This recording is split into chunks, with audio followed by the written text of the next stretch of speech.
Hi, welcome back guys. This is your friend, Basayan Fanfics, back with amazing fanfiction. This is the series of What If Smart Deku Had Copied Quirk. Now before starting, please give this video a like and subscribe to the channel if you want more videos like this. Now let's get into the fanfic. All men are not created equal. When Midoriya Izuku was 4 years old, he learned that some people had more power than others. What he believed this power to be, at the time, was the existence of a quirk. Midoriya Izuku didn't have a quirk when he was 4 years old. When he was 5, the doctor said that he wasn't quirkless, but that he probably had an invisible quirk of some sort, one that was simply unnoticeable, or one that required specific circumstances to be activated. As the doctor and his mother spoke, little Izuku played with a complicated wooden box puzzle from the doctor's desk, and put it back when it was time to leave. The puzzle had been solved, and Izuku made a mental note to ask his mother to get some of his own, as it had been more entertaining than those he had to choose from at home and at school. Midoriya Izuku didn't have a quirk when he was 4 years old, but he certainly had one when he was 5. Mama, the quirk doctor said that when my quirk showed up, it would be either your quirk, Dad's quirk, or a combination of both, but it's not. Do you know why? At 6.5 years old, having had his quirk for a little over a year, Midoriya Izuku was a startlingly intelligent boy. He could read and write as though he'd been doing so for years, and his vocabulary was already roughly that of a young adolescent. His skill with numbers was also nothing to sneeze at, though it was closer to where it should be for a child his age, taking home above average marks with a few average grades every once in a blue moon. The green-haired boy was truly gifted, and his teachers had recommended he be moved up a few grades on multiple occasions, though Midoriya and Co. had never done so. See, for all of his academic intelligence, young Izuku was still very much a 6-year-old in terms of emotion and interpersonal skills. He logically understood his place in the world, and did his best to be polite and to make his mother proud, but sometimes his feelings got the better of him. He cried harder than the other kids when he got hurt, and he easily cried tears of joy when he was happy, and he was even more of a crier than his mother was, and that was saying something. Izuku's high levels of emotion were somewhat expected, really, since his quirk seemed to affect his intuition to a noticeable degree. He'd always be a little more emotional than those around him because of it, and he'd always be a little more intelligent than those around him because of it, as his quirk was very, very special. I'm not quite sure myself, Izu, if I'm remembering correctly. There's a rare chance that it could be a mutation of a quirk from farther back in the family tree. Or it could just be a combination of your father's quirk and my own that we simply can't understand yet. Quirk science isn't my field of expertise, so that's all I can say on the matter, but we could always look it up sometime. The quirks of Midoriya Hisashi and Inko were fairly straightforward, and some would also say they were weak in comparison to some of the other quirks in the same subtypes. Hisashi, out of the picture since Izuku had been a baby, could breathe fire at varying intensities depending upon his emotional state. His mother had been able to light fires of differing strengths depending upon how angry she was, and his father had been able to convert the air in his lungs into a flammable gas when he breathed. The quirks of the two had combined rather well in Hisashi's case, and thus his quirk gave him a heart of fire. Inko, meanwhile, was able to attract small objects to her hands in a simple but rather weak fashion. Her ability was nothing near the powerful telekinetic gaze her father had, able to move any object at any range without touching it, as long as he could actually see it. Nor was it close to the strength of her mother's psychometry quirk, which allowed the woman to glean and logically understand the history and workings of any object upon physical contact with the palms of her hands. Instead, Inko's quirk had manifested in a rather unfavorable way, taking the restrictions of both quirks without many of the strengths. If Midoriya and Co. thought about it long enough, Izuku's quirk did make sense in terms of typical genetic inheritance. But most quirk studies she'd heard of hinted that it wasn't possible for a child to have a quirk that wasn't directly related to the parents' quirks. His quirk was more like a combination of his grandparents' quirks than his parents' quirks, though the traits of those 4 quirks were notably present in the quirks of their children, so why wouldn't his quirk be the way it was? What were the results of those studies? To state that a child's quirk could only be influenced by the parents' quirks and nobody else. How had the people in charge conducted their research? Perhaps she could find this out later on, in the search for answers to the questions her son had brought up. Okay, Mama, can we watch the new episode of Heroes of Today after dinner? Kaken told me that All Might was being interviewed live in a special episode, and I want to see how different he is when the footage isn't being edited. Looking at her small son with a soft smile, Inko reached down to run a hand through his messy curls, which shared the same black roots as his father's hair. He leaned into her touch without shame, still attached to her in a way that would likely end soon, as he would see and imitate the other kids pulling away from their parents and acting more independent. Of course we can, Izu. Remember to grab your notebooks before the show starts this time, okay? We don't want you to feel rushed and go grabbing the wrong notebook by mistake again. as Izuku cheered and declared a promise to do so. Inko observed his puppy-like excitement with a nostalgic expression, being reminded of his father more and more with every passing year. Hey Deku, have you ever thought about using your quirk on others? Like, not only staring at people like you always do, but actually using it.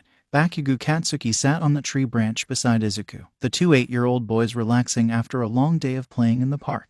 Most of the kids they knew from school had already gone home, with a few hanging around the swings and the slide, leaving the two boys alone on their perch above the rest of the world, with the colors of the sunset sky above them, and the lights of the city beginning to glow in the distance. It was the perfect time to just relax and chat with each other. Tonight, it seemed, the spiky blonde Spitfire was curious about Izuku's quirk, wiggling a little to get more comfortable against the tree trunk. The green-haired boy shrugged and turned the page of the illustrated encyclopedia he'd been reading before Katsuki spoke up. As the blonde's expression twisted into a scowl at his nonverbal answer, Izuku folded down the corner of his current page like a heathen and closed the book. I dunno. You know my quirk is always active, 'cause it's a mutation quirk. That means it's always telling me things about everything around me. He shrugged again and leaned over to drop his book to the ground, a fall of roughly 10 to 15 feet. I guess I've never really thought about focusing on one target before. Katsuki climbed down a few feet from his branch above Izuku's and squinted at the other boy for several moments before holding out his hand for him to take. Okay, Deku, use your quirk on me. Why? Izuku stared at him, mildly confused as to where this was coming from, and flailed a bit when Katsuki grabbed his hand and almost pulled him from his seat on the branch. Grabbing the tree trunk, Izuku stabilized himself and looked on as the blonde spoke matter-of-factly. You need to use your quirk on others as a hero and shut up. I know you stare at me all day, but that's not all you can do. Your quirk tells you more when you're both touching and looking at something, so focus it all on me. See what happens when you actually try to use your quirk instead of letting it lead you around by the nose all the time. Katsuki had a good point. Thus far, Izuku had been content to let his quirk do all the work for him and hadn't really tried pushing its capabilities. Why would someone want to work to something when they'd eventually get it anyways, if they waited long enough? His quirk had made him smart, but lazy. He hadn't actually tried something new in a while now. Maybe he should try it out, just to see what happened. Just to see if focusing 100% of his quirk in one place would change anything about how it told him things. He could already feel the pleasant buzz of bioelectricity in his friend's body, thanks to their physical contact. And while he'd normally rely on that just to find out how the blonde was doing, maybe he could go a bit farther this time and see what else his quirk could find. He'd been given permission. After all, in fact, he'd more so been ordered to do so. Finally coming to a decision, Izuku turned the full focus of his never-quite-inactive quirk onto the willing subject before him and promptly froze. Muscles are tense, thirsty, dry, too dry, not enough water too. Sweat, sweet smell. Is that from the nitroglycerin? He sweats nitroglycerin, and it's focused most strongly around his hands and his feet. Izuku moved too slowly for his liking, one of his hands following the trail from his thoughts to Katsuki's shoes, his lips muttering observations aloud without his awareness. The pathways that sweat takes through the hands and feet are some of the most intricate in the human body. Kaken's seem to be more developed than the average person's, thicker, like the skin of his palms, resistant to his own quirk. The sweat glands themselves seem normal. Minor increase in production. Chemical changes within the process of producing sweat itself. Analysis almost complete. Further information required. Kaken, what do your explosions feel like to you? Izuku, sitting on the branch in a rather precarious position that he'd normally never dare try, failed to notice the curious expression on Katsuki's face. He registered it with his quirk. Absolutely, but the meaning remained out of reach. Additional data required. Izuku didn't notice the nickname change either. If he had, he probably would have stared at the spiky blonde like pigs had just grown wings and were getting ready for their first test flight, as it was unusual for the boy to call him anything but Deku. However, he did notice Katsuki answering, as it was relevant to the overwhelming urge to feel, to understand. Alright Deku, my explosions feel like power. I can blow shit up whenever I want to, and it feels great. Imagine being able to blow up a fridge just because you stubbed your toe on it, or being able to fly because of how strong the explosions are. My quirk is one of the most useful quirks I've ever seen. Oh, and my arms get heavy if I don't use them for a while, and the explosions after that come out all smoky and weird until my arms aren't heavy anymore. Power seems affected by emotion to a minor degree, negligible. Shockwaves of force strong enough to propel the user under certain circumstances. Component buildup in the sweat glands after prolonged lack of use. Glycerine produced constantly within the sweat, and the activator stored away until needed. Too much activator leads to incomplete explosions. Izuku paused and muttered quietly, perpetual presence incompatible with current system specification. Active usage function applied. Analysis complete. Data stored. Just like that, Izuku's quirk snapped out of focus, and the green-haired boy was left disoriented. It felt as though he hadn't slept for days, and he couldn't keep his eyes open for long before they closed of their own volition. Oh, wait, he was just blinking. Feeling something different about himself, Izuku brought a hand up to his forehead and scrunched up his face with displeasure as it came away damp with sweat. However, a hand on his upper arm caught his attention, and he idly latched onto that point of interest instead of focusing on how unusually cold it felt. Following the hand with his gaze led to an arm, which led to a shoulder, which led to a torso and a neck, and finally stopped at a certain spiky blonde's face staring curiously back at him. Well, Deku, what did you find out? Izuku hummed lightly, which turned into a yawn, and he decided to simply show his friend rather than telling him. A hand was held out in front of the other, and with a gentle burst of energy, a small explosion permeated the air with the sweet smell of nitroglycerin. Quirk, explosion has been learned. Katsuki was stunned silent, and took a few moments to gape at the green-haired boy before losing his shit with excitement. Do that again, he demanded, holding up Izuku's arm when he tried to drop it back to his lap. Make my explosions again. Alas, Izuku was too tired, and simply leaned on the other boy until he fell asleep.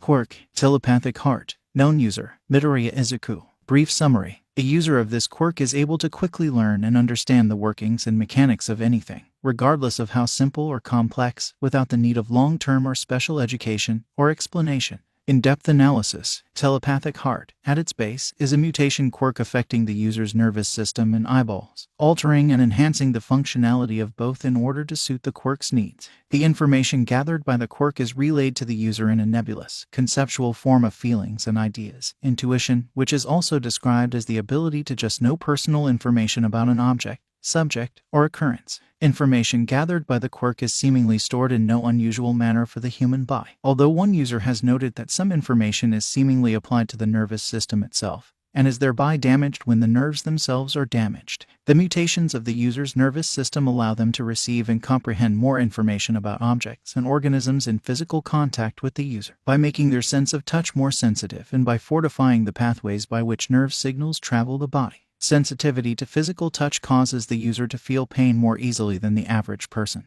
and one user has noted an aversion to physical contact with other living beings in particular due to this. The alterations to the user's eyeballs apply a thin layer of tapetum lucidum to each eyeball and fortify the optic nerve's connection between the eyeballs and the brain, in order to allow for more visually observed information to be accurately transmitted to the brain.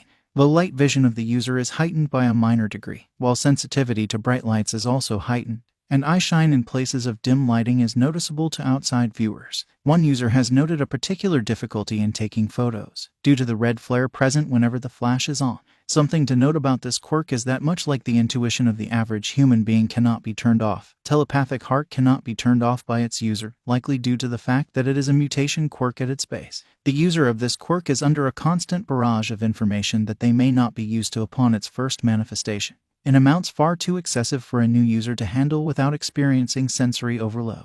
However, given adequate time to adjust, the user's mind and body will be able to process and comprehend the additional information without any more noticeable difficulty than the average person. Telepathic heart also has some transformative qualities, observed as being a part of one technique applied by one user. See techniques below for more detail. Applications. Adoptive muscle memory. The user of telepathic heart is able to replicate the movements of others after a certain amount of observation, providing that it is within the physical capabilities of the user to do so. For example, after watching someone skip a stone across a river a few times, the user will be able to replicate that person's movements in order to achieve the same goal. However, despite watching a flying squirrel glide from one tree to another, the user will not be able to perform the same feat due to the human body's lack of wings. Techniques. Adaptive learning. One user of telepathic heart has noted that their ability to adapt their knowledge to suit their needs outclasses that of the average human. Borrowing from the above example of skipping stones, the user could apply the movements necessary for skipping stones to another object entirely to achieve a similar effect in a different situation. For example, in order to apply enough spin to a baseball to make it curve through the air, the user could flick their wrist in the same way they would to skip a stone. Any human is capable of doing this, but in a situation during which one isn't able to think about it beforehand, the user of telepathic heart would have a clear advantage. Intuitive replication. One user of telepathic heart has noted that they are able to copy or learn the quirks of others, and that they intuitively know how to use them upon doing so. This is the technique which involves the transformative qualities of this quirk to function. The user's body and nervous system are temporarily altered in order to replicate the effects of a learned quirk, without the user being identical to the original user's physical composition. For example, should one user learn the explosion quirk from another, their body would allow them to make explosions from their sweat, but their sweat glands wouldn't be producing nitroglycerin to do so. Limitations. Telepathic heart does not increase the memory retention skills of the user, merely the amount of information which can be processed and the speed at which it is processed. Therefore, the user can still forget known information. If the user doesn't go over the information they know on a regular basis, they will forget it, just as any other human would. Another thing to note is that the user of this quirk may be creatively challenged.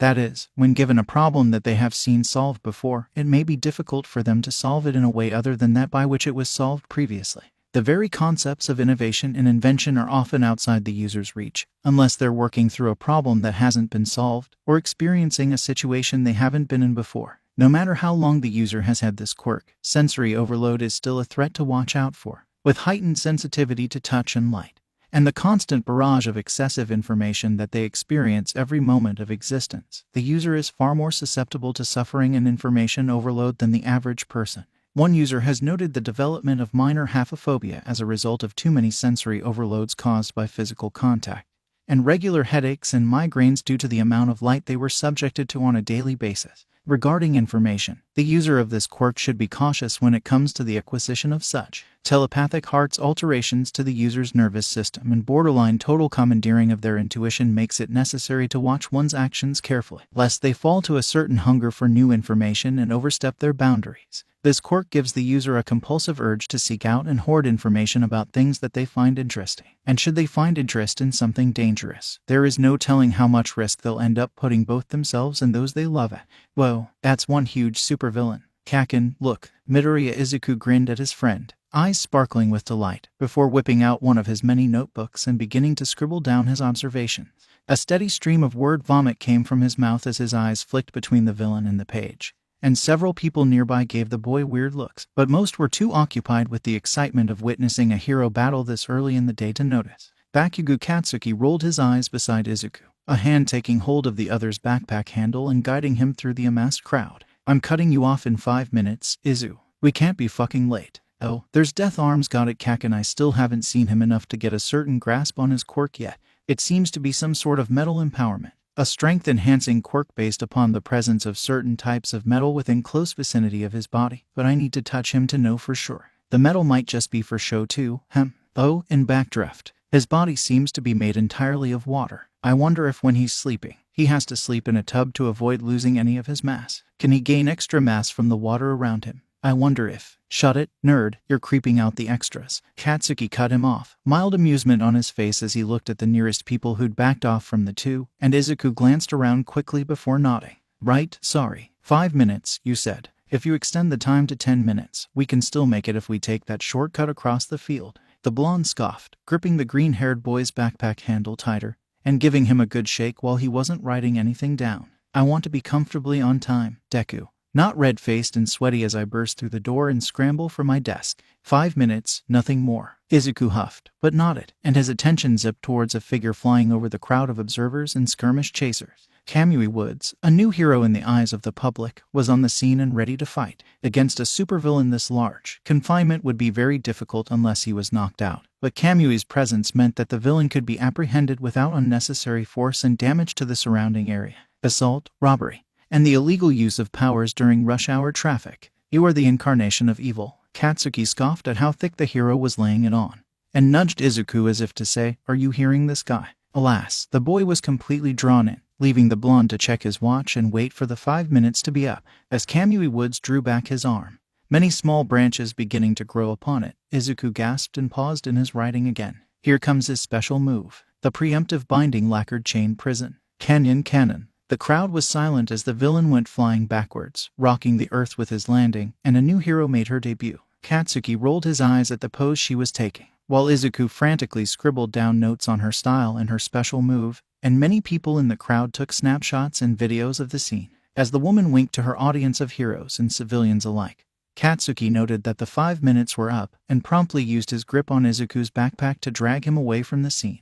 Wait, no Kaken, this is a new debut. Katsuki gave the green-haired boy a particularly harsh tug, forcing him to turn away from the scene to keep his balance. Yeah, and we can catch one of the dozens of news articles about it later on, after we get to school. You saw her take down that shitty villain, so there was nothing else you could have learned. Now stop trying to get back there and keep up. Izuku stopped pulling away from the blonde and released a simple sigh of acceptance, knowing that his friend was right. A hero's debut was always publicized within hours, maybe even minutes of it occurring, unless the hero was an underground one. Of course, it was obvious that this hero wasn't underground, given her flashy entrance and people-pleasing attitude. Plus, a quirk like hers simply wasn't suited for any place but the spotlight, especially if she could only get bigger with it. He'd have to take more notes on the battle later on, once the full video was publicized. Hey, the fight from this morning is all over the news. Katsuki, Izuku, you guys never told me you ran into it on the way to school. Way to leave out the details at lunch. The energetic voice of Kirishima Izuku was loud in the gradually emptying classroom, and his footsteps were swift and sure as he approached the 2 desks of his friends from across the room. The black-haired boy had moved to the area a short while before middle school had begun, and although he'd been a bit too weird for their other classmates to feel comfortable approaching him, he was quite a decent person when you got to know him. Katsuki and Izuku found his personality refreshing, really, and neither could understand why the others had tried to make fun of him. PSH, once he got started, Izu wouldn't shut up about it. You were just too busy stuffing your face to pay attention. The spiky blonde flicked Ijuru's forehead, and the boy stuck out his tongue in return, causing Katsuki to raise a single eyebrow in return. You wanna fucking go? I'm all set. Izuku's declaration interrupted the two, as he put away his notebook and stood up, sliding his pencil behind his ear. It was a common occurrence that when the green-haired boy encountered a skirmish in the morning or heard about one sometime at school, he'd spend a good few minutes after school writing down whatever notes he'd been unable to at the time, causing Katsuki and Ijuru to have to wait for him to finish before they could properly interact with him. This time, however, his notes hadn't taken that long to finish. He glanced up in just enough time to interrupt the roughhousing that would have occurred a few moments later had he not done so. Rolling his eyes and clicking his tongue, Katsuki turned to lead his friends out of the classroom, to the area where their shoe lockers were. Let's just go already. The only reason we're not training today is because of the new character release, and we're already fucking behind the rest of the extras heading to the arcade to try it out. I'm not missing out on new Justice for All content because you 2 side characters wanna be slow. Justice for All was a team fighting game featuring a variety of heroes as playable characters, and it was constantly being updated as new heroes debuted on the streets. A character for Kamui Woods had been released recently, and it was telling for the popularity of the hero that people were already using him in official gaming tournaments. In fact, Death Arms and Kamui Woods were used as support characters in the top Maruko players team, and it was an interesting setup. Death Arms provided a heavy-hitting combat boost by striking the enemy from the front, and Kamui Woods was used to restrain the enemy in a lacquered chains prison for the final blow. Izuku and Katsuki played with All Might as their mains, obviously, but tended to try out the new character releases at least once before going back to the #1 hero. Meanwhile, Ijuru faithfully stuck to the Crimson Riot as his main, and only changed his supports when a better character was released for the ideal setup he wanted. Who do you think the new character is gonna be? Ijuru asked, sliding on his outdoor shoes and closing his locker door. Katsuki and Izuku shared a look, and both of them opened their mouths to answer. It's gotta be Endeavor, it's definitely Majesty. The two paused to glare at each other, and Ijuru resisted the urge to facepalm, simply guiding them out of the school as they began to bicker. Endeavor is the only top 10 hero that isn't in the game already. He's gotta be the one being added. Katsuki made his stance known, leaning around Ijuru to keep his glare settled directly between Izuku's eyes. I'd agree, if his lawyers weren't still trying to negotiate the details over the royalties. The green-haired boy was just as resolute as the spiky blonde was, squinting at the other as the 3 friends made their way down the street. Oh, and Majesty's lawyers aren't doing that. As the bickering began to escalate, Ijuru sighed with deep regret and no small amount of amusement. He regretted asking the question, but at the same time, his 2 friends' nerd debates were just too funny not to enjoy sometimes. Even when he'd first met them, they could still go on for hours if nobody interrupted. At least it kept conversation lively. EIJIROU, move. 2 hands shoved the black-haired boy into the wall of the tunnel they'd been passing through, and a scream was warped and warbled by Sludge, as his savior was caught in the grasp intended for him. They were being attacked. Ijuru blinked hard, pressing a hand against the ground for support as he looked forward. Katsuki was in front and slightly to the left of him, staring ahead of him with an expression twisted by shock and rage. Izuku, damn it, let him go, you bastard. Katsuki rushed past the stunned Izuku, hands blazing with the smoke and flames of his explosions as he rushed to save their friend. Within a roiling mass of sickly green ooze, Izuku first hardened his skin and then let off explosions of his own, proceeding to fire off his quirk in as many ways as he could think of, but Izuku could see that it wasn't enough. The liquid sludge wasn't reacting well to any physical attacks, and while it did curl away from each of the explosions, it just surged right back afterwards. The black-haired boy shakily pushed himself up, using the wall as a support, and moved to. He moved forward. He didn't move at all. Izuku, harden your skin. The green-haired boy did so, and with a scream of rage, Katsuki blasted the sludge with everything he had. With such force behind the blow, the ooze around Izuku's upper body was blown back a bit, and he was able to gasp in a much-needed breath. Kaken, his body is weak to heat. If you make your explosions hotter, he'll begin to dry out and thaw. The sickly greenish-black sludge returned, and Izuku's voice was cut off once more as Katsuki changed his attacks and Izuku watched from the side. Surely there was something he could do, right? He could move forward and try to pull at the ooze around Izuku's mouth. No, Izuku had been doing that before Katsuki had blasted away the sludge. It wouldn't work. Maybe he could attack the villain from another angle. No, it wasn't affected by physical attacks.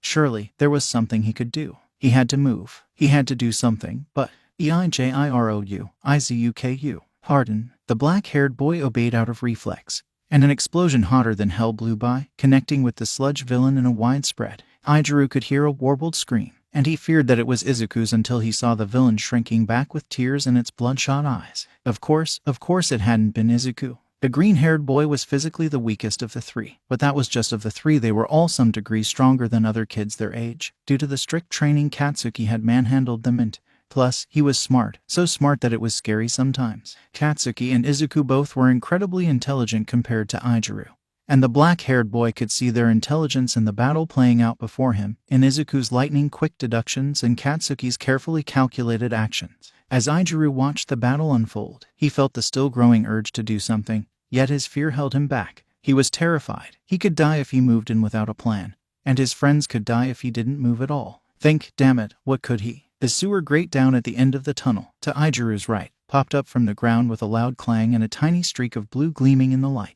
tearing his gaze from the battle before him. The black-haired boy took a single step to act as a shield between the newcomer and his friends, before realizing who had arrived. Have no fear, you are safe. An intense blue gaze scanned the scene, sending chills of instinctive fear and relief down all who saw it. Fear in the case of the villain, and relief in the case of the three teens being attacked by it. Now that I am here, that is. A tendril of sludge suddenly whipped over Izuku's head towards the hero in casual clothing, and Katsuki grabbed onto Izuku's arm, glaring down the tunnel. The blonde's face was screwed up in a strange mixture of anger and relief as he yelled at the number one hero. Hurry the fuck up, he's almost. With a solemn nod, All Might sent a Texas smash down the tunnel, and the sludge villain was blown apart. Izuku found himself pressed against the wall from the wind pressure, red eyes wide as their safety began to truly settle in, while Izuku was blown free and Katsuki caught him as he fell. It was over just that quick. The villain had been defeated in a single punch, after what felt like hours of panic. Releasing a shaky breath, Izuku couldn't seem to blink, as he tried to comprehend the sheer difference in raw power between All Might and the three of them. Katsuki wanted to be better than the number one hero, and Izuku had planned to eventually achieve something similar, but this was who they were going up against. It hadn't really sunk in before, just how far they'd have to go to achieve their goals. Oh my gosh. Izuku's voice snapped Izuku out of thought, and upon realizing his skin was still hardened, the boy released his quirk and was finally able to move to his friends. Were they all right? Were they injured in any way? Were they? Oh my gosh, it's All Might. Kaken, you yelled at All Might. Okay, yep, they were fine. Izuku scrambled for his book bag and took out one of his many notebooks, retrieving a thick Sharpie from a side pocket at the same time, and turned towards his favorite hero. Can we get autographs? Hahaha, of course. Just give me a moment to gather what's left of this villain to take him to the station. The green-haired boy nodded rapidly, and Katsuki huffed beside him before sending a carefully crafted look towards Izuku. It would be difficult for someone who didn't know him to tell, but he was actually a bit concerned about his friend, and that made the black-haired boy feel a bit better about himself. Yet at the same time, he felt worse and couldn't bring himself to meet the gaze of his spiky blonde friend. All right, autographs. Young lads, allow me to just... All Might took the Sharpie, and almost faster than they could blink, signed at least one thing in their possession. Izuku's notebook now sported a signature across 2 pages, and the chest of Katsuki's exposed white shirt did as well. As for Izuku, his shirt wasn't exposed, so All Might had simply signed his face. "I'm never washing this shirt again. That's kinda gross, bro." With a quick flourish, the number 1 hero returned Izuku's Sharpie to him, and Izuku was struck by the urge to move again. It was the same as before, that need to take action, but ignorance as to what that action should be, and Katsuki noticed his body beginning to tense up again. "Hey, Izuku, and now I'll be off to take this villain to the police station. I recommend you head home and get some rest.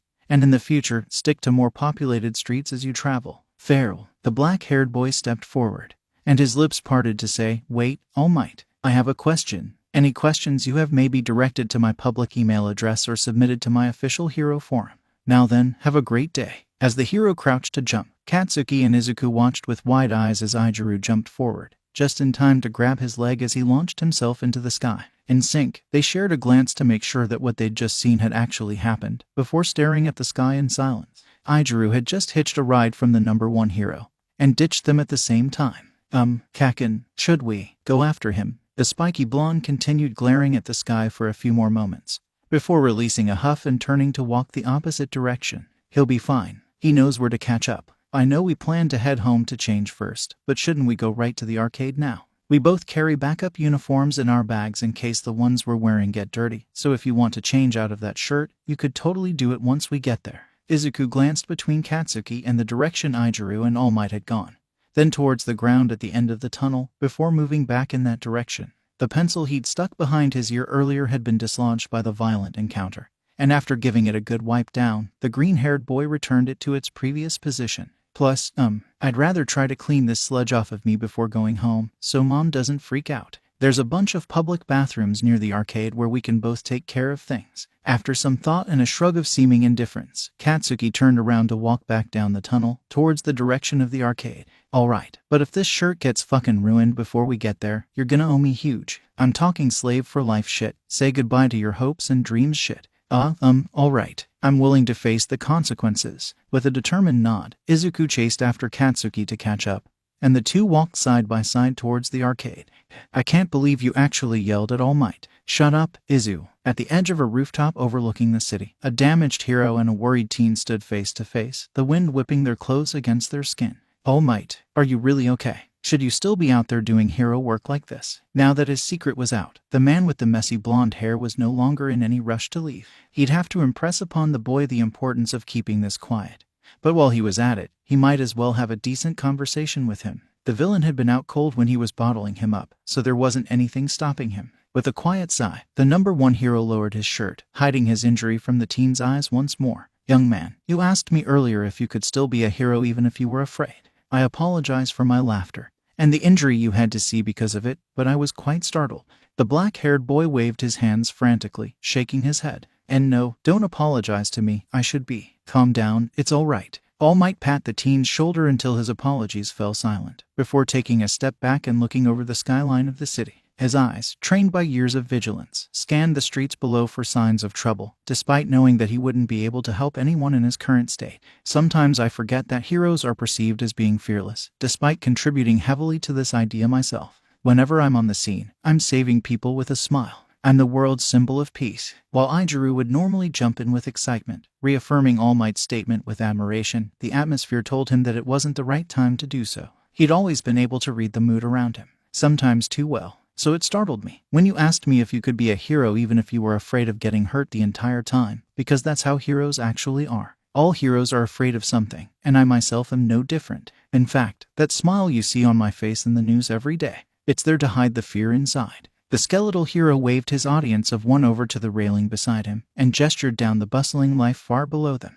"Young man, take a look at the city with me. Anywhere, someone could be calling my name and begging for help right now, and I can't hear them. I don't know who they are, I don't know where they are. I can't waste time looking for them either, when there are people I know need my help who are within my reach. All I can do is show up after something terrible has already happened, and do my best to save the victims still alive at the scene." Red Eyes watched the solemn hero carefully, taking in every word and every gesture being sent their owner's way. "Just like you, I am afraid of getting hurt myself, but I am more afraid of letting down those who believe in me. Do you understand what I'm trying to say? The mere fact that you're afraid of something doesn't mean you can't be a hero." The messy blonde turned his way, piercing blue irises meeting red. Izuku couldn't find it in himself to look away. And even if he could, he wouldn't have wanted to. This man, the #1 hero, was sharing things with him that he highly doubted anyone had heard before, all in an effort to reassure him. Young man, so long as you work hard and find the courage to face your fears, you can be a hero. With a lump in his throat and tears in his eyes, Izuku truly looked at the #1 hero and smiled like the sun had blessed him with its dying breath. All right, you've got your shirt in your bag. I'm nice and clean of all the sludge we could find, and we're on our way to the arcade.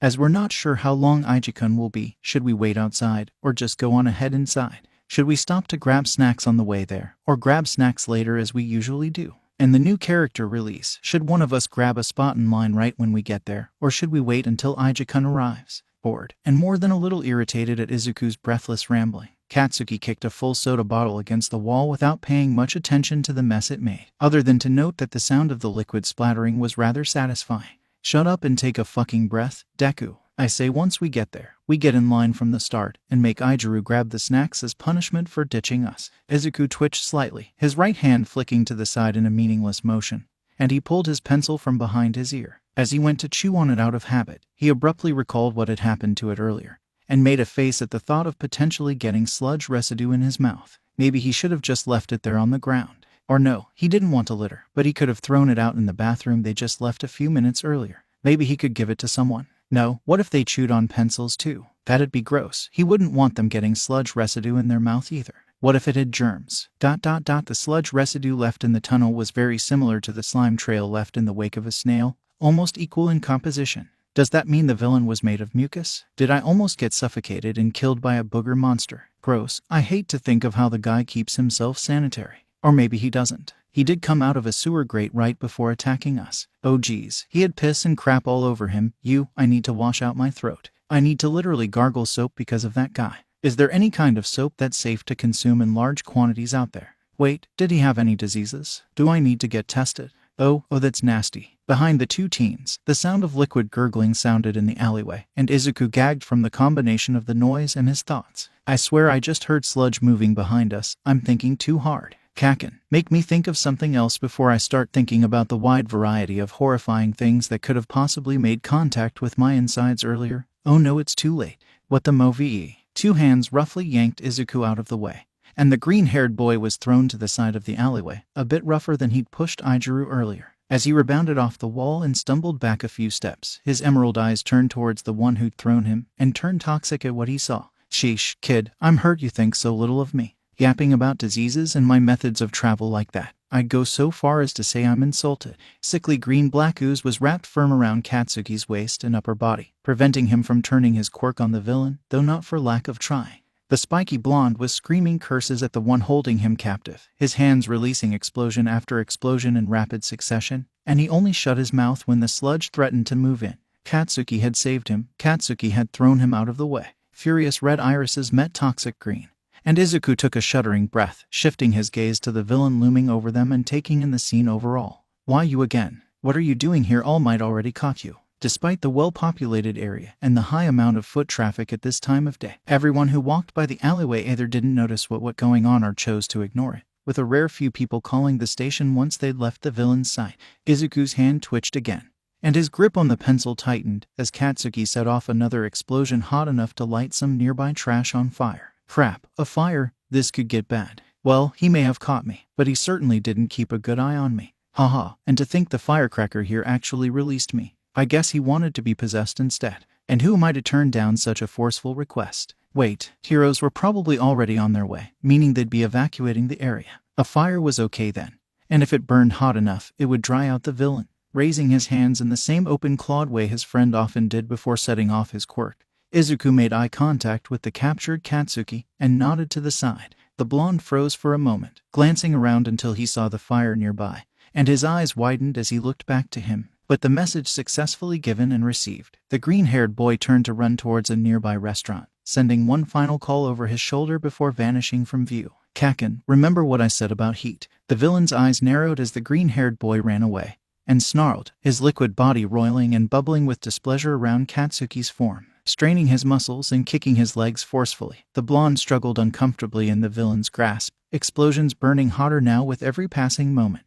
That brat just ran off without even apologizing. Sheesh, your generation gets more and more rude every year. And you. Sludge smacked wetly into the boy's face, cutting off his vision and his air supply, and he felt ice roll down his spine as he realized the time limit he'd just been given. 3 minutes, right. 3 minutes before he'd pass out from lack of air. And then the sick fuck holding him could do whatever it wanted to him. Why don't you just relax a bit, firecracker? Your little friend has abandoned you, and it'll be easier for both of us if you stop struggling. I'll even make it quick, though not painless, haha. Katsuki, never one to just lie down and take it, did all that he could do to make it more difficult for the villain. He made his explosions so hot that they were borderline damaging to himself. He squirmed and twisted as best as he'd seen any difficult-to-hold toddler do. He kicked off his shoes and began setting off explosions from the soles of his feet. The final thing was something Izuku had figured he'd be able to do, and while his feet explosions were some measure weaker than those from his hands, they'd still make it more difficult for this bastard to keep hold of him. Bakugo Katsuki wasn't about to let this villain take him down without a fight, and once Izuku returned with whatever he'd run off to get, he'd have a friend by his side working to do the same. Off in the distance, roughly 10 streets away but seeming farther due to the height of the building, smoke and fire billowed up into the sky with the faint sound of echoed explosions. Side by side at the railing, the skeletal number 1 hero and the black-haired teen witnessed the event with wide eyes and shared glances of horror, having just discovered the missing bottles of sludge. This might be unrelated, but those explosions. Was the sludge villain the type to hold a grudge? Excuse me, young man, but I must go. Still in his weaker form, All Might darted to the staircase and took the express trip down, moving fast and leaving Ijuru's sight within moments. Frozen for a few moments, the boy's gaze flicked between the door and the site of the explosion before he moved to do the same.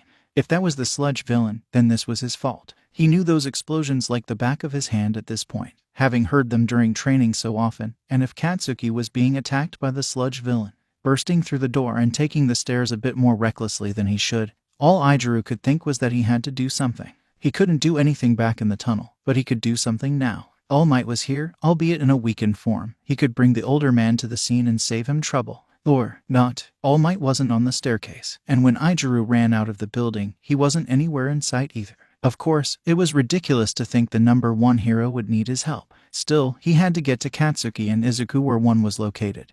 The other was sure to be nearby and actually help this time. He can be a hero, damn it. It was about time to start acting like it. Rushing down the street at full tilt, Ijuru called out apologies to those behind him as he made his way through the crowds of pedestrians, on his way to help his friends. How long had it been? 30 seconds at most, right? He could hear sirens and some heroes nearby, talking to the villain now, trying to negotiate and meeting with significant failure. Backdraft was telling the civilians to keep away from the nearby buildings, spraying water at the fires that had sprung up in the wake of his struggles. The buildings had caught fire that quickly. It had to have been more than 30 seconds. Fuck, he could only hold his breath for so long. 2 minutes left, 2 minutes or less. Katsuki couldn't exactly count the seconds as he kept firing off his quirk and trying to twist his body free, occupied with the burning in his chest and the sick, disgusting feel of viscous liquid pressing against his lips. Part of him wondered why it hadn't simply gone up his nose, but maybe it couldn't for whatever reason. Maybe he was fighting hard enough that it couldn't stop to move itself in such intricate ways. The villain was a large one, too. Maybe it just had difficulty moving smaller parts of itself in general.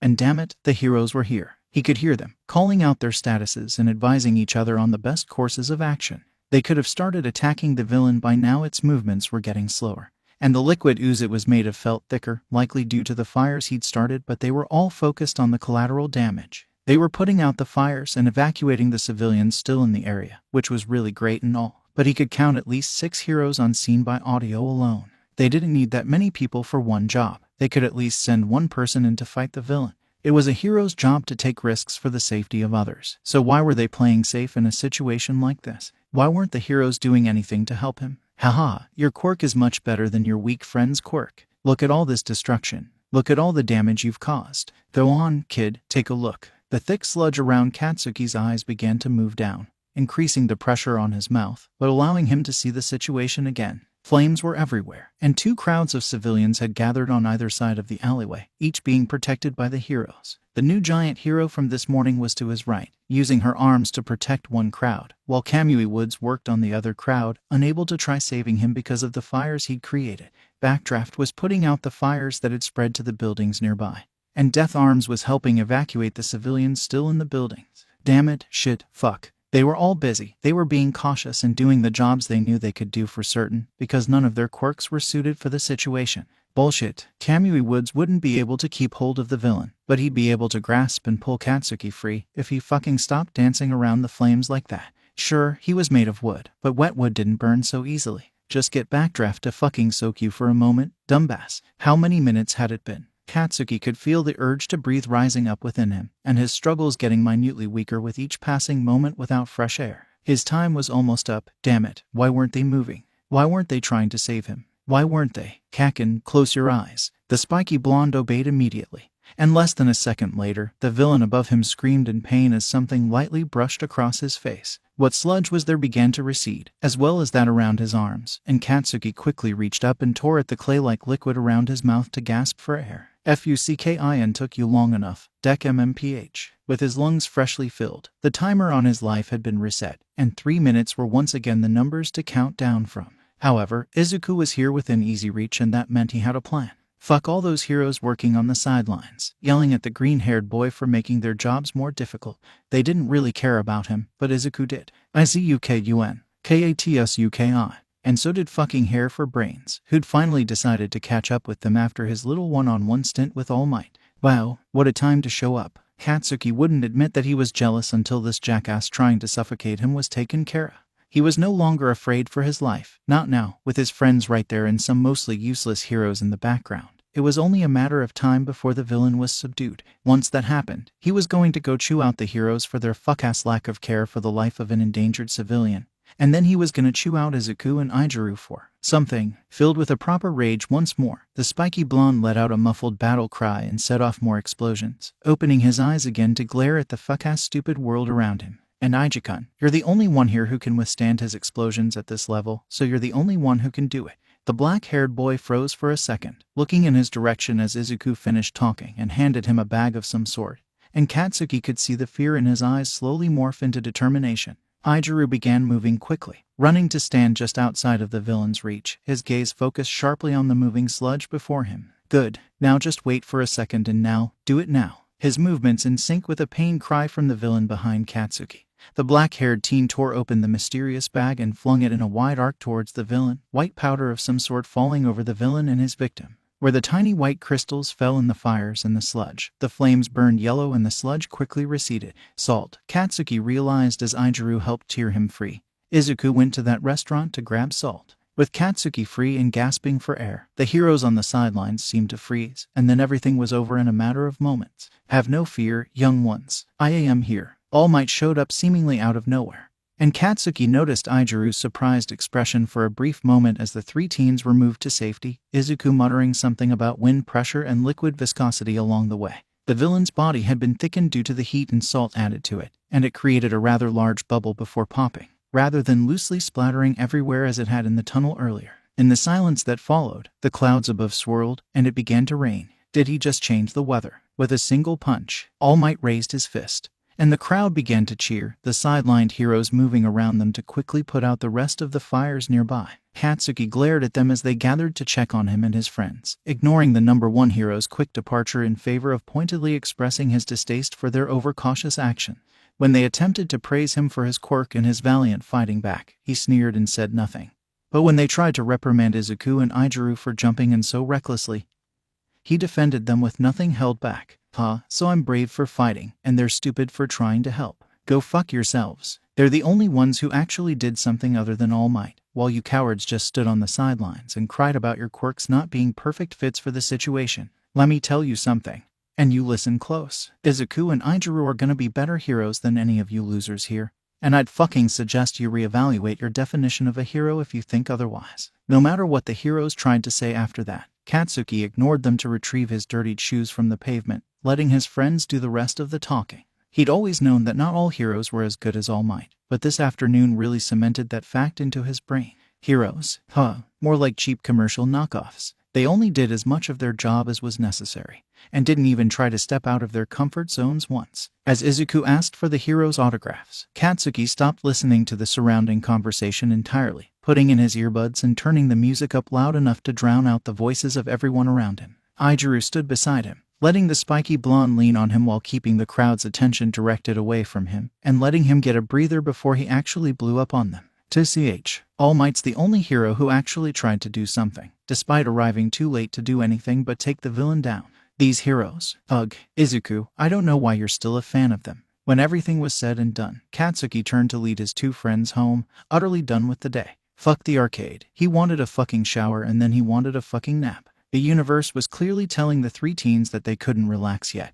And therefore, the spiky blonde was going to metaphorically and literally flip it off by doing so at his house. Fuck today, fuck the universe, and fuck those shitty heroes slacking on their jobs. So because of the similarities between the villain's residual trail and the slime trails left behind snails, the properties of salts on liquids in general, really, I thought it might be a weakness of. His body also had a more gel-like consistency, which is why I thought heat would also have an effect. Being in physical contact with him before definitely helped my quirk figure out how much salt to throw at him without risking him being completely dried out, given how hot the area was and how viscous his body had already gotten. As Izuku scratched away details in his notebook specifically marked for villain observations, his mouth ran away with his thoughts, cutting in and out of sentences in a way that most people couldn't keep up with. Katsuki was fluent in his muttering, however, and Izuku could keep up roughly 80% of the time. It seemed as though the longer someone was exposed to his particular madness, the more they understood it. That didn't necessarily mean that they enjoyed hearing it all the time, though. Deku, could you maybe fucking stop muttering about the villain from earlier? Fucking creep and a half is probably gonna give me nightmares or some shit. And I don't need your weird ideas about potential sludge quirk applications being added to them. Blinking a few times to try focusing on something else, the green-haired boy nodded and watched as Izuku threw his arm over the spiky blonde's shoulders. Man, I'm glad you two are okay though. I wasn't even directly attacked by the guy. And chills, dude. Call me if either of you end up getting nightmares. 'Cause honestly, I might need the company. Whatever. As Katsuki responded in his usual surly fashion, Izuku tilted his head a bit to the side, pondering the relationships that had developed between the three of them over the years. Having known Katsuki pretty much since birth, the original two of the three were a lot closer than most friends Izuku knew of. They'd been there for each other when their quirks had manifested, and though their friendship had hit a few rocky patches here and there in daycare and primary school, they'd ended up closer because of it. Two sides of the same coin. It seemed they were in some ways, but there'd always been overlaps in some areas, and something had always been missing in others. Some things were still missing, in fact, and it somewhat irked Izuku that he couldn't figure out what they were. He'd have to focus on that later on, perhaps in another month or so. When Izuku's family had moved to the area and he'd ended up in their class in middle school, neither Katsuki nor Izuku had thought much of him at the time. He'd always been around the edges of their awareness, watching them with a bright curiosity that most of their classmates had already lost, but never really straight up grabbing their attention. Instead, he'd seemed rather ordinary, and had eventually blended seamlessly into the background. It was only after a few months that he stood out from the crowd, literally. Katsuki and Izuku had been eating lunch outside in a secluded area, when a few classmates had been dragged out of the school by some upperclassmen, said upperclassmen sounding keen on teaching their lowerclassmen some respect. Both boys had begun putting their lunches aside to intervene, Katsuki being pissed off that his class was being messed with, and Izuku being pissed off that anyone was being messed with when Izuku came out of nowhere and stood up to them. Granted, the two friends had still needed to step in once Izuku's quirk was revealed to be rather weak at the time. But the event had grabbed their attention. The black-haired boy was put on their radar, and given the drive for understanding that Izuku's quirk gave him, it wasn't long after that the three boys became acquainted with each other. Izuku was relaxed and easygoing in a way that neither of the other two were, but he was charismatic and likable, even more so to Katsuki and Izuku specifically, once they found out the nature of his insecurities. He questioned himself as Izuku often did, and he doubted his capabilities as Katsuki often did, though the latter was never really open about it. The black-haired boy even wanted to be a hero, and after privately acknowledging that he was enough like them to get to know, the three had become closer since. Now, in their final year of middle school, the three friends could call each other nothing less than that, friends. Briefly, Izuku wondered if Izuku had filled in the missing pieces of his and Katsuki's relationship, before his attention was caught by the familiar street corner at which the three normally parted ways. Specifically, this was the place where Izuku broke off from the other two on his path home, as Katsuki and Izuku lived on the same street. Guess I'll see you guys tomorrow. The black-haired boy waved to the spiky blonde and the brunette, and Izuku waved back, before turning back around to continue walking towards home. Katsuki joined him, but once they were out of sight, he stopped hearing the blonde's footsteps. Indeed, he'd stopped walking, and soon the brunette was gently pulled back to stand beside him. Kakin, what's wrong? The spiky blonde covered Izuku's mouth, glaring at him, and violently jerked his chin in the direction that their friend had gone. Soon, a shocked yell from Izuku made it clear why Katsuki had stopped them just out of sight. All Might, what are you doing here? After a single blink, Izuku licked his first friend's hand and was immediately shoved down. The action was quiet, despite the clear displeasure of the blonde, so it was obvious that the two boys were going to be sticking around to eavesdrop. What did All Might want with their friend? Neither boy knew, but Katsuki was going to find out, and Izuku would be lying if he said he wasn't curious himself. Slowly, the green-haired boy used said feature to blend in with the bushes nearby and peeked out to see Izuku and All Might having their little chat.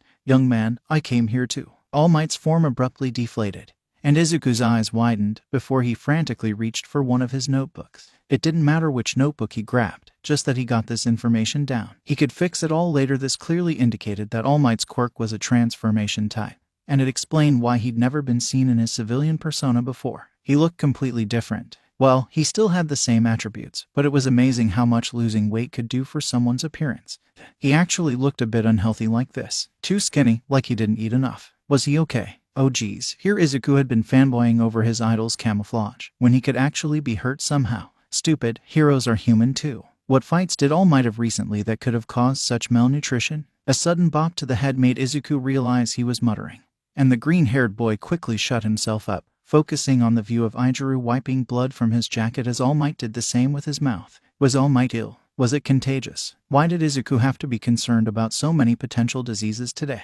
Sorry about that. Anyways, young man, I came here to thank you, and also to discuss your question from earlier. If you hadn't told me about your life, if you hadn't rushed into that fight to save your friend, I would have been a worthless bystander just watching from the crowd. So thanks. No. Izuku took a step back, waving his hands before himself, and shaking his head in denial. It was my fault that villain even got the chance to attack again. If I hadn't grabbed onto you, he would have been in police custody by the time me and my friends got to the arcade. I got in your way. I wasted your earlier efforts. I'm not done. All Might's voice was soft. Almost too soft to hear, but Katsuki and Izuku held their breath to hear how their idol would continue interacting with their friend. You told me that you were scared of getting hurt, that you were terrified of dying and leaving your friends and family with empty spaces in their hearts and lives. So when I saw that anxious, scared boy rush forward to save a life that wasn't his own, it inspired me to act too. Despite the fears you confided in me earlier, you took that step forward, and I was unable to do anything but the same. The black-haired boy's motions of denial slowly came to a stop as the number one hero spoke. And even from their position, Izuku and Katsuki could see the level of attention he paid the other. With wide eyes, Izuku watched and listened to All Might's monologue, and the two boys around the corner could see it changing him. There are stories about every hero, how they became great. Most have one thing in common. Their bodies moved before they could think, almost on their own. Earlier today, that's what happened to you. That's what happened to you, and to the two friends walking by your side. I saw that quality in all three of you today. So take heart, young man. You can be a hero. All Might. Izuku's hands dropped loosely to his sides, and tears began to well up in his eyes. At this, Katsuki took a step forward as though to leave cover, and Izuku quickly grabbed onto his leg. The two proceeded to have a silent but very emphatic debate over whether they should reveal themselves or not, hands waving and gestures being made left and right, and it was very surprising that neither Izuku nor All Might noticed the whole thing. Eventually, however, Katsuki won the debate and turned his attention back towards his targets, just in time to hear their next words. I want to meet the three of you properly, get to know you a little better, train you as heroes of the next generation. I approached you specifically because you're already familiar with me in this form. And if I'm going to be spending a prolonged period of time with you three, it's most likely going to be like this. Izuku quickly dragged Katsuki back down out of sight, taking advantage of his distracted state, and covered the blonde's mouth when he began to cuss him out. His eyes remained focused on the conversation between the number one hero and their black-haired friend, though, his quirk reading their lips when Katsuki's struggles made it too difficult to hear. My name, outside of my hero work, is Yagi Toshinori. In the official records, I'm listed as All Might's manager. Feel free to share this with your friends, though I'd like you to keep my hero identity secret from them, for now. Oh, and here, take my number. Again, share it with your two friends there, but please keep it hidden from anyone else. The two fanboys hidden behind the bushes stopped struggling and stared with wide eyes as All Might gave their friend a slip of paper and watched Izuku enter the number into his phone before pocketing the slip. After a text was sent for All Might to save Izuku's number, the number one hero bid his farewell to the black-haired boy and turned to head back the way he came, vanishing down a street that led back towards the shopping district. Izuku stared at his phone for a few moments, seemingly in shock that he'd just gotten All Might's number, before yelling at the time and running down the street. Katsuki and Izuku scrambled up themselves, grabbing what things had fallen during their physical dispute, and ran towards their own homes for dinner. It'd be suspicious if they arrived home late, after all, considering that they'd supposedly left a good minute before their eavesdropping began. Wow, their friend just got All Might's number. They were going to get All Might's number, too, and they couldn't even talk about it, because they weren't supposed to know. Kaken, I never thought I'd say I was glad about your eavesdropping habits, but this is really something. The spiky blonde reached over to smack the back of Izuku's head, causing him to whine in offense. Shut up and run faster. I can't believe you're this fucking breathless after one day of no training. And keep quiet until we get indoors. We don't want people hearing this shit. Right. Izuku should be more careful. It was a wonder he'd kept even his own secrets this long. With how careless he could be sometimes. Greater than 9:35 p.m. Kirishima Izuku. Hey, All Might. Wait, that's too informal. All Might-san. All Might-sensei. Yagi Tashinori. Yagi-san is fine with me. Kirishima Shounen. What was it you needed? Kirishima Izuku. Okay, how should I tell my friends about you? I know you don't want to reveal your hero identity, so I'm trying to think of something that won't give it away. But they're both huge fans of you and they might figure it out fast, especially since one of them has an analysis-type quirk. And I can't even lie that well on my best days. Yagi Tashinori. Tell you what, if you can't think of anything, tell them to meet you at Dagobah Municipal Beach Park tomorrow at dawn. Let me know how things went when you arrive. And if you couldn't think of anything, I'll explain things for you then. Kirishima Izuku. Okay, thanks, Yagi-san. Kirishima Izuku set down his phone and stared at the bookshelf across the room, processing what has just happened. He'd just texted the number one hero. He'd informally addressed the number one hero and had basically explained what a fuck-up he was, but the hero had texted him back. And now, he was taking his two friends, two All Might fans bigger than he could ever be, thanks to Crimson Riot being his favorite to meet the man in the morning. And he couldn't tell them who he was. Holy shit, when they found out, he was going to die. Taking a deep breath, the black-haired boy stood up and went over to his bookshelf, picking up a collection of hero interviews from the Silver Age, and bringing it over to his desk. Something told him he'd need a lot of courage and determination to chat with his friends for the next for however long it took for them either to be given or to figure out the truth about Yagi Tashinori and All Might, and what better place to get that than from his own idol. Kirishima Izuku was still afraid, but he'd do his best to work through it, as he always did. Greater than 11:59 p.m. The hardest cinnamon roll. Hey guys, I kind of have something to tell you. Baku Baku Boom Boom. Ugh, I swear if it's about being something other than heterosexual, we already know. Who the fuck changed my username? We live in a society. I am exercising my right to remain silent. Baku Baku Boom Boom. This isn't America, fool. Come out of your house, Deku. I just want to talk. The hardest cinnamon roll. No, it's something else. Wait, what? KXMSJSKKWJDKS. We live in a society. Ijuku-kun, it's kinda obvious, but don't worry. We love and accept you for who you are. Baku Baku Boom Boom. And we'll kick the asses of anyone who doesn't. Anyways, the fuck was it you wanted to talk about? The hardest cinnamon roll. I'm not gay. I think we live in a society. The hardest cinnamon roll. CJKSMDMSKSKS. We live in a society. You've turned down everyone who's ever asked you out on a date, bro. None of them were guys, so there's no true indication that you're interested in them either, but you've never shown interest in any of the girls at school. The hardest cinnamon roll. You're not wrong. I mean, I'm not attracted to them romantically or whatever, but girls are still gorgeous. We live in a society. Of course, one does not have to be an artist to appreciate the beauty of a drawing or a painting. Baku Baku Boom Boom, says the only non-artist in the chat. We live in a society, and that's why it makes sense. You guys both know I love your art. The hardest cinnamon roll. Okay, I get where you're going with this, bro. But it's not like I'm attracted to guys that way either. At least, if I am, I haven't noticed it. I've never looked at anyone and thought, wow, I'd like to tap that. And it doesn't feel right to want to. I think I'm getting confused. Baku Baku Boom Boom. Of course it doesn't feel right. You're not some entitled douchebag dudebro who thinks he's God's gift to women. You're an actually decent fucking human being whose company I actually enjoy for periods of time that don't include you get destroyed. Unlike those useless extras that don't try for jack shit. The hardest cinnamon roll. Bro, you. I feel so appreciated, you. Baku Baku Boom Boom. Then why the fuck are you crying? Stop that. The hardest cinnamon roll. I'm crying because you're so manly, bro. Wait. We live in a society. Here it comes. The hardest cinnamon roll. CKXSJSNEFHHCJSJDK. I am confused even more now. We live in a society. Let all your frustrations out on the keyboard, Kirishima-kun. Tell me your feelings. The hardest cinnamon roll. Well, Dr. Midoriya, I seem to be questioning my sexuality. Baku baku boom boom. Huh, maybe now you'll finally recognize it when someone's fucking interested in you. The hardest cinnamon roll. Wait, there are guys interested in me too. How do people like me? They all hated me when I first moved here. We live in a society. I share your pain, Izuku-kun. I too am oblivious to the romantic advances of others in my direction.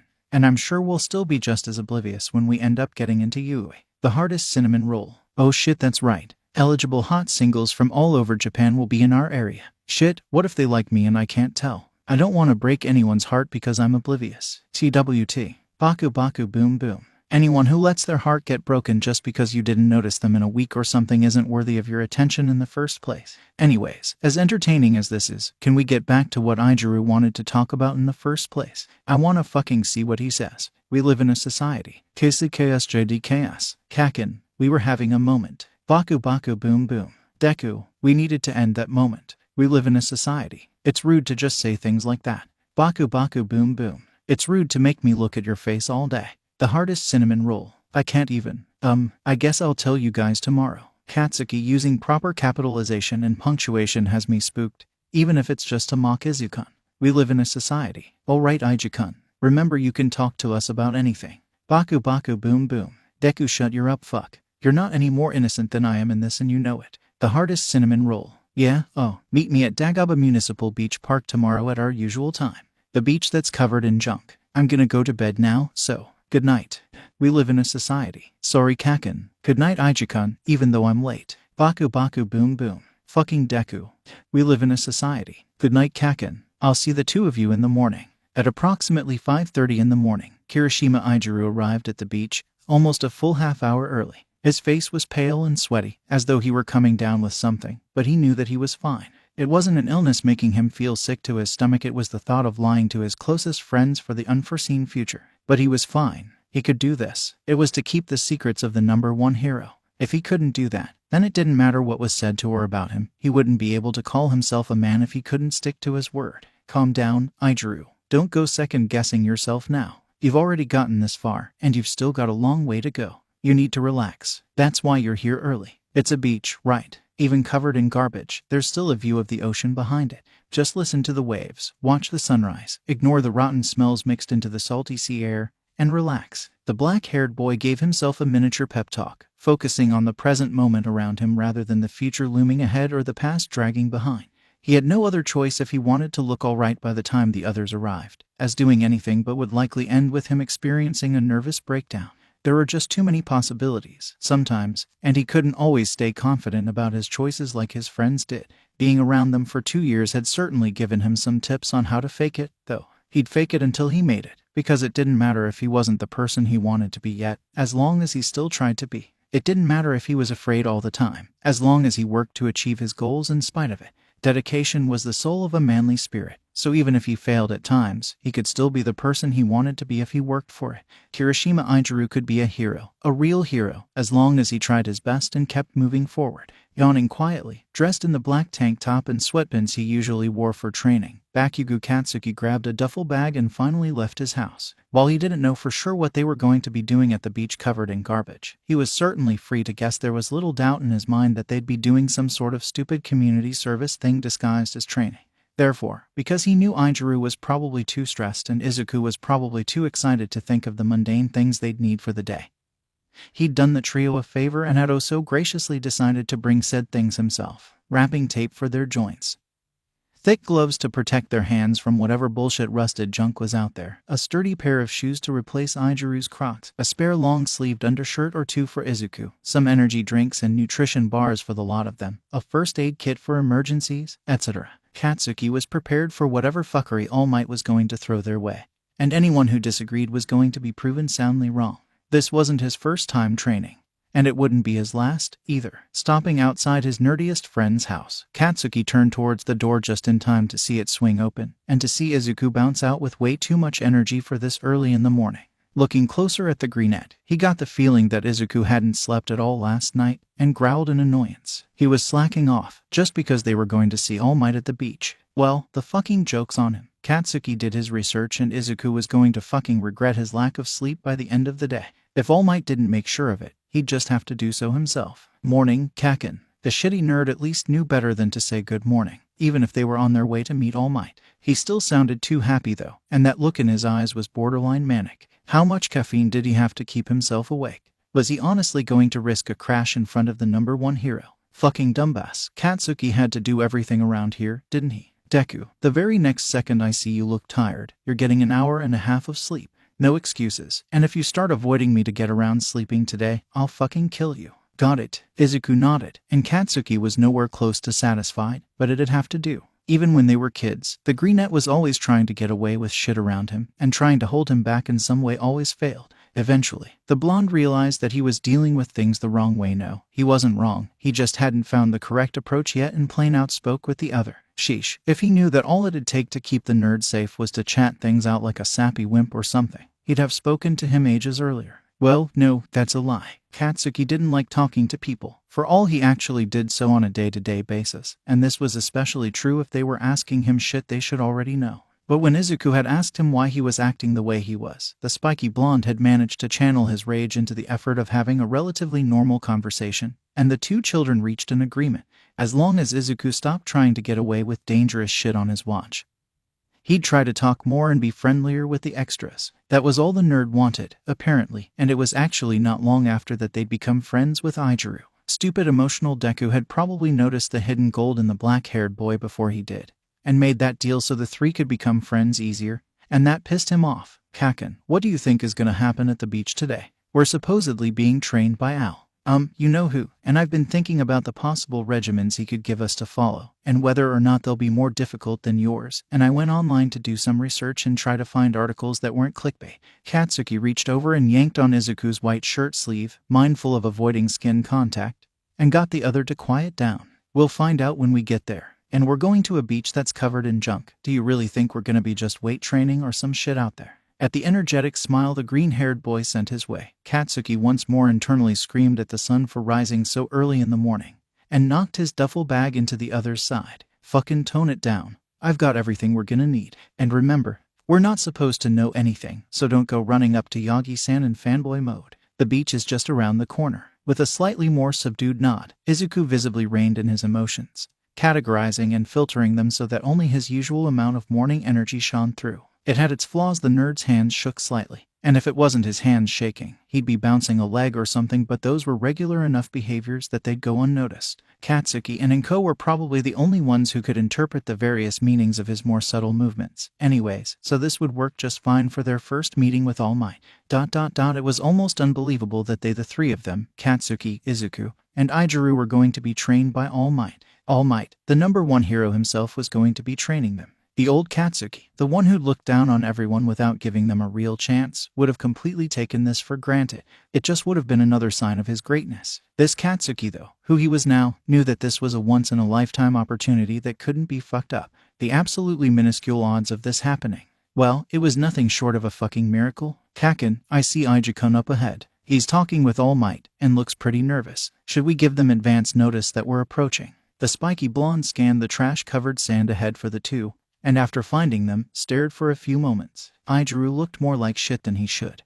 That was for certain. The damn hard-headed idiot was a morning person. Fucking woke up with perfect eyeliner and a sunny smile that could potentially outshine a happy Izu's smile, so maybe an advance warning would do him some good. Therefore, Katsuki grunted an affirmation, which turned into suspicion when Izuku approached him with a mischievous little grin and his hands behind his back. The fuck kind of warning are you planning, Izu, you bastard? Izuku smeared a handful of sand into Katsuki's hair, and without any hesitation, the blonde began sprinting after the greenette, scooping up his own handful of sand for revenge along the way. Without a doubt, this act served its purpose of giving Ijuku and All Might an advance notice of their approach, as the adrenaline-filled laughter of Izuku and the playfully enraged yells of Katsuki echoed over the piles of trash. I have no regrets. Tell my mother I love her. As Izuku swerved around Ijuku at top speed, Katsuki dropped his duffel bag there and followed, choosing to take the direct path by leaping over Ijuru's head to tackle the green ant. Revenge was served in the form of Izuku's own hair being completely messed up, and his playful struggles eventually led to the two boys wrestling in the sand, as the two they were supposed to meet with watched on his back as Izuku temporarily got the upper hand. Katsuki noticed All Might lean over to whisper something to Ijuru, followed by laughter and a nod from the black-haired boy. He looked a bit better already. Not bad, not bad. Whatever that shit making him anxious was could fuck off. Now to just get Izuku on his back again and show him who's boss around here. Halla and there. Yield, nerd. Y-I-E-L-D. Izuku soon gave up and smacked the sand with his palm. And as an amused Ijuru came over to help them up, Katsuki felt a smirk cross his face in satisfaction. Objective complete, fuckers. Advance notice and a morale boost successfully given. Once Katsuki and Izuku were no longer covered in sand from their impromptu wrestling match, the two friends found themselves faced by Ijuru and All Might, and quieted down to hear what they had to say. Ijuru spoke first, seeming a bit nervous, but not as much as he had been when the two were about to arrive. So, this is Yagi-san. I met him yesterday after ditching you guys for All Might. Super sorry about that. By the way, I'll make it up to you somehow.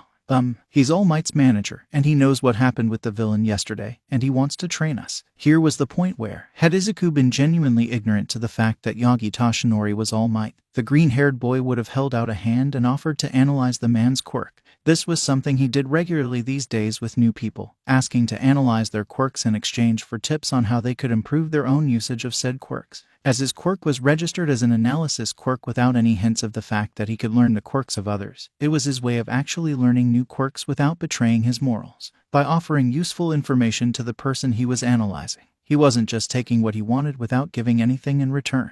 And even if he couldn't learn or couldn't use the quirks he learned, he still gave the original users advice it wouldn't be right to just leave them empty-handed, because he'd still made an attempt to learn their quirks in the first place. As it was, however, Izuku did not offer this deal to the man he officially knew as Yagi-san. Why was this, one might ask? It was because All Might had gone to great lengths to keep his quirk and his civilian identity a secret from the public, and Izuku could respect his wishes. He'd be a hypocrite to do anything but, after all. Instead of offering to analyze All Might's quirk and give him tips on it, Midoriya Izuku simply sent an excited smile to his older childhood friend, and turned back to their idol in disguise. I can hardly believe All Might's manager wants to train us, Izuku began, his green eyes scanning the emaciated blonde man up and down in an appraising manner. But Yagi-san, are you sure you should be training us like this? You're favoring your left side. And it's subtle enough that most people wouldn't notice, but it also indicates you've been hiding it for a while. Plus there's a bloody tissue sticking out of your left pocket. And while it might just be from a nosebleed or something, there's also a teeny bit of blood smeared at the corner of your mouth. Are you okay? The man choked on air and began to cough roughly, Ijuru immediately holding out a tissue by his side with concern as Izuku watched on with a small, guilty frown. It wasn't his intention to cause his idol harm, but it seemed he'd surprised the man by sharing his observations. Was something seriously wrong that All Might didn't want other people knowing? If so, Ijuru was likely aware of it, given the tissues he'd brought along today. That indicates that whatever Ijuru knows was found out before yesterday evening, perhaps close after the time he'd grabbed onto All Might's leg and hitched a ride. The number one hero did seem to be in a bit of a rush, so maybe he'd been leaving quickly to hide whatever problem he had. Was this why he'd been appearing in public less often? Maybe he'd been hit by a dangerous quirk that had lasting effects of some sort. For how great a hero he was, heroes were still human, so maybe someone had hit a weakness that the public wasn't aware of. A sharp elbow to his side broke Izuku's descent into deep thought, and glancing around swiftly, he took note that All Might and Ijuru were whispering to themselves while Katsuki pretended to be looking elsewhere. It was likely that he'd begun to mutter, and given that the spiky blonde was closest, it was likely that he'd been the one to elbow jab him. Izuku sent a quick nod of thanks to his friend, as it wouldn't have been a good thing for Ijuru or All Might to hear his thoughts at that moment,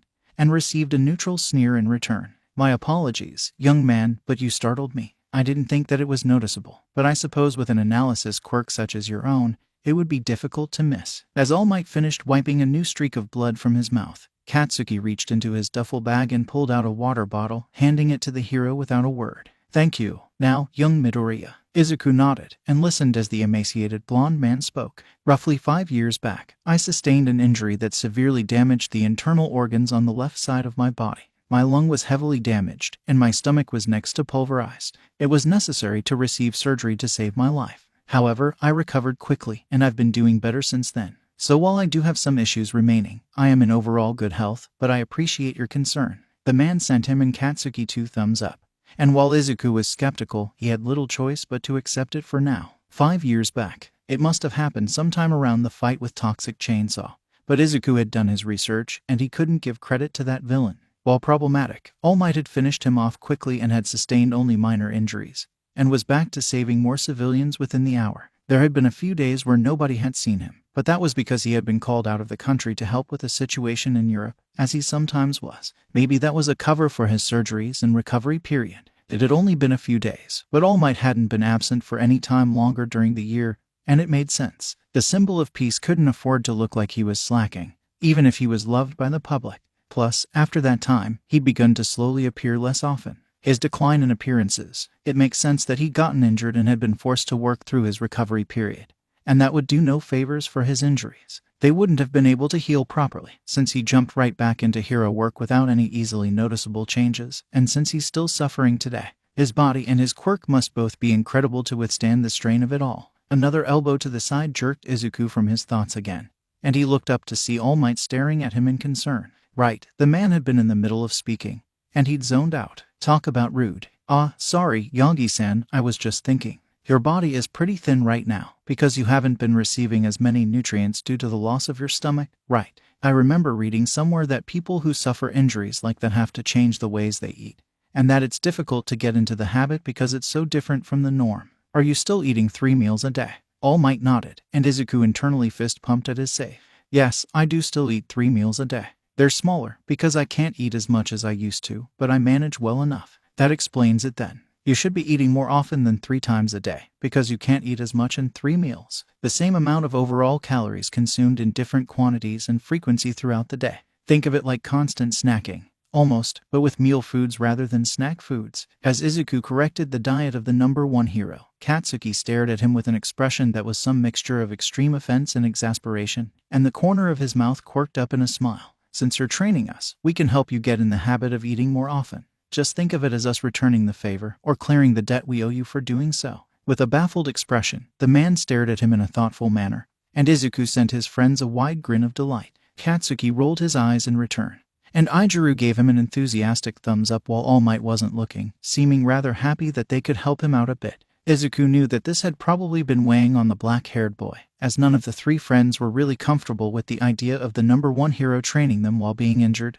though none of them had said anything about it.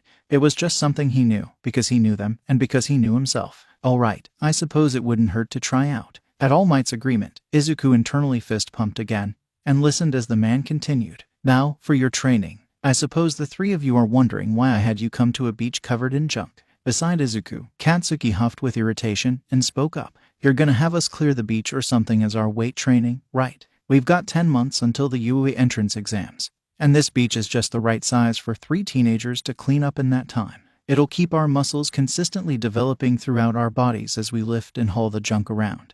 And the extra time we have can be used for hand-to-hand or quirk training. Kaken, using our quirks in public is illegal. Katsuki rolled his eyes again. Sheesh.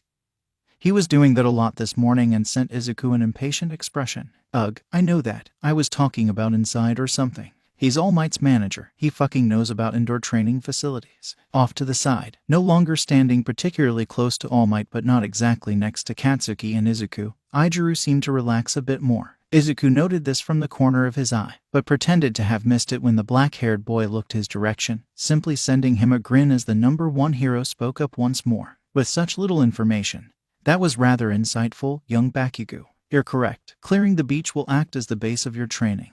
And while I hadn't considered the option of giving you hand-to-hand or quirk training, those are both good ideas. Now, for clearing the beach, I've rented a few dumpsters and a truck up the stairs from here. Each of you can fill the dumpsters however you please, though I'd recommend starting with smaller objects and using at least 2 people for the heavier items at first, and I'll empty the dumpsters when they get full. The civilian identity of All Might seemed to take an appraising glance at each of the 3 teens before him, and nodded to himself, before pointing at Izuku. You've got the farthest to go in terms of physical build, so don't rely too much on your friends for help here. I'm sure your quirk has helped you get around situations where strength is necessary thus far, but you shouldn't rely too heavily upon it. Young Kirishima, young Bakugo don't help young Midoriya here for the first 7 months of this training. If you find an object so heavy that it requires all 3 of you to lift, save it for a later month. Moving his hand towards Katsuki, the number 1 hero continued his assessment. Your physical build is the most advanced of the three of you, I'd say. I can tell you've been training your body for some time, but not a particularly long time. Perhaps 6 or 7 months. Take good advantage of your youth and keep it up. When building up your muscles, it's the beginners that have it easiest, so train yourself right and work hard. Katsuki nodded, sending a light smirk at Izuku and Ijiru from being acknowledged as the best build of the three, before All Might moved on to the last of the three friends. Young Kirishima, your build is between that of your two friends, but you're closer to young Bakugu's than young Midoriya. I'd recommend you try to seek help in this part of training as little as possible. But if you absolutely need it, ask Midoriya Shounen. The two of you need the most work, physically speaking, so assisting each other would be more beneficial than either of you getting help from Bakugo Shounen. Coughing lightly and dabbing the corner of his mouth with a tissue, All Might know Izuku should be calling him Yagi-san now lowered his other hand and stuffed it in his pocket. His phone came out a second later, which he used to check the time, before turning his full attention back to the three teens before him. Until lunchtime today, the three of you will be working on clearing this beach. Young Bakugo, go for a section farther away from the dumpsters so you get more of a workout. Young Midoriya, take the area closest to the dumpsters here. Young Kirishima, choose an area somewhere between those of your two friends. When noon rolls around, we'll take a half-hour break for lunch, and then we'll spend an hour assessing what hand-to-hand combat skills the three of you may have. Afterwards, I'll be heading to the agency, and the three of you can continue to work on the beach or train independently. Over the course of this upcoming week, I'll develop an individual training plan for each of you to follow, and the UE entrance exams will be here before you know it. Bringing a fist up in front of his chest, Yagi-san grinned at Katsuki, Izuku, and Ijiru, saying his last before the three would get to work. You have remarkable potential, boys. I hope to see each of you become true heroes of the next generation. Now, let's get to work. On the morning that marked the 4th month of training for the trio of friends, Midoriya Izuku prepared for war. Well, maybe that was a bit dramatic. The green-haired teen had dressed himself in black sweatpants and a black t-shirt that said spandex in white on the front, was wearing his red and orange friendship bracelets, and had tied the gray laces of his red shoes into perfectly mirrored bows. On top of this he had a forest green sweatshirt with the zipper left undone, so as to reveal the writing on his shirt, and black sunglasses with reflective red and orange lenses. Only clothes and accessories, nothing too special, so saying that he was prepared for war was a bit excessive. Maybe. Regardless, today was an important day in Izuku's eyes, one that he couldn't afford to screw up. Ijiru had messaged him and Kaken at an ungodly hour in the morning, asking them to show up to the beach an hour later than usual, and that he'd explain it once they got there. Katsuki had immediately spammed private messages to Izuku once he'd woken up,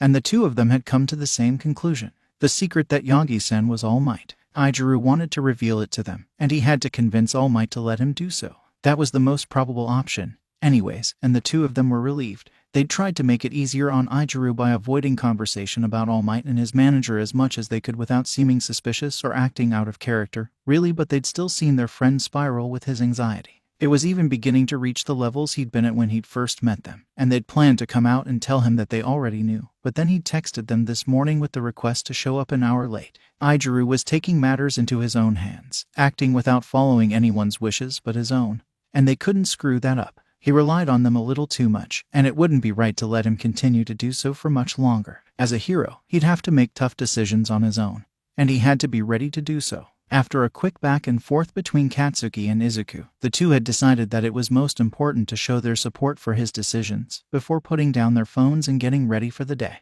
For Izuku, this meant placing an emphasis on the bonds they shared as friends and his willingness to defend those he cared about. Therefore, the friendship bracelets and the colors of his outfit had been chosen accordingly, and he was ready for the day. Katsuki would likely be more physical in his support, making more casual contact with Ijiru than he normally would, but he might dress for the occasion as well. At the very least, his green and red friendship bracelets would be coming out of the box he kept them in, so Katsuki and Izuku would be showing a united front. If Ijiru decided to wear his green and orange friendship bracelets today, which data from past events indicated there being at least a 60% chance of him doing so, then the three of them would match for an ultimate solidarity. Alright, it's time to do this. Slapping his cheeks and squinting in the mirror one last time, Midoriya Izuku deemed himself suitably prepared for the day, and grabbed his plain messenger bag on the way out the door. Inside the bag were his current notebooks, a binder filled with loose papers that could be rearranged according to his preferences whenever he added something new, multiple pencils and pens organized by color, a few books that had recently caught his attention, wrapping tape for his exposed arms and hands in case he got overwhelmed,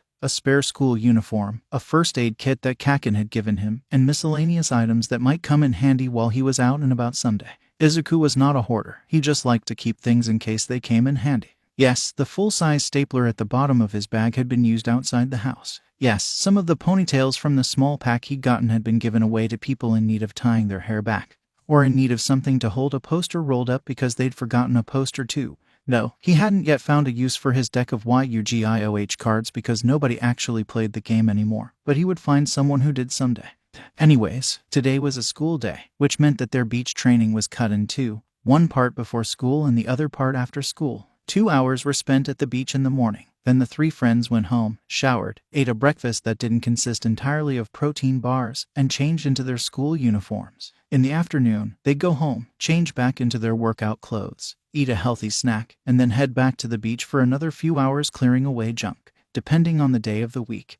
They'd then go to one of the martial arts dojos that All Might had found them, head out to the woods to practice with their quirks and other things where they wouldn't get in trouble, or just use the free time to relax and recover from the exhausting week. The weekends were much the same, but clearing the beach was an uninterrupted block of time followed by group training with Yagi-san, who would come up with various battle simulation exercises for them to try out. Not all the exercises worked out, and it was a learning experience for all of them, but it was invaluable preparation for the future, so they didn't really mind losing so much of their time to potentially socialize with classmates who would want to hang out with the three of them anyways. Haha, so today is a school day, and Ijuku asked Kakin and I to show up an hour later than usual. We're almost certainly going to be talking a lot, so it's unlikely we'll actually get any work done, but there's still a chance we will, which is why I'm not in my school uniform right now. Get ready to conquer potential anxiety issues with the power of friendship.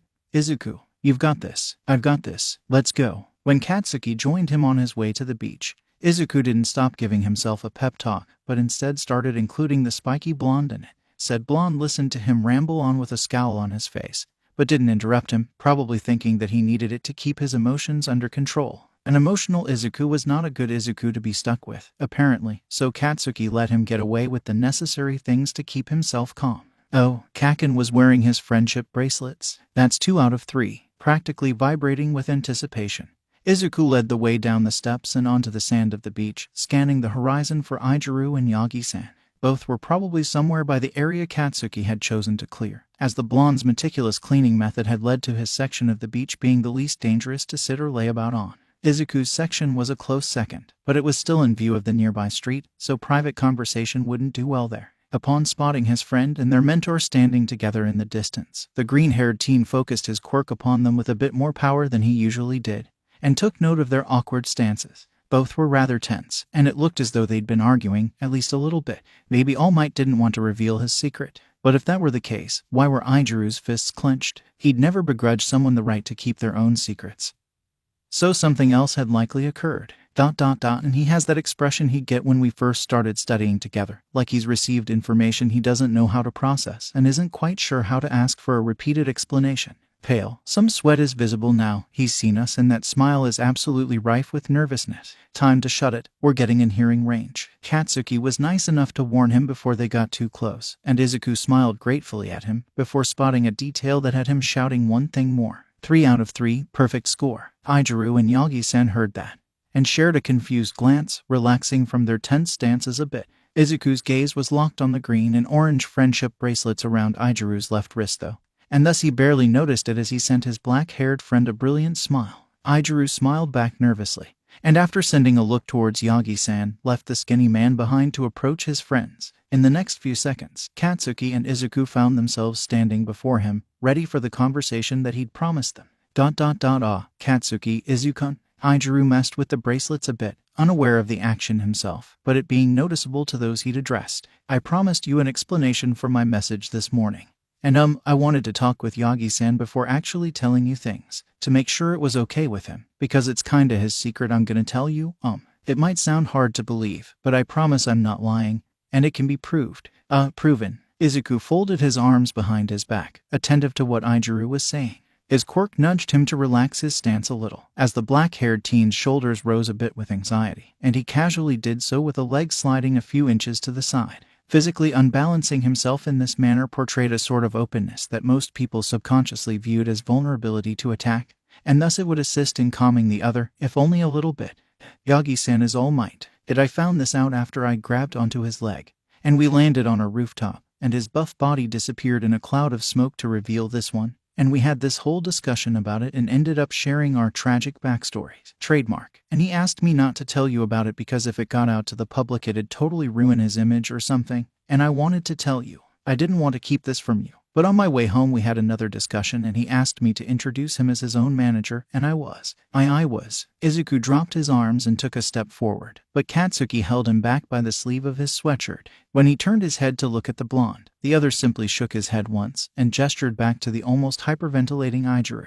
This wasn't something that could be interrupted yet, no matter how much he wanted to, seeing his friend literally shaking with pent-up emotion. I was so sure the two of you would find out and hate me for keeping this from you. So I came to talk with Yagi-san about it, and he still didn't want to tell you, but Izuku lowered his head until his face was hidden behind his black bangs, taking a deep breath, and his voice quickly came out a bit quieter than it was before. I told him something important. I told him that if I'm going to be the hero I want to be, I can't live my life with regrets. And I know that if I lost you guys because of something that I could have changed, that would be the biggest regret I could have. As Izuku peeked through his hair, his carmine eyes wide and flicking between the ruby and emerald gazes focused on him, he clenched his fists tighter. His posture was tense, as though he were expecting to get hit and was preparing for the incoming blow. Yet he continued speaking, his voice tight and breaking, despite the fear in his eyes at what their response would be. Do you hate me for keeping All Might a secret from you, for lying to you and deceiving you for months now? I wouldn't blame you if you did, but I still want us to be friends. The two of you changed my life for the better when we met, when we started hanging out and never really stopped. I was in a bad place when I moved here, and you guys helped me with that so much. So, I have to ask if this is the end of our friendship, because I betrayed your trust in me. I took your good deeds and flung them back in your faces. Bakugo Katsuki, Midoriya Izuku, do you hate me for what I've done? The teen standing here, before Katsuki and Izuku, was vulnerable and waiting for their judgment to befall him. Sharing a glance, the two began to have a silent conversation of expressions and gestures, as Yagi-san watched on in the background. We shouldn't have let this go on as long as we did. We should have confronted him about this sooner. How could he think we'd hate him? He's been doing All Might a favor, keeping the man's secret when he was under no shitty obligation to do so. He's been hurting this whole time. We didn't see it. We didn't care enough. It's our fault he's so worked up now, because we didn't bother to look into his feelings any deeper than the surface. We missed it. We fucking wrote it off as nothing. We need to make up for our mistakes. We don't hate him. Izuku-kun, we can't hate you. Katsuki took a step forward, pausing when Izuku flinched, and resuming at a slower pace. 3 steps forward, and 2 arms wrapped around their black-haired friend, pulling him in close as Izuku approached from the side to do the same. Screw his stupid aversion to touch. He would comfort his friend, damn it. Of course we don't fucking hate you. That has to be the stupidest thing I've heard all week. And you were there when our dumbass classmates struggled to figure out what 2 plus fucking 2 is. In their arms, Izuku released a watery laugh at Katsuki's declaration, leaning into the blonde's shoulder. If anything, we like you even more now. Which is pretty difficult, considering how much we liked you already, so feel accomplished instead of nervous. You kept a secret of All Mights from us, despite knowing how much we'd be interested, and you felt guilty about it. You're an amazing person, Izuku-kun. How could we ever hate such goodness? Resting one hand on Katsuki's shoulder, Izuku used the other to give Izuku a reassuring squeeze, and smiled softly when the black-haired teen finally wrapped his arms around the two of in return. He could feel the other's arms shaking slightly, and upon sharing a glance with Katsuki, saw that he'd felt it too. In sync, the childhood friends hugged each other tight, as a visibly moved All Might pretended that he wasn't crying in the background.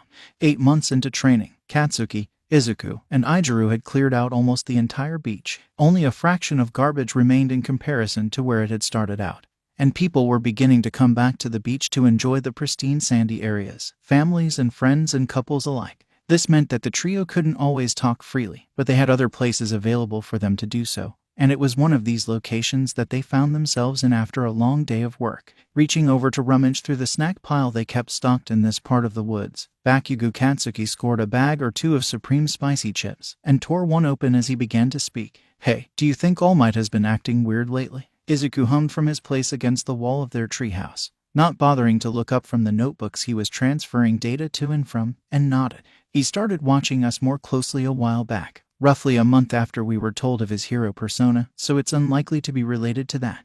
Lately that attention has been more obviously focused on each of us individually, as though he's trying to choose one of us for something, and is having issues deciding. Maybe he wants to ask one of us a question about how we met or something, and feels awkward about it. It's logical to assume that he wants to get to know his pupils better, considering he's putting so much time and effort into them. Playing a time-sensitive game on his phone. Izuku's eyes remained focused on the screen, but he spoke up as well. I can understand that. We're all pretty different from each other at first glance. Katsuki seems brash and unpleasant to anyone who doesn't know him. Izuku tends to unnerve and weird people out when he's not watching himself close enough, and people keep calling me a naive cinnamon roll when they think I'm not listening. You wouldn't think we'd get along as well as we do, but that's just why you don't judge a book by the cover. Draining a can of soda and crumpling it in his hands afterwards, Katsuki picked up the sketchbook he'd been penciling in moments before taking a snack break and squinted at the page. How much do you want to bet he thinks we're dating? Izuku choked, dropping his phone, and quickly scrambled to pick it back up as Izuku laughed. I'll take that bet. 500 yen against. Ha, so little, Izu. Could it be you're not sure about your stance? Katsuki teased the greenette, poking the corner of the other's nearest notebook when he wasn't writing in it. I'm raising the betting pool to 1,000 yen. Tossing another can of soda towards the spiky blonde, Izuku smirked dangerously, and ignored the wine Izuku made at losing his game beside him. Maybe I'm absolutely certain. Maybe I'm just playing the long game. Did you consider that? For all you know, I could be tricking you into raising the bet higher on your own, so I'll get a bigger pot without having to wager more of my cash. You're too impatient for the long game, and we all know it. That quirk of yours is on my side this time. Wouldn't you agree, Izuku? Pouting at the screen of his phone, the black-haired teen sighed and shrugged. I don't know, man. Izuku can be pretty tricky sometimes. Even being straightforward about his trickiness could be another trick. That's why I'm staying out of this bet. How did you even get the idea that Yagi-sen might think we're dating? Katsuki shrugged in return, and turned his attention back to the page, tapping his cheek with his pencil. Like you said, we get along. The two of you are human beings that I can actually fucking tolerate the existence of. If All Might has seen us around other than training, he'd probably figure that out real quick. Take an insufferable asshole who's a dick to everyone but one or two people, and you might start thinking that those three have something going on. It's the whole bad boy helping a wounded kitten trope. People go crazy for that shit. In the middle of a sentence, Izuku couldn't help but snort at the comparison. I can totally see it. Izuku is totally a kitten, and I'm the wounded part. And how the fuck are you wounded, Deku? Did you go and do some stupid self-sacrificing shit again? The spiky blonde teen squinted at the greenette, his expression morphing into irritation. I swear, if you went out and tried to talk to villains again, I swear I'm wounded by the fact that you think All Might thinks we're dating. At the deadpan response, Izuku stifled a snort, and pretended to be deeply immersed in his game when Katsuki sent an unamused look in his direction. Eventually, the blonde returned his focus to Izuku, and huffed as his irritation began to fade. Whatever, just whoever All Might decides to fucking approach first about this shit has gotta tell the others whether it's about us dating or not. And no lying to get out of paying up. I'm looking at you, Deku. Izuku waved a hand dismissively towards Katsuki, and closed one notebook in front of him before reaching to open another. Yeah, he agreed with a light smirk, ending the conversation. I'll be honest if he ends up approaching me. With that, the three friends lapsed once more into a comfortable silence, each focusing on their own thing in the company of one another. Guys, we're almost done. Look at the beach. Look at how little junk is left. Yeah. On the way to his dumpster, Izuku whisper shouted to Katsuki and Izuku when he passed by them, and the two took a step back to appreciate the view. Truly, the vast majority of the beach had been cleared off. Pristine sand sparkled in the light of the morning sun. A few small children running in the waves as their families enjoyed the day. A few joggers ran along the outskirts of the area, and one of them waved as they passed by, sending them a bright smile and a thumbs up at the work they'd gotten done. All that remained of what was previously an illegal dump was a broken down and rusted car, a couple broken televisions, one more broken fridge, and some loose debris that had broken off of other junk throughout the day. Sharing an excited glance, the three friends sprinted for the remaining garbage, shoving one another and cackling. Save the car for last, Izuku yelled. Save the car for last. We'll do it together. Izuku went for the loose debris scattered across the sand, wanting to take care of that quickly in case one of the toddlers running around decided to come to this section of the beach, while Katsuki and Izuku both ran a heavy TV up to their respective dumpsters. Strips of metal and chunks of glass failed to cut the black-haired teen's hardened skin as he tossed them into his bag, and the explosive blonde and the greenette returned for the fridge at the same time. Briefly, the two squabbled over whose dumpster they would put it in, before deciding to just chuck it into Izuku's dumpster and carrying it off. Before long, the three friends were circled around the last bit of junk remaining, wide, satisfied grins on their faces. On three, everyone. A few joggers and beachgoers stopped what they were doing to observe the three, interested in seeing this go down.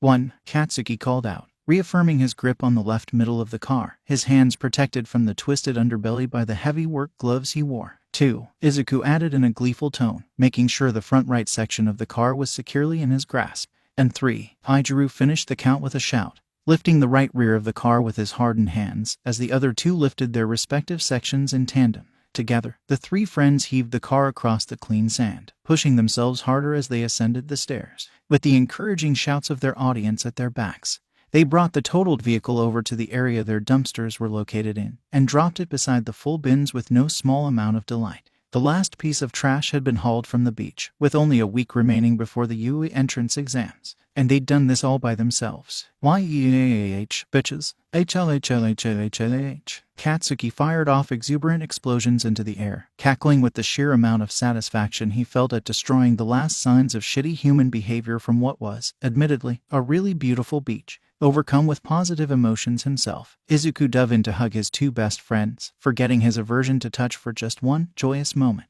Together, the three ended up in an excited dog pile next to the car and the dumpsters, laughing and cheering at each other for doing what they thought was an impossible task for only 10 months. Eventually, the onlookers returned to what they'd been previously doing, and the three friends settled down a bit from their rush of endorphins.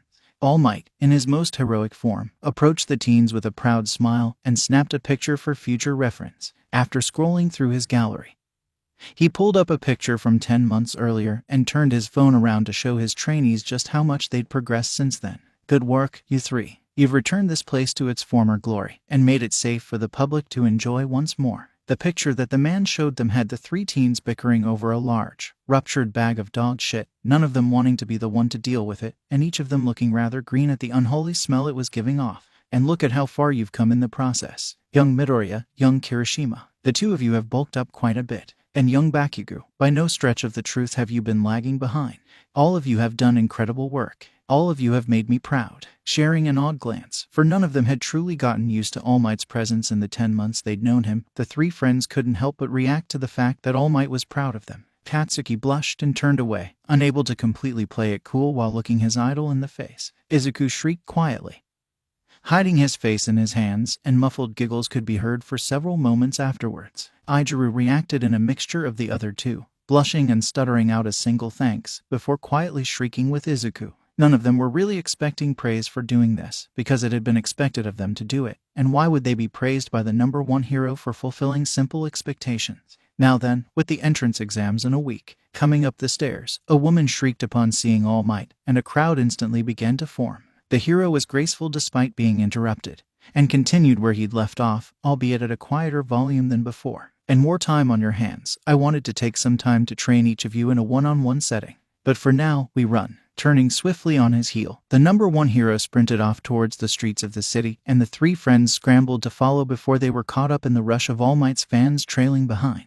When it was Izuku's turn for one-on-one training with All Might, the green-haired boy had woken up an hour before dawn, and had wandered to the beach to watch the sun rise. His mother was still asleep, as per usual, and he was as careful as always not to disturb her rest. She was working more often these days, and he didn't want to cause her to lose any sleep she might have needed, so quietly out of the house he went. The streets of Musutafu felt like another dimension, almost, with the silence they carried despite never truly being asleep. A few other people wandered around this early, but they never spoke, and their footsteps never fell. They were quiet, and they were peaceful, and they were always watching. When Izuku arrived at the beach, he noted that the atmosphere was amplified here, now that it was clear of the rubbish previously staining its pale yellow surface. In the dim lighting just before the dawn, the sands appeared white and the ocean appeared black, a grayscale environment where nothing moved and nothing breathed but the world itself, exhaling gentle gusts of wind through his messy curls. It was soft and a little bit cold, but it felt like a second home. Then, the sun rose, and Izuku returned to his first home as colors broke free from the hazy memory of apathy they'd been trapped behind. Life, warmth, color, and vibrancy. This was the world that the Greenette was born of, and this was the world that would always be his first home. It was in this world that he would continue forward on his path of heroism, and it was in this world that he'd stand alongside his friends as they did the same. This was the world for which he was created, rife with complex simplicity. Beautiful, isn't it? I've come to enjoy watching the sunrise here, before you and your friends show up for training. A time of rest, before the time for action. I'm glad you're here to experience it. The quiet voice of Yagi Toshinori sounded out beside him, the man having arrived to observe the sun rise roughly half an hour later than he had. Neither he nor Izuku had spoken during that time, just watching the horizon and waiting for the color to return to the world, peaceful in the company of another who understood the feeling. I woke up earlier than usual, and I was too excited to get back to sleep, so I decided to come here and, well, I didn't expect you to show up early, with how tight your schedule is. The skinny man smiled, and reached over to rest his hand on Izuku's shoulder. It was a light weight upon him that may have bothered him another time, but with the peaceful atmosphere still lingering, he found himself smiling at the feeling of warmth that it brought to him. I always make time for moments like this, my boy. It's important to experience the peace of the world as well as create it, to reaffirm what you're fighting for. Not to mention the stress relief that doing simple things like this can bring. The time of rest before a time of action. The calm before the storm. With one more pat, the man released Izuku and turned to walk away. That same hand beckoned the green-haired boy to follow. And thus he did, leaving behind the quiet beach and returning to the streets that were beginning to awaken. All might, you want me to? What? The time for lunch had nearly arrived. The time at which Izuku would leave to join his friends and continue the rest of the day by their sides. When the number one hero had said something impossible, if not impossible, then it was downright absurd, and him, what? I want you to inherit my power, young Midoriya. My quirk, which has been passed down for generations, I want you to carry on the torch in the next. Izuku could feel himself going cold and pale. His skin beginning to itch where it was in contact with his clothes, the sweat beating down his forehead leaving behind a trail of pins and needles behind it.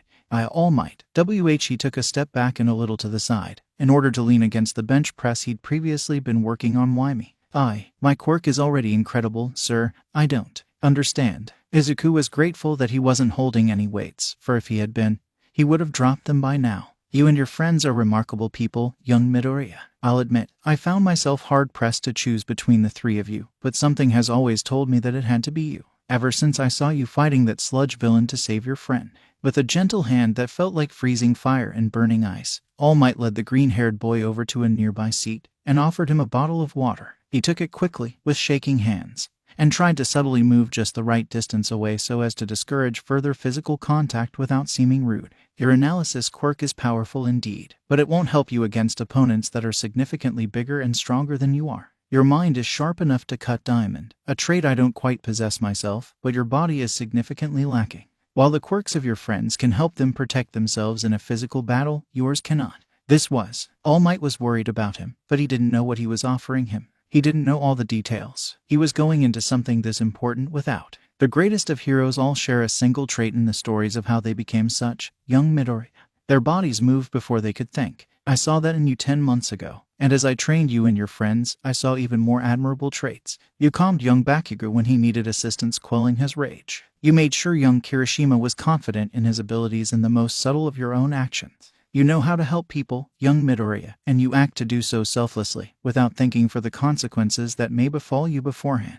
No, that wasn't him. That was just a friend being a good friend. He wasn't. This isn't who I am. All Might, you've got it all wrong. That is why I want you to be the next holder of my quirk, young Midoriya. The next holder of One for All. Izuku stood up sharply, glancing towards the doors to make sure they were securely shut, despite knowing that the two of them were alone. This building was privately owned by Yagi Toshinori, so nobody would be there without him inviting them, but he still had to check. Maybe he was being a bit abrupt, as All Might did appear rather startled, but he couldn't. He wouldn't allow this to go on any further. I'm a liar, All Might. I'm a liar, and I'm selfish, and I'm nowhere near as worthy as you think I am. The man opened his mouth to speak, beginning to look alarmed at the firm belief in his voice, but he didn't let him interrupt. And even if I was worthy, you still shouldn't give me your power. I am probably the worst person you could give it to, because of my quirk. If I had that much, if I had One for All, along with everything else my quirk can give me, I'd be. I can't take it. All Might, you can't give me your quirk. Izuku sent a pleading glance towards his idol, his skin burning and his hands shaking harder as he silently begged the man to understand. The way I see it, young Midoriya, you're quite possibly the best person I could give it to.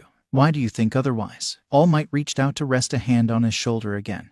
But Izuku flinched back, and the man watched him with a puzzled and somewhat wounded expression. Please, explain it to me. I don't understand where you're coming from. I don't know your life story. I can't understand your point of view if you don't tell me what or why it is. Staring at the number one hero, whom he also knew as Yagi Toshinori, the green-haired boy quickly thought it over. This was All Might. Surely, if it would be safe to tell anyone the truth of his quirk, it would be him. He'd told Izuku, and nothing bad had happened to him yet, so surely it would be safe to tell the number one hero. The number one hero, who had just shared a secret about his own quirk. Izuku had to tell him now, if only because of that. He had to, in order to keep things fair. Data for data, knowledge for knowledge, a secret for a secret. He had to keep it equal, or else he'd be taking advantage of him. He'd be taking advantage of his idol. All right, give me a moment, please. Yagi-san nodded, and Izuku relaxed a little bit, relieved of at least a little stress that he was experiencing. He could calm himself down before speaking, so he didn't say anything he'd regret later on. He didn't have to rush. He could speak at his own pace. Sitting down on the machine across from the bench All Might was seated on, Midoriya Izuku took deep breaths until his skin was only crawling instead of burning, and began to talk. When I was 4 years old, I didn't have a quirk. I did, however, have a quirk when I was 5. And when I got home, and I showed my mother what I could do, she said something very important to me. Even though I was only 8 years old at the time, I had seen enough to understand where she was coming from, and why she was so worried. I had to listen to her, because I understood the truth she was trying to teach me. Taking a light breath, Izuku sat up straighter, taking on the simultaneously serious and sad expression his mother had worn those many years ago, and spoke in a mimicry of her gentle, loving voice. Izuku, she said, your quirk is something so very, very special. I hoped that I'd never have to ask you something like this, but for the safety of my mind and the safety of my son, please promise me that you'll hide this part of your quirk from others. There are people out there who will want to use you for your abilities. Izuku, people who would take you from the safety of your current life and break you down until you have no choice but to follow them. It's not safe for anyone to know what you can do, so please, promise me that you'll keep this secret from anyone you wouldn't trust with your very heart and soul. He remembered her request word for word, as it had been such a prominent moment in his life, and his eyes as he spoke mirrored the sadness his mother had displayed when she'd asked him to hide a part of himself. Even when he finished saying her part, the sadness remained in some small amount, alongside a longing for the day when he could finally reveal himself to the world in his entirety. Only 3 people other than myself know the truth about my quirk, Yagi-san. Kaken knows because I first discovered the ability with him. Mom knows because I told her that same day. Ijuku knows because both Kaken and I trust him with everything we trust with each other. And now, Yagi-san, you're the 4th person to know my secret, because if there's anyone else I can trust in the world, it's you. Clenching his fists against his sweatbands. Some of the cloth caught up between his fingers. Izuku met the gaze of the number one hero head-on. Emerald eyes met labradorite. And without blinking, the green-haired teen made his closing statement so softly it could barely be heard. I've always looked up to you, All Might. I know that this world is terrible and cruel, but ever since I was a child, I've seen you working to make it a better place. I've seen the genuine hope in your eyes as you stare through the darkness to the light beyond. I've seen through the smile you make for the sake of the people you're saving. I've seen the sheer faith in humanity that you carry. You're like me, or I'm like you, yes, and that has inspired me to keep going. But it doesn't mean that I deserve to be the next symbol of peace. Silence fell within the workout room, and its 2 occupants continued to observe the other, waiting for what would happen next. All Might's decision, or more words from Izuku. Both waited for something to break the moment, both contemplating their own points of view. I shouldn't be chosen just because it makes logical sense, or because you think I'm like you, All Might. You haven't known me long enough to truly gauge my worthiness, or even just my honesty. The fact that you were so open about your quirk with me, along with what I've seen of your personality, indicates that others have been told this truth as well. Word hasn't gotten out, so you may yet have been more careful than it seems on the surface, but you made a mistake in telling me. If I were someone else, another version of me with different morals, there would have been no hesitation. With your power behind my quirk, I would become unstoppable. And that is incredibly dangerous. After several minutes passed by, the number one hero finally sighed and nodded in acceptance. Midoriya Izuku, if I cannot pass my power on to you, can I still have your agreement that what has been said here today will remain secret? Can I trust you not to tell your friends of what we discussed today, for as long as it takes me to choose the next holder? Relief swept over the green-haired teen, and he nodded in return, his hands no longer shaking. You have my word. As All Might beamed at the boy, a genuine smile rather than the mask he wore during his work, Izuku abruptly realized something. While he wouldn't be able to let himself accept All Might's quirk directly, he could still receive it in a sense, and it would be weak enough that he wouldn't have to fear going mad with power. One for All gathered a stockpile of power by jumping from user to user, and that meant that he'd be able to learn the quirk without receiving any of the energy stored within it. Plus, if he learned it himself, he'd be able to help whichever of his friends actually ended up with it, should they experience any trouble controlling it. That was the swaying factor, it seemed. He wanted to help his friends first and foremost. And if he could do so by learning a quirk that probably wouldn't help him much until many years in the future, he'd do it.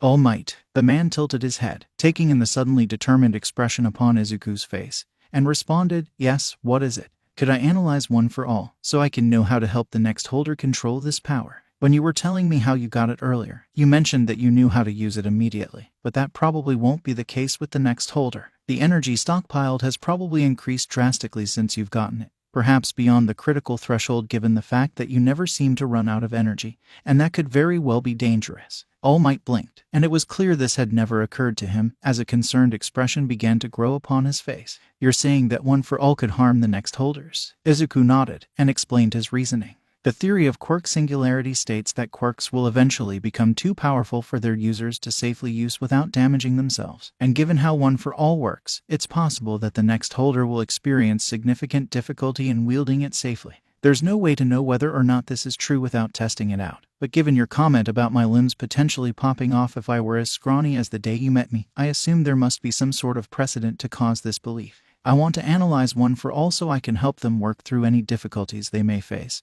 just in case they end up proving the theory of quirk singularity to be true." Given how long he'd had the quirk, and how successful he was as a hero, All Might likely didn't need any advice in using it.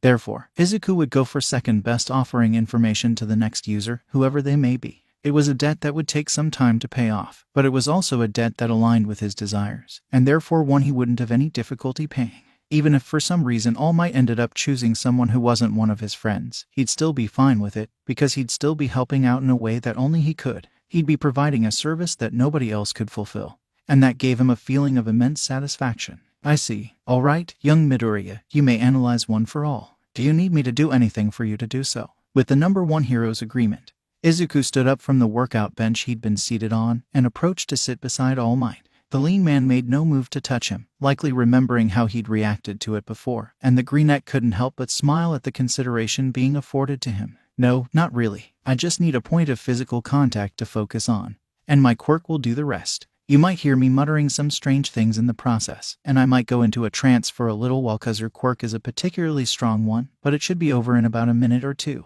If you want to help speed things up, you could tell me what your quirk feels when you're using it, once I'm roughly 30 seconds into the analysis." Izuku held out his hand as though he were waiting for a handshake, and his smile widened slightly when All Might accepted it. Placing his other hand over the back of the number one hero's, the green-haired teen thanked the man for letting him do this, and focused his quirk upon the buzz of foreign energy between his palms. And then it began. Power, power, so much power, energy, strength, fuel, take no, slow down, feel, stockpile of energy gained through generations of users. Imprint theory, imprints of the past users left behind. Traits and ideals, justice, love, vengeance, hope, truth, desire, strength, peace, power. Izuku was lost to the pull of his quirk in a way he hadn't experienced in a long time, ever since he'd begun to tame the incessant hunger his quirk possessed. One for all was an incredible quirk, a unique quirk, a quirk he'd never seen the likes of before. It felt almost sentient, but as though it were sleeping, a light doze on a hot summer afternoon. As All Might began to talk about what it felt like to use one for all, Izuku's quirk stored the data he was hearing and feeling in a bundle of nerves close to its core, categorizing its importance compared to the other quirks he'd learned. Energy storage functions, bioelectricity, mass stimulation of cells, redirection, peak performance update system, pathways to and fro, a gateway currently closed, but which may be opened upon the user's will. DNA infusion, inheritance. Energy infused into the DNA of the user, gateway opens. Energy withdrawn, gateway closes. Trails, strings of energy, connections. Invisible transfer mechanism. All Might shifted in position slightly, and Izuku's quirk scattered and reformed, eagerly observing the flare of energy throughout the man's body. Every bit of information was good. Every single bit. Injury compensation. Quirk altered itself to function differently in light of the user's sudden physical changes. Peak performance. Previously saved data. Emitter quirk. Not a transformation quirk. Base functions analyzed. Feelings, experience, analyzed. Quirk compatible with current system specifications. Active and passive usage functions applied. The quirk would work somewhat differently for Izuku, as learned quirks always did, but he'd definitely be able to help the next holder of one for all. His analysis of the user revealed that the quirk itself was mildly intelligent due to the imprints of the past users, and that it would try to hold out on injuring its users as much as possible. The version he possessed was different in that it had no imprints to it but for the user he'd directly analyzed it from. As with all the quirks he'd learned, the imprint that All Might left behind. Analysis complete. Data stored. ... It was incredible how true to himself the man had stayed despite being in possession of such power. He never faltered in the search for his ideals, and yet he also never compromised his own morality. If All Might chose to, he could rule the world as an all-powerful dictator and enforce the peace that way, yet he stayed true to himself. This sort of imprint would be important for Izuku in the future, should he begin to struggle with his own morality, as he often feared he would someday. Young Midoriya, is everything okay? Feeling his face relax slightly, Izuku realized that he must have been wearing an odd expression of some sort, and released the hand of the #1 hero. Analyzing his quirk had sure been something. Yeah, how long was I out? 2 minutes. All Might nodded, and Izuku brightened up, pleased that he'd successfully estimated the amount of time he'd be entranced beforehand. So, you will be able to help the next holder with what you've learned. Without any hesitation, Izuku nodded in return, his mood having swung from the earlier seriousness to a pleasant sort of satisfaction at his successful analysis. He'd definitely be able to help the next holder of One for All, once he got a little practice with his own learned version in. Absolutely. Good to hear. The #1 hero seemed relieved, and Izuku suddenly realized that he might have scared the man at some point. Was it the concern at the theory of quirk singularity, or had he said something weird during his analysis? Oh geez, was he just muttering power to himself the whole time? He'd love to find out, but alas, All Might spoke again before he could ask. Well, there's still a good 20 minutes left before lunch. Would you like to get some more reps in? It was more of a suggestion than a question, but Izuku didn't mind. All Might was the one training him right now, after all, and he was used to Kaken just straight up ordering him to do certain exercises at certain times. It was all for the sake of becoming a hero. Sure thing, Yagi-san. Happy with the way his day had gone. Despite having to tell the man the truth of his quirk, Izuku walked over to the bench press with a pep in his step, and proceeded to work out until it was time to leave. Quirk, stockpile inheritance has been learned. At lunchtime, seated between his two best friends, Izuku enjoyed a bowl of spicy ramen as they chattered on about their days. Hey, Izuku, how was your training with Yagi-san? Katsuki and I did some stealth exercises of our own in the woods while we were waiting for you to get back. Rolling his eyes to Izuku's left, Katsuki reached around to snag some chips from Ijuru's plate, ignoring the indignant hey that came from the black-haired teen right after. We basically fucking played hide and seek. Stealth exercise, PSH. If we'd had our paintball guns, then it would have been a real stealth exercise. As his two best friends began to squabble over the validity of vanilla hide and seek as a stealth exercise, Izuku remembered the training session he'd had with All Might. He remembered the discussion they'd had, and the promise of silence he'd given the man. Even though keeping a secret from his friends had hurt Ijuru, and history was always likely to repeat itself, Izuku took comfort in a few simple facts. 1. Keeping this secret would be temporary, as All Might had only asked him to keep it a secret until he chose a successor. Barring the possibility of All Might dying before he did so, this secret would be a temporary one, and that kept a lot of stress off his shoulders. 2. He knew the history of what had gone down, and therefore he'd be able to avoid the same troubles along the way. The bonds of friendship were strong between the three, and though he was quite certain they'd be able to withstand another secret of this magnitude being dropped on them, he'd rather avoid the trouble altogether. So he'd take comfort in the fact that this secret was a temporary one, and would do his best to support whoever All Might chose as his successor when the time came. 3. No matter how good people thought he was, and no matter how innocent or naive people believed him to be, Izuku would always have a depth to him that could not be breached. There would always be a vault within his soul that carried secrets unable to be shared with the world. And although it made him heavy at times, it made him strong as well. It was with this strength that Izuku turned to his two best friends, and told them all about his day with a smile, leaving the discussion with All Might out of the story completely. The day of the yearly entrance exam had arrived. After months, no, years of preparation, the trio of friends would finally see if all their hard work had paid off. Katsuki was sure that they'd pass, of course, with him in charge of their workouts before All Might. Once they'd actually gotten serious about things and done some research, they'd all experienced a greater amount of improvement than they had individually. He'd evaluated Izuku and Ijuru multiple times throughout their training, had asked them questions on what they thought was working and what they thought wasn't, was careful not to push them too hard while also not letting them stagnate. The blonde had the most experience with keeping one's body in shape, ever since gym class first got competitive, and this with his natural leadership tendencies made him perfect for the job. So, after putting his effort into his friends, Katsuki was certain that the trio would get into Yui High. Not only that, though the day before, when they'd been about to part at that familiar street corner, he'd made his beliefs clear. The three of them would pass the entrance exam.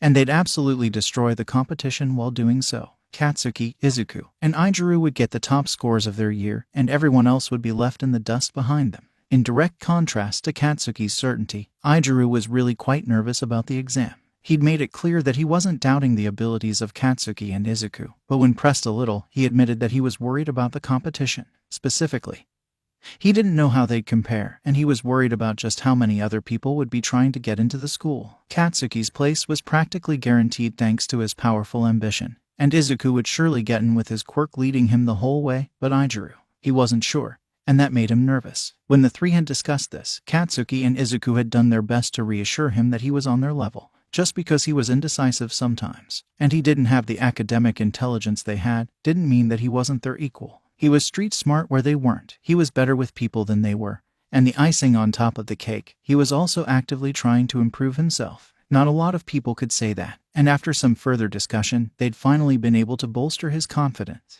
With Izuku thusly swayed to Katsuki's beliefs, the only person who hadn't been clear about their stance was Izuku. And that was where his current train of thought had led him on this surprisingly brisk spring morning. Izuku was calm, for the most part, as he contemplated their chances. Over the course of the past week, he'd done the last of his research on the entrance exam and had discovered that they'd be fighting robots. Katsuki would excel in this, he knew, and Izuku would have no trouble. His two friends had quirks that were quite useful for avoiding physical damage, as explosion gave the user a ranged attack and hardening protected the user's body, but he wouldn't be using his learned quirks for this, on the very slight chance that he didn't get into Yui. He couldn't risk higher powers knowing of his true abilities until he was able to protect both himself and those he cared about, and that meant he'd be moving forward with the limitations of his registered quirk. If he ended up in general studies, he'd have to hold himself back a while longer, and prove himself worthy of the heroics course in the sports festival. That would help spread his name and face out there a bit more effectively than his participation as a heroics course student would. People were always entertained by an underdog, but it was also too risky to justify deliberately taking that route. There were too many variables that he wasn't aware of and couldn't account for.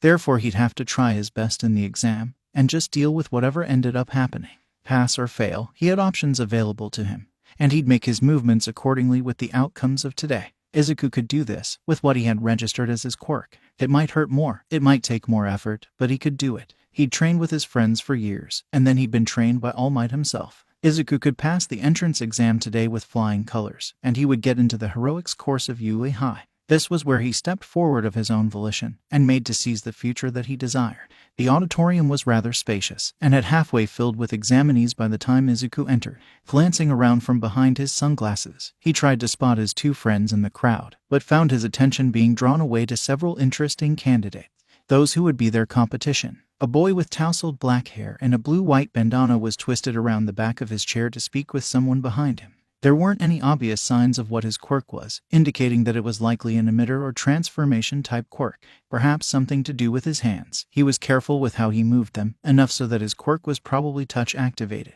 Another boy with dark blue hair and rectangular glasses was sitting up straight within his seat, rigid enough that it looked almost uncomfortable. His gaze was directed forward, but every so often it had flicked to those around him, as though he were assessing their personalities and casting judgment upon those he found lacking. Several nearby hero wannabes seemed a bit intimidated by it.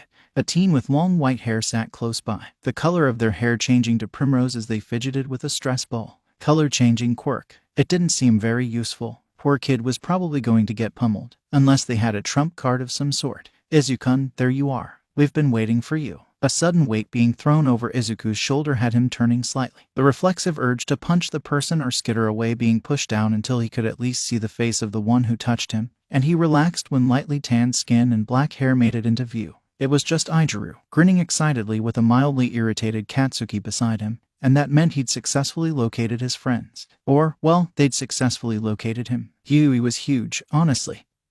He'd almost gotten lost on the way back from the bathroom. Taking a deep breath, Izuku lowered his sunglasses to meet the twin gazes locked upon him, a small smile growing upon his own face. Hey guys, this place is pretty massive. We might want to arrive early on the first so many days so we can map it. Katsuki scoffed, folding his arms across his chest in a way that had a few nearby examinees staring his direction in an appraising manner, and ignored them in favor of making his dry amusement clear. You got lost on the way to the bathroom, didn't you? And no, Izuku sputtered a denial, shoving his sunglasses back over his eyes. He wanted to preserve his eyesight as much as possible today, as once he really started using the visual aspects of his quirk, light would begin hurting them more than usual. I almost got lost on the way back from the bathroom, but I didn't actually get lost. Close enough, nerd. And you, Izuku. I hope those bags under your eyes are some shitty attempt at a new makeup style, 'cause you're supposed to have gotten a full night's sleep last night. Helps the information from studying set in. As the black-haired boy rubbed the back of his neck sheepishly, red eyes averted, Katsuki's irritation grew. Come on, I was just nervous, you know. Today's a big day. Besides, you and Izuku got us covered. No way we didn't pass the written. Izuku was interrupted at this moment by the blue-haired boy with the glasses, coughing pointedly and staring intensely at the three of them. Glancing around, Izuku noticed that the auditorium was almost full, and that they were the only ones standing around on the stairs. Clearly, they had to get to their assigned seats, or they'd draw even more attention than they already had. Let's finish this later. The three went forward to find their assigned seats, and Izuku gave the blue-haired boy a nod on the way past. His gaze was sharp as he nodded back, and he briefly noted how his glasses gave him a more practical aura, as though his stiff position hadn't done so already. Glasses carried the stigma of intelligence too. What would the greenette look like with glasses? That train of thought would have to be boarded later, though. An adult was walking to the platform at the bottom of the auditorium, present mic. The voice hero, so the briefing was clearly about to start. Speeding up his pace, Izuku sat a few seats away from the fidgety teen from before. His gaze steadily scanned the surrounding students from behind his sunglasses, taking in what information he could as he and his friends settled down in their seats. He wanted to know as much about his competition as possible. Glasses boy's pants are bunched up weirdly around his calves. Looks like a mutation quirk. Functions as a jump boost. The ankles aren't high up, so he's not likely to be part animal, and now was the time to perform some more discreet observation. His sunglasses would hide the shift in his eyes as he focused the visual aspects of his quirk on those around him. After all, no time like the present. It was a shame that more people weren't using their quirks. Izuku loved picking them apart to see what made them tick. Maybe that kid with the fanged mask would do something. Or that kid with the primrose hair. There isn't much they can do with that color quirk in hero work, unless they plan on going underground. Do they have the physical training to make up for it? They'd probably make a great undercover agent if they learned a little contouring. Or does it only affect their hair? Whatever. Next target. After some time had passed, Izuku's attention was drawn back by the voice of the person beside him, the one with the colorful hair. Fortunately, given the rather straightforward information provided by present Mike, it was easy to redirect his attention without missing anything important. Why, you look so calm, the teen beside him murmured with a sheepish smile. This is pretty big, huh? I wish you the best with your exam. And then he saw the stress ball disappear, a Rubik's Cube taking its place. His quirk immediately focused, ignoring all else in order to make sense of the irregularity. Spontaneous object creation. Limited by size, or are they just keeping it subtle because of the others in the auditorium? The hair pigmentation shifts must be an inherited mutation. How far have they come with their quirk? How far can they go? Even creation limited to objects and small sizes is incredibly useful if one is creative enough. I'll be surprised if this person doesn't achieve hero course. Shifting his gaze away from the hands of the kid for a brief moment, Izuku took in their slowly relaxing expression and the hair color shifting to white. Passive, emotive, mutation, not useful. How does that object creation work? His gaze returned to the kid's hands. And it was a good thing he still had his sunglasses on. The intensity currently in his eyes was enough to make children cry, and he didn't like scaring people who hadn't yet proven themselves to be dicks. Thank you, and you as well, though it's unlikely you'll need it. The versatility of your quirk should make things considerably easy for you. He offered a slight smile to the other examinee, and held out his hand. Physical contact required for in-depth analysis and assimilation. Advice will be offered in exchange for the data. My name is Midoriya Izuku. What's yours? I'm Razum Nakashi. The teen hesitated, before dismissing the Rubik's Cube from their hands and accepting the handshake. Physical contact successful, scan in progress, and thank you. I'm still working on my quirk. My success today is based on whether or not I can hold myself together long enough. I am pretty sure you noticed, but I'm very easily stressed and overwhelmed. Nakashi chuckled, their hair fading to a soft yellow before they smiled at Izuku. I bet a few people's quirks are going to be their downfall here. I've seen a few that require living material, and last I checked, robots aren't alive and can't be manipulated or put to sleep or anything of the like. Izuku's gaze sharpened as the teen spoke, information flowing between the points of contact in greater measure than that gained visually. The items weren't generated from Nakashi's hands as he'd thought. No, it seemed there was nothing about the body itself that contributed to this kid's object creation. Were they summoned from somewhere else, then? insufficient data, gray matter analysis required, assimilation failed, emitter quirk, mental subtype. Backlash from overuse may include headaches, nausea, vomiting, unconsciousness, bleeding from the nasal cavity, etc. Advice: limit usage to smaller or more familiar objects in order to avoid significant backlash. High stress levels noted. Advisory towards comfort objects and breathing exercises. Stress may affect quirk usage. Licking his lips, Izuku felt for whether or not he'd held onto the other's hand too long, and casually released it when the action would receive the least amount of attention. His hands slid into his pockets at that time, and he sat up a little more as the first students began milling out of the auditorium. I did notice, but you should try relaxing a little. Take a moment to try some breathing exercises to calm your system if you're starting to feel overloaded. It's more possible than not that running high emotions will affect your quirk negatively. Have you ever experienced nosebleeds from overusing it? He hummed lightly, a soft vocalization as though he'd had another thought, and tilted his head slightly. Remember that even if your creation is limited, small objects can go a long way. By offering advice to Nakashi, despite the failure to learn their quirk, Izuku was upholding his morals. To him, it wasn't a matter of whether he'd been successful or not, but the fact that he'd even tried that made it important to do so. Additionally, if this teen ended up in his class, he'd have a positive relationship with them from the start. Ooh, the only time my nose bled from my quirk was when it first developed. Otherwise, and no, Izuku saw the teen's face get a tad warm, their hair beginning to go magenta, and internally smirked. The kid was probably embarrassed or something, and he couldn't help but enjoy it a bit. Izuku blamed Katsuki and Aaru for this. Completely. He hadn't been sadistic about playfully teasing people until he'd discovered how satisfying it was to make his friends blush. Thanks for the advice. Izuku nodded once in acknowledgement of Nakashi's thanks. Getting up and exiting the row of seats, Kaken and Ijuku are gone. They must have been eager to get to their battle centers to let the other hero wannabes leave freely. His gaze was sweeping over the thinning crowd, as his focus began to fade from the teen beside him. Save your thanks. See that you make it into the hero course first, and then thank me. He wouldn't take credit for things he hadn't done. If his advice didn't help, then he didn't deserve thanks. I'll be seeing you around. Farewell. With that dismissal, Izuku began following the crowd of wannabes out of the auditorium. He had to analyze the competition he'd have at his assigned battle center if he wanted to get an edge above them, and he wouldn't be able to do that if he arrived merely on time. An early arrival was necessary for this, otherwise he'd get distracted and likely end up spending most of the exam time staring at the other examinees when he should be staring at the robots. Therefore, he'd have to get to the battle center he'd been assigned to quickly, and then he'd ace this exam. Everything was fine. Everything was just, completely, totally, fine. Izuku wasn't at all panicked. Nope, no way, he was fine, enjoying this dark, cloudy, overcast day, and not at all internally screaming because holy fuck, that sparkling laser guy is kinda attractive, and oh gosh, that cute girl who'd saved me from falling on my face earlier is in here too.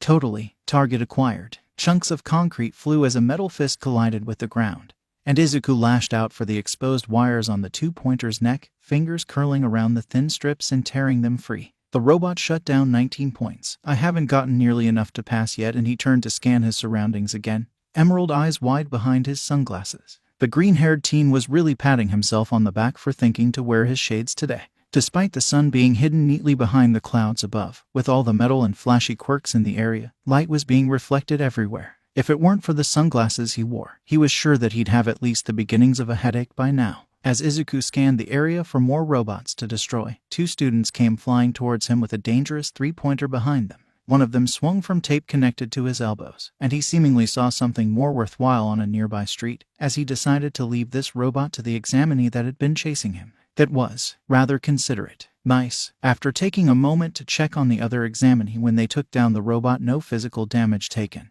just increased anxiety, Izuku decided to follow him, and sprinted through an alleyway in just enough time to see him tape up another robot.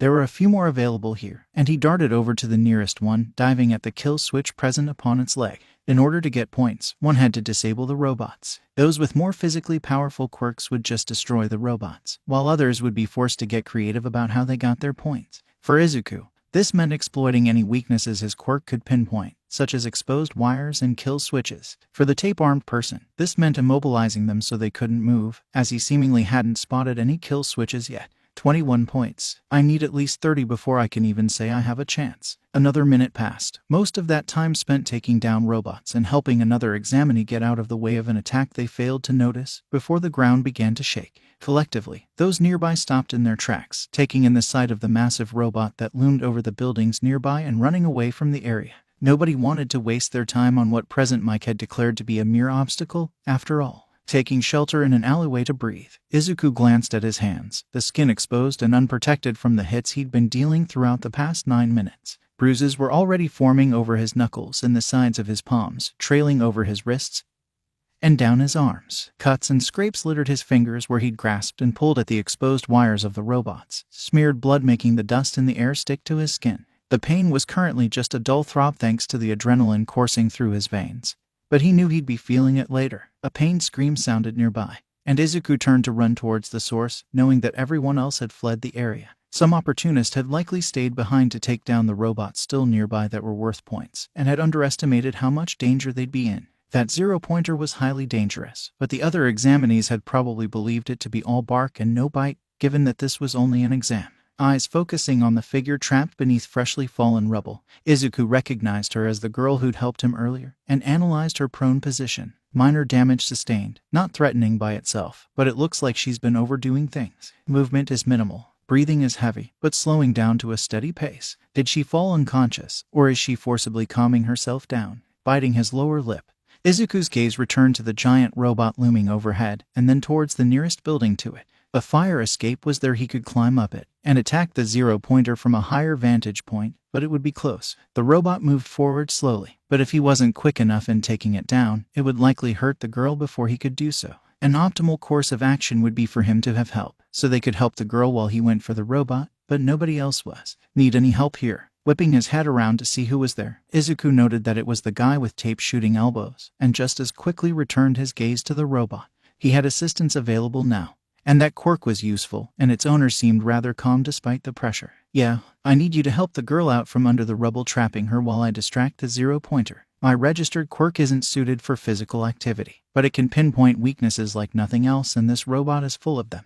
We gotta act fast. Can you handle the rubble? Quickly flicking his gaze back to the black-haired mutation boy, Izuku waited only long enough to catch a confirmation before bolting for the fire escape he'd seen before. The robot temporarily left his line of sight as he did so, and he heard it take a booming step forward before he finally reached the rooftop and looked around for objects to assist him in his plan. There a loose pipe, a chunk of rock, a sheet of scrap metal from a robot that had apparently fallen from the sky sometime earlier, a sword, a stone, a shield. Now is not the time for contemplating fantasy parallels. Grabbing the pipe, Izuku tested the durability with a sharp smack against the hard rooftop, and then quickly did the same with the scrap metal. Both were suitable, but he could only carry one object at a time as he climbed the robot. So what did he want to stop it from doing first? Moving forward. It has to stop moving forward. The next step it takes with its left foot is liable to crush the rubble where the girl is, and I don't know how long it'll take the other kid to get her out. That means it has 2 steps left before it'll crush her, and 2 steps left for us to save her. How do I stop it from moving forward? Jamming the joints. The scrap metal is thicker and sturdier than the pipe, so it should be enough to jam the gears. It's also sharp on the edges, so I'll have to be careful about not slipping on my own blood. But it should help cut any wires inside the leg too. Dropping the pipe, Izuku sprinted forward from the edge of the rooftop, and failed to stifle an instinctive scream as he gripped onto the metal with one hand and the robot's knee with his other. If he fell, even from this height, it'd end with him getting injured, and maybe even killed as the robot moved. Why didn't he think of this before? He didn't know. Still, he was here now, and the robot was beginning to shift its right leg forward, so he had to hurry up and disable the left leg now while he still could. He was at the knee, so he could just cut into the joint and get inside for heavy damage on the gears and the wiring. Without stopping to think any farther, Izuku proceeded to do just that, and clung to the robot's knee with his legs as he used his arms to wedge the scrap metal in as deep as he could. His hands suffered greatly for this, and he winced as 2 cuts opened up on the meat of his palms from pressing so hard on the metal, but he kept pushing it in deeper. He kept pushing it through the rubber insulation layer between the wiring and the metal casing of the zero-pointer, until he finally broke through, and he felt several thick wires being sliced through out of sight. He wasn't going to stop there, but with the sudden buzz of dangerous electricity he could feel heading his way with his quirk, Izuku barely flung himself away from the metal casing of the knee before a large shock of energy burst forth and fried the robot from the inside out. As the robot ceased to move, Izuku's face turned towards the ground that was rushing up to meet him, and his quirk reflexively hardened his skin for the landing. A slap on his cheek snapped him out of it, and with his sunglasses being sent flying, Izuku's eyes snapped open to witness the ground stopping a mere few inches away. His quirk registered his safety faster than he did, and his learned hardening shut off before he even gasped in realization, as he was safely caught just above the unforgiving concrete.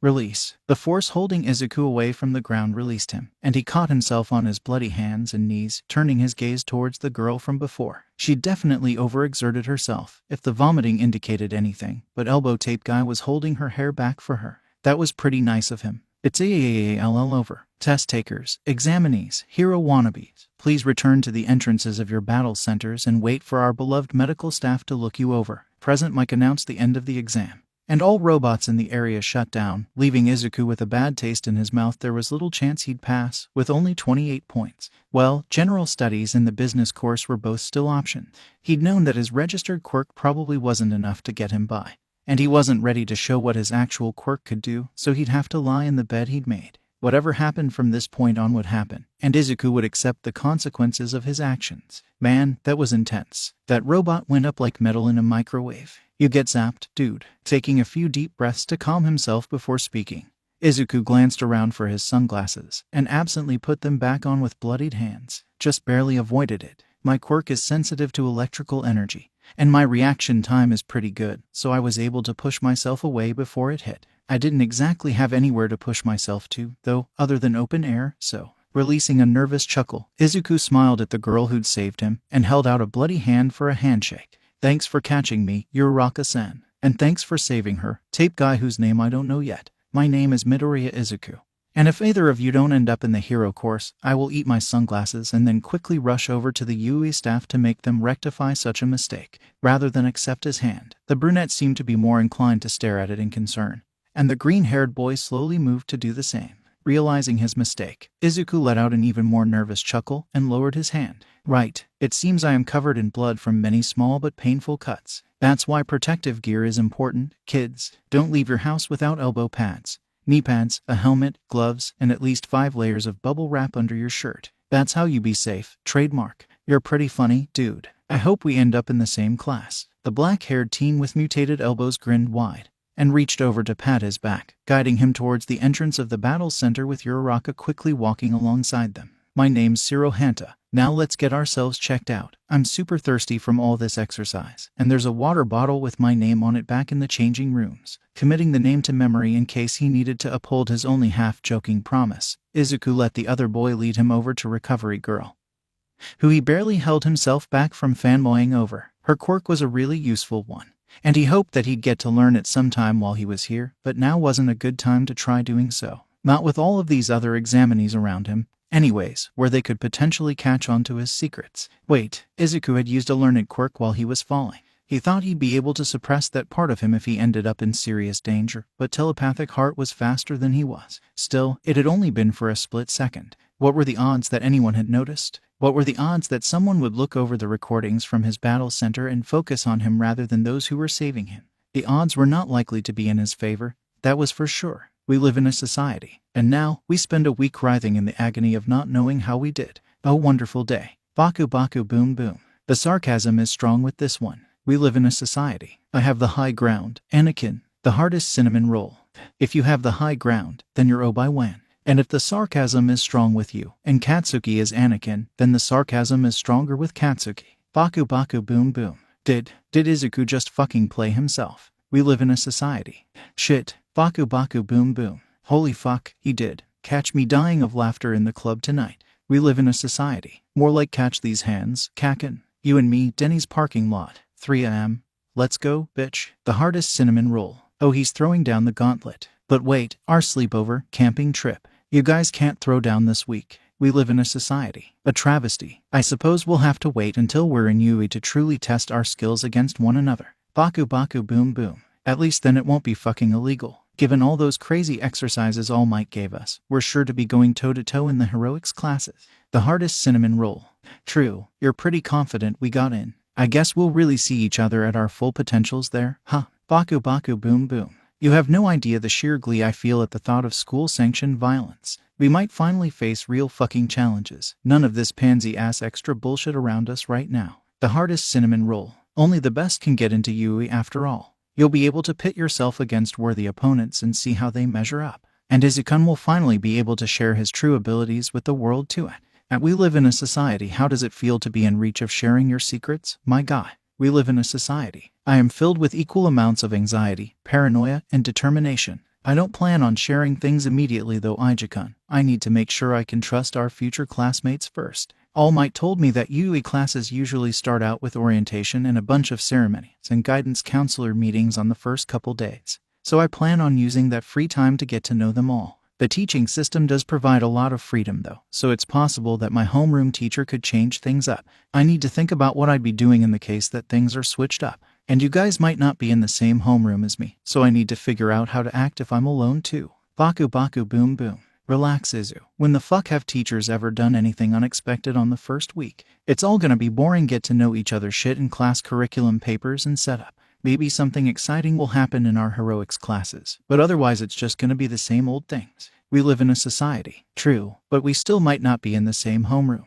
The hardest cinnamon roll. Even if we're not in the same homeroom, we'll still have lunch and outside school together, so don't worry too much. Let's focus on our camping trip for now, and once we get our letters next week, we can think of things then. Sound good? Baku baku boom boom. Fuck yeah, let's do this shit. I call dibs on first pick of the food. We live in a society. Kakin, I already called dibs on that. Baku baku boom boom. Dibs don't count if not everyone is there to witness it, fool. We live in a society. But you were there. Baku baku boom boom. Frankly, I have no idea what you're talking about, and I am offended in advance that you would insinuate otherwise. We live in a society. You were standing right next to me. Baku baku boom boom. Offensive, well salted, and taken aback. The hardest cinnamon roll. Tag yourself, I'm taken aback. We live in a society. I guess I'm offensive in this scenario. Sniffs. Kakin is clearly the salty one. The hardest cinnamon roll. WYLSSWYE. Baku baku boom boom. The fuck does that mean? The hardest cinnamon roll. Would you like some salt with your explosion? Baku baku boom boom.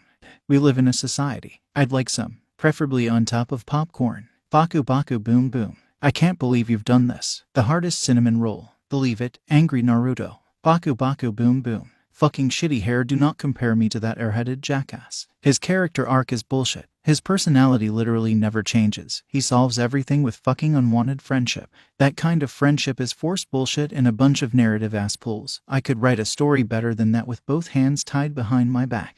We live in a society. We will. This is the unpopular opinion, police. Open up. Baku baku boom boom. You'll never take me alive, fuckers. The hardest cinnamon roll. Did he just break his phone? I'm just down the street, and I heard something shatter. We live in a society. Yeah, no, I was knocking on the door when I sent that last message and he threw his phone out the front window. It hit me right in the chest and turned off, but I think it still works. Nothing really looks broken, so if it is broken, it's broken on the inside. The hardest cinnamon roll. Just like me. We live in a society. No. The hardest cinnamon roll. Oh no. Aizawa-kun, come in. I understand you have the files of the students you'll be teaching this year. Yes. Allow me to fetch us some tea. As a tired, disheveled man made his way over to sit in the couch along the wall of the lounge, dropping a stack of manila folders onto the table as he did so. The intelligent mouse bear dog animal that was the principal was quick and efficient in retrieving tea for the two of them, and the man kept his sigh internal. Principal Nedzu was known for having long discussions with those who would stand it, and when the tea was brought out, it usually meant that the discussion would be more exhausting than usual. Still, each conversation left Aizawa with important information to consider, so he couldn't just excuse himself and sleep away the afternoon. Like he wanted to. Like he'd planned to. Ugh, here you are, drink up. Now, I can tell you're rather tired, so I apologize for keeping you here, but I needed to go over a few things regarding your students this year. Ugh, it had to be about expelling his entire class last year. I'm afraid that the minor uproar brought about by the lack of a passing class last year has made it necessary to place down a few limitations. Worry not, however, I understand you act out of your own brand of kindness, and I won't restrict such well-intended actions unduly. I simply must request that you keep your class around a little longer this time, say a month or so, and make certain that the students you expel truly have zero potential. Their futures are impacted by such a black mark of expulsion on their record, as I'm sure you're aware, so please use discretion in your choices. Reaching out to finally take his cup of tea, Aizawa mentally skimmed through the nonsense that was necessary because of the media, and nodded in acknowledgement. Seeing this, Nezu clapped his paws together and took his own cup in hand, before continuing to speak in that cheerful tone of voice he usually had. Now that we're past the obligatory parts of this conversation, I must return to the subject for which I summoned you here. The files on your students this year, Aizawa-kun, have you read them? The black-haired man nodded again, gesturing to the folders on the table as he did so. I presume this is about Midoriya's quirk, and that little stunt he pulled during the entrance exam. What he has registered isn't technically incorrect, assuming it functions the way as is stated. Nezu's eyes gleamed with unreadable emotion, and he smiled a little wider. I was right, then, you saw it too. Quite understandable. Given your own experiences with a quirk that has no physically enhancing features, I suppose this means I can get right to the point. Reaching out to the table, the principal of Yui High retrieved 5 student files from the stack, and laid them out side by side. In alphabetical order, they read as Aama Yuuga, Bakugo Katsuki, Kirishima Ijiru, Midoriya Izuku, and Minta Minoru. Bakugo-kun, Kirishima-kun, and Midoriya-kun are childhood friends, as it seems Midoriya-kun is keeping the true extent of his quirk a secret.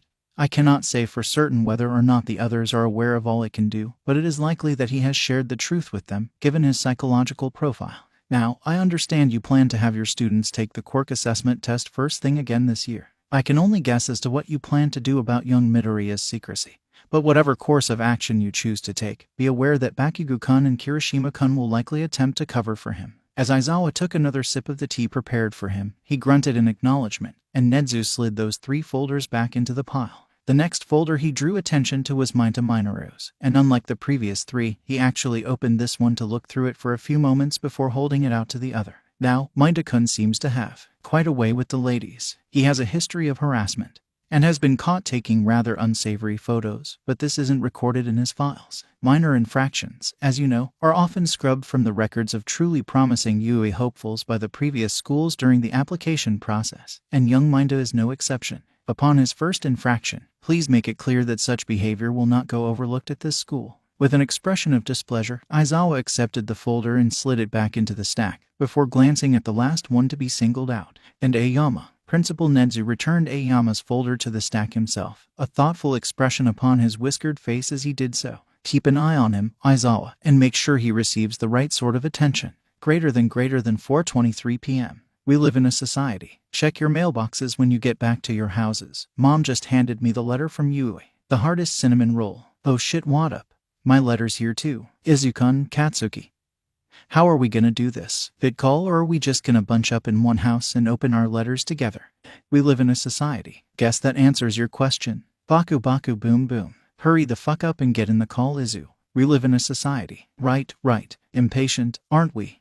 We live in a society. Well, my mom is suffocating me with joyous hugs. The RB. The hardest cinnamon roll. Oh, HHHDJKDKSKDKSKDKSJJCKSS. JCKSDKEJCWMFKJFIDOWMFJIDK JFKSMDMS. Baku baku boom boom. Yeah, you're fucking delighted out of rational thought. Congratulations, hair for brains, you don't completely suck. The hardest cinnamon roll. HHHCJKSKDKS. KATSUKIII. CJKSKDKSKKCKSKS. I don't know how I feel, I just feel a lot. Baku baku boom boom. Well, you fucking better feel something. You got fucking first place. You beat me by ONE.POINT.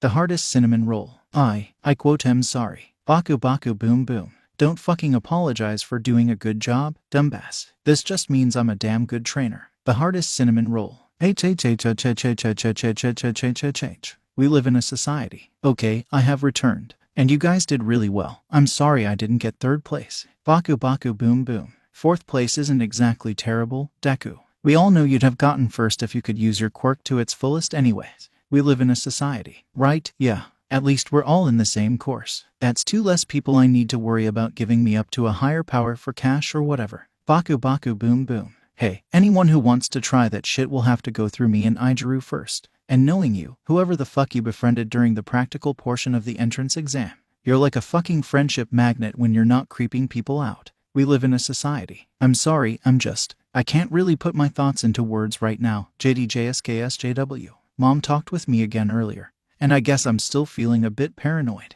Or maybe not paranoid, because it's not paranoia if they're really out to get you. The hardest cinnamon roll. Hey, Izuku, we're going to the top school in the nation. The eyes of the people, the media, and all the pro heroes who teach there will be on us. You gotta admit, that makes us a lot safer than we've ever been before. Baku Baku Boom Boom. Not to mention All Might personally training us the past few seasons like that. We live in a society.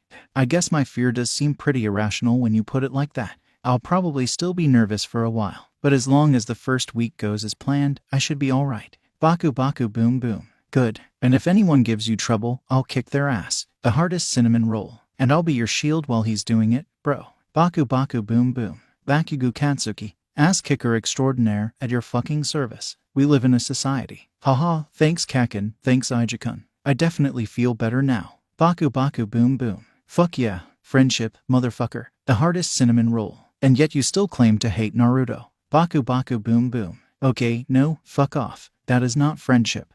That is complete fake-ass bullshit. Hey bad guys, why are you being bad? Why don't you be good instead? Tell me your feelings, we can work it out, and you'll never have to face any consequences because you're good now. The only anime fucking worse at this shit is Fairy Tail. Every bad guy fucking joins the guild no matter what they did. It's like the creator just fucking saw how predictable the plot was, decided to ramp up the villains like, oh, this guy killed his family and committed several atrocities deserving of the death penalty. He's far too evil to join the guild. And then he fucking joins the guild. It's bullshit. All of it is bullshit. We live in a society. Please never change, Kakin, unless it's for the better. The school campus was eerily quiet this early in the morning, though the lights were already on inside. Occasionally, a teacher or staff member would wander through the front gate and into the main building, heading to the lounge or their homerooms to start the day. This would make it easier for Izuku and his friends to explore the building, and make it less likely they'd get in trouble for doing so. As agreed, the group of three met up an hour before school was scheduled to start, right at the front gate. They would have traveled together, but Katsuki and Ijuku both had to stay behind to check on a few different things. So Izuku went ahead and waited for them in a tree just inside the gate. Eventually the other two came into view, and Izuku waved them over to where he was, observing them from a distance. As his closest friends sped up their approach at the sight of him, Izuku couldn't help but smile, and climbed down from the branches he'd perched himself upon. Kakin, Ijuku. Turning to regard his newer childhood friend, Izuku pointed at his hair, peering at the bright red locks with clear interest. Ijuku, you dyed your hair. Yep, new school, new me. I wanted to change things up a little, you know. I like red better than black, and it's gonna help with my image as a hero later on, with what I have planned. Ijuku was positively beaming with delight at his new look, so neither of the other two could really find anything bad to say about it. Not that they'd want to do that anyways, this just made it clear that they weren't allowed to. Nope, not allowed to ruin the cinnamon roll's smile. So that's why you were staying behind this morning, huh? Katsuki reached over to poke at the gelled up hair, scrunching up his nose at something as he did so, and waited for Ijuku's response. It looks alright. Among other things, yeah, I wanted to surprise you too with it. But hey, I see I'm not the only one to have made some changes. Izuku, you look great. Well, Izuku's changes were really kinda small in comparison to the ruby red hair glowing in the morning light. Just a pair of fake glasses and maybe a piercing or two, but he was still pretty happy with how the look came together. Thanks Ijuku. It's not as good as your new look though. Kakin, what do you think? Izuku brought a finger up to push at the bridge of his new pair of glasses. The unfamiliar weight settled most noticeably upon the bridge of his nose. He didn't actually need glasses to see these were fakes, with a unisex frame that would look at least acceptable on anyone who wore them, but he decided to wear them anyways. It was a bit of a social experiment, really, seeing the Ida boy before the entrance exam, yes.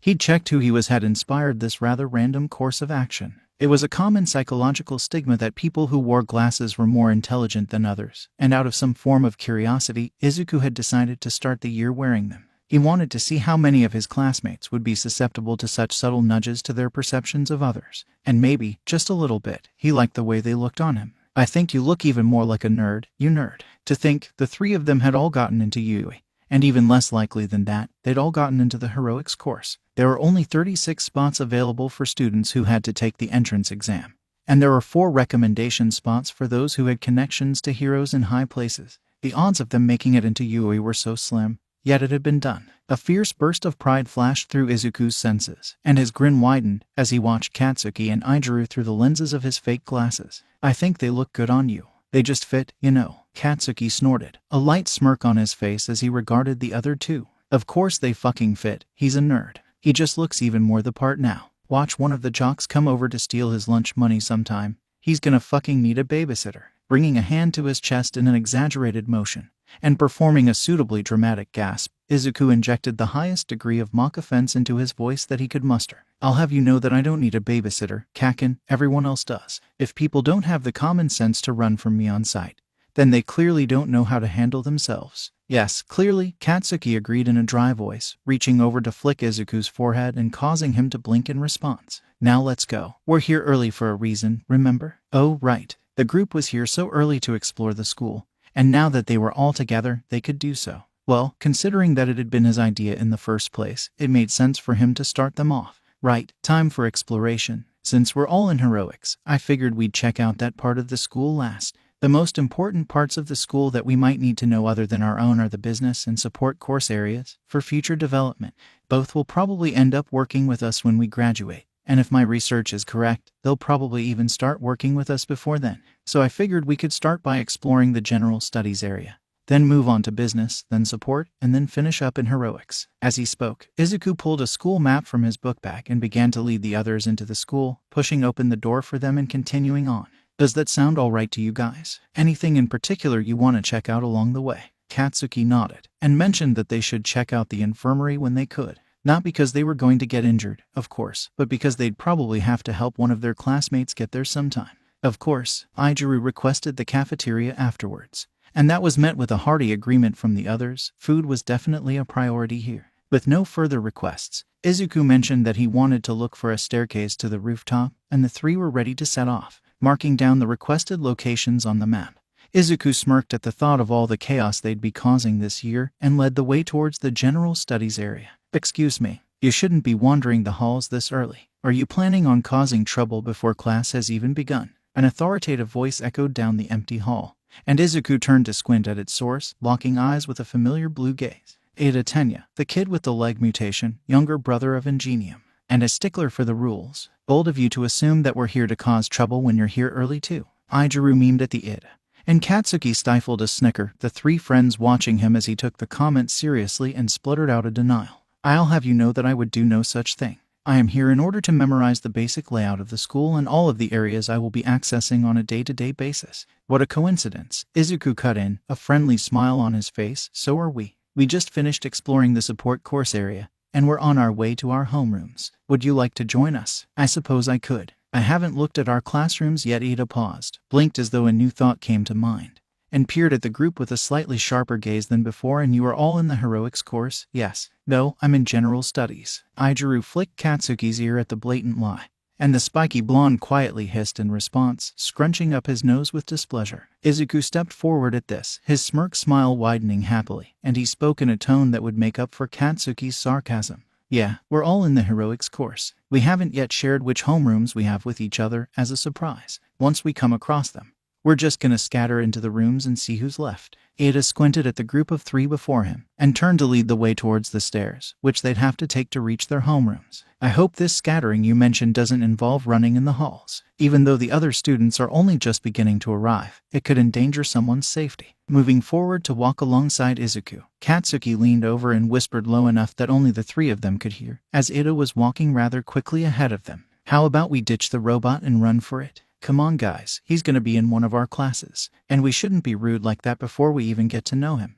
Izuku whispered back with feeling, from the other side of the group. He might just be wound up cause it's a new year. He's sure to calm down eventually. The group entered the stairwell, and their footsteps echoed up and down the area, preceded by Ida's. Ahead of them, the blue-haired boy left the staircase and waited for the three of them in the hallway, peering down the corridor at what was likely the location of their homerooms. Izuku pointed this out as they followed, and he resumed walking. As much as I'd like to debate this, it probably wouldn't do any good to leave him at this point. It's nearly time for us to scatter. If either of you are in Class 1B, prepare to get ditched. Those of us in Class 1A, prepare to run for it. With curious glances shared amongst each other, the three friends each began to grin and get ready. While they'd originally planned to dramatically sweep into their homerooms with capes and sunglasses, they decided that it'd be better to save that for a time that wasn't giving off a first impression, and settled for just surprising each other this way. 15 minutes before class was going to start, other students had begun wandering the halls, and it was better to get to know them first before wasting a dramatic moment on them.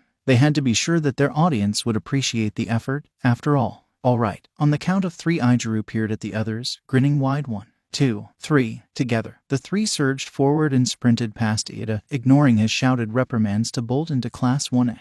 The few students already in the room, a 6-armed teen with a mask, a golden blonde boy with a black zigzag in his hair, and a bicolored teen with a scar over his left eye stared at them with various expressions of surprise and neutrality. As they scrambled into their seats with Ida in hot pursuit, he zoomed through the obscenely large doorway, hands vigorously chopping the air as he told them off for running in the halls, and the friends still present looked at each other with shit-eating grins. Then they realized they were all here. They all had the same homeroom. Fuck yes, Katsuki shouted from his seat in front of Izuku, twisting around in his seat to stare at his friends with a grin. The 3 had been scattered throughout the classroom somewhat, maybe separated because they were from different elementary schools, though Izuku couldn't be certain. It was difficult to see a pattern when you were missing information. At least he got a seat close to the window, and even better, close to the back of the room. He'd be able to keep an eye on almost everyone in the room, excluding the people right behind him and the people next to them, and that'd make it a lot easier to handle his quirk. With many different sources of interest, he'd be less likely to run out of investment by the end of the year. Maybe he'd be able to learn their quirks by then, too. If he offered an open analysis of their quirks at some point, that might actually get him access to them early on. And of course, he'd offer payment in return for what information he gains, in the form of advice on how to better use their quirks. That was what he usually did.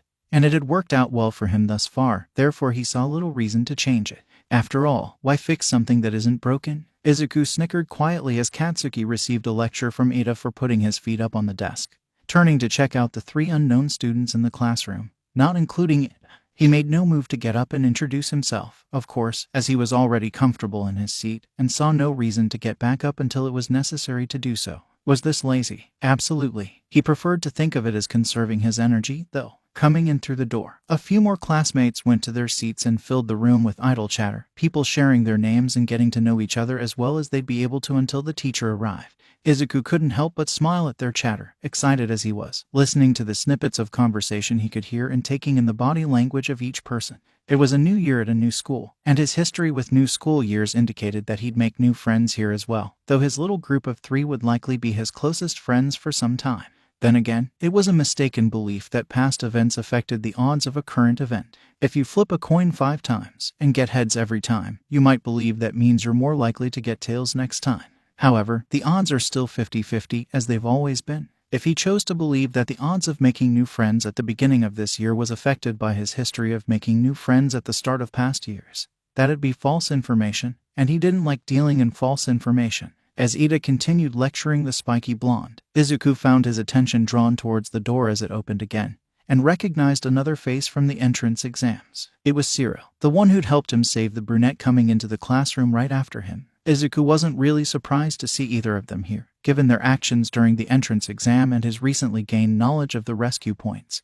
But it was a pleasant surprise to see them in his homeroom specifically. Maybe they would be his first new friends here. Of course, before he could pursue that train of thought, he'd have to deal with Ida. Said boy had finished lecturing Katsuki, turned his attention towards Izuku, and was speaking at a fast pace and a loud volume. So I must apologize. You saw the true meaning of the exam, and went to save that girl while I just stood by. You are clearly the superior of the 2 of us. Izuku felt his face begin to burn, and waved his hands in front of himself, leaning back in his desk a bit. No, not at all. I had no idea. I just did what I thought was right. Hey now, you managed to take down the 0-pointer before it could reach your Uraraka here. It was pretty nerve-wracking to watch. Honestly, Zero spoke up, having reached his desk and turned towards the conversation at hand, and Uraraka swiftly followed with her own praises. It was super amazing, Mido-kun. I'm glad we caught you before you hit the ground though. I would have felt terrible if you got hurt because of me. The boy floundered beneath the praise, internally screeching at the nickname given to him by a girl. Mido-kun. Oh my gosh, a girl just gave me a nickname.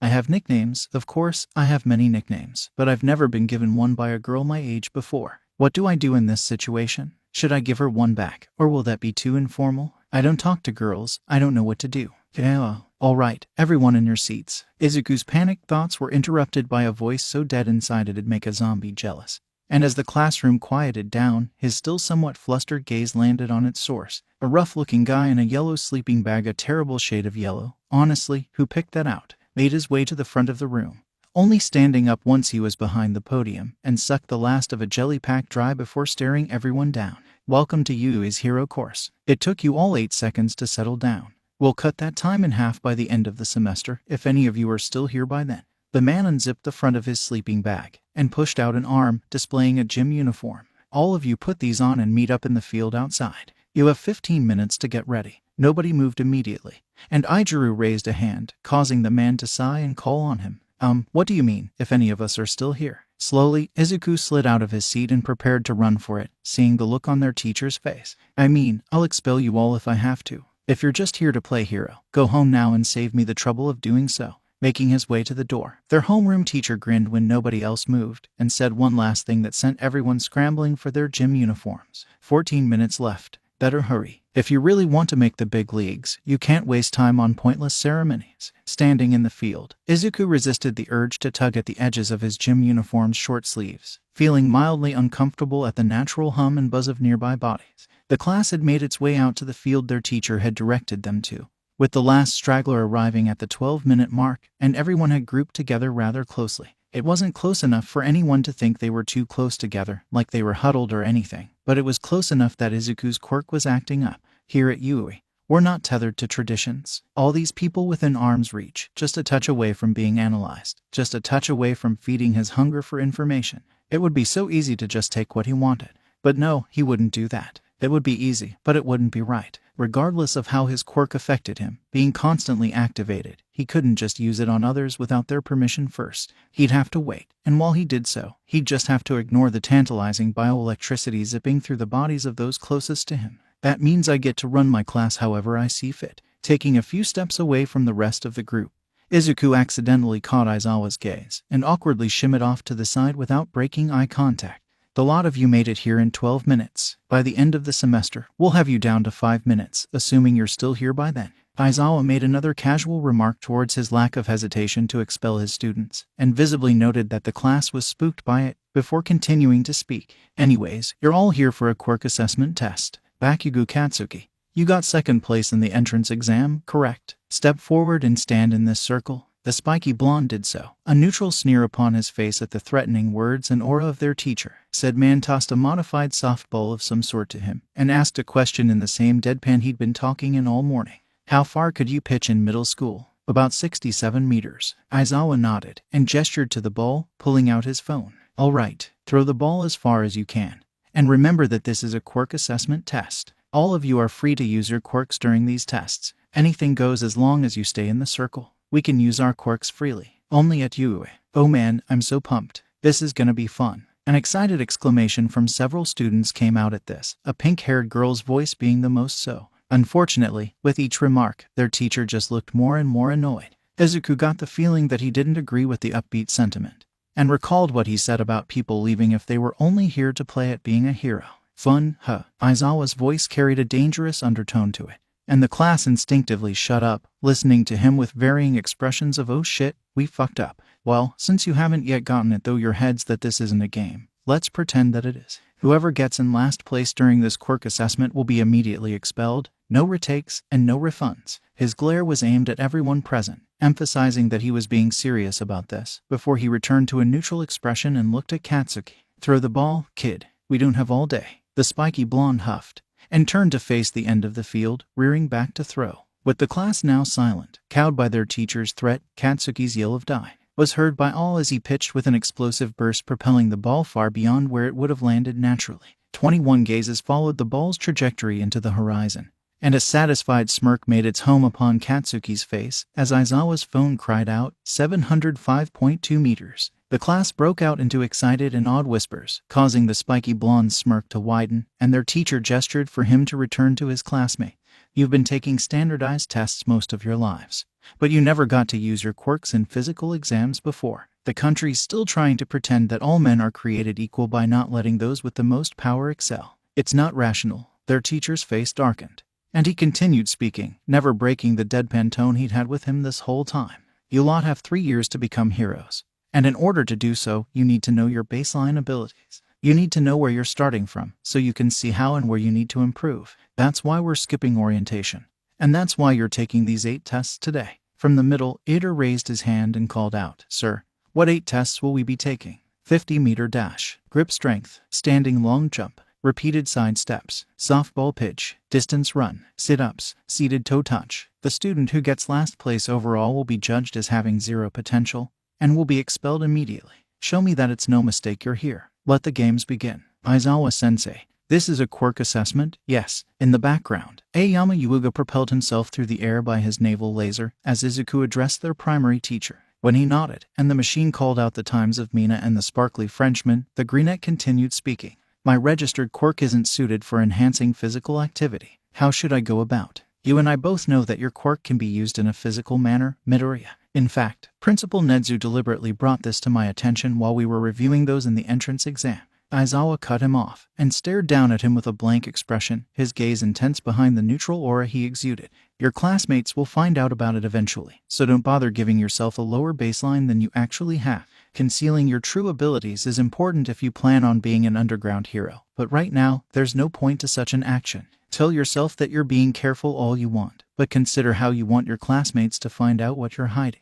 Do you want to be honest with them, or would you rather be deceitful? Would you prefer to have more allies now, or risk making more enemies later? Izuku frowned, glancing at the other students positioned around the area designated for the 50-meter dash, and felt himself pale slightly. Think about it, but don't waste time making yourself paranoid over all the possibilities. You can't be a hero without taking risks, so don't bother cocooning yourself in bubble wrap and waiting for someone else to take them for you. Nobody is going to coddle a hero, so if what you want is stuffed bears and snuggles, go home to your parents and cry for them to protect you. As Katsuki lined up with nobody beside him, Aizawa waved a hand dismissively, shooing a thoughtful and really rather nervous Izuku towards the line.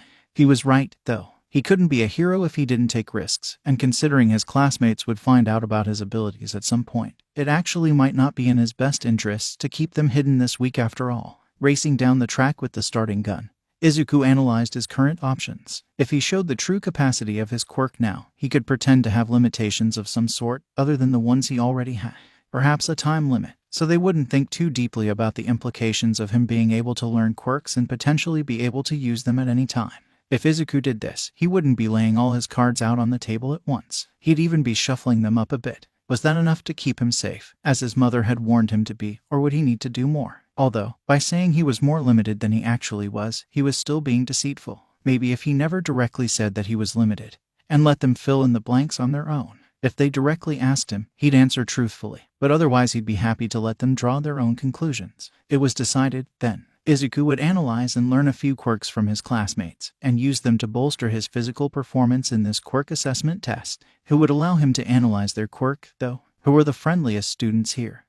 Excuse me, you're Araka-san. Izuku made his way over to the brunette, and smiled awkwardly, tapping her shoulder once for attention. Hey Mido-kun. What's up? The brunette was definitely friendly, a good target to approach. Plus he already knew what her quirk was, making the whole assimilation, learning process easier on him. Oh, nothing much. I just wanted to ask you something. Izuku's smile was a bit less awkward, as he shifted into the more comfortable analysis mode. One of the things my quirk allows me to do is analyze things at an incredible level of detail.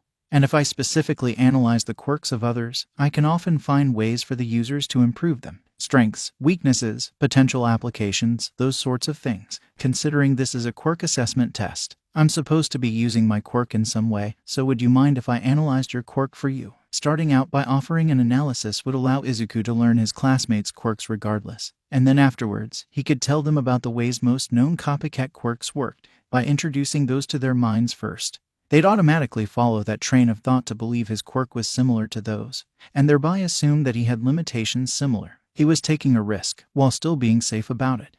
Sure. Let me know if you find anything interesting. Okay. Yoraraka accepted his hand, and Izuku's attention narrowed in on the jumping nerves within her, barely noticing the interested stares of a few nearby classmates as he did so. Physical contact initiated. Bioelectric analysis underway. Given that he wasn't paying much attention when Yoraraka had used her quirk during the entrance exam, he'd need a little bit of information on top of what his quirk got from her body, so he spoke up to ask a few questions.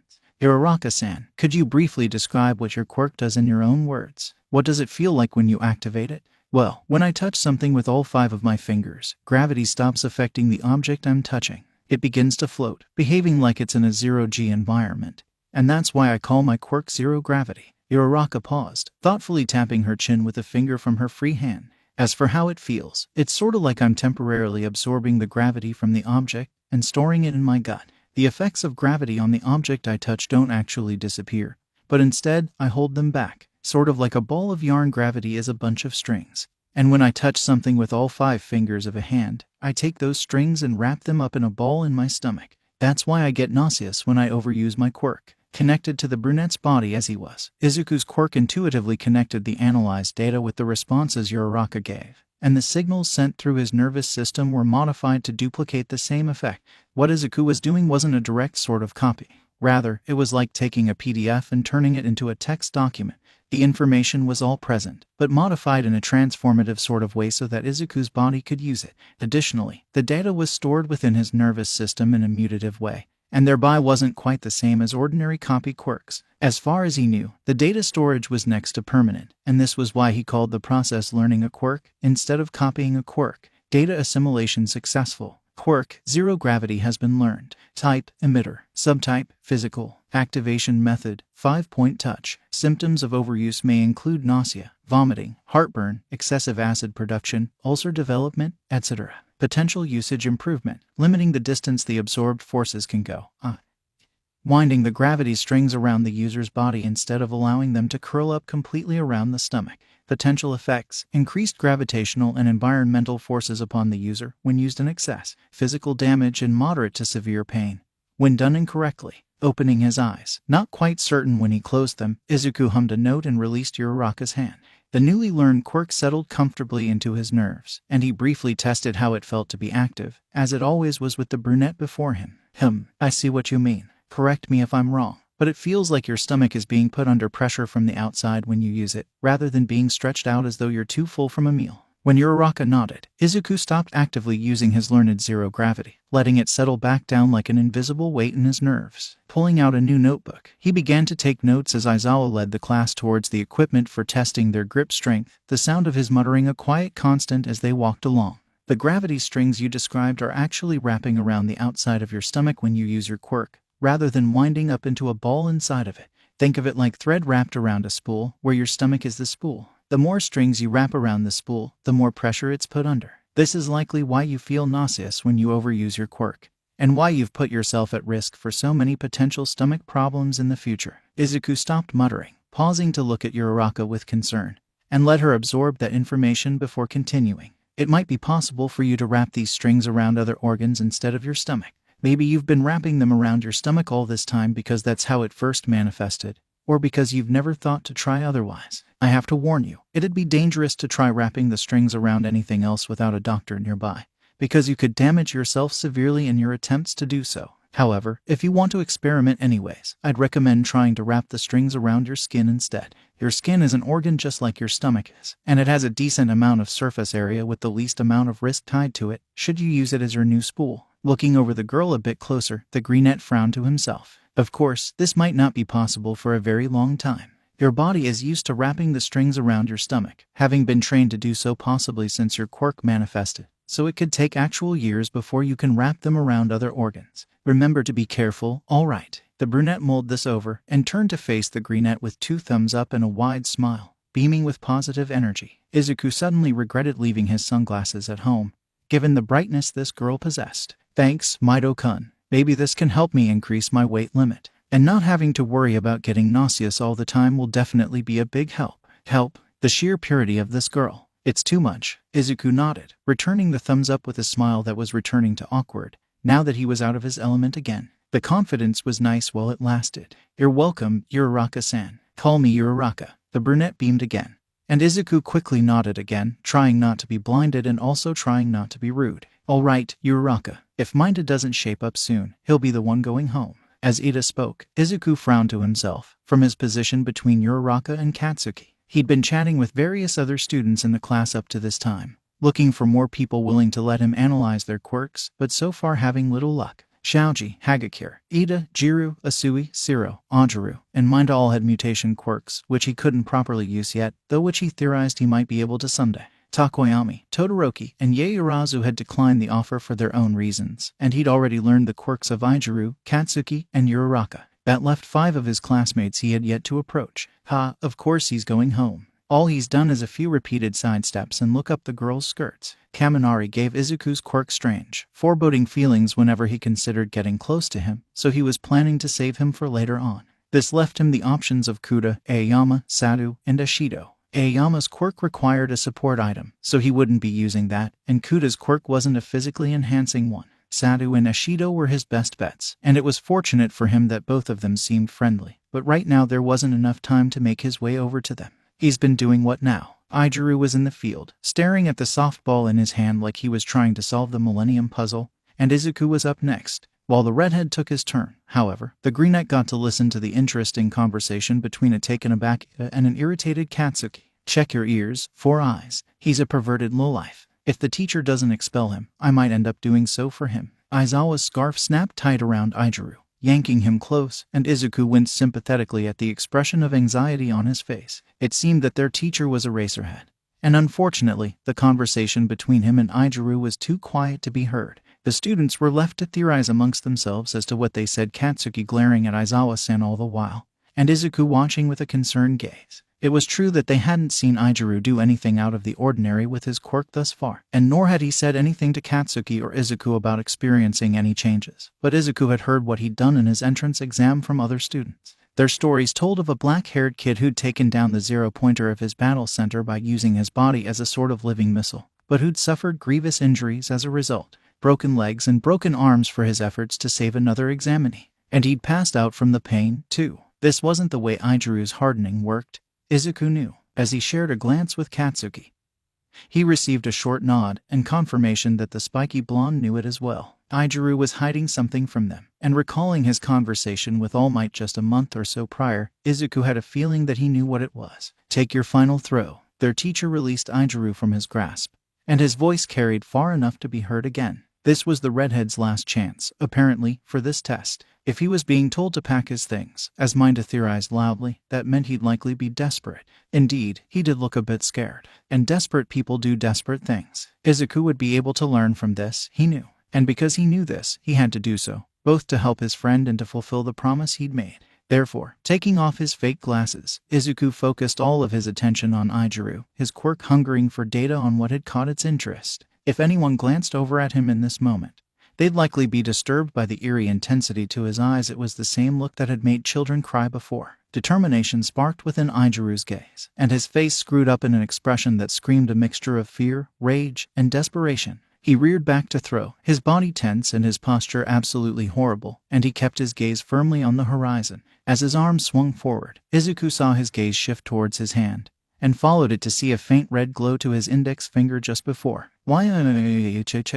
Wind buffeted the class for a brief moment, dust from the field being blown about and causing people to shield their eyes. Izuku didn't do so, intent upon witnessing everything that happened, intent upon devouring every shred of information he could identify. His quirk would piece together the overall puzzle for him eventually. All he had to do was collect the pieces in the first place. He threw the ball over 700 meters. Kaminari sounded impressed, just as he had been earlier when Uraraka had scored infinity on the same test. Uraraka herself was nothing short of excited, her higher-pitched voice almost unpleasant to hear, but just within acceptable ranges so as not to be grating. Whoa, I never imagined he was this strong. Wasn't his quirk different before? His finger appears to be broken now. Very odd. Perhaps he overused his quirk. It seemed that Ida thought of an explanation for what he'd seen on his own.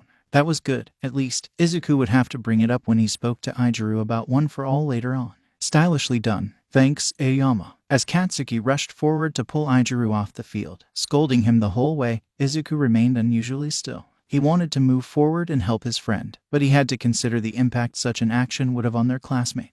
One for All was an even more important secret than his own quirk, and he had to help Ijaru with it. Why hadn't Ijaru told him when he was given it? Did All Might forget to tell him that he knew? It was odd, but it explained the fear in his friend's eyes as the two locked gazes, followed by a swift glance away. You're wasting my time now. Whoever's next can step up. As their teacher called the attention of the muttering class back to the task at hand, Izuku turned to Uraraka. Most of his previous scores up to this point had been essentially made quirkless, other than a few he'd used hardening for, and if he didn't want to take last place, then it was probably a good idea to use the brunette's quirk now. It was an unfortunate situation, as Izuku didn't really want to take the novelty out of such a thing, but he had to display the copy-like aspect of his quirk at some point, or he'd be expelled. It was almost certain that he'd get close to last place if he didn't.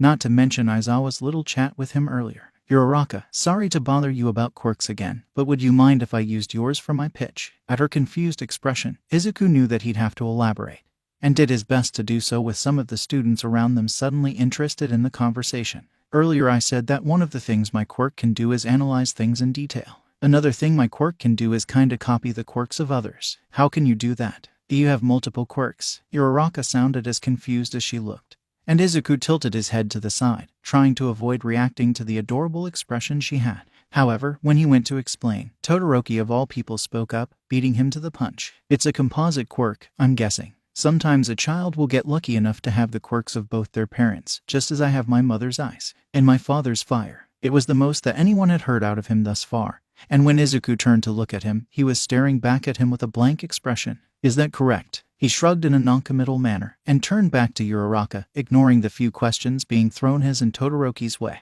Those could be answered later, once Aizawa-sensei stopped staring them down like he was getting ready to approach and do something. So, Uraraka, would you mind if I used your quirk for this? Oh, not at all. It'll be interesting to see what my quirk looks like from the outside. With her consent confirmed, Izuku made a small show of touching her arm, wordlessly implying that physical contact was necessary to copy her quirk. Thanks, I'll do my best with it. Walking over to the circle, Izuku passed Ijaru and Katsuki on their way back to the group, and heard Uraraka's concerned query in the background. Ouch, is your finger okay? Sure, it's good. I'm good. Either Ijaru was lying, or his pain tolerance had gotten higher. Concentrating all that power into a single fingertip spelled disastrous results. His bones had to be broken, if not worse, and it was concerning that he wasn't breaking into tears because of it. Regardless, if Izuku didn't throw the ball soon, he got the feeling that their teacher was going to throw him. Therefore, he took the ball in hand, activated his learned zero gravity, and sent the ball flying towards the sun. Infinity again. Wow, Uraraka. Even used by other people, your quirk is amazing. Copy quirks are so rare, dude. I can't believe we have one in our class. As his classmates voiced their opinions, Izuku made his way back over to the group, a small frown upon his face. He really had to talk with Ijaru about his quirk, and judging by the nervous expression on the other's face, he knew it too. Many secrets were being aired out today, it seemed. Hopefully they wouldn't end up biting their keepers in the asses anytime soon. Alright, time to give you the results. I've ranked you all from best to worst. You should probably have a good idea of your standing already. I'll just pull up the whole list now. It's not worth the effort to go through each individual score. When all was said and done, the class gathered around to see the list, tension high with anticipation. Everyone was nervous about who was going to be expelled, all collectively hoping not me, please not me, as Aizawa-sensei clicked a button and the projected screen went up. Izuku's gaze started from the bottom, eager to rip the bandage off, and he felt some sadness at the invisible Hagakure being placed in last. Her quirk would be very useful for more covert operations, and it was unfortunate that it couldn't help with a physical assessment like this. Maybe Aizawa would have mercy. A quick glance at their teacher's face revealed nothing, and Izuku returned his attention to the list, continuing up from the bottom to see how he and his friends had placed. Izuku himself got 8th place, just above Ijaru. Ijaru got 7th place, above Izuku. And lastly, or rather firstly, Katsuki got 3rd place, right below Todoroki. From highest to lowest, he and his friends had been ranked from Katsuki to Ijaru to Izuku. Not bad, really. The switch in positions between Katsuki and Ijaru from the entrance exam would soothe the spiky blonde's ego, though Izuku knew that if he'd be alright with anyone beating him, it'd be one of his 2 friends. Of course, that wasn't to say he'd just lie down and take it. No, Katsuki would use it as motivation to push himself farther, and thereby push his friends to do better as well. The Greenette would have to finally push himself as well, considering that he was supposed to be using his quirk to its fullest now. Next time an assessment like this came around, Izuku would have to take everything into a more careful consideration, lest he risk falling to his complacency as he usually tended to. And I was lying, nobody's going home. That was just a logical ruse to make sure you gave it your all in the tests. At that declaration from Aizawa, the class briefly rioted, exclamations of surprise and shock ringing out. The only calm people standing around were Yaoyorozu, Todoroki, and Katsuki. Coincidentally, the top 3 students in the test. They hadn't been worried at all, had they? Knowing Katsuki, his confidence had never wavered once. I'm surprised the rest of you didn't figure that out. I'm sorry, I probably should have said something. Yaoyorozu glanced at the rest of the class, a vaguely apologetic and disappointed expression upon her face. It seemed she was apologetic for not saying anything, which was obvious given her words, but the disappointment. Was she disappointed that nobody else had come to the same conclusion? Shiro gave a nervous chuckle, glancing between those closest to him as he showed his relief. That was pretty nerve-wracking. I thought for sure one of us was gonna be sent packing today. Nah, I'm always down for a challenge. Izuku spoke a brave game, but his friends knew that he'd been just as nervous as the others had been. It was obvious in the tense posture he'd had throughout the whole thing, as he was usually a laid-back kind of guy, and now that he'd relaxed it was like things were all right again. Of course, they'd still have to have that little discussion about his quirk. Once they were finally out of earshot. That's it, we're done for the day. Take a syllabus from the classroom and read it before class tomorrow. Aizawa began walking away, towards the side of the building, but paused next to the redhead and held out a hall pass to the nurse's office. Kirishima, take this and go have the old lady fix you up. Things are gonna be tougher tomorrow when the real training begins. Make sure you're prepared. As their teacher vanished around the corner, the 20 students left in the field lingered for a few moments, awkwardly silent in that way only a group of teenagers can be. Then, Katsuki broke the tension by throwing both Izuku and Izuku over his shoulders, and wandering towards the infirmary with the sound of their classmates' surprised laughter behind him. Katsuki, I don't need to be carried, it's only my finger. The spiky blonde huffed, not allowing for any argument, and Izuku watched Izuku's face turn red from the shoulder opposite his. You're injured, so I get to carry you. Nuo. Izuku's protest was futile, as were his attempts to wriggle free, and he eventually just gave in. Fine. Never skip shoulder day, Izuku snickered, knowing that Katsuki had a tendency to carry his friends around when one of them was injured, but said nothing when the redhead looked his way curiously. It had been a while since one of them had gotten hurt badly enough to need medical attention, the last time being maybe a couple months after Izuku had turned the duo into a trio, so it made sense that he hadn't picked up on it yet. Izuku though, Izuku had gotten the shoulder treatment many times over the course of his childhood, and thus had no excuse to remain ignorant. He actually kinda loved it, if he was honest about it, due to the fact that his brain had connected this action with Katsuki's form of caretaking. Being tossed over the blonde's shoulder was one of the few physical things that had never made his skin crawl or itch, taking its place on the short list alongside his mother's hugs, his father's roughhousing, Izuku's spontaneous cuddles, and All Might's reassuring pats. Izuku missed being able to casually touch people without anxiety, or phantom pains flaring up. Well, at least his aversion to touch usually only affected him if he was being handled by others. As long as he was the one who initiated physical contact with another person, it didn't really bother him. You weren't supposed to break yourself on the first day. Hair for brains. We were supposed to know where the infirmary is for the extras, not each other. Releasing a sheepish laugh at Katsuki's reprimand, Izuku reached up to rub at the back of his neck with the hand that wasn't injured, of course. Before he could respond, though, Izuku decided to rip the metaphorical bandage off, and spoke up quietly so only the three of them could hear. About your quirk, Izuku-kun. You need to be more careful. Izuku's eyes widened, and his uninjured hand reached for purchase, as though he were preparing to run. However, once the spiky blonde's grip visibly tightened around him, he made no further movement to do so. The green-haired teen probably could have handled that a bit better. Whoops. Right, yeah. I guess I overdid it, The redhead's eyes avoided his, and Izuku frowned, wondering what the issue could be. I'll have to be more careful about my hardening in the future. Oh, wait. Izuku had never told his friends about his conversation with All Might, and neither of them had brought anything like it up either. They were all in the dark about each other's level of knowledge. And knowing Izuku, he was probably nervous about revealing another secret of All Might's after failing to keep the first one. Beneath the two of them, Katsuki snorted, and cut through the tension like a knife. I'm more concerned about the other one. Wait, you know already. Izuku nodded for the two of them at the surprised outburst, and Izuku sagged with relief, going limp and releasing a muffled groan into Katsuki's back. Oh, thank God I can keep a nice skirts from you guys. Feeling the urge to laugh, Izuku tried to hold it back, but couldn't help the snicker that sounded from his lips. Then the slight bounce that occurred as Katsuki kicked open the door to the school made it impossible not to release something more, and within moments, Izuku was full out laughing on their friend's shoulder. Izuku joined in a few seconds later, and although Katsuki remained quiet beneath them, they could feel his amusement without even looking to see the soft smirk on his face. This is just gonna be a recurring thing with us, isn't it? Every time we come into possession of an important secret, we're gonna struggle with the morality of keeping it to ourselves or sharing it with each other. And then the other two are just gonna show up like, yeah, we already know, don't worry about it. Secret. Never met her. The two being carried burst out into more giggles, and by the time their renewed laughter died down, they were just outside the infirmary. Katsuki set them down at this time, and opened the door like a normal person, jerking his chin towards the inside of the room for Izuku to enter. Get yourself taken care of, and when you're done, hurry on back out here. We've got a few more things to do here, and I want to be back home in time for the dinner. Auntie's making something to celebrate our first day. Before the last sentence was even completed, Izuku had darted into the infirmary with his slip and a call of "Ah yeah," and Enko's cooking sent behind him. The door slid shut behind him, and after a few moments, a pained yelp sounded along with the sound of an old lady scolding. Out in the hallway, Katsuki and Izuku shared an amused glance and settled down to wait for his release. "Hiya, wait up."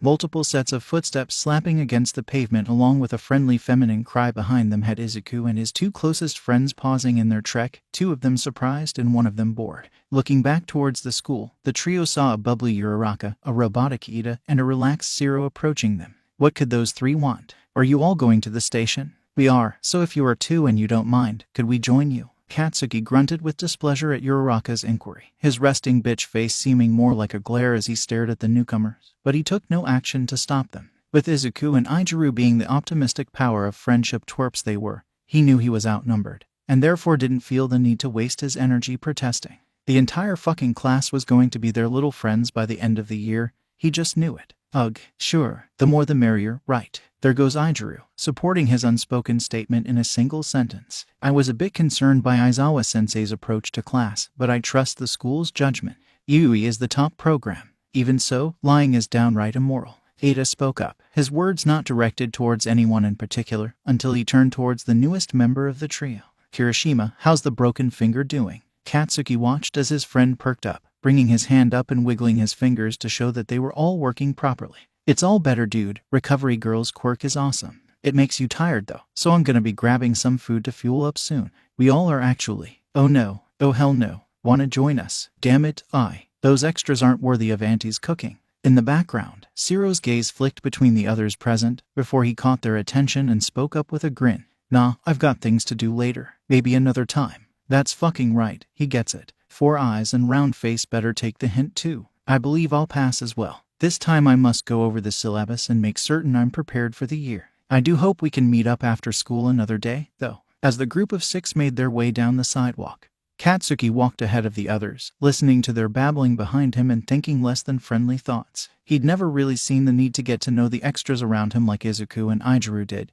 given how much they practically worshipped him for his quirk and his talent. Someday as a hero he'd have to help and protect them, sure, but that didn't mean they were worth his time otherwise. They were weak, and he was strong. Although, Izuku and Izuku were weak too, in their own ways, and he deemed them worthy of being his friends. Izuku never stood up for himself, and let his quirk do practically everything for him, but it was versatile enough to make up for it. Plus, he'd never be able to completely detach himself from its will, so he had a bit of slack afforded to him, as long as he used his quirk to the best of his abilities, which he did.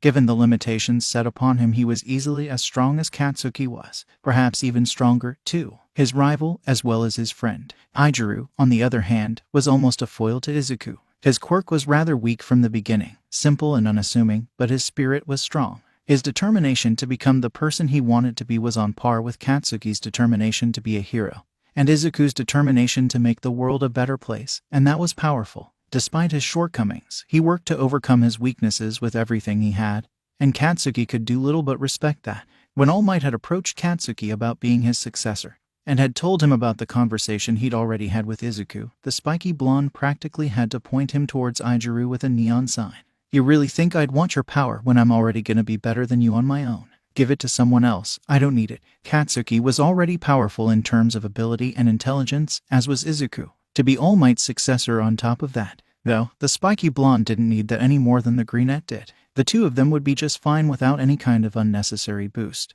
And for Izuku to be passed by when he'd do the best with one was unacceptable. With the physical power to accompany his spirit, Izuku would be forced to acknowledge his true strength, since Katsuki's willing friendship with him clearly wasn't enough to make him do so. "Yeah, I've got to finish unpacking everything into my apartment today. Maybe next time though." Oh, it was round face. And here Katsuki had almost forgotten the trio's tag-alongs. Maybe he'd consider them to be side characters once they proved themselves worthy of his attention.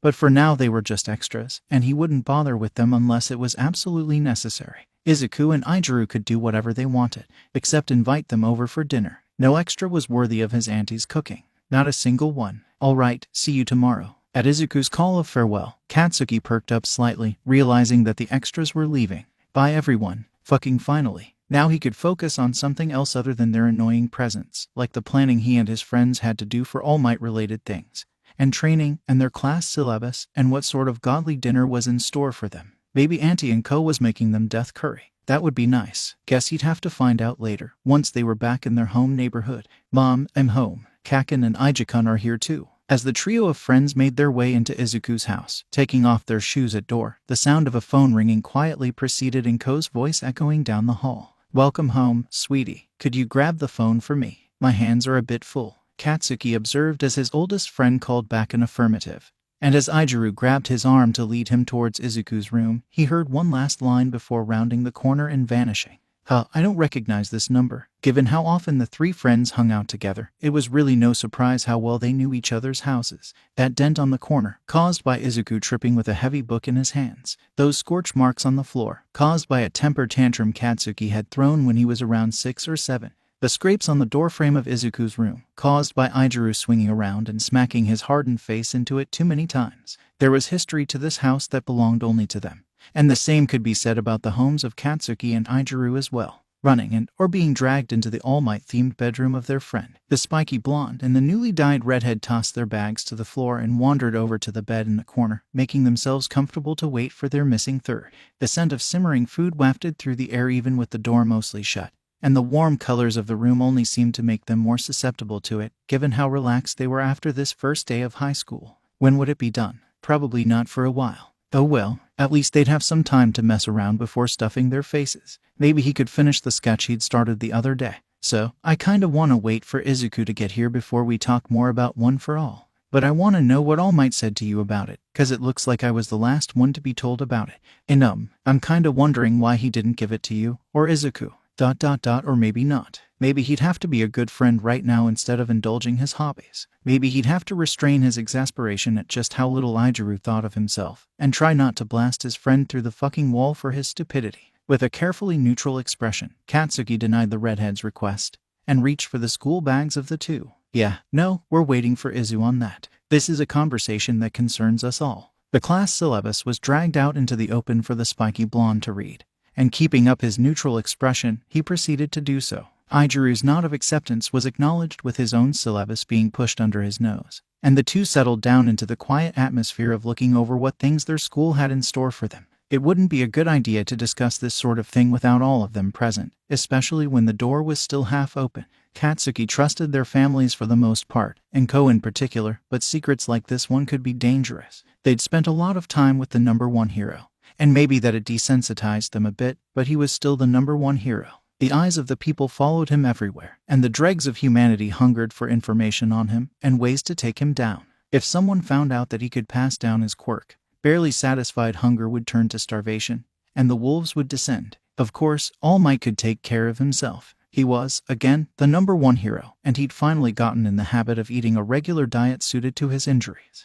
His health was on the rise, and he was well loved enough that he'd always be able to find protection if he needed it. Should the secret of All Might's quirk be discovered, the hero himself would be safe. But not the three he'd taken on as his disciples. Society, as Katsuki knew from many of Izuku's rants and from his own observations, wasn't safe. The three teens had neither the power nor the connections to overcome it on their own, should its attention be turned to them. So All Might's secret getting out would be more dangerous to them than it would be to him, especially if they found out that he'd already passed his quirk on. He'd be even safer, and they'd be in even more danger. So they had to be as careful and as quiet about this as they could possibly be. For now, since nothing had happened and nobody knew what was up with All Might's quirk, that meant speaking only in their houses and making sure nobody else found out. As much as Katsuki trusted their family members, there was always the possibility of torture at the hands of future enemies, and thus they'd all be safer if they kept the secret as under wraps as they could. As long as they were careful not to make any mistakes about this, they would be safe. And if they messed up, it was Ijiru and Izuku who faced the most danger, so Katsuki would do his damned best to keep that from happening.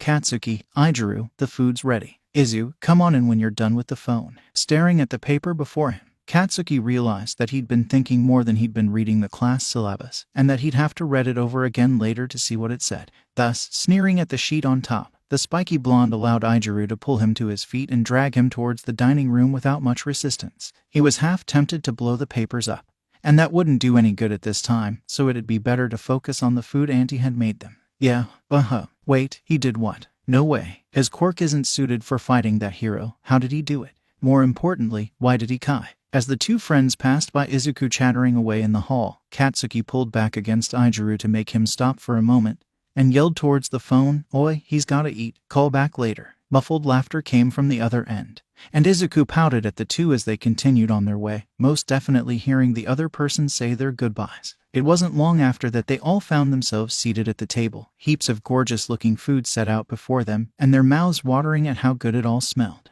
Thanks for the food. The death curry was delicious. After dinner, the three friends had gone back to Izuku's room to go over their class schedules and chat about their new classmates.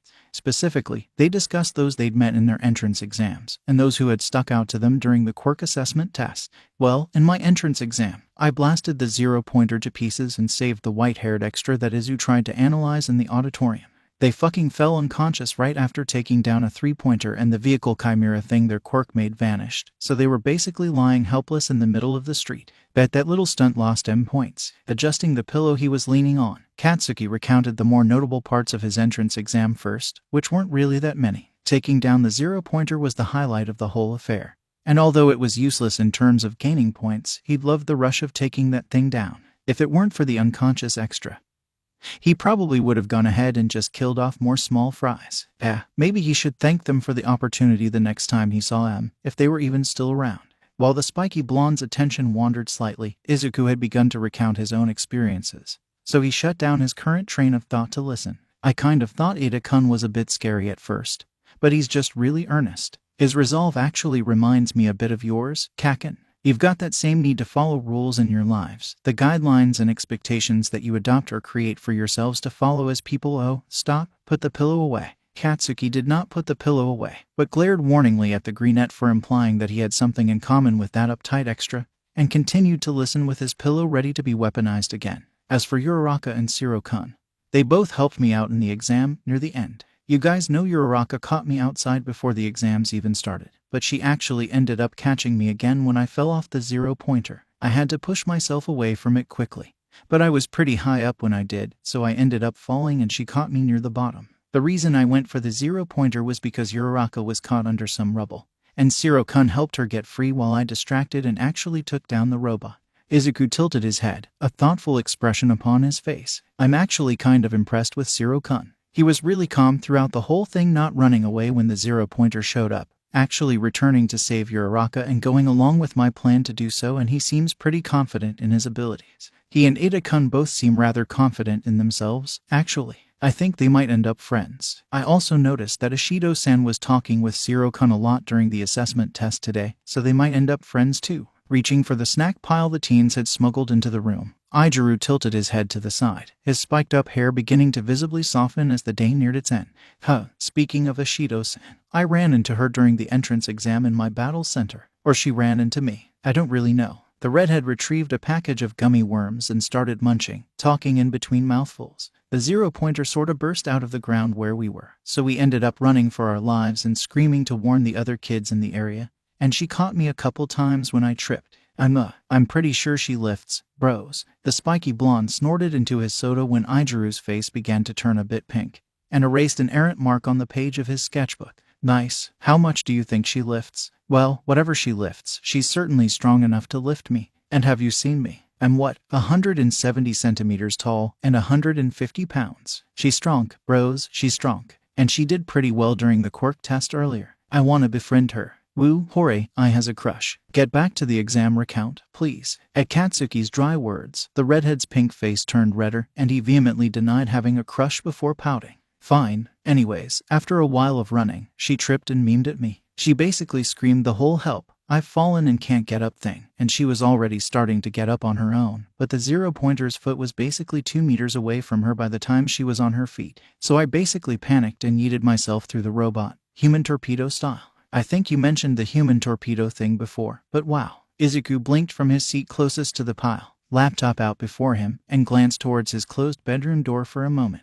The synergistic potential of your quirks is really quite something. Hardening already gives you a bit of a passive strength boost, and it's a simple enough thing on its own that it'll be hard to counter in the future, but it's definitely more of a defensive quirk. One for all gives you a decent boost in offense.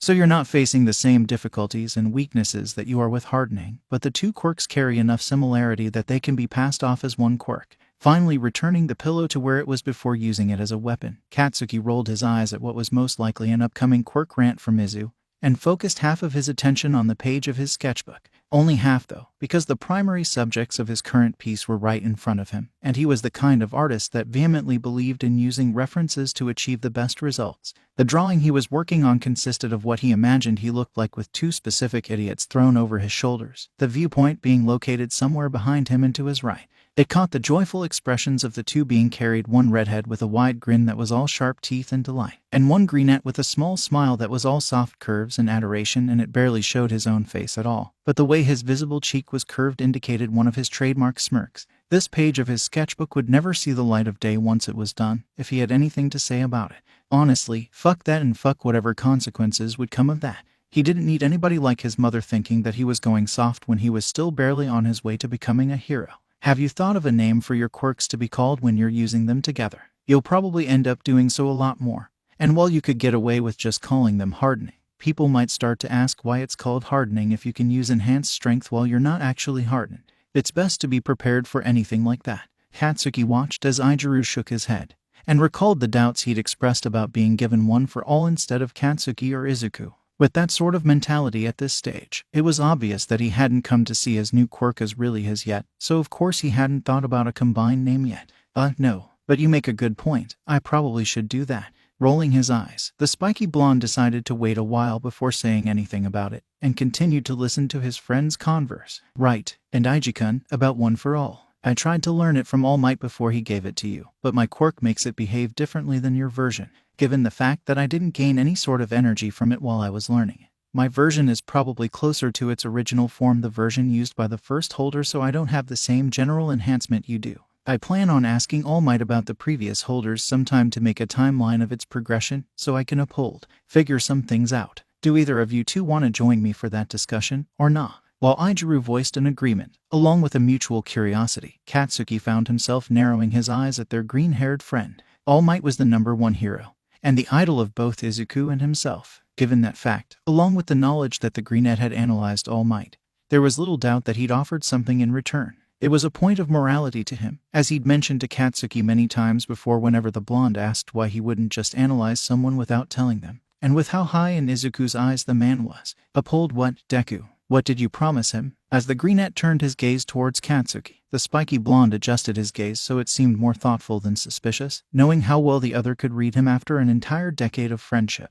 You can fucking count me in. I have a few questions for All Might myself, anyways. Great. Izuku grinned, slapping his palms together once. Then we'll talk to him the next time we can. The three friends agreed, and once the conversation came to an end, Katsuki and Izuku packed up their stuff to head home. They had the rest of the week ahead of them, and while the other two may have been excited for another chat with All Might, the spiky blonde was mentally preparing for war. It probably wasn't going to be necessary, but he'd learned about the benefits of advanced preparation right alongside Izuku, and he wasn't going into this conversation without a plan of attack. #1 hero or not, Katsuki wouldn't allow his friends to take part in any deals that were unfair to them, even if it was to the benefit of their idol. Okay, so today our schedule is more like what we should expect for future classes, as compared to yesterday's quirk assessment test. In the mornings, we have our academic classes, like English. Then we have lunch, which we just finished. Next up today should be foundational hero studies with a mystery teacher. And after lunch every day, we'll have a variety of classes intended to help us become heroes. Izuku stuffed a little notebook into his right pants pocket, setting it behind the pad of colorful sticky notes and a small sketch pad already in there, and glanced at the clock. It was almost time for that mystery teacher to show up, and then their first official heroics class would begin. I am here. There he was. Katsuki, Izuku, and Izuku all knew that All Might was teaching a class at Yui, and given the fact that they hadn't seen him around before today, it made sense that he was the one in charge of this class. Coming through the door like a normal person. That wasn't the way a normal person went through the door, but points for style. The class broke out into excited murmurs, everyone sitting up straighter and focusing on the #1 hero before them. Izuku was no different, a sense of glee bubbling up within him at the sight of his idol, despite knowing that he was going to be teaching here ahead of time. I can't believe it's really All Might, as Kaminari exclaimed what many of them were thinking. Their teacher and trainer strode dramatically into the front and center of the room to stand behind the podium before them. He's a teacher, everyone. This year is gonna be totally awesome. Izuku clenched his fist before him, eyes wide with delight despite also knowing about this beforehand, and Tsuyu-chan spoke up beside him. Is that his Silver Age costume? Izuku nodded from his seat, a grin on his face, and his eyebrows slightly tilted downward. It was an odd expression, but hey, everyone expressed their excitement in different ways. It's so retro, I'm getting goosebumps. Welcome to the most important class at UE High. Think of it as Heroing 101. Here you will learn the basics of being a pro, and what it means to fight in the name of good. Analyzing his speech, Izuku suddenly realized that All Might was speaking like a shounen anime protagonist, and snorted unattractively. Nobody really noticed, thank goodness, otherwise they may have thought he was being disrespectful. Let's get into it. Today's lesson: we'll pull no punches. All Might whipped out a fancy card with the word battle printed across it, and if possible, the class perked up even more. Katsuki, seated directly in front of Izuku, began to laugh in an almost disturbing manner, while a few nearby classmates stared at him in concern.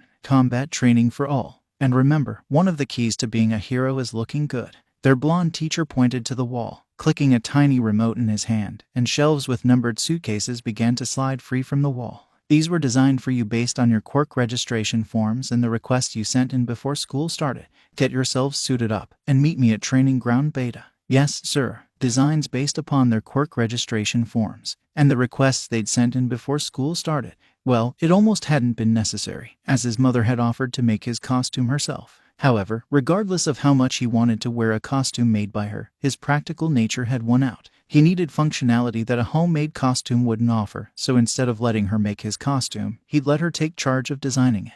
It wasn't that bad, really. His own designs were probably a lot worse, considering the smirks he'd seen on Katsuki's face every time they'd been brought up, so he was quite happy with the results. The class gathered together in the middle of the road, just inside the training ground, and waited there for everyone to arrive. Katsuki, Ida, Kaminari, Yaoyorozu, and Tsuyu-chan were the first 5 through the gate, followed soon by Shoji and Uraraka, and then everyone else trickled through at their own pace. The number 1 hero, the symbol of peace, stood before them and watched them arrive with his trademark smile. As Izuku waited for the last stragglers, he focused in on his own costume again, feeling a strange mixture of both uncomfortable and relaxed within it.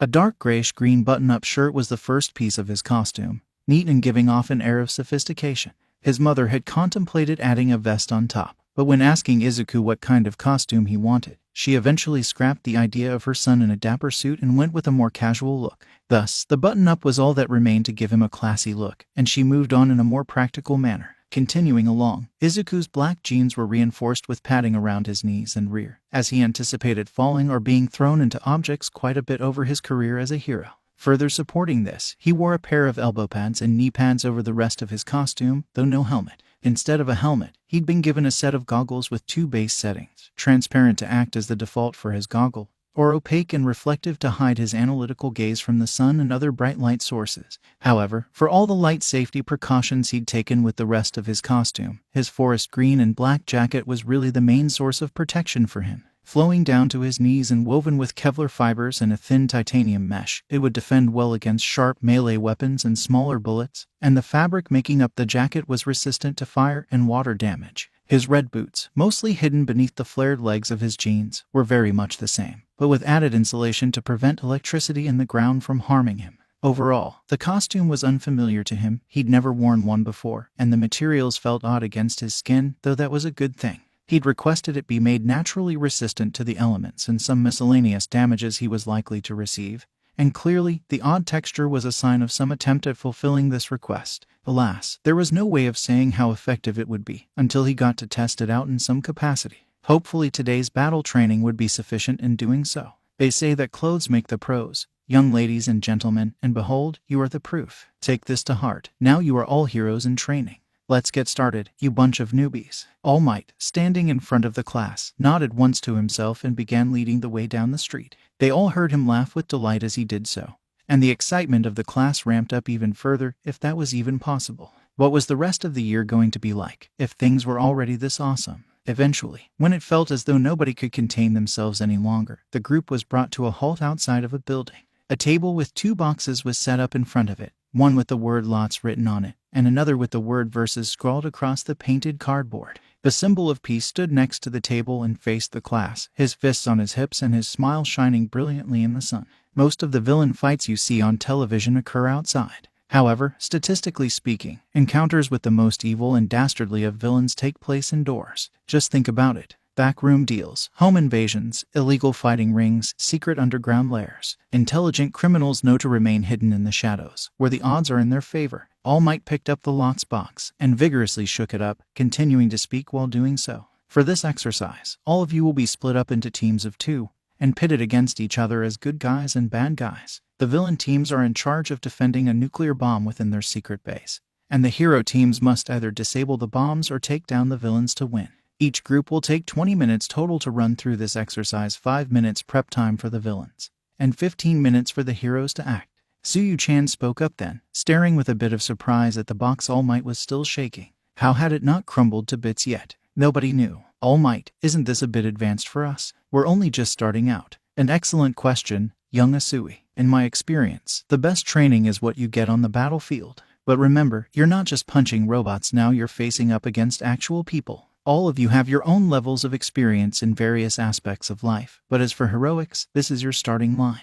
You're all newbies, and therefore, you'll all be learning together. All Might finally stopped shaking the box as he spoke, and Izuku peered at it, trying to see if it had taken any damage. It was difficult to tell from this distance. Sir, will you be the one deciding who wins? How much can we hurt the other team? Do we need to worry about getting expelled like Aizawa-sensei threatened yesterday? Does that box mean you're splitting us up based on chance? Wouldn't it be better to organize us based on comparative skill? Isn't my cape magnificent? Under the deluge of questions, All Might seemed to wilt. Understandable, have a nice day. Now everyone, I can't understand you if you're talking all at once. My quirk isn't super hearing. Quickly stuffing his hand into the box, the number 1 hero began pulling out 2 name slips at a time, clipping them to the table so the wind wouldn't blow them away. Time's limited, everyone, and we'll choose teams by drawing lots. Listen up, and find your partners as I call out your names. Isn't there a better way? Team A will be Kaminari Denki and Shoji Mezu. Poor Ida, he got swerved so hard. Team B is Jiru Kyoyuka and Eda Tenya.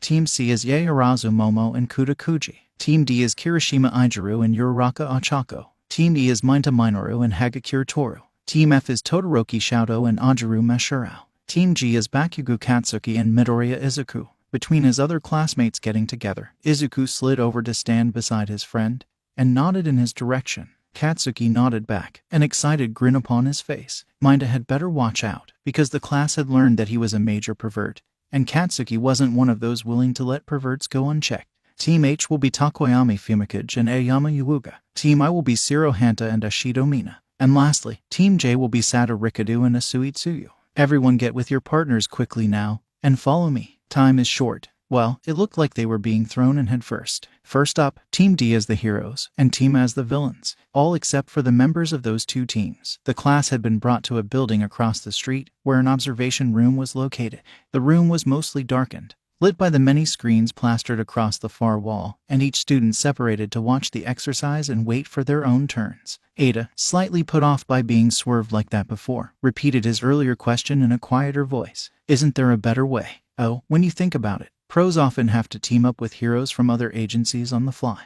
Maybe that's why we're seeing this here, Izuku said from his position in the front of the room, close to the screens and next to Yaoyorozu. His eyes were focused on the screen, observing the teams that had been chosen to go first. Given that Izuku already knew the quirks of Uraraka and Ijiru quite well, his attention was focused on the villain team more than the heroes. This battle exercise would likely give him insight into their quirks that he hadn't already obtained. And with a bit of luck, maybe he'd be able to figure out why his own quirk kept freaking out whenever he walked by Kaminari. Say, Midoriya, that's quite an expression you have. Do you think you know who's going to win? At Ida's inquiry, the greenette glanced over at the other students in the observation room, before returning to the screens with a calculative gleam in his eyes. It could go either way. Xiaoji's enhanced senses would be put to better use on the hero team, but stationed by the weapon as he is, the heroes won't be able to get the drop on him. Plus he's strong, so it'll be a tough match even if both heroes make it past Kaminari. Izuku pointed to Kaminari, and continued speaking. Look, he's collecting all the metal things he can get his hands on,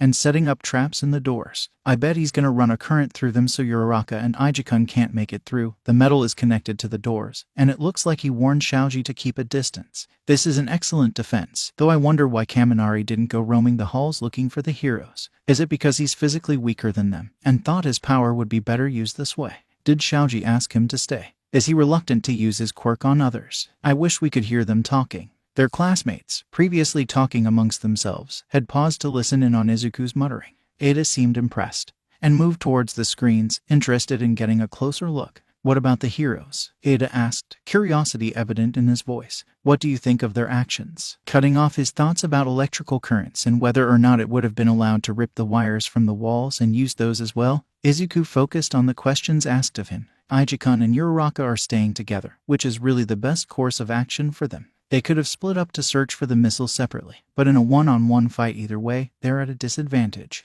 Izuku isn't physically strong enough to take down Shoji by himself, and Uraraka wouldn't be able to defend against Kaminari's electricity. They figured out that they stand a better chance at winning by sticking together, although I have to disagree with the formation they chose for exploring. Beside Izuku, Yaoyorozu laughed quietly. Ah, Midoriya-kun, you think that Kirishima should be the one in the front, not Uraraka? Indeed, he nodded. Izuku is the fighter of this particular team, able to take more hits before going down. Against Shoji, that's very important, but perhaps even more so against Kaminari, while he's never explicitly tested his hardening against electricity. He's resistant to a few things other than physical force, so he still stands a chance of being resistant to it in some way. Meanwhile, Uraraka has no such defense boosts, and would currently classify more as a mage than anything else. Pointing back into the room with the weapon, Izuku gestured to the windows, which had been left undefended. Uraraka could have floated Izuku and herself up to the windows at the start, though, and perhaps captured the weapon within a minute of the exercise beginning. It's a shame they didn't think to check. Izuku observed as the hero team approached the fortified room, and winced when Uraraka got herself shocked. Oh geez, this is why Izuku should have been in the front. Is she okay? The class observed as Uraraka stood up, assisted by Izuku, and the two of them began talking outside the door. Shoji listened in, his gaze shifting to a concerned Kaminari every so often before they came to a decision. Hardening his body, Izuku took a few steps back and charged straight for the door. Uraraka darted in behind him, nimbly avoiding the circuit-breaking Izuku and the electrified metal around the door, darting straight for Shoji. Kaminari stopped using his quirk on Izuku, still seeming a bit nervous about how he'd zapped Uraraka, but he didn't stay still when Izuku charged him. He dodged to the side and kept himself between the redhead and the weapon, an electric aura flickering to life around him. Oh, Izuku blinked, realizing that it was likely the electric aura setting his quirk off all this time, and continued to observe the exercise. Kaminari's focusing on defense because he isn't confident about his offense. Perhaps he doesn't have the control needed to safely use it against others yet. At Yaoyorozu's theory, Izuku nodded in agreement, and watched as Shoji began floating. Uraraka was caught within his arms, but no capture tape had been wrapped around her yet, so she was helping her partner the only way she could. For as long as she could last, it would essentially be a game of tag for Kaminari and Izuku, or a game of Red Rover. The red-haired teen wasn't fast enough to dart around Kaminari, especially with his hardening up, but he'd had a taste of electricity. Did he think he could withstand a direct shock, or would he think of another way through this difficult spot? From the observation room, Izuku could see a few potential actions he could take in this situation, but it was a close match. Time wasn't on his side. They only have 2 minutes left. Think they'll make it? Zero spoke up nearby, watching the screen with a slight grin. The moment was tense, filled with anticipation for either team to make a move, and nobody could say who would actually be the one to make that move. All they could do was watch and theorize. Hey Kaken, Izuku glanced over at his spiky blonde friend. Capture or timeout? Katsuki approached, peering at the screen thoughtfully, and shrugged. Depends on whether Izuku gets through or not. If he doesn't get past Sparky over there before Roundface is officially captured, then the heroes are gonna. Uraraka Ochako has been captured. At All Might's declaration, Katsuki shrugged and walked back to lean against the wall. Izuku himself turned back to the screen, just in time to see Shoji tackle Izuku. Kirishima Izuku has been captured. The villain team wins. Please return to the observation room for an evaluation. Together, the 4 students on screen made their way out of the building and left the view of the cameras. A few minutes later, the sound of footsteps could be heard outside the door, and they were swiftly crowded around by the students most excited by their match. All right everyone, give them some space to breathe. That was some good work, you 4. Once teams and D had been given their space, All Might gave them a thumbs up and turned to the rest of the class. As we all know, the villain team won in this exercise. But for every game, there must be an MVP. Can any of you tell me who the MVP of this exercise was? Sir, Yaoyorozu raised her hand, and when their teacher nodded to her, continued to speak. Kaminari was the MVP here, sir. From the beginning, he worked with the limitations he gave himself, creating a powerful defensive line instead of rushing out to act as a far less effective offense. While he was reluctant to use his quirk directly on the opposing team, he overcame that hesitation with a compromise by continuing to act in a defensive way, charging himself up and protecting the weapon from Kirishima with his own body. Yes, that is quite a sound evaluation. All Might took a breath and made to continue speaking when Yaoyorozu interrupted him. Or maybe he'd interrupted her. Whatever, compared to Shoji, who maintained a faithful station by the weapon without significantly improvised action.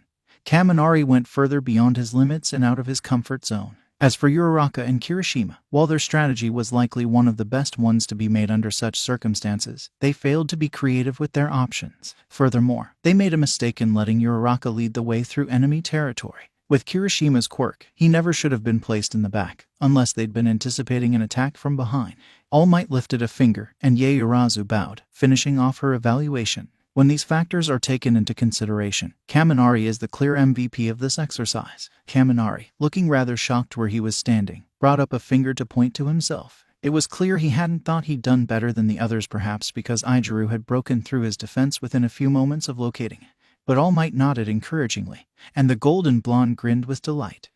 His eyes curved up in a cat-like way when he really put his joy into it. Nice, thank you, young Yaoyorozu. There are a few more things I would have added, such as the windows being a valid entry point to be considered.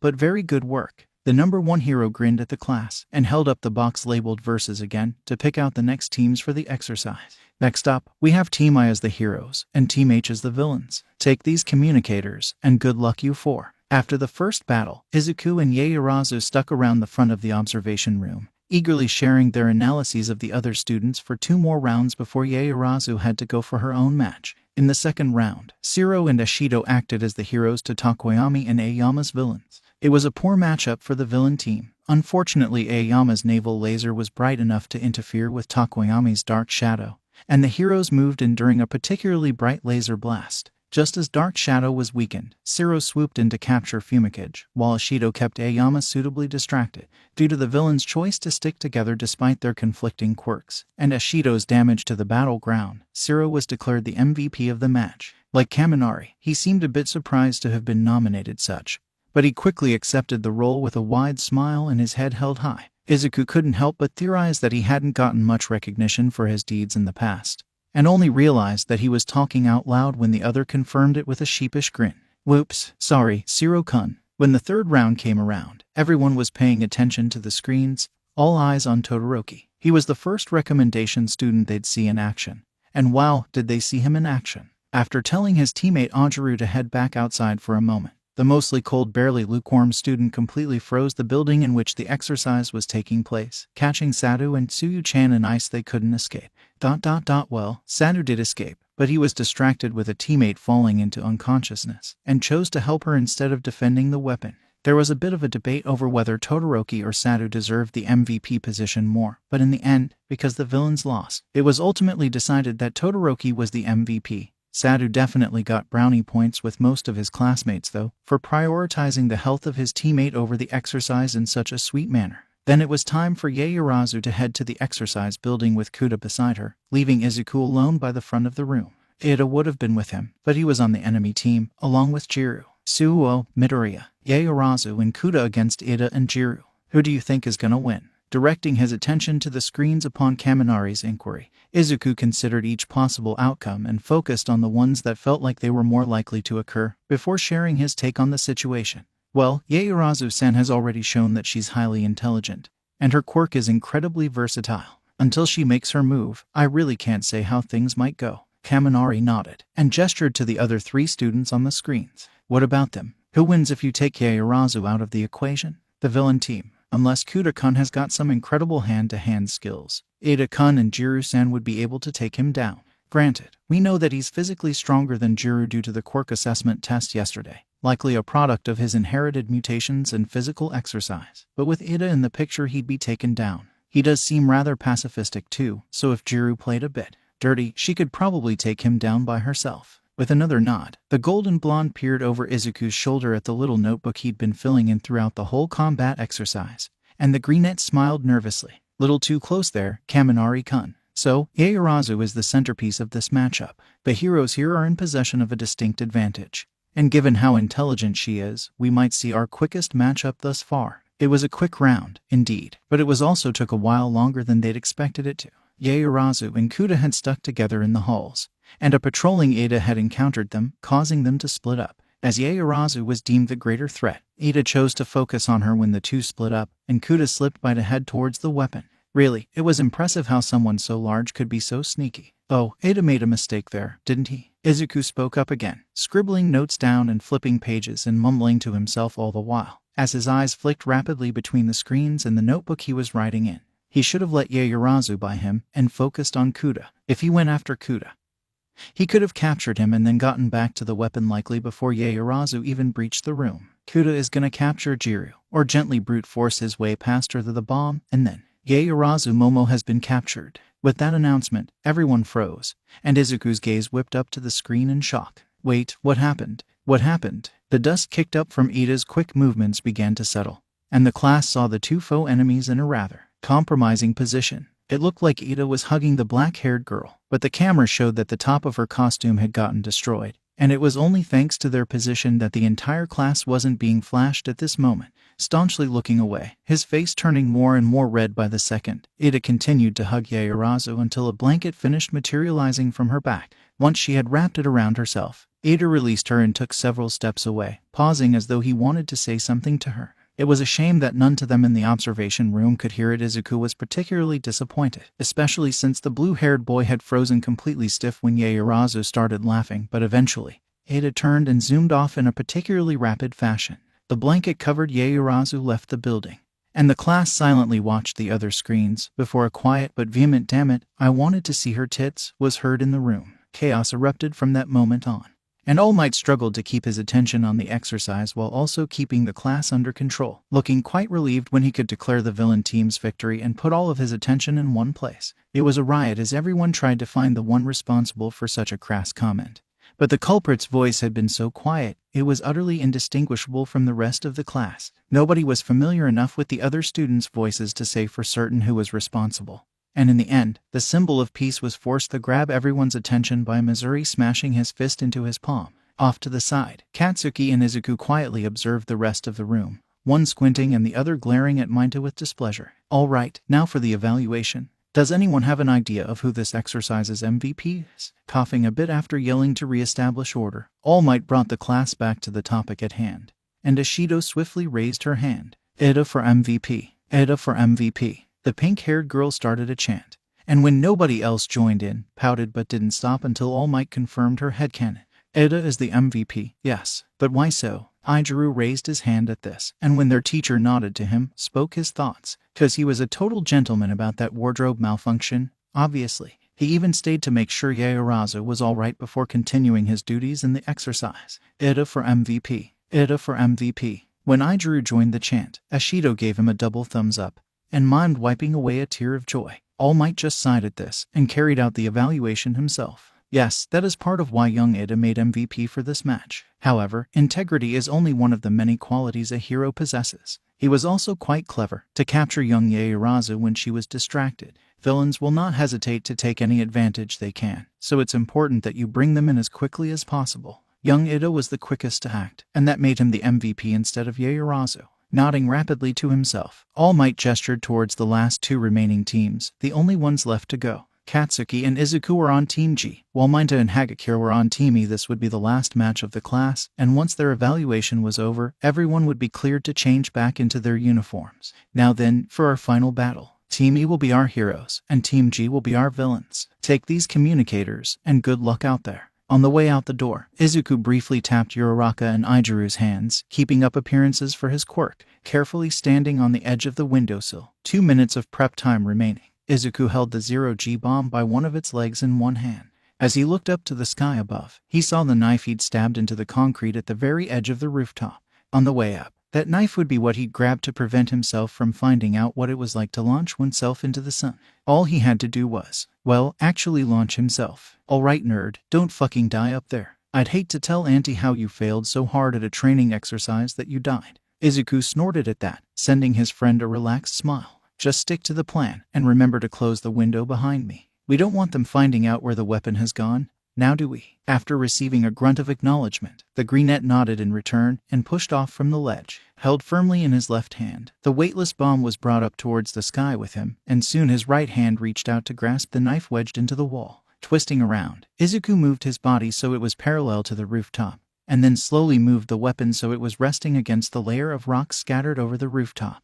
They didn't want the bomb to go making any noise when he released it, so extra care was necessary here. Once he was certain that the weapon wouldn't go floating off, Izuku released both it and the knife in a carefully slow movement, and brought his fingertips together in a display of canceling his learned zero gravity. The bomb thus made a soft scraping noise, while Izuku's body belly flopped uncomfortably against the ground, and he literally ate dust, spitting out the small amount of roof dirt that had gotten into his mouth. The green-haired boy leaned over the edge of the rooftop and sent Katsuki a final thumbs up, before grasping the knife and freeing it from its position in the concrete. As the window beneath him was closed and he drew back out of sight, his communicator buzzed on softly, and Katsuki's voice came through. You've got a nosebleed, Deku. The fuck are you doing to get yourself hurt already? Izuku sniffed quietly, swiping a finger beneath his nose to catch the blood Katsuki had pointed out. It's just a side effect of my quirk. My analysis of your Araka told me that when she uses her quirk on herself, she gets way more nauseous than when she's using it on other things. I was trying to circumvent the nausea it would have induced by redirecting her quirk to a final target other than my stomach.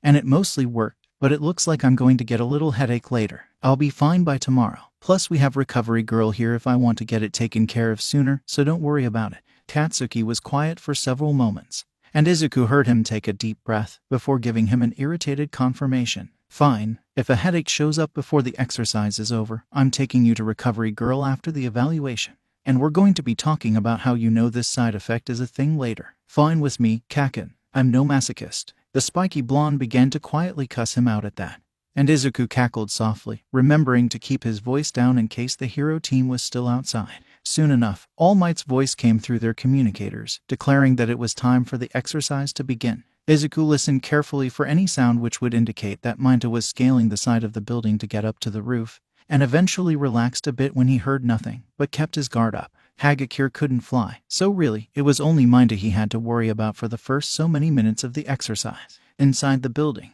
as the hero team made their way from floor to floor, Katsuki would be setting traps with the various items scattered around. These would primarily be noise traps, meant to keep the two of them aware of where the hero team was searching, but some of them would involve capture tape. Thanks to the bomb and Izuku himself being safely out of the hero's reach, Katsuki had full control of the battlefield, and he could run around it as freely as he pleased. Reaching up to tap his communicator, Izuku hummed a light note and spoke quietly. Remember to keep your communicator on so I can hear what's happening. All right, maybe talk to me if it isn't too distracting. Blah blah. Communication is important, blah blah. I get it. Katsuki paused, and the green-haired teen listened to soft breathing for a few moments, before he finally obliged. Here I go, again on my uun. Going down the only road I've ever knew.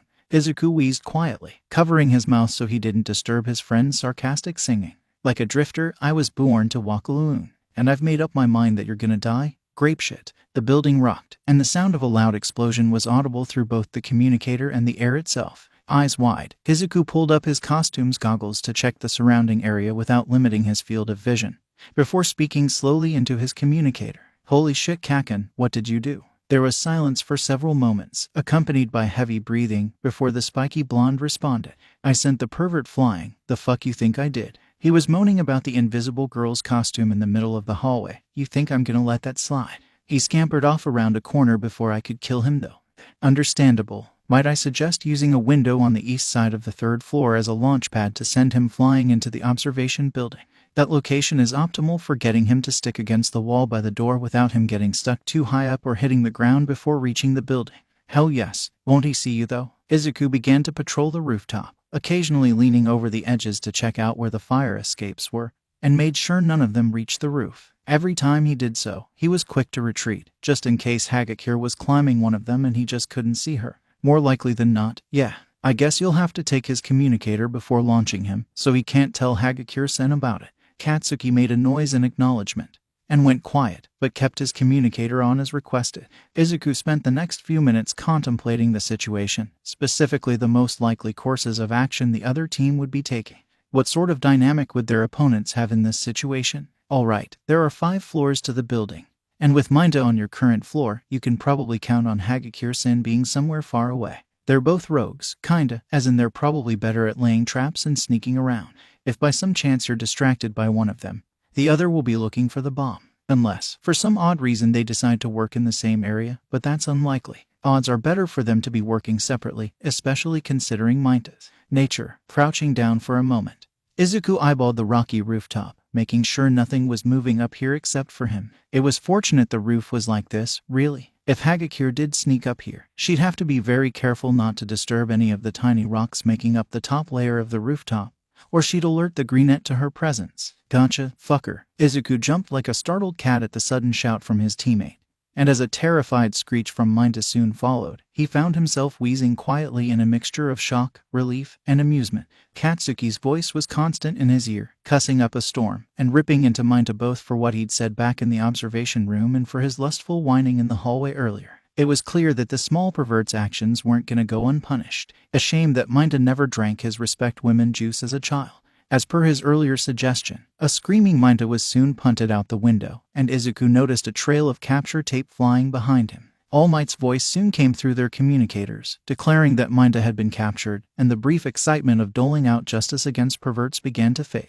The wind blew softly, and Izuku pulled his phone out to check the timer he'd set on it. 6 minutes remained. The exercise was more than half over. Katsuki's chase of Minta must have taken up more time than he'd realized. And we're back to our previously scheduled program. But first, I have to wonder, can Shoji-kun and Jiru-sen hear our conversation from All Might's earpiece? If so, greetings from the battlefield. I'd like to say that Kaken is probably gonna end up paying hefty property damage fines in the future. A displeased huff sounded, followed by a thud and much loud clattering, and Izuku paused in his patrol around the bomb. Alright, what happened? I set off one of the noise traps. This is getting boring. I haven't even seen the other one once. Izuku hummed thoughtfully, scanning the rooftop again, before speaking. Well, given that she is invisible. Shut your up fuck, Deku. I'm gonna son of a bitch. The greenette listened closely to the commotion firing up at the other end of the earpiece, hearing a slew of shouts and startled screaming break out. It was loud enough for him to hear in person as well, indicating that Katsuki and Hagakure were probably right beneath him, on the 5th floor. He could hear things like oh shit WADDUP, and fight me INVISIBITCH, and I'm far too young to die, intermixed with the ruckus, and considered this to be valid proof that Katsuki had finally found Hagakure. I reject this fate. Yeet. A window shattered,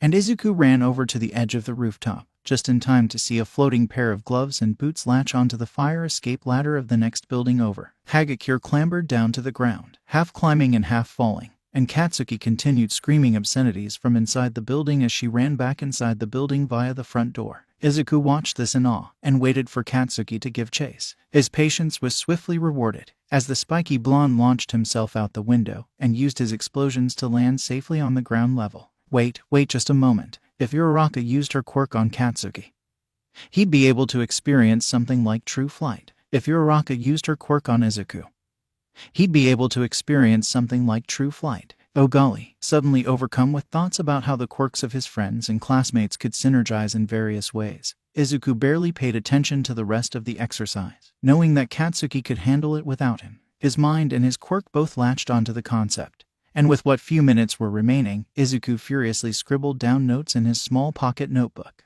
The sheer potential of this idea. He had to tease it out, he had to explore it, he had to make it grow. When this exercise was over, and the evaluations were done, Izuku was going to focus on these ideas so hard that they'd have no choice but to be fleshed out. No doubt about it. May anyone who attempted to redirect his train of thought rest in peace. The rest of the exercise was pretty much listening to Katsuki and Hagakure screaming incoherently at each other in the background of Izuku's note-taking. And All Might soon declared the villain team's victory. Neither of the heroes had thought to check the rooftop, and although Katsuki's costume suffered some damage from a few close calls with sticky traps set by Minta, their plan had gone quite well. Other than Izuku losing his focus near the end, they did almost perfectly, and the two shared a victorious high five on their way into the observation room. The class was flipping out again, pelting Katsuki and Izuku with questions and compliments, and it took another Missouri palm smash from All Might to calm everyone down.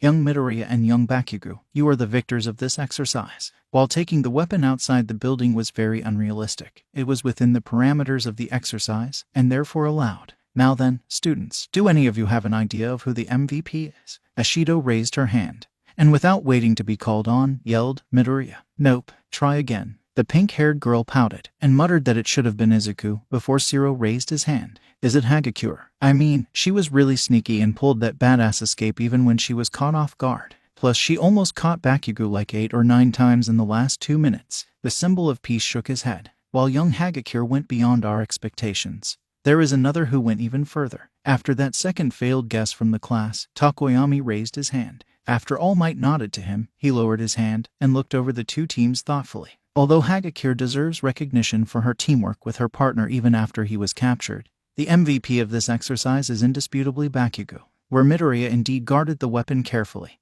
and the heroes hunted for it without rest. It was Bakugo who went above and beyond in his duties as both front-line fighter and living distraction. Takoyami dipped his feathered head to the spiky blonde, likely in a show of respect. Indeed, though he acted recklessly at times, it was with both passion and purpose. In the showdown of wits between Bakugo and Hagakure, it was Bakugo who came out victorious when it mattered most. Therefore, it is Bakugo who is the MVP. When All Might gave him a thumbs up, the class broke out into excited whispers again, and it was clear that their attention would only become more difficult to hold. Their match had been the last, so it was almost time to change back into their uniforms and head home.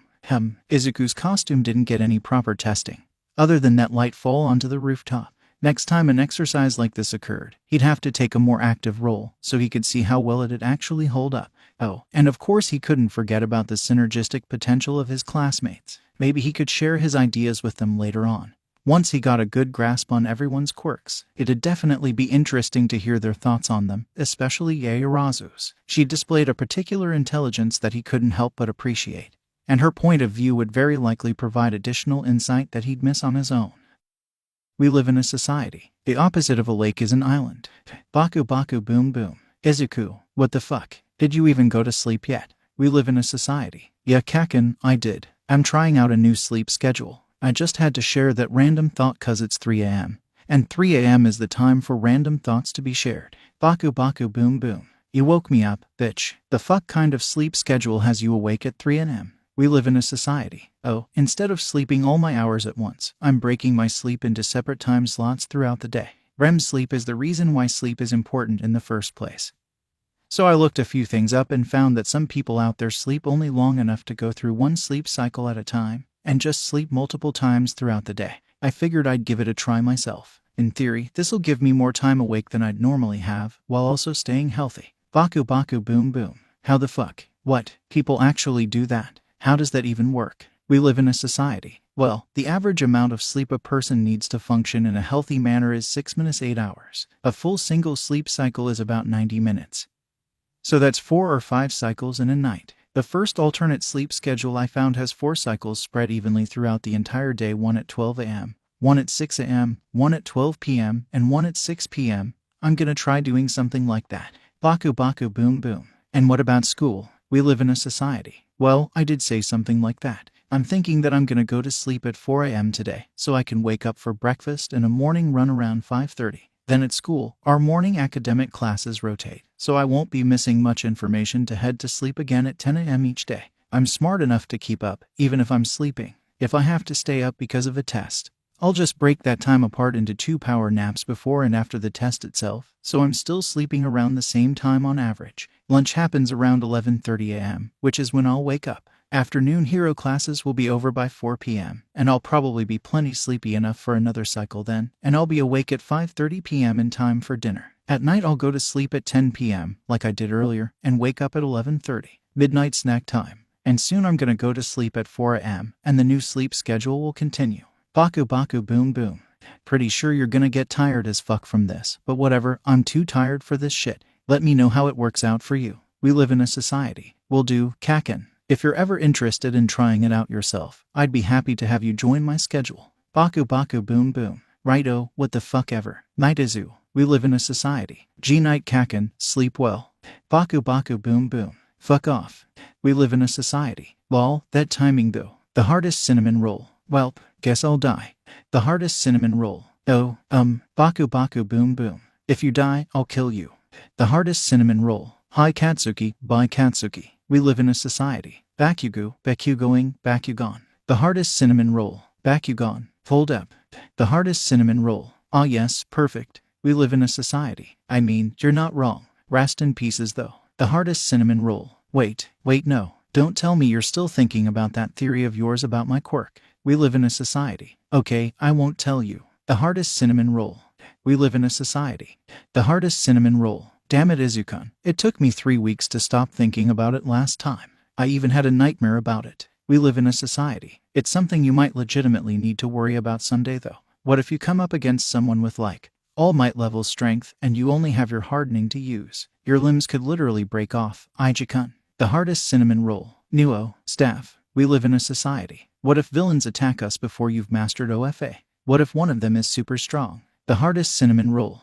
BLZ. You're the brains of this operation for a reason. You can handle the plans for that sort of scenario. We live in a society. Ijuku. I know I'm really good at making long-term plans in advance, and I'm also good at on-the-spot improvisation, but I'm not good at everything in between. I can make plans for certain situations, and I can predict how certain events will go if one thing happens in one place and another thing happens in another, but I can't plan for things I'm not aware of. It's practically guaranteed that you're going to face things as a hero alone, even if you're in a team, and you won't be able to rely on me then. I can't think for you, Ijuku. No matter how much we may joke that I do. The hardest cinnamon roll. I get it, I get that only I can think for myself, but I'm not as smart as you or Katsuki. The two of you are on another level when it comes to sheer intelligence, and I know that neither of you think any less of me for it, but I'm not. I can't just pull together winning battle tactics out of thin air like Katsuki can. And I can't sit down and think about how everything might go in the long run like you can. It's just easier to let you guys do the thinking for me, because you're already so much better at it than I am, and maybe if I just watch you do it enough times, some of it'll rub off on me. I'm not on your level yet, and I need to get there before I'll be confident in my own abilities. We live in a society. Ijuku. The hardest cinnamon roll, because if I can't even stand beside you guys as an equal, then how am I supposed to stand against the villains I'll have to face later on? How am I going to protect people if I can't outsmart or overpower the foes threatening them? I need more time, Izuku. I need to learn more. I need to get stronger. I need to be confident in my actions so I don't regret them later on. And you're right, I need to think for myself more, but right now I'm still learning. I don't have the same natural talents you and Katsuki have, so I have to learn them before I can use them. I think that sometimes the two of you forget that. Not everyone starts out in the same place. We live in a society. Not to make light of this, but shit, you're right. The hardest cinnamon roll. I'm sorry, but it's true. We live in a society. No, don't apologize. It absolutely is true. With how our lives have gone so far, neither of us have encountered things that really challenge us the same way they do others. Kaken is incredibly talented by nature, and my quirk gives me a major advantage in learning things, so we're always moving forward at roughly the same pace. You don't have that sort of boost, so at a purely superficial level, you're constantly falling behind. Once Kaken and I start to slow down, you'll still be moving forward at the same pace you've always been. I get it. The hardest cinnamon roll. Yeah, that's why I need more time, so I can catch up to you. We live in a society. Right. Alright. Give me a few hours to think about this in more detail. I'm gonna help you. Kaken isn't here right now, but I know he will too. All Might will probably help as well if we go to him about this. And of course, our teachers are technically obligated to help us, so we can get them on our side after a bit too. We're gonna put you on the fast track, Ijuku. The sooner that you become confident in your own abilities, the better. The hardest cinnamon roll. KCKJSJXKKJXK. I love you guys. You're the best friends a bro could have. We live in a society. Divided by. The hardest cinnamon roll. KXXKSKKDKSKKSKK clamp slacks. We live in a society. Well, it's about 4 a.m. now, so I'm gonna head off now. Gotta keep that new sleep schedule going. G night, Ijuku. The hardest cinnamon roll. Night, Izuku. Sleep well. We live in a society. YET. Kirishima Ijuru was pretty sure that this wasn't part of the plan for his day. He'd gotten up with the sun, as he usually did after a couple dozen months of training with Katsuki and Izuku, and had eaten a delicious breakfast of meat udon leftovers from the previous night's dinner. Everything was perfectly normal. After eating his breakfast, the redhead ran out the door to enjoy a morning jog, a white headband keeping his hair out of his eyes due to the facts that he hadn't and wouldn't gel it up until he'd had his morning shower. The sun had fully escaped the obstruction of the horizon by this time, so his path was lit with the faint orange and gold colors of the early morning sky above, bright blue and pale purple appearing more prominent as time passed by. This wasn't exactly his favorite time of day, as he appreciated both his sleep and the idea of sleeping in, but it was nice enough to make up for his early rising. With his eyes to the sky, Izuku turned down the street that his two best friends lived on, taking the path so familiar to him that he could probably run the whole thing blindfolded. His shoes slapped against the pavement with each step. Sneakers, as while he did enjoy his Crocs quite a bit, they weren't the best for running in. Occasionally he'd pass by another jogger on his path, or an introvert walking their dog before too many people were out in public. Each person he greeted with a smile, a wave, and a cheerful call of good morning, before continuing on his way. Soon, the redhead had reached the closer home of his two friends, Izuku's house, and visible just a bit further down the street, Katsuki's house. Normally at this point he'd be joined by Izuku, the green-haired boy fumbling quietly out the door in his jogging gear, and Katsuki would be leaning against the fence in front of his house to wait for them. However, in a break of tradition, Izuku could see both Katsuki and Izuku waiting for him where the former usually did so alone. This probably had to do with the conversation he and Izuku had earlier in the morning. He'd had a weird dream where he was chilling on the beach by a rainbow ocean, when the water suddenly drew back to form a tsunami that woke him up when it collided, and had hopped onto the group chat to distract himself from the unsettling feelings it gave him. A dream really shouldn't have been that impactful, but he'd always been an emotional person, so it made sense that he'd be affected by things that most other people weren't. It was one of the reasons that Yagi-san had chosen him to inherit One for All, too. Something about it being more difficult for empathetic people like him to lose their compassion, and that being one of the more important attributes of being a true hero. But that was in the past, and he had a present to focus on. With a bright smile and an active suppression of the urge to hug people regardless of how gross and sweaty he was, Izuku ran up to join his friends in front of the spiky blonde's house, and greeted them the same way he had every other person he'd encountered on his morning jog. "Good morning, Dai." An explosion that was more smoke than actual heat and force was aimed for Izuku's face, and he reflexively hardened his skin, laughing as he realized his mistake. Right, it's never a good morning for Katsuki. Let me try again. Good morning, Izuku.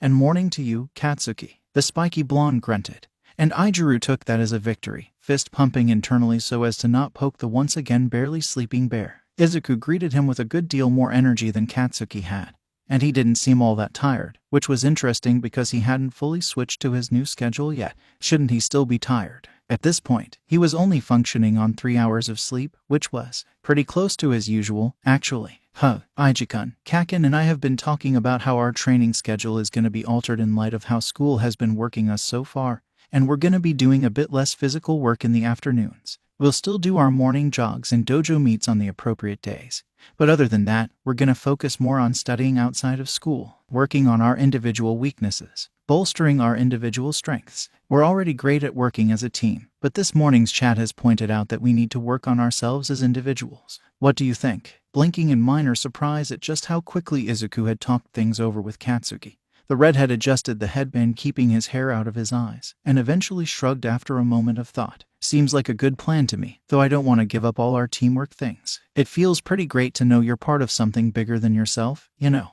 When his green-haired friend nodded without saying anything, Izuku put a little more thought into it, knowing that it was now his turn to speak his part. This happened often between the three of them if two were alone and had a conversation that affected all of them.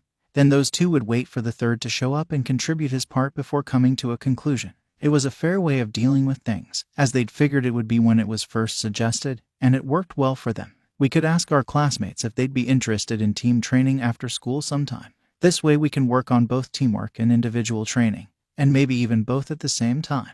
And we'll be getting to know them better, which will help with the future like Izuku is always saying. Why will it help with the future? What? Izuku blinked again, staring at Izuku like he'd grown a second head for a moment, before realizing what he was trying to do. It'll help us because the sooner we know them all, the better we'll be able to work with them under pressure. It'll help Katsuki by giving him stronger and more varied opponents to go against. And it'll help you by giving you the opportunity to learn their quirks quicker. And it'll help them pretty much the same way it'll help us, by letting them get to know each other sooner. Katsuki, adjusting the weighted wristbands he had recently taken to wearing during his morning jogs, stepped forward and into Ijuru's space. The redhead blinked a third time due to some form of surprise or unexpected behavior from the others, but made no move to retreat, as he knew the resting bitch face of the blonde was more bark than bite. And how will it help you? Huh, what? You've got a benefit from this too, hair for brains. Selflessness is great for being a hero and all, but if you push yourself too far, well, we know what Yagi-san was like when we first met him. He could have been doing a lot better on his own, but it took our intervention to help get him closer to healthy again. Ijuru nodded, noting that Katsuki wasn't swearing much because he was probably still tired, and responded in his usual straightforward manner. Yeah, I get it, and I'm not being entirely selfless here, so it's good. With everyone training together, I'll be able to keep that sense of gratification that comes from our teamwork, working in something that's bigger than yourself. I like that feeling, so I'll be benefiting from it too. It might be a short-term thing, but it carries a few long-term perks too, so it won't be a waste of time either. Katsuki squinted at Ijuru for a few moments, before letting out a single grunt of acknowledgement and stepping back to face Izuku. I say he passes. Ew. The redhead squinted back at that comment, before gasping, wait, this was a test. What were you looking for? His reasoning is sound enough. I approve. Izuku ignored him, and he pouted, before abruptly realizing that his friends had started jogging ahead of him. Hey, hold up. What was I being tested for? Neither Katsuki nor Izuku deigned to answer him, only picking up the pace with clear amusement, and Ijuru ran to catch up.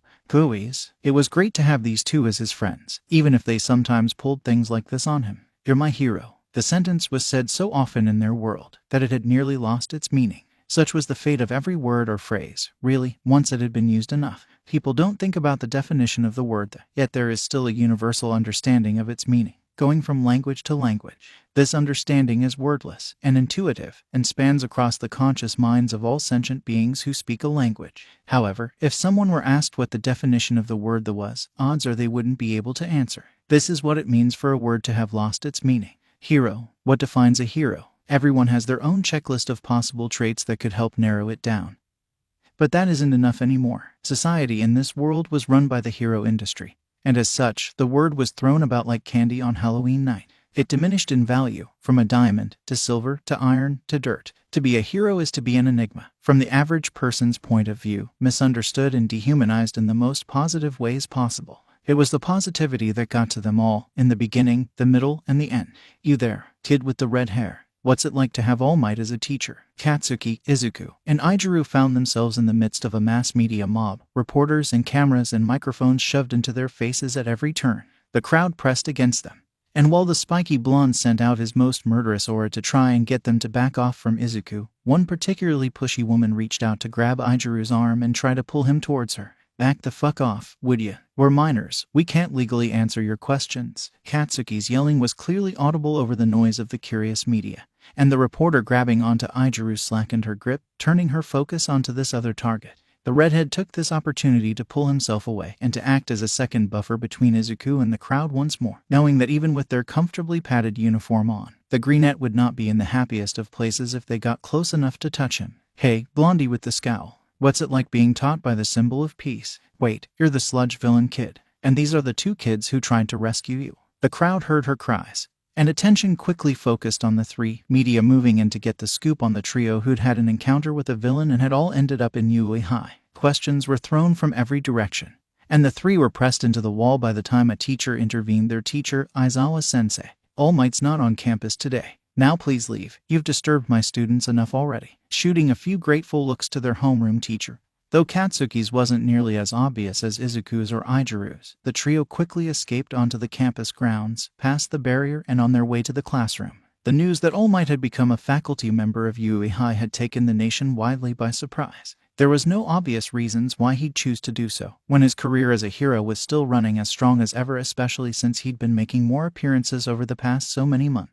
The few quiet rumors of his weakening were soundly dismissed by many in light of this. So why would he become a teacher? Naturally, the media swarmed the school in search of a story. Everyone wanted to get their hands on All Might, and if taking a few students hostage under the cameras was going to get him to show up, then that was what they'd do. It was really a blessing that they couldn't get onto school property due to the Yui barrier. Once past the perimeter, students and teachers and everyone who had a pass could breathe a sigh of relief and go about their day undisturbed. Izuku was especially relieved by this, and shared this notion with his two best friends as they entered the classroom, preparing for the day to begin. Decent work on yesterday's combat training, everyone. I saw the video feeds and went over each of your team's results. If you have any urgent questions about it that need answering, feel free to come to me after class. Aizawa-sensei was as apathetic as ever, seeming a little more tired than usual due to the media staking out the school for at least 2 days straight, but was not unkind.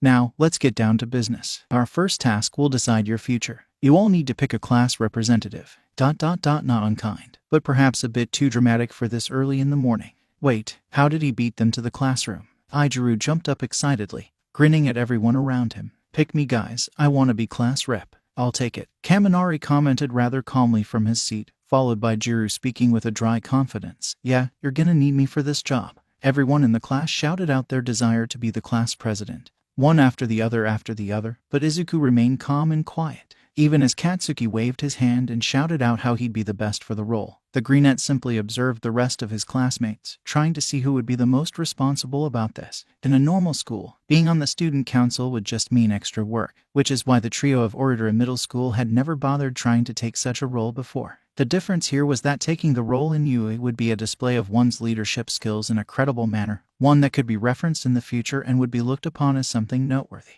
It was a way to get noticed by hero agencies, and acted as proof that the student who took this role could lead a team like a pro. Izuku wasn't interested in taking the role himself, as he wasn't entirely certain what kind of hero he wanted to be yet, but he'd be happy to vote for someone who would do well in the job. Everyone, silence, please. Ida's voice rang out throughout the room, and the noise went quiet after a few moments, everyone looking at him to hear what he had to say. The primary duty of the class representative is to lead the rest of the class. That's not something just anyone can do. You must first have the trust of every student in the classroom. Therefore, the most logical way to decide who should be the class representative is to put it to a vote. The student who is the most trusted will invariably win. It's the best way, right sir? The blue-haired boy turned to their teacher, as did most of the class, and watched as the man zipped himself up in his yellow sleeping bag and flopped over. Do what you want, just don't disturb my nap, and make sure it's decided by the end of class. That settles it then. Now, does anybody have a box or a hat we can put the votes in? As Ida took charge of the classroom swiftly and absolutely, Izuku pondered the idea of a vote,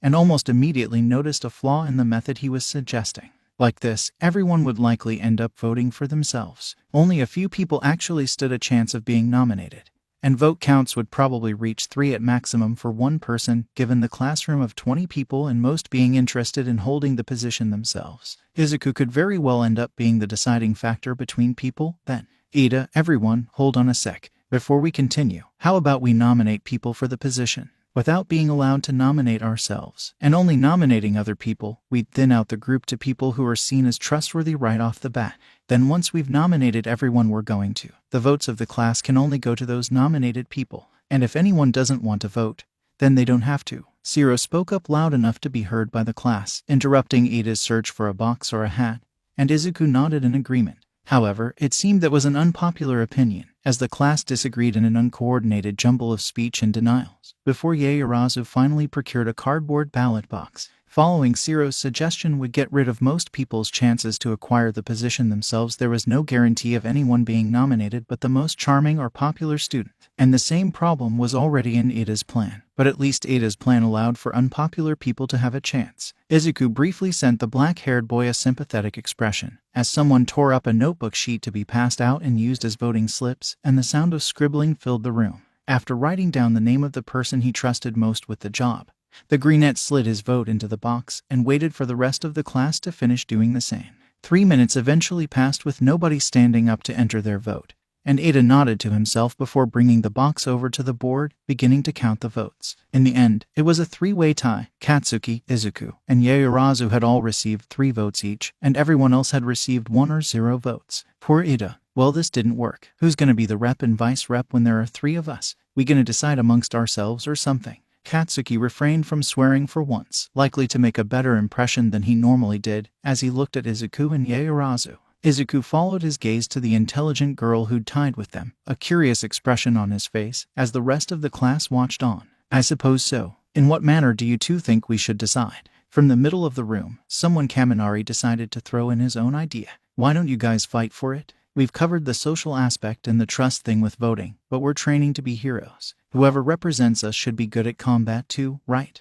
Katsuki began to grin, his gaze darting towards the golden blonde for a moment, before returning to Yaoyorozu and the expression of dislike upon her face. She was a recommended student, so her skills should be on par with his, but Kakin and I would have an unfair advantage if we did that, Kaminari-kun. We grew up together, so we know each other too well. We'd both go to take out Yaoyorozu-san from the start, and then I'd likely relinquish the representative role to him. I could relinquish my votes right now, though, and save everyone the trouble, as I don't actually want to be the class rep or the vice rep. Izuku knew that she wouldn't be able to stand against both of them at the same time.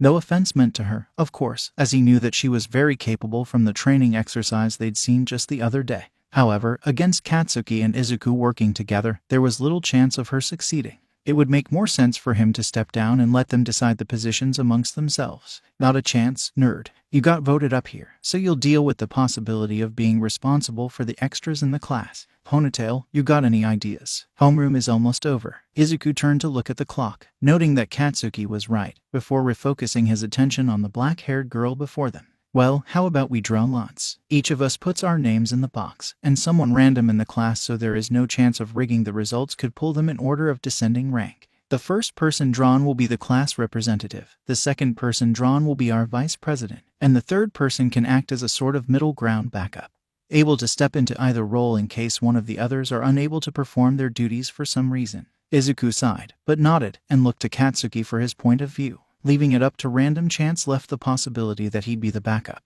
And the brunette knew that he'd probably have an issue with that, but the blonde's quick nod indicated that he was fine with the risk. Without further hesitation, the box was tossed into the middle of the room for someone to catch and choose the lucky order of ranking, and the results were called out for all to hear. Katsuki would be the class representative, Izuku would be the vice president, and Yaoyorozu would be their third. Chaos. Izuku had been sitting with Ida and Uraraka today, and had just learned about how much Ida looked up to his older brother when an alarm of some sort had abruptly blared. The blue-haired teen had caught a third year's attention, and they'd found out that it was the intruder alarm. Someone had broken into Yui. Someone was there who shouldn't be, and everyone had begun to panic as they rushed the exits of the cafeteria. Where had Ida-kun and Uraraka gone? Where were Kakin and Iji-kun? Izuku couldn't see anyone from his class. No, he could see Todoroki-kun on a table across the room, staying safe from the panicking crowd, and Kaminari-kun's hair gleaming in the sunlight coming through the window, and he couldn't reach anything to pull himself out of the mass of students. Izuku's skin itched and burned.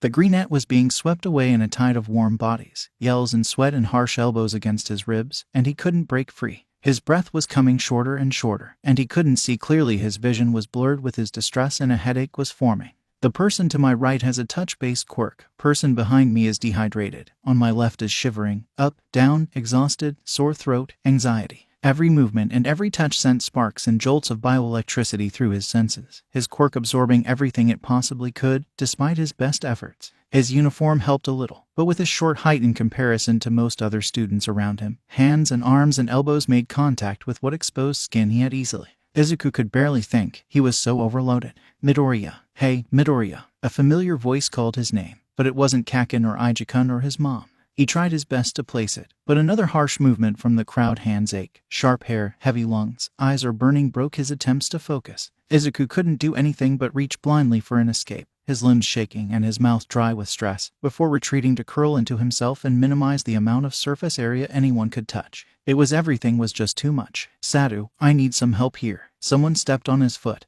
and a sharp pain in his side came afterwards, but then he couldn't feel as much energy swirling around him. Two hands grasped his upper arms, the uniform shielding his quirk from them, and he was being moved somewhere. He was receiving so much information, and then it was all suddenly diminished, back down to what felt like almost nothing. What was happening? Who was helping him? Sadu. And whoever the voice belonged to, who was that? Easy, Midoriya. Breathe. You're out of the crowd now, you can breathe. Sucking in a rough gasp, the greenette instinctively reached for the hands still holding his upper arms, but retreated just as quickly. If he touched them, he'd be overwhelmed again. His skin would melt and his brain would follow, and eventually he'd be a puddle of mushy flesh upon the ground.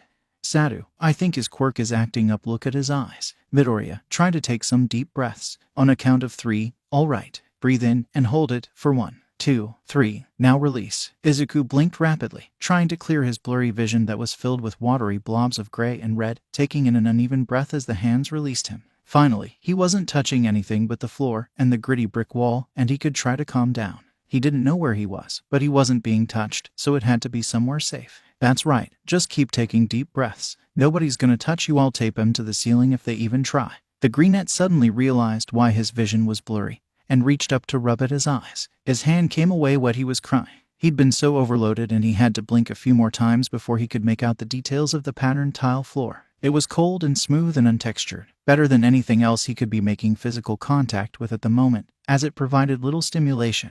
And the brick wall he had his back to was softened by his uniform. Good, just like that. Think about what you were doing a few minutes ago, before all this happened. You were eating lunch in the cafeteria, sitting at a table with some of our classmates. That's right, he was having white rice, and he was talking with Ida and Uraraka. And then the alarm went off, but he couldn't hear it anymore, so the issue must have been resolved. He could hear incoherent babbling in the distance. The crowd of students he'd been pulled from talking now, instead of yelling and panicking. Everything was all right now. He could relax, or at least try his best to, as he knew from experience that his skin would keep burning until he got some sleep. Maybe he should ask his mom to make katsudon for dinner. It wouldn't really hurt to have a cheat meal after something like this. He was stressed, so he should take care of himself. Kaken and Ijuku would keep him from going overboard. Your favorite food is katsudon, huh? Nice. Saru's voice broke in, reminding Izuku that he was currently still with people, and he was muttering again. Wasn't he? Don't feel bad about it though. I think it's pretty interesting. You can learn a lot about someone by what they say when they don't intend anyone to hear them. It's sorta like getting a peek at their thoughts. Although I wouldn't mind hearing less of Minta's thoughts. Like, we get it, dude. You like girls. Probably a bit too much. Izuku huffed at Shiro's comment, an amused little burst of air that escaped his lungs in place of a laugh or a giggle or a snort, as he didn't quite have the energy to do any of those things. Sensory overloads always took a lot out of him, and with the new sleep schedule that he hadn't quite adjusted to yet, he felt more tired than usual. Hopefully their hero classes this afternoon weren't very demanding. Maybe he should go see Recovery Girl before them and ask for some of those energizing gummy candies. As the greenette's breathing returned fully to normal, he looked up at those who'd saved him from the crowd and gave them a small, tired smile. Thanks, Shiro-kun. Thanks, Sato-kun. That wasn't the most pleasant part of my day. Sorry you had to trouble yourselves helping me. He'd have to make it up to them sometime. How? Well, he didn't know them well enough to say.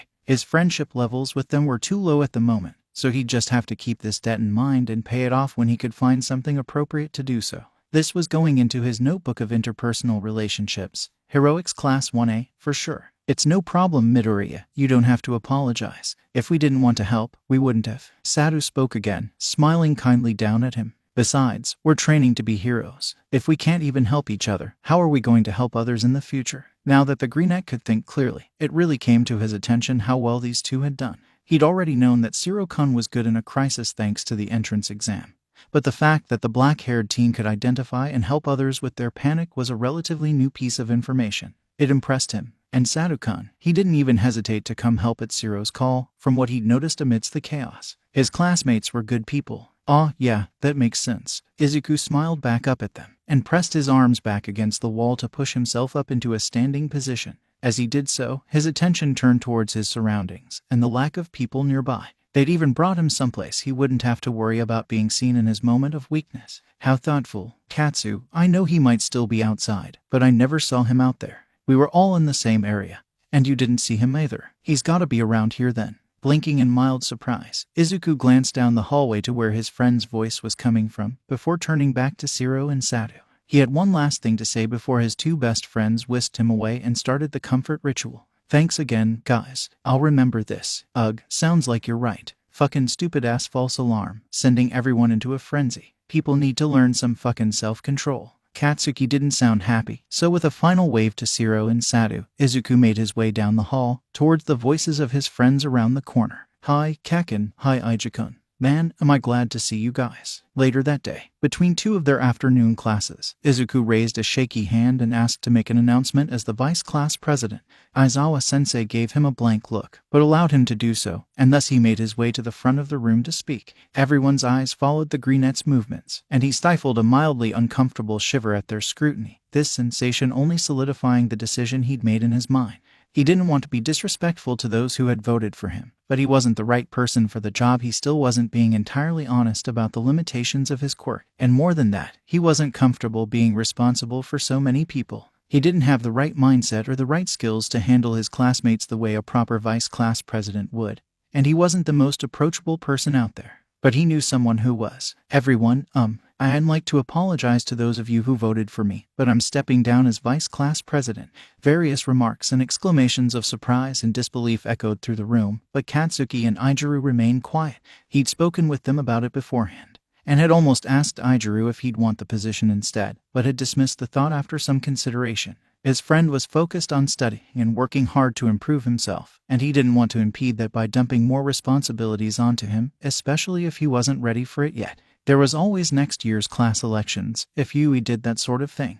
Sorry, but I don't think I'm really suited for the job, but I know someone who is. I'd like Shiro-kun to take my place. The class went silent for a moment, the surprised expression on Shiro's face being seen by those who turned his direction, before questions and comments went flying once more. Midoriya, why don't you think you're suited for the job? We all saw you in the battle exercise. You were figuring out stuff about us before we'd even told anyone. I must admit, Kiro, I'm a bit confused by your decision. Deku-kun, I don't know why you think you're not up to scratch, but I support your decision. And everyone else should too. That's right. Knowing one's own limitations is an admirable trait. Please, do not push him into keeping the position if he doesn't want it. Though I am a bit surprised myself. Oh, whatever. If Midoriya-kun believes that Shiro-kun will do better in his place, it must be true. Shiro for vice president. Shiro for vice president. Congrats, man. Everyone was practically talking over one another, but Izuku parsed out who was saying what. Ajiru-kun was first, Tsuyu-chan was second, Uraraka was third, Ida-kun was fourth, Ashido-san was fifth, and Kaminari-kun was last.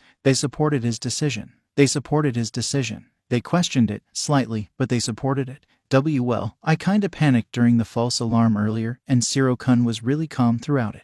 And back during the entrance exam, he was calm then too, and helped me save Uraraka from the zero-pointer. He's good in a crisis, and he's good with people. Those are important traits for a leader to have, you know, trustworthy ones. As the class quieted down again to hear him speak, Izuku beamed at Shiro and watched the black-haired boy sit up a bit straighter in his seat. So, congrats on being the new vice class president, Shiro-kun. The Greenette didn't quite consider this a repayment of his debt to Shiro, because it was something he would have done anyways, but it was a start. Anything more he could do would have to wait until he knew more about him, and the same went for Sadu. He'd repay them eventually. For now though, he had to get back to his seat, because their next class was about to start and Aizawa was giving him the stink eye on his way out of the room. Today's training will be a little different than usual. You will be taught by 3 people: myself, All Might, and another faculty member in an off-campus facility. Izuku frowned to himself, glancing across the classroom towards Shiro and Sadu.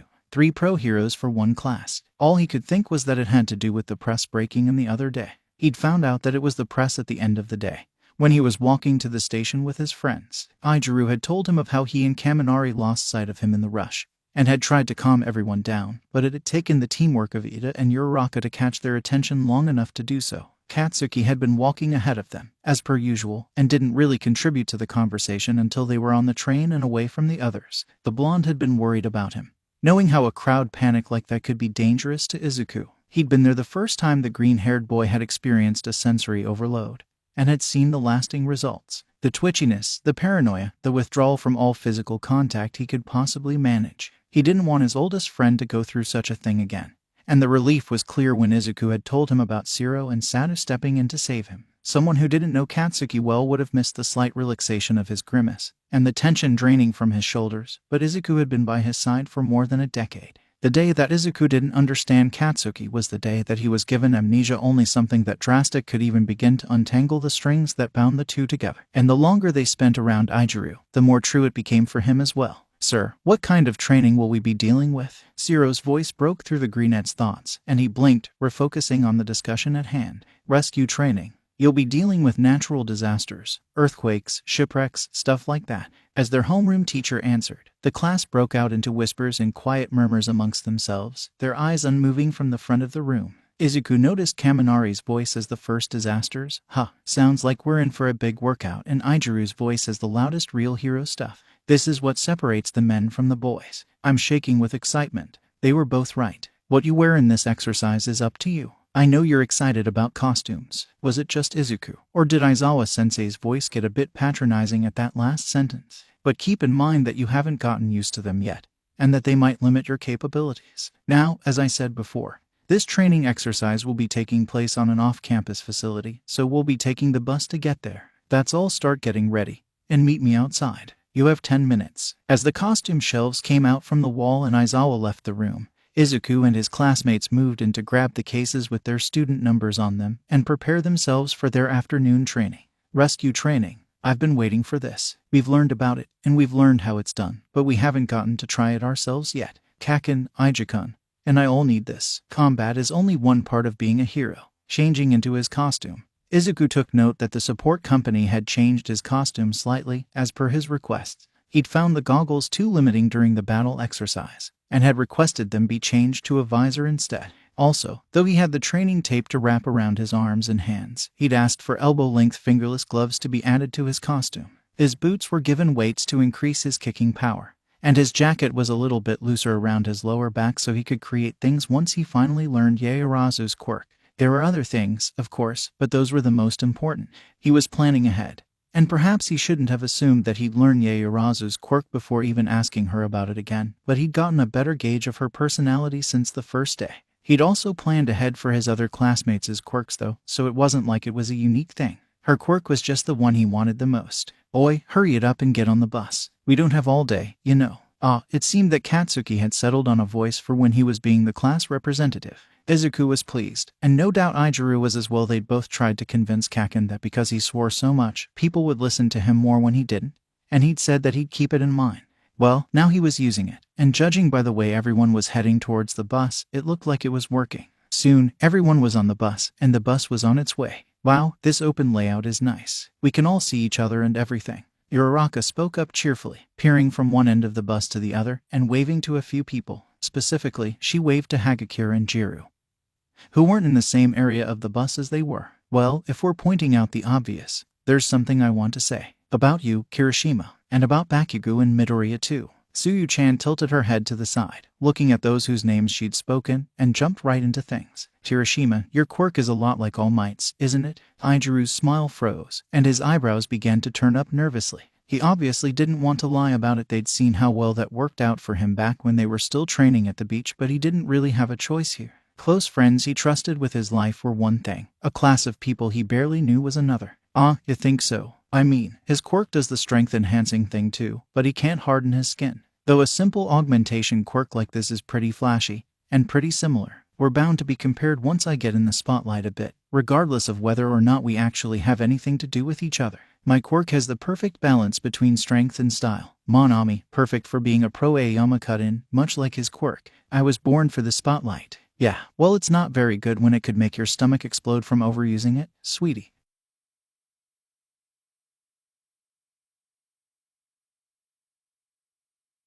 Speaking of pro quirks, we've definitely got to look at Todoroki-kun and Bakugo. Elemental quirks are popular in the media, and explosions are super attention-grabbing. Uraraka spoke up, catching the attention of the aforementioned boys in the class, and Tsuyu-chan was brutal in her follow-up. That's true, Kiro, but Bakugo's always angry, so he'll never be that popular. Say that to my face, Katsuki yelled from his seat, leaning forward as though preparing to get up. See, Ijuku laughed nervously, watching Katsuki to make sure he didn't blow his fuse before they even got to the facility, as Kaminari added his own bit. You know, we've basically just met you, so it's kinda telling that we all know your personality is redolent of a flaming turd steeped with sewage. Who even voted you up for class rep? You fucking Ijuku was quick to jump to calm down Katsuki duty, while Izuku turned to the electricity quirk user and gave him a grin that was just a little too sharp to be friendly. On the rare occasions that someone in the trio other than Katsuki had to fight, it was usually Izuku who stepped up to the plate, despite the expectation that it would be Ijuku to do so. Ijuku wanted peaceful resolutions most of the time. It took a lot to get him angry, and while Izuku most often wanted the same, he was more of the school of thought that you didn't always have to be nice to achieve peace. He was the middle ground between Katsuki and Ijuku, in this case. Kaminari-kun, I'm sorry I have to disagree with you so vehemently after such a little amount of time knowing you, but you're quite wrong. While Kaken is an angry person, he knows very well how to use his anger productively, and he's using it to become a hero. He's wanted to be a hero his whole life, to save people and take down villains even better than All Might does, and he's worked himself to the bone training to achieve his dream. Can you say the same? Or are you just trying to be a hero for some superficial reason like mine? With Kaminari looking a bit too shocked to answer, Izuku continued speaking, as his quirk noted the rapt attention of their classmates upon him. Even the aloof Todoroki was interested, as seen by his peeking around Katsuki and Izuku, where the latter was still working to calm down the former. I'm one of the people who voted for him, both because I know he's suited for the job, and because I trust him with my life. Izuku would say the same, if he weren't preoccupied with keeping you from becoming a red and gold smear on the seats. But yeah, it's like you said yourself, Kaminari-kun, you've basically just met him. If you're always so quick to judge people like what you've done today, then I'd hate to see how many enemies you'll collect by the time you die. The bus was silent for several moments after Izuku finished speaking, save for Katsuki grumbling a little more and sitting back in his seat, finally clearing the way for Izuku to do the same.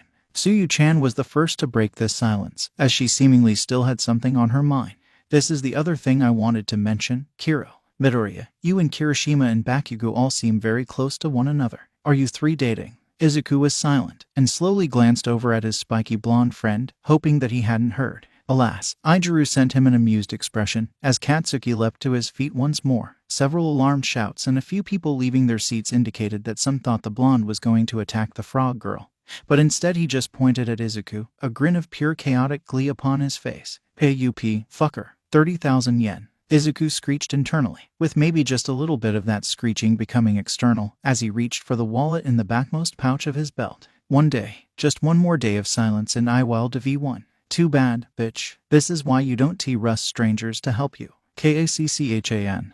That's so mean. Statistically speaking, even if most people are assholes, there are still some people out there who won't screw you over for a corn chip. Well, clearly those people aren't here, so hand it over. Where else would they be but the hero Kuresi? Take the money, you gambling whore. Take it. Izuku dramatically threw his wallet at Katsuki and flopped against the back of his seat, throwing an arm over his face and blocking his view of the rest of the world. He could hear his oldest friend catch the wallet and cackle, taking out the agreed betting money and pocketing, before hurling the wallet back into his lap. His free hand moved to put the wallet back into his pocket once more, as Izuku laughed in the background. Loud, belly-aching laughter that filled the bus with his delight. Izuku-kun, I can't believe how close it got. Haha. Tsuyu-chan, thank you for making my day. As the tense and serious atmosphere was broken by their shenanigans, the bus pulled into the parking lot of the facility, and Tsuyu-chan's question was left unanswered. As the speech of 13 came to a close, Aizawa-sensei stepped forward and called a start to the training exercise.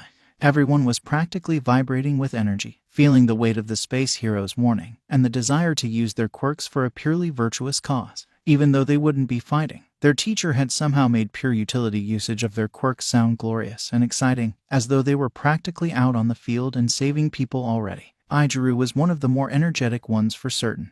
With one for all in his veins, singing at the very prospect of saving people, he had more than enough to get himself going. Add that to his natural enthusiasm, and the only way he'd be calmed down was if he got knocked out or if Midnight used her quirk to put him to sleep. However, before he could even take a single step forward, their teacher was already calling back to them, "Stay together and don't move." 13. Protect the students. Izuku blinked then, and looked around. The lights had flickered and dimmed just moments before, and now as he looked towards the central plaza of the training facility, he could see a large wall of blackish-purple mist. Whoa, what is that thing? ... and a bunch of people coming out of it? Has the training started already? I thought we were rescuing people. Izuku took a step forward with Uraraka beside him, and with sharpened fervor in his voice, Aizawa snapped at them, "Stay back. This is real. Those are villains." All of a sudden, the excitement from earlier began to drain, being replaced by a chill that dripped down his spine. The only real heroes I see here are Racerhead and 13. How perplexing. According to the schedule we retrieved from Yui, All Might should be here as well. As the blackish-purple mist drew itself into the shape of a man and began to speak with a voice that echoed all the way to the entrance, Izuku found himself rooted to the spot, watching as their homeroom teacher stepped forward to call back. "So, you scumbags used the press as a distraction to sneak into campus." Aizawa spoke with the villains, and Izuku tuned back into his classmates as Yaoyorozu whispered a question to the other teacher present.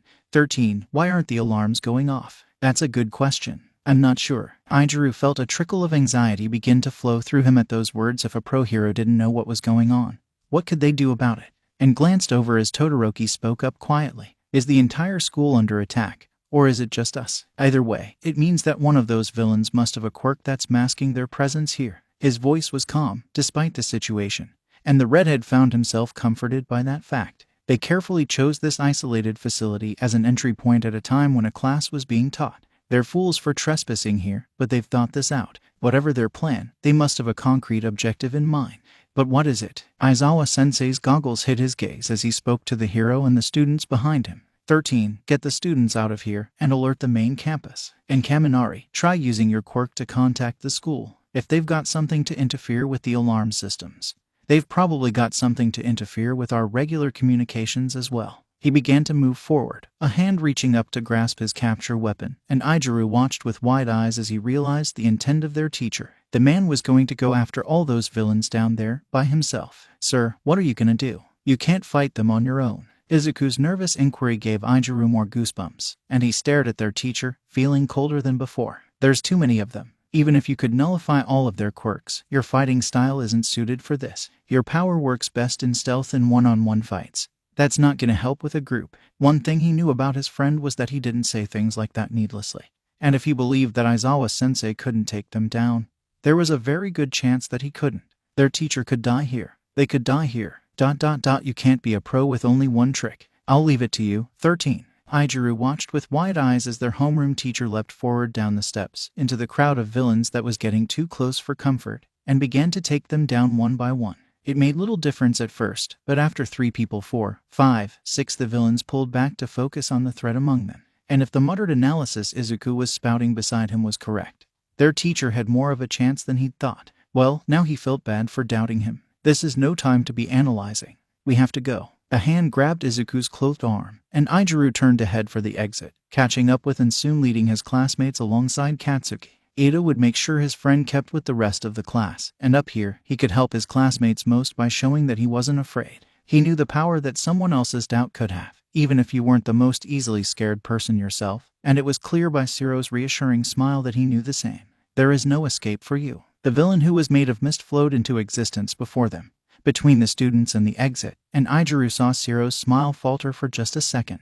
It is a pleasure to meet you, heroes in training. We are the League of Villains. The redhead clenched his fists, bringing them up a few inches as he looked into the eyes of the villain before them, resolve settling into his bones with all the delicate force of a hammer smashing into a sheet of ice. This was it. 20 students, barely 3 weeks into their teaching, up against a villain invasion. But no, right now they weren't up against all of them, like their teacher was. They were up against one, just this one villain in their way. If only they could move, if only they could act as one and overcome him. I know it's impolite, but we decided to invite ourselves into this haven of justice to say hello. And besides, isn't this a fitting place for All Might, the symbol of peace, to take his last breath? I believe he was to be here today, and yet I see no sign of him. A hand settled firmly upon his shoulder, and as he flicked his gaze over to look at the one touching him, ruby eyes met crimson. Izuku could see the silent command within them, the command that was actually a request, but one asked so passionately that he couldn't dare refuse. You and me, those ruby eyes said to him, and he felt a resolve settle within him as he sent a message back. Count of 3. In the end, I suppose it doesn't matter. I still have a role to play. 1, 2, 3. Bounty I. Together, moving as one, Katsuki and Izuku rushed towards the villain.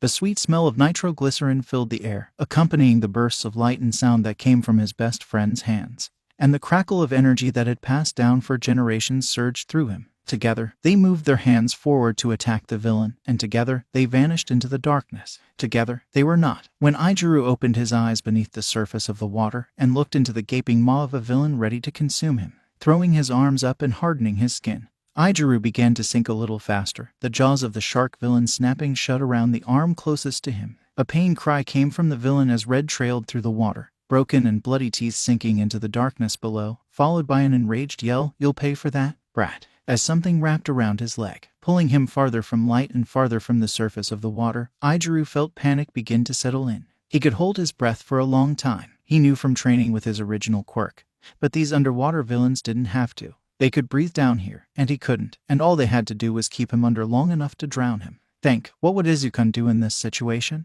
What would Katsuki do? What could he do? His eyes stinging and his vision blurry from the water, the redhead fired up one for all throughout his body at 3%, and kicked with the leg that was still free. The water swirled around him with the force of that movement, freeing him and bringing him back up closer to the surface. He kicked again as the shark villain approached, and flowed sideways through the water, graceless and feeling the burning request for air from his lungs. In the distance ahead, another 2 figures approached, and to his right another 3, and to his left another 4. He was being surrounded, and he was alone down here, and he was. Something wrapped around his middle, and he felt himself be yanked away from the villains, his head breaking the surface of the water in a surprising motion. Isui was beside him, and with another flex of her tongue, Izuku found himself thrown onto the deck of a ship.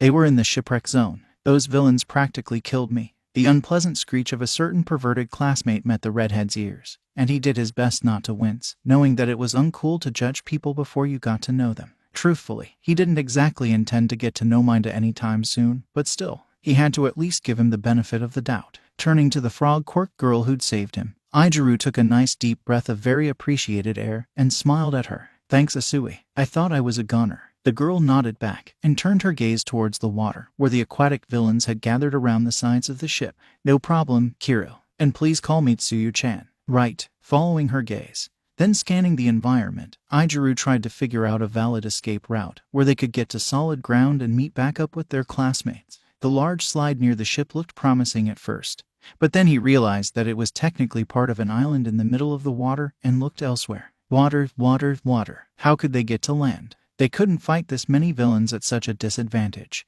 even if Isui was skilled underwater, so their next best option was to escape. How could they escape? Back off. As their small classmate shrieked at the villains coming closer, Izuku and Isui turned just in time to see him throw a sphere of his hair towards them and observed as the villains tried to avoid it. It was strange to see them working to avoid something that was basically harmless. But then the green-haired girl beside them spoke up, and he understood. I don't think they know what our quirks are, Kiro. If they did, they would have dealt with Mina's hairball quickly, and I wouldn't be in the shipwreck zone. I'd have probably been thrown into the fire zone instead. She was right. The villains didn't know what their quirks were, which meant they had a slight advantage. Think, Izuku had prattled on about battle strategies long before he'd ever met him. Surely he'd picked up a few things after knowing him a few years. The first thing he had to do was assess the situation and gather information. Once he had that, he could figure out what to do next. In terms of numbers, the odds were against the 3 heroes in training. They had the card of their quirks being mostly unknown, but they weren't equipped to fight the villains in this sort of environment. Izuku had Hardening and One for All, which he still hadn't come up with a joint name for, and which would provide him solid offense and defense. As long as he could breathe, he could take any hits thrown at him, and could hit back 10 times harder. But what were the limits of his classmates? What could they do? Turning to the 2 classmates beside him in this mess, the redhead asked them about their quirks, and worked with them to devise a strategy for escape. It ended up a little reckless, but hopefully it'd end up the way they wanted it to. They'd have to hurry, though, because the ship was sinking now, and their plan wouldn't work if they were all in the water, landing on unsteady ground. Todoroki Shadow rolled with his momentum, springing back up to a standing position without thought. It was one of the first things he'd learned from his bastard of a father, how to fall correctly. That is, in over a decade of harsh training had taught him that he had to stay on his feet if he even had a chance to fight. The moment he fell and couldn't get back up was the moment that he died. Villains would not show him the same mercy that his father had. As movement flickered in the periphery of his vision, the boy with the dual-colored hair inhaled deeply and felt his mother's power flow through him at his command. Ice shot across the ground and up the legs and bodies of the villains moving to attack, with shouts of surprise and anger sounding throughout the area. Once he was certain that nobody had escaped his reach, that all was absolutely still, unmoving, frozen just as his heart had been long ago, only then did the thought come to mind that one of his classmates could be in this zone as well. An efficient scan of the area disproved that theory, and Todoroki exhaled, air freed from his lungs and made visual in the chill around him. Of course he'd be alone. Todoroki Shadow was the son of Endeavor, son of the number 2 hero. Of course they didn't want him to have any help taking them down.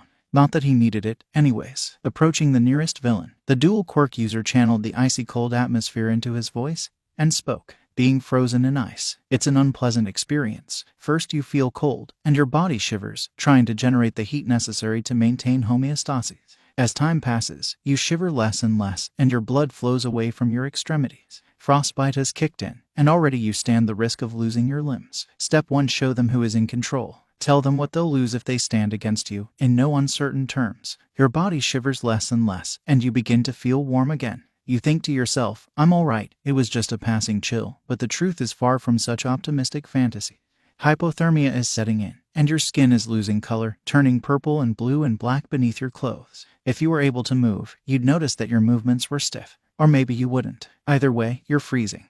And the moment you close your eyes is the moment you die. At the distant look in Todoroki's eyes, the unflinching expression on his face, and the unfeeling tone in his voice, the villain before him began to crack. He could see the fear in their eyes, and he hated himself for making someone fear him the way his father would. But it was all the negotiation skills he had been trained to do. Heroes couldn't compromise, not when civilian lives were at stake, and he was training to be a hero. I could leave you all here right now and go rejoin my classmates. You'd stay here, frozen and unable to free yourselves, and you'd die before the pros could take you in. After all, our communications are cut off. Nobody knows you're attacking right now, so nobody would know to come save you. Now that they know where they stand, it's time for step 2 interrogation. I need more information now. If you answer my questions truthfully, I might be so gracious as to warm you up a little before I go. You won't be released, of course, but you'll still be alive. Maybe you'll even be able to escape on the way to jail. But I don't care about that. What I care about right now is knowing why you're here. You show up en masse like this, carefully planned out. So what's your goal? Why are you here? Somehow I doubt you came here only to play with a bunch of children. The villain with fear in his eyes inhaled shakily and began to talk, taking the only option available that would keep him alive until he was taken into custody. Die. Thunderous explosions tore through the air, one after the other, drowning out the sound of acid droplets hissing as they ate through the floor. Mina dodged and punched and kicked the villains that came close, while Katsuki leapt and whirled through the room around her, propelled by his explosions. Bakugo, we're supposed to be the heroes here. We don't just tell people to die like that. More explosions answered her scolding, and she frowned to herself, punching one villain in the gut hard enough to make him puke. Oof, sorry dude. Together, the two of them made quick work of their enemies, and soon they were standing in a room full of unconscious villains.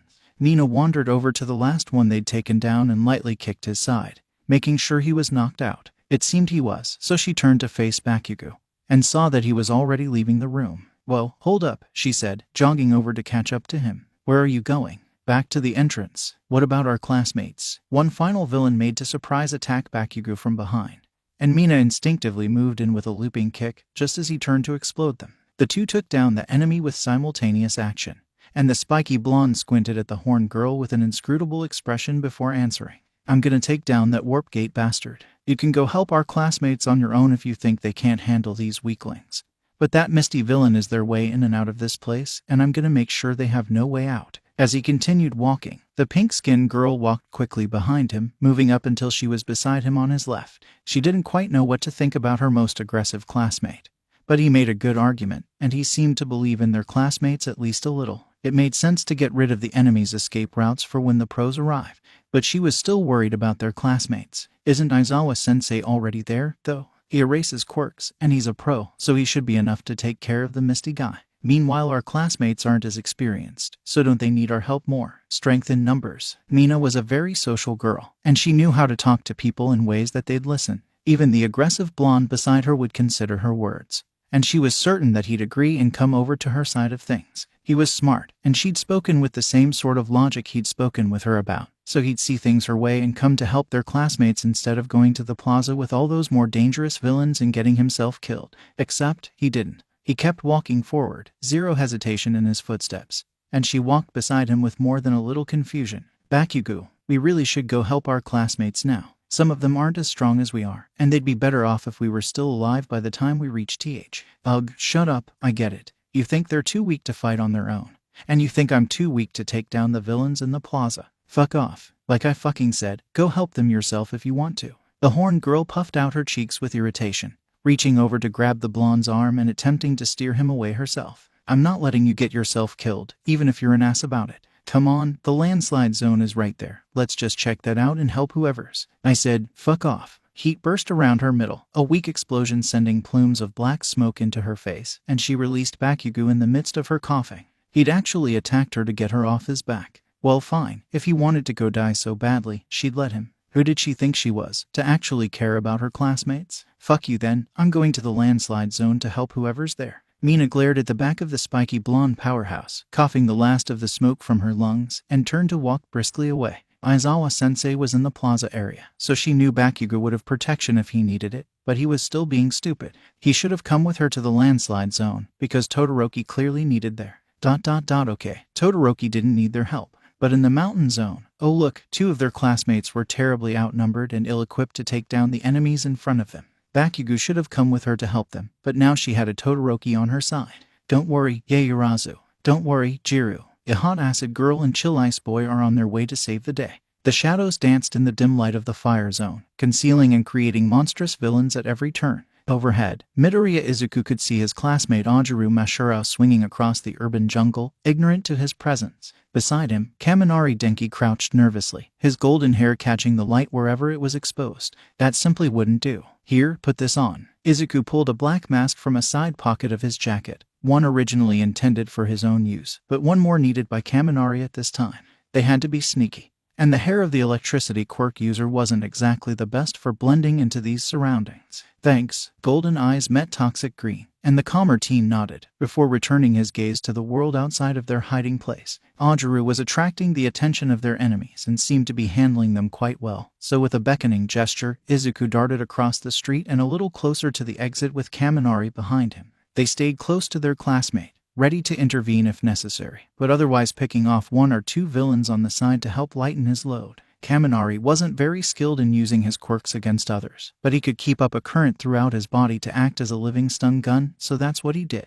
The buzz was uncomfortable to Izuku's heightened sense of touch whenever they got too close to each other, even with his jacket having been specifically insulated against electricity between the battle trial and the current moment, so it clearly wasn't enough. He'd have to do something else to deal with this weakness of his, and fast, because Aaru couldn't use hit-and-run tactics forever. It was clear what he had to do. He had to learn Kaminari's quirk, one of those he hadn't yet learned from his class, and face the risks that doing so posed. Kaminari-kun, over here. I need you to stop using your quirk for a moment so I can touch you. Izuku led his classmate to a tiny building nearby, one barely able to be counted as a building as opposed to a shack or a food stand, and watched golden eyes shift around nervously. Their hiding spot was temporary, as they weren't too close to the exit yet, and Aaru was still fighting. They'd have to get back out there soon as Izuku had done what he needed to do. All right, it's down. Now what? The greenette removed one of his fingerless gloves, deciding the efficiency was more important than his own personal comfort, and reached out as though to offer a handshake.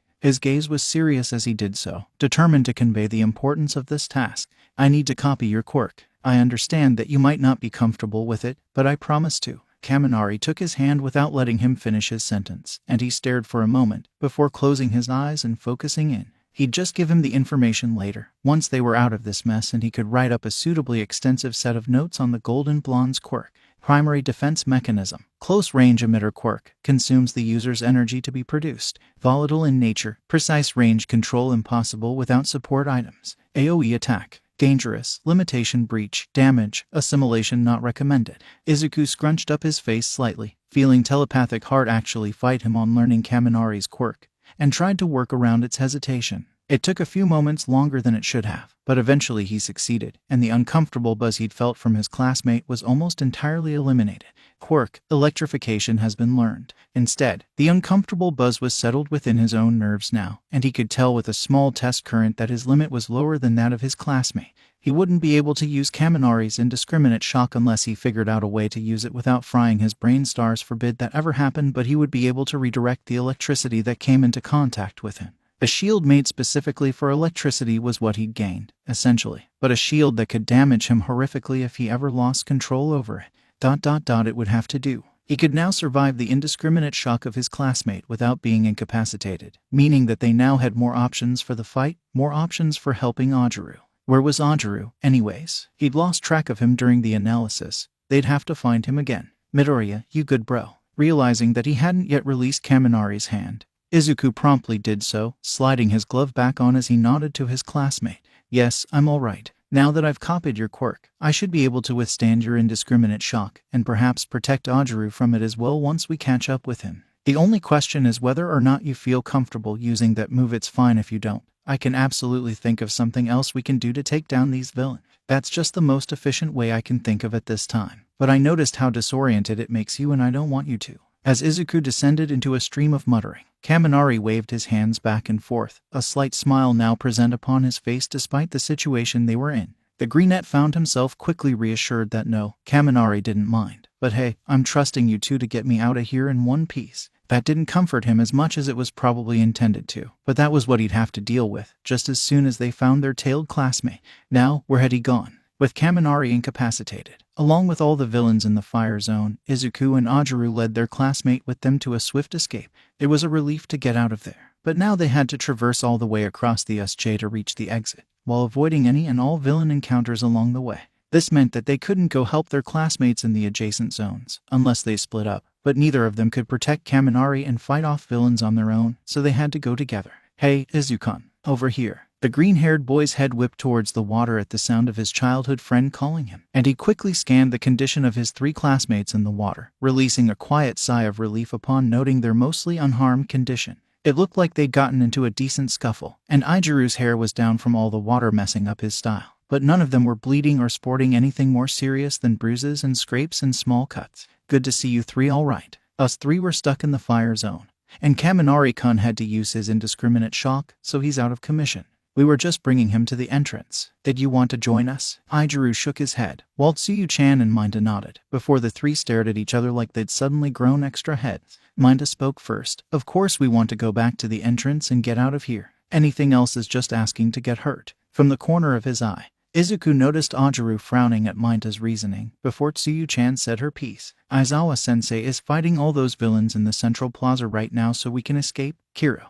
We should do our best to heed his wishes as quickly as possible." Even before Ijiru spoke, Izuku knew why his friend wanted to stay. It was in the way he glanced towards the central plaza, concern in his eyes, and it was also the figure they could see sneaking into the plaza from the other side of the SJ. Kaken, shaking his head, Izuku took the zoned-out Kaminari by the upper arm and guided him over to Tsuyu-chan and Minta, his expression serious. "Minta-kun, Tsuyu-chan, since the 2 of you are heading to the entrance, could you take Kaminari-kun with you? Iji-kun and I are going to the plaza to check things out. We won't jump in, but Aizawa-sensei can't fight against that many villains all by himself. It's not his style. We can help him, if only by picking off villains from the side and lightening the load a little." Turning towards Ajiru, the greenette retrieved his mask from Kaminari as the golden blonde was taken by Tsuyu-chan and Minta and tilted his head. "I know you wanted to help our classmates in the adjacent zones. Did you still want to do that? Help escort Kaminari-kun to the entrance, or join Iji-kun and I in the plaza?" Their tailed classmate seemed somewhat conflicted.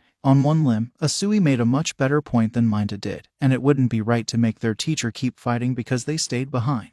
On another, their classmates might need help, and helping their classmates would lessen the amount of time Aizawa-sensei needed to fight the villains for. Then on the final limb, helping their teacher fight the villains would buy more time for their classmates to escape, and it would let him fight for longer than he would have been able to originally. "What do you think is the right decision, Ajiru-kun? What will you choose?" As the seconds dragged on, Izuku noticed their classmates' tails swish in agitation before he finally voiced his decision. "I'm going to help Midoriya and Kirishima-kun in the plaza. Our teacher is fighting for his life, for our lives, and if he's outmatched, then it's not going to end well for him. I wouldn't feel right if he died here, knowing that I could have helped him, and instead I chose to head elsewhere." Ajiru nodded to himself and turned towards the center of the SJ, his tail calming down behind him. "Asui-chan, Minta-kun, make sure Kaminari gets out of here safely. Midoriya, Kirishima-kun, I'm ready to go when you are." Feeling a smile settle upon his face, Izuku tilted his head towards Ijiru and beckoned for him to follow. The redhead released a quiet whoop as he rose from the water and set off towards the central plaza, following behind Izuku and being followed in turn by Ajiru.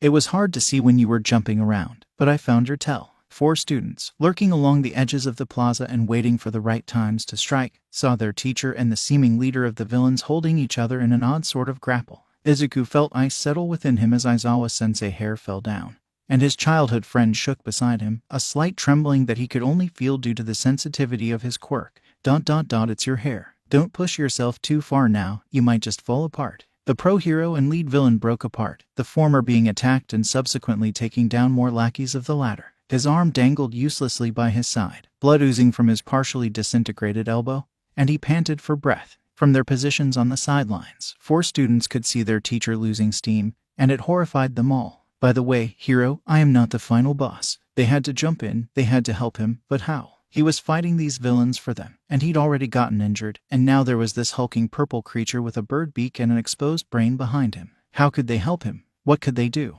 "Aizawa-sensei." The ground shook, and their teacher's blood began to stain it. "What do you think of him, Eraserhead? He's the bioengineered anti-symbol of peace. You can call him Namu." The creature released a grating screech at the call of its name, and with a slow movement that was somehow more horrific than a sharp tug, snapped Aizawa-sensei's arm like it was nothing. It moved slow, and Izuku's quirk eagerly supplied him with the mental image of tenderized meat being pulled apart. He forced himself back into the moment as his friends took shaky breaths beside him. Shigaraki Tamura, the mist villain, folded out into existence beside the lead villain, who responded to the name spoken. The leader's name was Shigaraki Tamura. Kurogiri, did you kill 13? What did it mean that the mist villain was here? What did it mean for the rest of their classmates? Were they the only ones left? No, I can't think like that. My friends need me to be strong for them. I just have to plan for that possibility. The rescue hero is out of commission. However, there were students I was unable to disperse, and one of them got outside of the facility. Shigaraki went silent,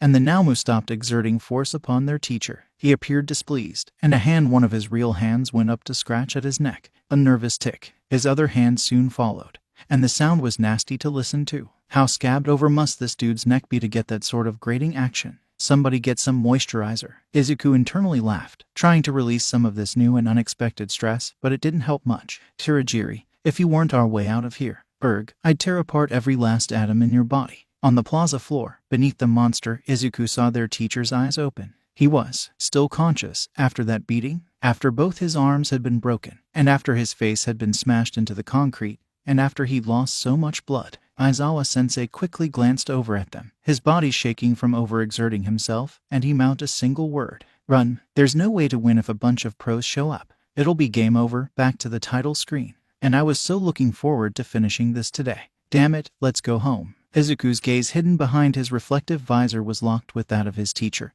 and he reached over blindly to Ijuru's shoulder, grasping it to ground himself. The nervous energy of his friend sparked his Quirk's attention better to feel the anxiety of someone else than of himself, and he took a deep breath, feeling determination settle through him. Something must have shifted in his body language, for his teacher's eyes widened, and he glanced between the greenette and the villains with a glimmer of emotion that was unreadable from this distance. Izuku hated himself for it, but he looked away before he could see what his teacher was going to mouth next, for the sake of plausible deniability. The hulking creature of a villain holding Aizawa-sensei down seemed to be mindless when it wasn't being ordered around, and Izuku frowned to himself, focusing his quirk to pick out the weaknesses. After what the day had been like thus far, he could feel a headache coming on, and he knew it would only get worse by the time this ordeal was over. But he couldn't be a hero if he let a little pain stop him in a time of crisis, in a time like this, so he had to get planning. He had to figure this out, for the sake of his classmates, his teacher, and himself. Kaken is in the bushes across the plaza. He looks terrible, and he's staring at Aizawa-sensei. No, his gaze just turned to me. Hi Kaken.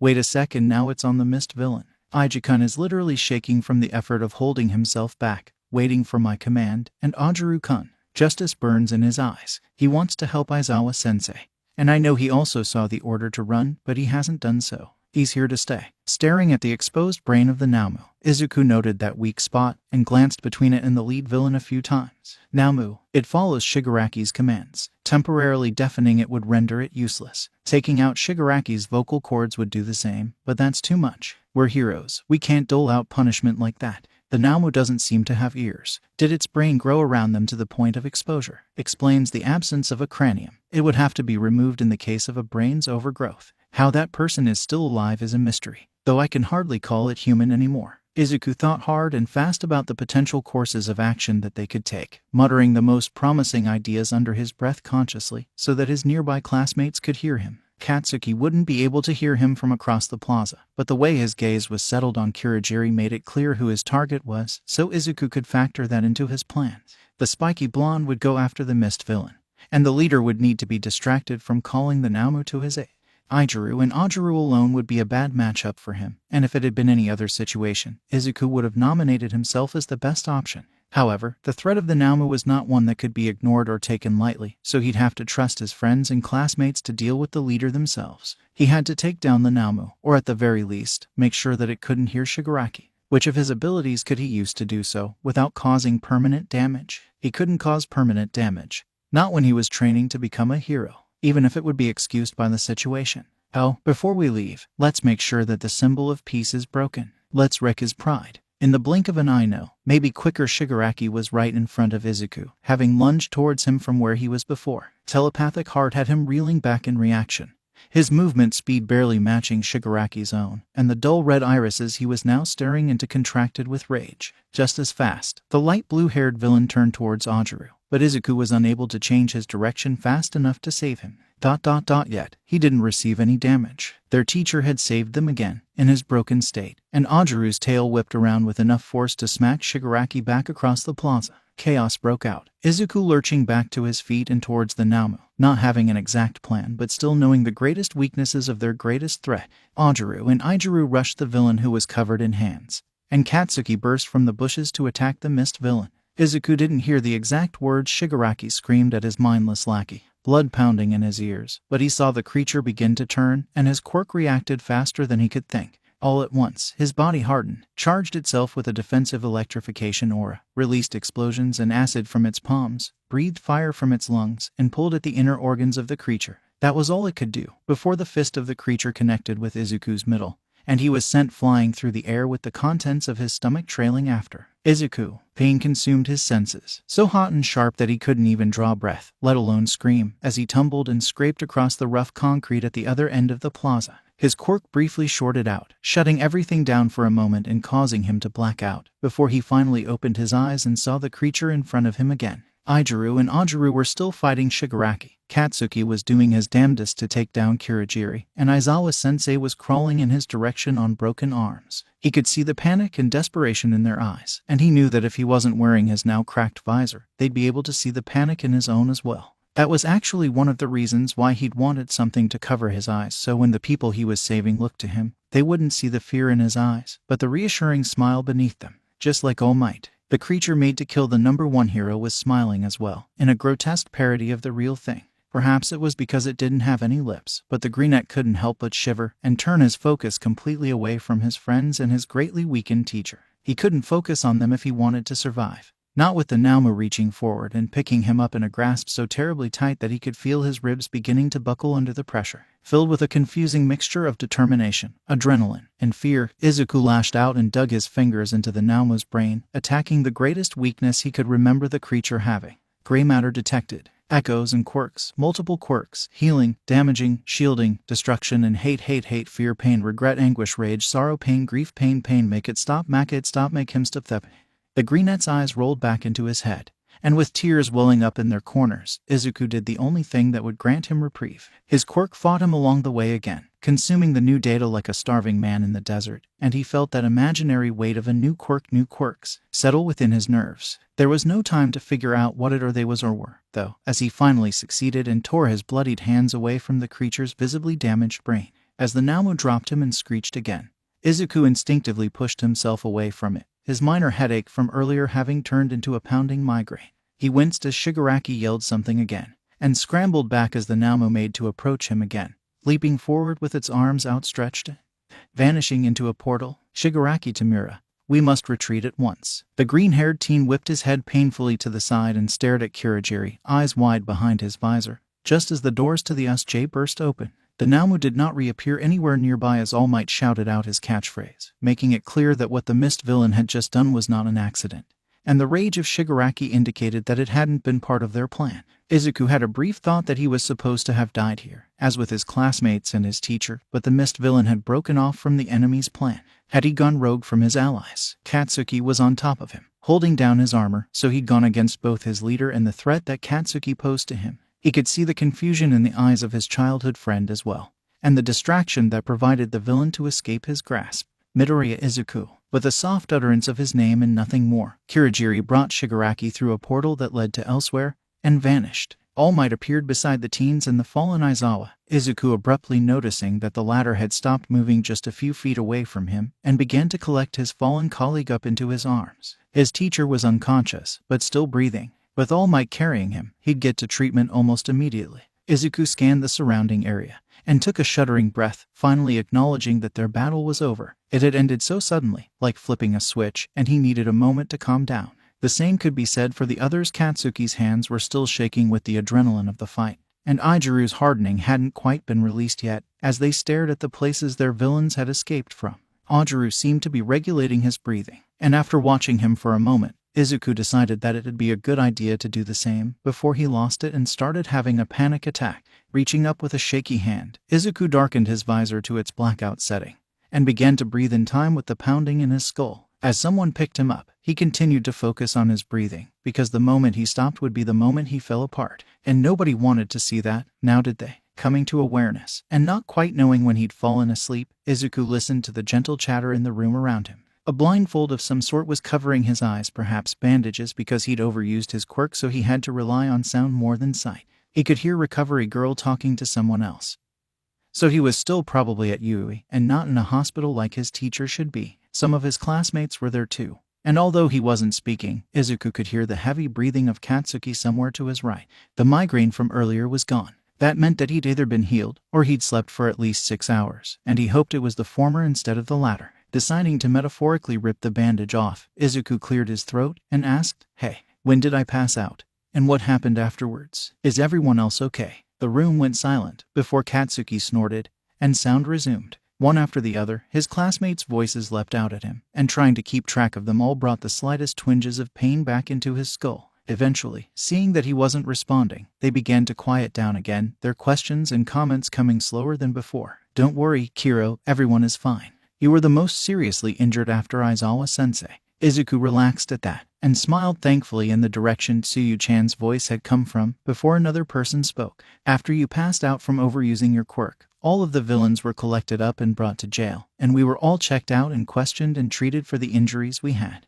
They were mostly scrapes and bruises, although Jiru-san got a dislocated jaw, but Deku, how did you manage to completely burn the palms of your hands off?" The greenette frowned and reached for his palms. His fingers met with fragile skin. The scars they're much lighter than they should have been, and his frown deepened. He should have lost feeling in his palms from what he'd done, at the very least, but it was slightly muted, and nothing more. There might be a full recovery, save for the scars. Why was that? Well, you know how I can copy quirks. I kinda activated my copies of Kaken and Mina-san's at the same time. Kaken's quirk wouldn't damage me like that, but because Mina-san's acid is produced right beneath her skin, I can't use it without damaging myself. Another small riot occurred, this one with Katsuki leading the charge, before Recovery Girl viciously shushed them. "If you lot can't keep quiet, you're gonna have to leave. This is an infirmary, not a madhouse." Everyone was quick to apologize quietly, not wanting to be kicked out, before Ashido whispered a distressed follow-up to Uraraka's question and Izuku's answer. "Midoriya, how come you used it if you knew it was gonna hurt you?" "Well, I didn't exactly intend to. I kinda acted before I could think. I've told you guys how my quirk works more off of intuition than logic, right?" There was a moment of silence, in which the greenette assumed several people nodded before remembering that he couldn't see them, because a chorus of yeses sounded a bit later than they should have. "Well, if I'm in a situation that's happening too quickly for me to think about it, then my quirk sorta takes over and reacts for me, using everything at its disposal. It doesn't plan ahead, just does what is needed as it's needed. And what I needed at that moment was to, simultaneously attack, defend, and evade to the best of my ability. It doesn't understand consequences, which is why I try to keep my mind sharp so I can think when I need to without doing things like this." He waved his hands slightly, showcasing what he was trying to avoid a lot of the time, and another line of inquiry soon followed after. "You speak of your quirk as though it is separate from you. Do you perchance have a companion quirk like my own? One that cannot manifest outside your body?" At Takoyami's questions, Izuku was mildly surprised that he was even in the room. Same with several other of his classmates. In all honesty, they hadn't really grown to be close friends yet, so why were so many people with him? He tilted his head to the side and tried to think of a way to describe how it worked. "Kind of, but not really. My quirk is odd. It doesn't speak or possess any sort of sentience, yet it is capable of wanting things, sort of like basic survival instincts, but not. Let me think of an example." His brow furrowed. Izuku began to mutter out details and potential scenarios, stopping just before it got too creepy and sitting up straighter to share what he'd thought. "So, food. Everyone wants food because they're hungry and it's needed to survive. But sometimes people want food because they're feeling a bit down, or because they're bored, or because they enjoy the taste of one particular snack a little more than the others. At this point, it's not needed to survive, but our bodies don't punish us or anything because it still helps. We put on fat when we eat in excess, and that fat is used for things like keeping us warm in the winter or for providing our bodies with nutrients should we not be able to eat enough to keep up with them. It's not immediately useful, but it's useful in the future." The green-haired boy tapped his fingertips along his thigh, a steady beat as he continued his explanation. "My quirk hungers for new information. I'm not sure what would happen if I completely cut it off from receiving new information, but that's nearly impossible without the use of total sensory deprivation, so it always gets fed. And you could say that its favorite snack is my quirk analyzes, which is why I went around to all of you to ask you about your quirks on the first so many days of school. The fat I put on seems to be comprised of all the new information that I haven't yet used, but could end up using in the future, such as the history of yodeling." Someone snorted, and Izuku snorted back, just entertained by the thought as they were. Yes, I know, the history of yodeling. I woke up one night with my eyes open, staring at a Wikipedia page on it, after roughly 2 weeks of extremely boring review work in school. And no hero skirmishes in the area to chase. So yeah, my quirk always wants me to be feeding it new information. And if I go too long without doing so, then it'll get a bit pushy. That's about the extent of its non-sentient sentience. No doubt this discussion was shedding a new light on Izuku's curious tendencies for his classmate. They knew he was a nerd, all right. And they knew how he soaked up new information like a sponge, learning things almost as quickly as he was taught them. The fact that it was his quirk driving him was somewhat interesting.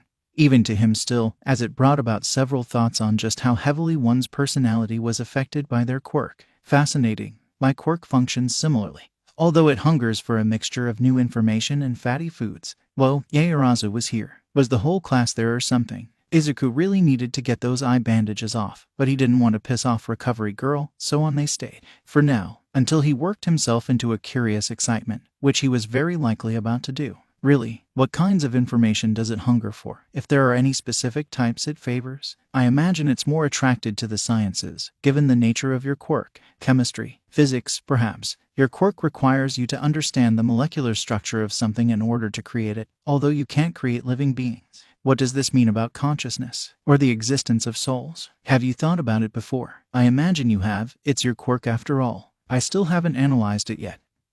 Please let me analyze it once I get these bandages off. Yep, he was excited. Izuku reached up towards his eyes, fully preparing to pull off the bandages and risk drawing the ire of the school nurse, before a large pole or stick of some sort smacked his hand down into his lap. Oh, no touching those until tomorrow, Sonny. Your eyes were bleeding by the time I got to you, and they'll be extremely sensitive to light for at least the next week. You might need your costume's headgear just to function normally in the day. Ah, it was her cane that hit him. Ouch. Oh.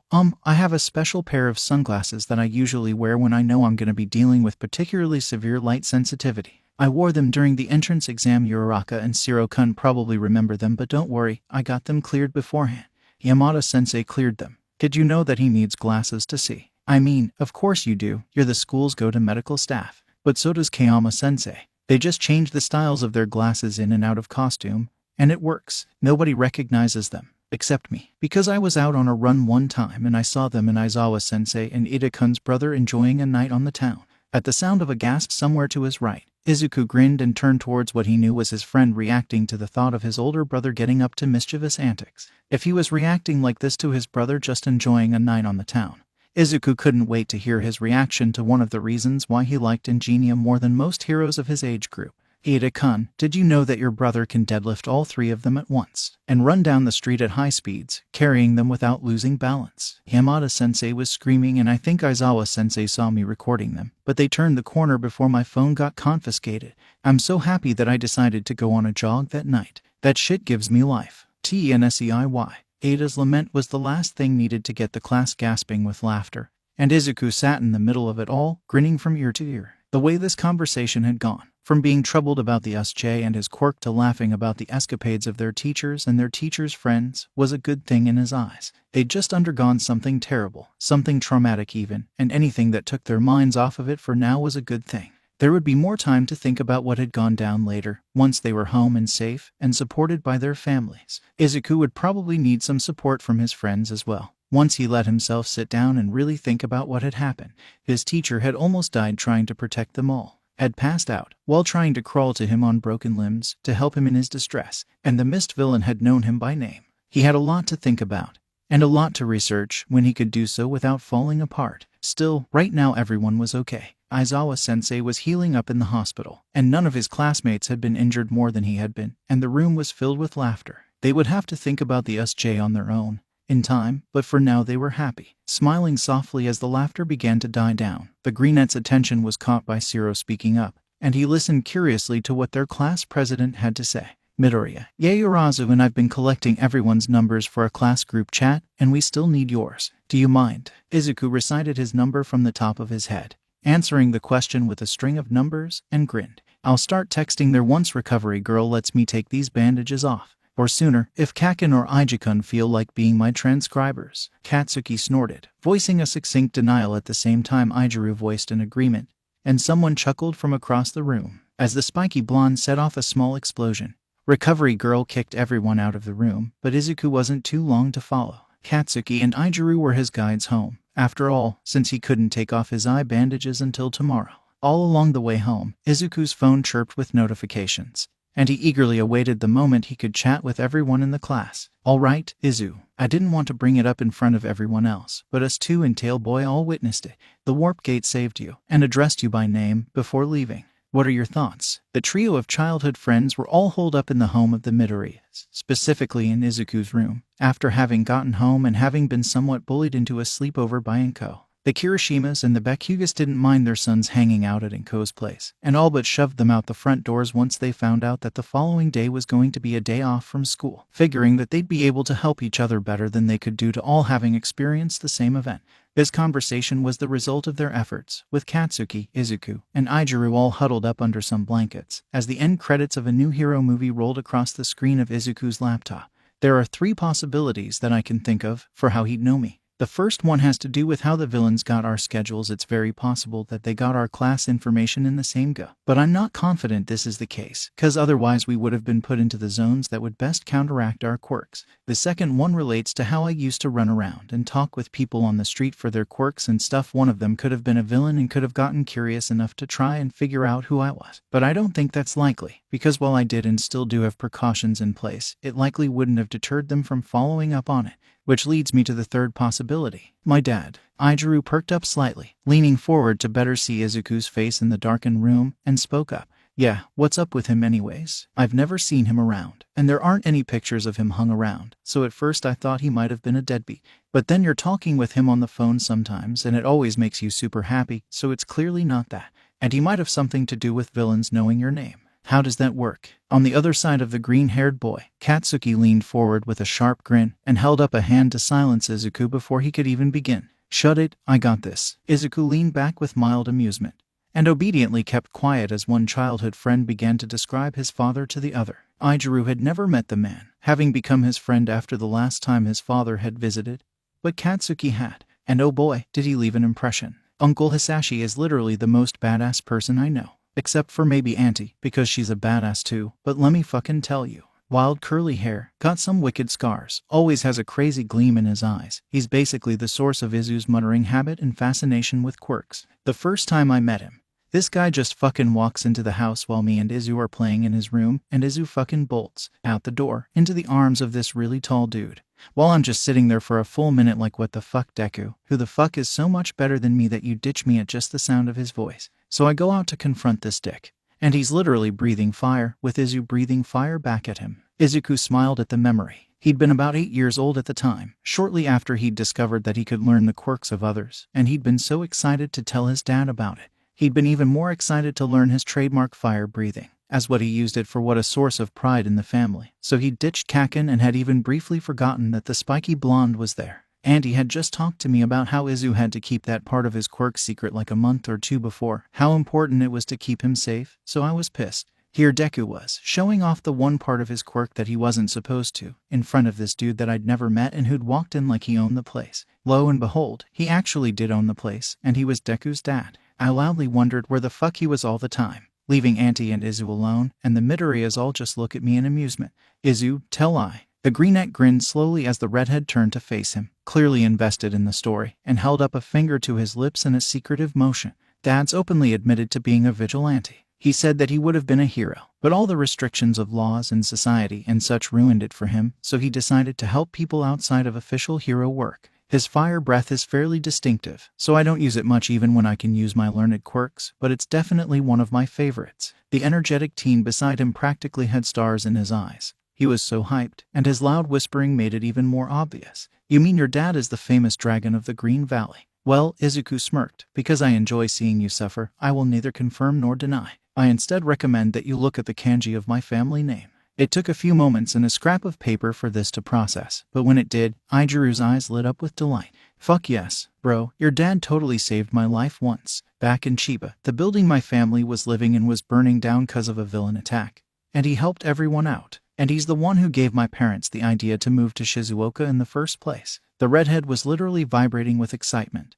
and Katsuki grinned wider upon hearing him, sending Izuku a glance that was filled with glee. "No fucking way. Yes fucking way. Shit, Izuku, how often does he drop by? It's basically 'cause of him that I met you guys in middle school. I wanna thank him to his face. Let's go. Izuku laughed at his friend's enthusiasm and waved his hands in a signal to calm down. He hasn't dropped by in a few years now, 'cause he got injured and had to spend a while recovering someplace that wouldn't connect us to the dragon. But in our last phone call he said that he wants to visit once he finishes checking out some suspiciously low-traffic office buildings over by Sir Night Eye's agency. He thinks it might be a villain group's headquarters, and... The greenette paused, staring off into space for a moment as he considered the events that had happened just earlier that day, before suddenly untangling himself from the blankets and climbing to his feet. Katsuki did the same, dumping the blankets onto their red-headed friend and leaving him to flail for a moment, following Izuku as he moved towards the door. His expression was troubled, and as Aijuru freed himself, he noticed the sudden mood drop his friend had experienced.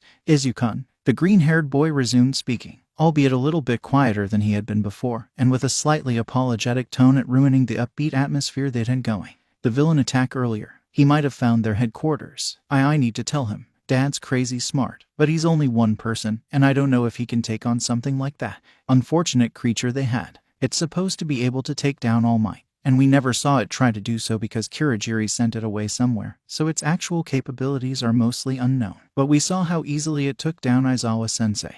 And I felt how strong it is, and there could potentially be more of them, and fuck, I don't think even Dad can take them alone. The longer Izuku spoke, the more distressed he became, until his whispers were almost loud enough to wake his mother. Not that he didn't want to wake her, since he needed to get the emergency contact phone his dad had given them and it was in her room, but it would be better for her to wake up to a calm face rather than a scared one. The mother and son often amplified each other's emotions, and it wouldn't help anyone for both of them to be panicking in the middle of the night. It wouldn't be right to Katsuki and Aijuru, either. As the greenette lingered outside his mother's door, his two friends trailing behind him with concern, he cut himself off and took a deep breath. Maybe he should wait until the morning to talk to her about it.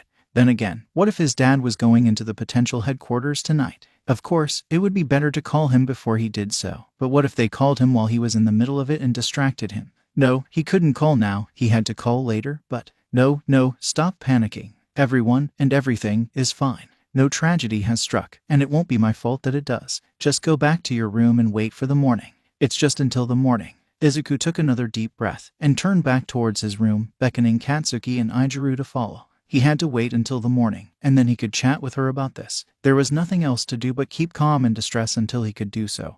And as he walked, he told this to the two friends trailing behind him. They understood his way of thinking, so they'd know what to do and how to help him best. The trio of friends got comfortable in front of the laptop again, Aijuru cuddling his friend as much as he could without triggering his minor haphophobia, and Katsuki heaping on the softest blankets he could find.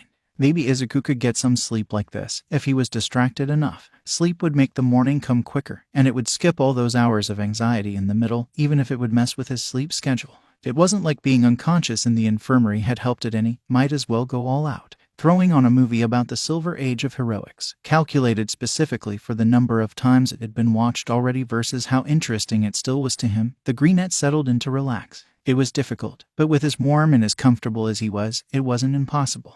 By the time the movie was over, 3 teenage boys were fast asleep, and the sun's rays were beginning to spread over the world outdoors. Hot RHAWT. Kuwai is. Hot RHAWT. Nobody has anything planned today, right? We live in a society. I was planning on a lovely morning filled with existential terror and fear for my family, but otherwise my schedule is clear. What did you have in mind? Stronger than flex tape. Midoriya, are you okay? We live in a society. Yeah, stronger than flex tape. We live in a society. XD, don't worry, Siro-kun. I'm alright. Stronger than flex tape. It's kinda my job to worry about y'all, but as long as you're sure. Homest, y'all. Note Slayer music player. Y'all. Stronger than flex tape. Tips cowboy hat. D's Watts. I can't believe Siro is sniped now. Hot RHAWT. I can't believe only one person responded to my question. Hot RHAWT. At everyone, y'all are free today, right? Homest, y'all. D's Watts. Y'all. Hot RHAWT. I need a NSWERRRRRSSSSSS. We live in a society. I'm not sure why Ijuku and Kaken haven't checked their phones yet, but I know they don't have anything planned for today, except the everyday things. I do need to know what we're doing so I can prepare though. Homest, yeah, I'm curious too. I'm free today, but what are we doing? Hot RHAWT. Well, I was thinking about the USJ thing and how it was so stressful, and I thought it'd be nice for us to have fun and relax as a class. Hot RHAWT. There's this huge park I noticed by the school, so we could meet up and hang out there. Note Slayer music player. Sounds good to me. I could use some relaxation time. D's Watts. I'm down. Stronger than flex tape. It'd probably help out with our mental recovery too, having our classmates nearby and knowing they're safe. That sort of thing does wonders for the subconscious mind. Hot or HAWT. Awa. Zero-kun is looking out for our mental health and well-being. Humst. Good vice prez. Good boy. Stronger than flex tape. Shush, you. Humst. Makes me wonder where our class prez is. We live in a society. He's currently reading the texts over my shoulder cause he's too lazy to get his own phone, even though it's literally 3 feet away from him. Oh, and now he's trying to take my phone. You'll never take me alive. Kakin. Hot or HAWT. XD. Humst. I can't believe Midoriya is fucking dead. The hardest cinnamon roll. Note Slayer music player. Holy shit. Hot or HAWT. That's a lot of All Might merch. Shadow in the night. Indeed. Could it be a beacon of hope to guide him down the path of a true hero? Or could it be the proof of dark obsession waiting to drag him into the abyss? Note Slayer music player. Sup Cagechin. D's Watts. Wait, what? Shadow in the night. Good morning, Kyuuka. Hot or HAWT. I can't even see the color of his walls underneath all that merch. D's Watts. Is nobody gonna ask Takoyami about what he just said? The hardest cinnamon roll.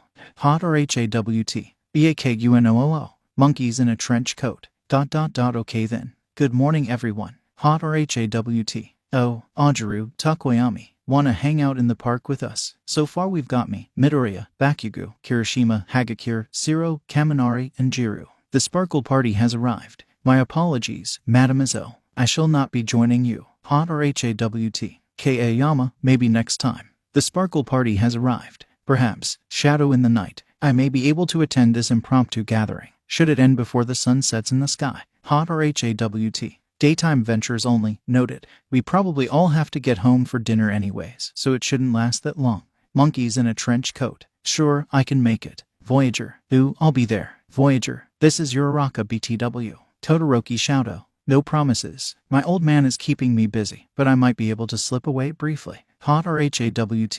Nice. We've got half the class. Studious in the streets. This is Ida, and I shall be able to make it as well. Does anyone have any food or snack requests? I'll be stopping by the store today and I might as well bring something along for the rest of you. Voyager. I'll eat whatever you bring. Don't worry about picking anything specific for me. Stronger than flex tape. I wouldn't mind some oranges. Orange juice, if you really don't mind picking some up. Thanks, Ida. The hardest cinnamon roll. I'm alive. Note Slayer music player. Immortalized. D's Watts. I can't believe you've done this. The hardest cinnamon roll. XD. The hardest cinnamon roll. Anyways, Katsuki and Izuku and I are all fans of spicy food, but Izu and I wouldn't mind some sour gummy worms either. The hardest cinnamon roll. Probably safe to get both spicy snacks and sour gummies. D's Watts. Oh, hook me up with gummy worms too. I haven't had those in ages. Note Slayer music player. Kirishima and Kaminari confirmed to be children. More on Midoriya later. Monkeys in a trench coat. I mean, gummy candies are great. Shadow in the night. Even those who are shrouded in darkness may partake of sweets on occasion. Homst. GUMMIIIEES. Note Slayer music player. Hagakure also confirmed to be a child. More on Ajaru and Cagechin later. Studious in the streets. Your snack choices have been noted. And due to their mostly unhealthy nature, I shall also be bringing along a selection of healthy snacks you may like. The hardest cinnamon roll. I am not a child, I'm a man. The hardest cinnamon roll. A manly man. Voyager. The manliest man to ever man. The hardest cinnamon roll. Okay, not yet for that. Booty someday. We live in a society. Hi, sorry to interrupt, but Ijuku PLZ get kakin. He's pacing beneath the tree I'm in and I'm not sure if he's spotted me and is fucking with me or if he's genuinely just pacing. Baku going to Katsukill you. Target spotted. We live in a society. Oh no. Stronger than flex tape. Press F to pay respects. Voyager. F. Note Slayer music player. F. D's Watts. F. Monkeys in a trench coat. F. Umst. F. Shadow in the night. F. Hot or HAWT. F. The hardest cinnamon roll. F. We live in a society. Ed 2. Ijuku. Ed 2. Note Slayer music player. Lo. We live in a society. D's Watts. Izuku was in a tree. He wasn't alone in the tree, but he was still in a tree, overlooking the park that was filled with his classmates and a few small families. Small children played in the background, laughing and teasing and running around freely, still too young to have manifested their quirks. The students of Class 1 sat around an assortment of picnic baskets on top of a few large blankets, chatting and eating and otherwise enjoying the sunny day. With such a peaceful atmosphere, the greenette couldn't help but relax, even as he kept watch over them. Being in positions that were physically higher than others gave him a sort of security, as he saw all that occurred below him. If something bad happened, he'd be able to jump down and get to the source of the trouble almost immediately. With a pre-informed view of the situation, after the SJ, he really felt more comfortable knowing that he could help his classmates in the blink of an eye. Perhaps Takoyami felt the same, from his perch on a branch beside him. Or maybe he just liked to hang out in trees because of the aesthetic. Only he knew, for certain, and Izuku didn't feel particularly curious enough about it to ask him. At the moment, his attention was resolutely focused on watching over the park beneath him and noting the details of his classmates that he'd neglected to note sooner. In the case of another crisis, he wanted to know everything that he possibly could about them, so as to protect and coordinate them better. Anything could happen at any time, and he wanted to be prepared. The League of Villains was still out there, and regardless of the infighting that the Mist Villains' interference may have caused, the ringleaders were still at large. All of those low-level thugs that the police had were, perhaps, the majority of their forces, but that was nothing more than a setback when one had intelligence and skill and experience behind them. Intelligence, they weren't lacking in, despite the leader's childish demeanor. Skill, they absolutely possessed, displayed by both the man-child and his warping subordinate. Experience, well, Shigaraki may have been lacking in experience, but the SJ would only give him a leg up, as it had his classmates, as they learned not to hesitate. So he learned that even the best-laid plans could go awry, and yes, there was little doubt in Izuku's mind that this had been a carefully thought-out plan. Infiltration of a secluded location, jamming the alarms and the communications, separating their own forces into the environments they'd do best in. That took a careful level of thought. There were only two mistakes that the Greenette could think of off the top of his head: the fact that they'd sent the warp gate alone to hold back the students by the entrance, and the fact that they weren't aware of the students' quirks were the deciding variables that had kept them from claiming victory. Next time, they'd be even more careful. Plus, they still had that strange creature on their side, the one supposed to be as strong as All Might. Izuku had to be prepared for their next attack, wherever it would take place, and there was no doubt in his mind that they would attack again. What was it that his father had said? It's not paranoia if they're really out to get you, Izuku. Always be wary, whether you're with friend or foe. With a soft buzz, Izuku's phone went off in his pocket, and he reached down to check the text he'd been sent. Greater than 11:41 am. Baku going to Katsuki. Oi Deku, get down here and show round face how to properly throw a punch. Baku going to Katsuki. She keeps tucking her thumb in and she's not listening to me when I tell her not to. Voyager, well of course I'm not. You're not asking nicely. Baku going to Katsuki. Bitch. Voyager, jerk. Note Slayer music player. Was that a supernatural reference? With a decent measure of amusement, Izuku flicked his gaze over the park to the last location he'd seen Katsuki and Uraraka, and noted that they had moved away from the children's playground area and closer to the tree line on the opposite side of the park. The rest of the class was now acting as a sort of barrier between them and what few toddlers were running around, too young to be in school, keeping them from seeing what was going on too clearly. A smart move on Katsuki and Uraraka's parts. They'd be less likely to get in trouble at all. This way. Nodding once towards Takoyami, the Greenette waited for him to nod back, before sliding down the tree and making his way over. The tree bark stung his still somewhat fragile palms a bit, but the pain faded away quickly enough, and soon he was walking past the rest of his classmates with the goal of helping Uraraka learn to throw a proper punch. Look, if you keep punching things with your thumb tucked into your fist, you're gonna fucking break it. I'm trying to be fucking nice here and keep you from doing that. Izuku noted that Katsuki sounded close to being properly pissed off, and picked up his pace, until he could stop just a few feet away from the two of them. Uraraka was standing in a stiff pose that looked like it was from one of the fighting games Ijaru liked, not really balanced properly and having several openings to be exploited.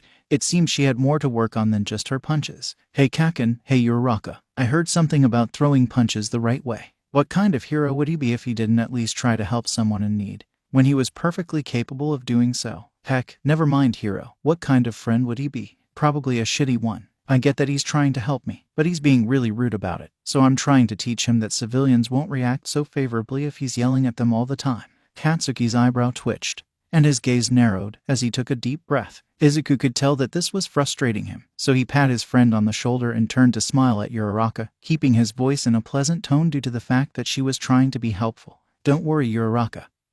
He's well aware of that, and it's something he's been working on. I'm really proud of his progress, actually. He was much worse all throughout primary school, and in the beginning of middle school. Without letting her respond, the Greenette continued speaking, deciding that moving on was the best way to calm his friend. So with that out of the way, how about we get back to what he was helping you with? Your stance looks like it came straight out of Justice for All. And although it's a fun game, it's not exactly the most accurate in terms of practical fighting. Although it looked like she wanted to push a little further, Uraraka let it go and took up the new, old conversation topic with ease. I mean, I've never had formal training except for a self-defense unit in middle school gym class, and I can't afford real training outside of school, so I have to get my information from somewhere else. And the whole purpose of fighting games is to fight, so wouldn't they be as accurate with the moves and poses as they could be? Resisting the urge to facepalm. As his palms were still quite sensitive, it was pretty much the day after they'd been healed up. Izuku shook his head. A spar really would do well for her, better than talking, but he couldn't exactly teach her himself. He'd been the most injured after Aizawa-sensei, after all, and he needed to heal rather than risk further injuring himself. Suddenly, the green-haired boy remembered the presence of Aaru and turned to scan the area for him. The way he'd fought in the SJ and during their afternoon heroics classes definitely spoke of experience.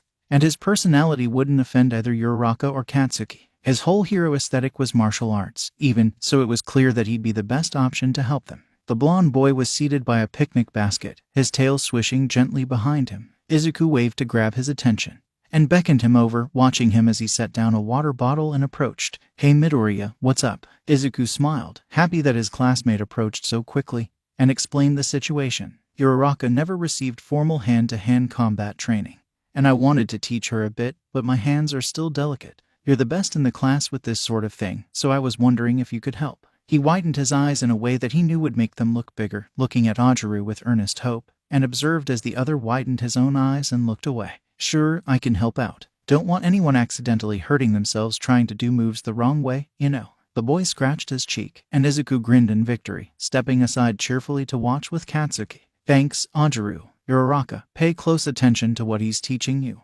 Aaru waved a hand, saying that it was nothing, while Uraraka chirped an affirmative. As the former began to guide the latter through proper positioning, Katsuki and Izuku observed on the sidelines, content in the knowledge that their classmate would no longer be accidentally hurting herself. All might. Thanks for agreeing to stop by." The hero waved his hand dismissively, shrinking down to his civilian form now that he was out of sight of the public. As he spoke, the man before him seemed to straighten up and look him over with an approving gleam in his eye. "It's no trouble at all, Tsukachi. If I'm fully honest, I'm quite glad to be away from all the paperwork on my desk. There's a surprising amount of it, considering how rarely I give my students written homework." The detective smiled, amused, and leaned forward a bit in his seat. "Of course, they've got to learn how to write their reports. Certainly, they'll get some practice during work experience week and their internships, but an early start is always helpful." His voice was rather teasing at first, but once he got closer to the end of what he was saying, it shifted more towards curiosity. "Say, Toshinori." The number one hero tilted his head,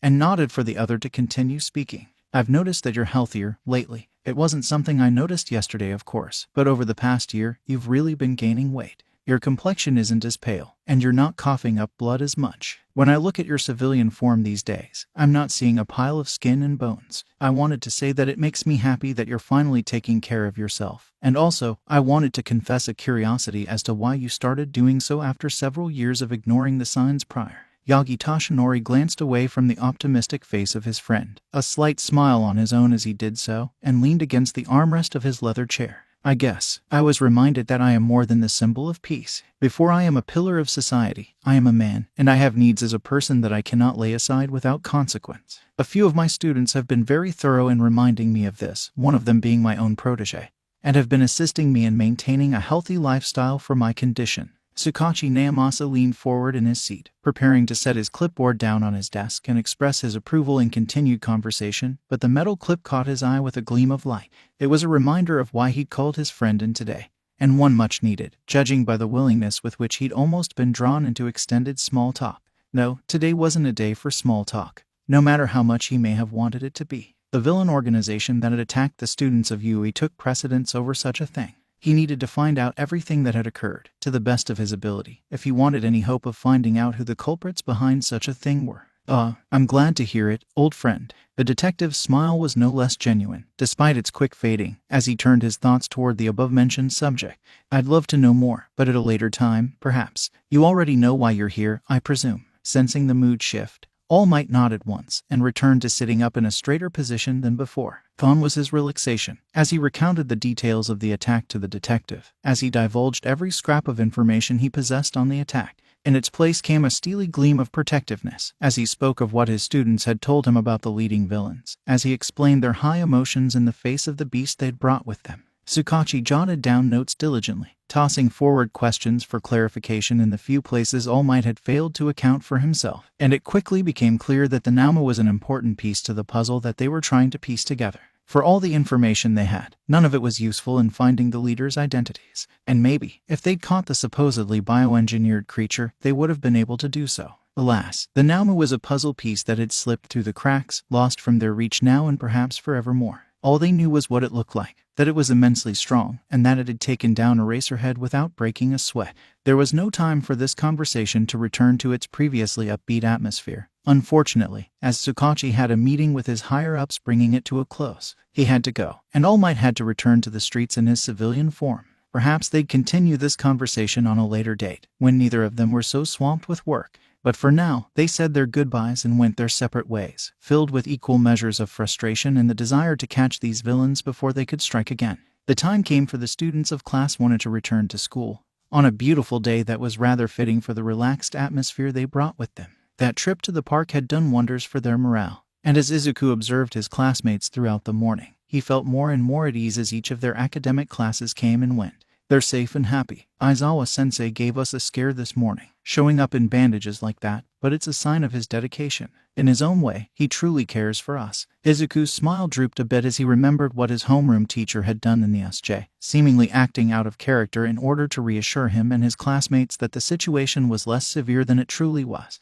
Even though the villains had still separated them and tried to kill them, it had made it easier to fight, knowing that they had a true hero nearby on their side. This wasn't mere speculation. Either, he'd asked a good amount of his classmates about their experiences in the SJ, as there were many different zones to be stuck in and he craved the knowledge of the whole picture. And most of them had mentioned feeling more confident due to having seen Aizawa-sensei taking down villains left and right before they were split up. It was a relief to have him nearby. However, the Greenette couldn't forget the sight of his teacher crawling towards him on broken limbs, desperation and steely reassurance at war within his exceptionally dry eyes. It was such a small thing in the midst of what was going on at the time, but it was an image that would stick with him until he could figure out why it was affecting him so much, though perhaps he didn't need to do that immediately. Today, the students of Class 1 would be having that rescue training they'd missed out on before, and hopefully it wouldn't end as badly as it did before. Standing in the locker room, Izuku looked over the cracked visor of his costume and frowned to himself. There hadn't been enough time for it to be fixed along with all the other damaged costumes from the SJ, as it still functioned properly and was a low-priority repair job as a result, so he'd be going into this training with damaged gear. Not that he hadn't done so during his afternoon classes these past few weeks, but it was still irritating. His classmates didn't like it either, at least. Those who'd seen him get attacked by the Naomu, some of them even watching it from the stairs by the exit, but there wasn't anything they could do, so there he was, using damaged gear that was a reminder of his near-death experience. Fan-fucking-tastic. As Izuku wandered outside alongside his closest friends, he slipped on his visor and did his best to ignore the cracks just over the bridge of his nose. For some reason his quirk kept noticing them, and partially drawing his attention away from what was beyond them. He might have to remove the visor if this kept up, and maybe try training his quirk to work around it once this field trip was over. Maybe he could deliberately smudge up his fake glasses and wear them like that to emulate a similar thing. Ada might be appalled by it, but once he realized that it was for training purposes, he'd be satisfied. All right everyone, on the bus. Let's get going. Their bandaged teacher led his students onto the bus, and as they took similar seats to the ones they'd taken before, deja vu rang throughout each and every one of them. All right everyone, welcome back to the SJ. It sucks that villains attacked last time we were all here, but class is class, so let's get to rescue training. 13 spoke to the students, sounding rather carefree about the whole with despite having been injured before, and Izuku frowned to himself as Uraraka addressed this. 13-sensei, aren't you still injured? Are you sure you're okay to be teaching us right now? The hero in the astronaut suit bounced around a bit, displaying their health in a visibly reassuring if somewhat nerve-wracking manner. My back hurts a bit, but it's nothing compared to senpai. They called Aizawa their senpai. That was kind of cute. We're ready to begin class, so let's start already. We're wasting time. Izuku watched as his homeroom teacher made his way towards the steps and glanced around, frowning to himself. All Might wasn't there, and he was supposed to be if the schedules the villains snatched before were still relevant. Maybe they'd decided to have him teach another class to avoid drawing attention to Wana again. Although, it was one of the days that Wana was supposed to have him, considering that he alternated between classes, and he'd taught 1B last. Still, to find out, he'd have to initiate verbal communications with Aizawa. He didn't want to, because he didn't know what to think of the man, and he was still trying to figure that out. The liaison between underground heroes and the heroes in the spotlight had gone against his own training and had fought a large crowd of villains for his students, for him, and well, by ignoring the man's order to run, he'd basically thrown it in his face. So maybe he was a little scared of what the man thought of him, as well as anxious and uncertain about his choices. But he had to move forward. He couldn't stay where he was forever, and eventually he'd get past this. Aizawa-sensei. The man stopped moving forward and turned his head slightly so he could look at Izuku from the corner of his left eye. The greenette suddenly wished that his visor was on its reflective setting, so the man wouldn't be able to see the emotions lurking within his own eyes, but he had to make do. All Might is supposed to meet us here too, right? Where is he? Aizawa stared for a moment longer and murmured, I don't know, forget about him, before turning away and continuing to move towards the staircase. 13 soon followed, and the class was thus forced to do so as well, Izuku lagging behind a bit as he thought. Did I hurt his feelings? No, I probably didn't. Attachments in the field of heroics are irrational, and I don't think he'd be so quick to throw that out the window. It's only been a few months. He's probably just tired from the recovery process. Although, his tone when saying to forget about All Might was a bit weird. Did something happen between them? That's more likely. The greenette was led forward by 2 hands on the sleeves of his jacket, Katsuki and Ijuru's, and soon the class reached their first destination. For your first exercise, there'll be 3 students waiting at the bottom of this chasm. One will be unconscious, one will have an injured leg, and the last will be very worried. It's up to 4 of you heroes to save them to the best of your abilities. As 13 took charge, Izuku felt the eyes of his homeroom teacher sweeping over the class, and nervously changed the setting of his visor to be reflective. From the other side of Katsuki, Uraraka ran over with excitement and called out, Let's do our best, Deku-kun. She's always so close. Slowly, the greenette edged away from the brunette and his closest friends, ending up closer to Ijuru, Kaminari, and Ida by the edge of the chasm. Those of you who will need rescuing first will be you 3. Izuku looked over, and when he saw 13 pointing at him, Kaminari and Ida smiled nervously in response. Soon, they were guided away from the rest of the class, and the exercise began. Say, Midoriya, why hasn't your visor gotten fixed yet? It's such a small piece of your overall costume. I figured they would have gotten to it by now. As Kaminari whispered to him, Ada was screaming up the chasm to the heroes saving them above, doing a wonderful job of acting concerned about the situation. Izuku almost felt bad about breaking character. He was supposed to be the unconscious one, but he whispered back anyways, trying to make it look like his mouth wasn't moving at all. Well, it's because it's so small that it hasn't gotten fixed yet. The cracks don't interfere with the function of the visor, so it's really just an aesthetic issue, and it's more important for functional issues to be fixed before aesthetic ones. At his answer, Kaminari made a noise of understanding, and the 2 of them watched Ida continue to make a fuss. It was almost funny, but Izuku knew that he was just taking the exercise really seriously, and that was a good thing. So, as to not disrespect his friend's dedication, he refrained from laughing or showing any other signs of amusement. That makes sense, yeah. Yairazu, at the top of the chasm, called down reassurances in a calm tone of voice as a hero should. A few moments after this, a rope came down over the edge, and a familiar feathered classmate was slowly lowered down towards them. It seemed that Kaminari wasn't done talking yet though, as he continued, with an innocent inquiry that had Izuku nervous all over again. Why do you always have your visor set so nobody can see your eyes, by the way? Like, I get the great feel of wearing sunglasses and nobody being able to see where you're looking, but it seems like it's a bit more than that with you. You're serious about this hero stuff, not as serious as Ida over there, but definitely more serious than me, so it seems like you'd have a greater reason than that. Let nobody say that Kaminari wasn't observant. He might not be top of the class in academics, but he wasn't an idiot, even if their classmates called him one a lot. Well, yeah, Izuku muttered in an eloquent response to rival all other eloquent responses, his gaze locked on Takoyami's descent. So, people have always told me is that my stare is unnerving, at best, and I'm gonna be staring at things a lot for my quirk. And I don't want children to start crying, or people to think that I'm a creep, so I got this visor. Added benefits are that villains won't know where I'm looking in a fight. And the reflective setting in particular helps with my light sensitivity when I overuse the visual aspects of my quirk. The greenette turned his gaze back towards Kaminari, and green eyes met with gold, almost causing him to flinch before he remembered that his visor was currently on its reflective setting. Haha, for a second there it looked like the golden blonde was staring into his soul. Footsteps sounded on the stone and dirt, and Takoyami approached, with a sled of some sort on the ground behind him. Ada had lowered his volume a bit with one of their assigned heroes nearby, and was relaying who had what injuries, so it was time for Izuku to stop talking. I don't think it's safe for only one person to pick him up, Ada said, gesturing towards the unconscious Izuku. Beside him, Kaminari sat with his injured leg laid out flat against the ground, and hammed up the pain he was in with a distressed expression and a hand tossed over his forehead. "Worry not, for I am not one, but two." Dark Shadow, the sentient quirk, came forth, and Izuku observed with a particular fascination, not yet having learned that quirk. As it spoke, he wondered how a sentient quirk like this would mesh with his own,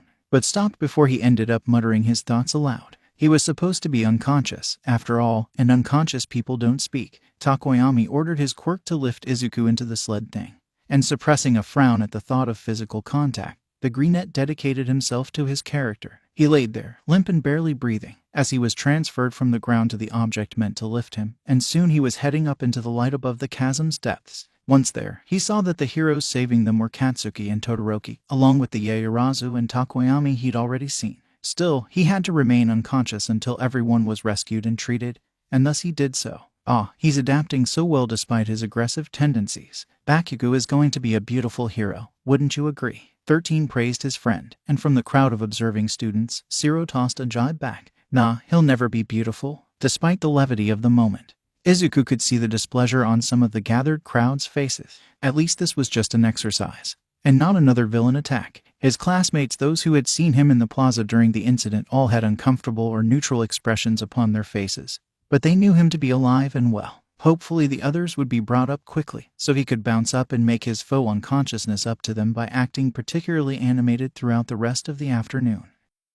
Great work on that rescuing, everyone. Now, it's time for the last exercise of the day, and then you'll be heading home. The continued cheer of their space-themed teacher had lifted the mood throughout the afternoon, and with this announcement, Izuku felt his classmates' excitement as though it were his own. Not that the lessons here weren't great, but kids were always excited to head home after a long day of school. Today had definitely been a long day, for Izuku at least. He felt unusually lethargic, though he'd kept up the bounce and the cheer until his friends weren't so worried anymore, so he was glad that things were going to be over soon. Now, for this exercise, 16 of you will spread out across the ruins zone and hide. 8 of you will not be allowed to speak, and 8 of you will. The 4 of you remaining will be heroes searching for these 16 civilians in the wreckage. The class perked up a little more, knowing that what was being described to them was basically hide and seek, as Mina called out happily. That's close, but it's been modified a bit. So, the first heroes will be Kirishima Ijiru, Minta Minoru, Ashido Mina, and Todoroki Shoudo. The rest of you go hide to the best of your abilities, and come back here when the heroes successfully rescue you from wherever you're hidden.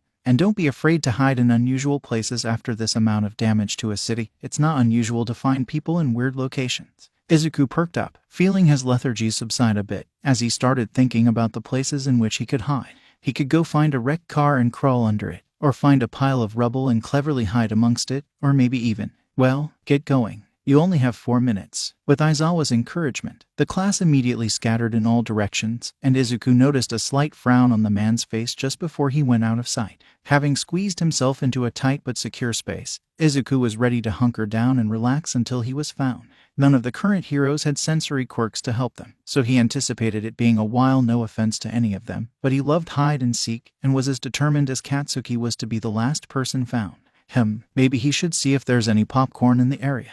Nope, no popcorn. Figures. The USJ was pretty far from typical areas that popcorn would be found in, so it wasn't that much of a surprise. But Izuku would have to do something else with his time. Maybe he should take out his phone and try to give away his friends' positions by texting them. That'd be hilarious, but wait, he wouldn't be able to see their reactions in person? Dang, not worth it then. Maybe he could take a nap. No, that deep, ominous laughter down the hall was too unsettling to nap to. It was probably a recording, though it didn't have the right sound quality to be coming out of speakers. He could actually hear it getting closer to him, so either there were multiple speakers doing some sort of binaural trickery, or someone was laughing like a villain. Wait, could a villain have hidden out here for 4 weeks? It wouldn't be difficult to get on and off site with construction work going on. No offense to the workers, they're not working all the time and they're not trained to keep a lookout for villains, so it could be possible. Though if that were the case, security footage would have caught them. And now that I think about it, that laugh sounds kind of familiar. Slowly, Izuku squirmed towards the opening of the tight space he'd wedged himself in.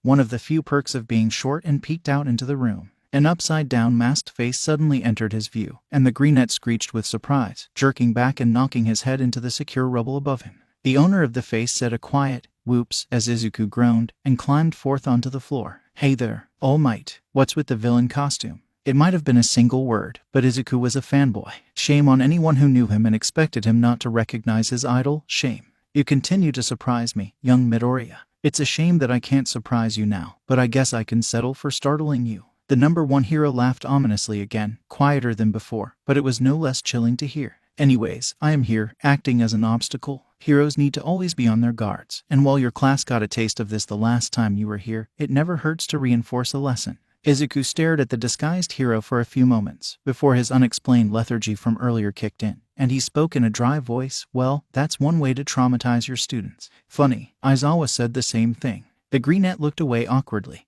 and the room lapsed into silence before All Might coughed and cleared his throat. So, wanna be my victim? There went his plans for relaxation. It was time to prank his classmates. All Might would definitely be his shield for any backlash though, as he didn't want to risk negatively affecting his relationships with them. Sure, it'll add more pressure on them for you to have a hostage right off the bat.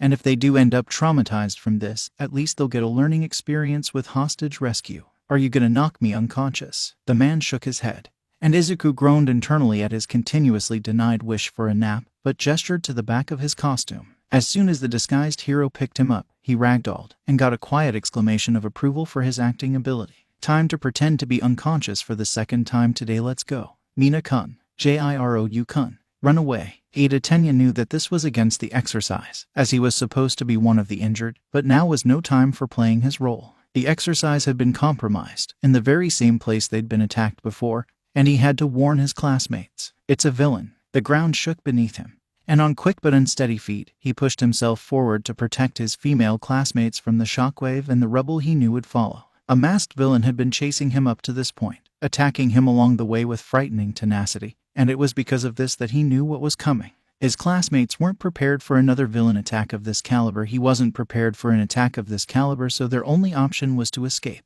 The ground stopped shaking, and the three quickly rose to their feet, turning around to survey the situation without consciously deciding to do so. He's got Mido-kun. Ashido noticed it first, and pointed towards the limp body of their classmate, held in one of the villain's hands. Ada clenched his fists, staring at the sight with muted horror and fear, and wondered how long he'd been running away when he should have been running closer. He'd run during the USJ incident before. Oh fuck, was this going to be a second USJ incident? And things had worked out alright, so he thought running would be the right solution here as well. But he hadn't even taken the time to notice his friend being held hostage, or worse. That's why you should hurry to Sensei. We can't handle villains on our own, yet we have to get help. The villain laughed, stopping his approach in the middle of the intersection. As the blue-haired teen glanced to the left and right, he saw the classmates he'd warned already and some he hadn't gotten to yet coming out onto the street and staring. Are you fucking serious? Several students startled at the unexpected swear from their normally cheerful Kirishima, and Ada was tempted to join him, but there was no choice but to stay. Ajaru had reached their teachers, and the villain had heard them discussing escape, and then the street shook again. The man had stomped down with immense strength, and buildings all around them began to fall. They were forced to move, or risk being crushed. This is ridiculous. Such a strong guy was hidden. He even took down Midoriya. Ada glanced over to see Kaminari picking himself up from the ground. Wiping dust from his cheek, he must have fallen. Ah, now the terrain is clear. Not one of you shall escape. The villain laughed again, a chilling sound, and 13 yelled for the students to escape.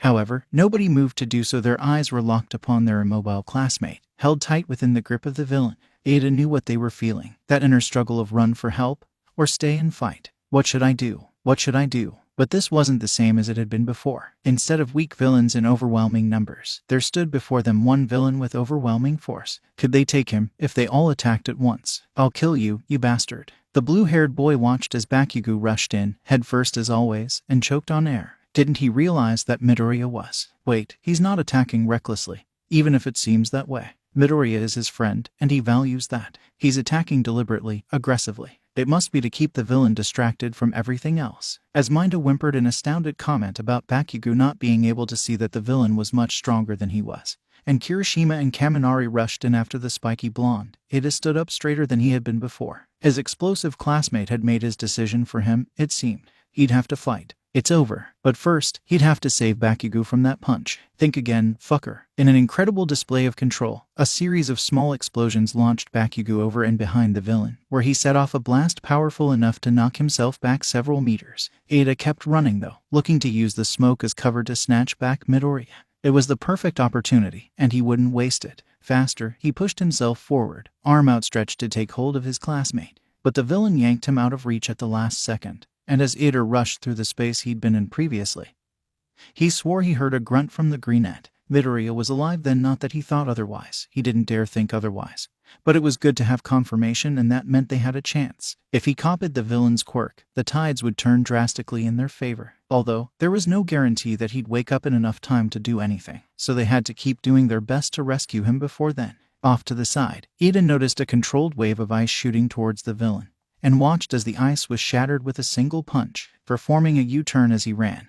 Ida conserved his momentum and rushed back towards the villain. While Bakugo, Kirishima, and Kaminari attacked the masked figure, he continued trying to pull Midoriya from his grasp, while his other classmates did whatever it was they were doing over there, joining the fray, making a plan. He could work with anything, if it meant everyone got out of this safely. Out of the corner of his eye, he saw Yaoyorozu and Minta whispering to one another, with Shiro taping up a large piece of rubble nearby. Minta and Shiro were both in possession of Class 1A's most promising quirks of capture, so it was easy to see what they wanted to do. Hopefully his fighting classmates caught on, but if the time came and they didn't, he'd be able to relay the information to them. He'd do everything he had to, and more Ida Tenya was going to be a hero, and this was a true test for him and his classmates. Arms outstretched, the blue-haired boy reached for Midoriya again, and once more, the boy was pulled away from his grasp at the last second. However, this provided an opening for Kirishima to land a solid punch to the enemy's gut, and the man visibly stumbled a bit. This display of weakness drew Bakugo in like a shark to blood in the water, and as Ida U-turned once more, he saw the villain take a massive explosion directly to the face. The mask didn't fall off, but it was certainly damaged, and the force of the blast knocked the man back a step.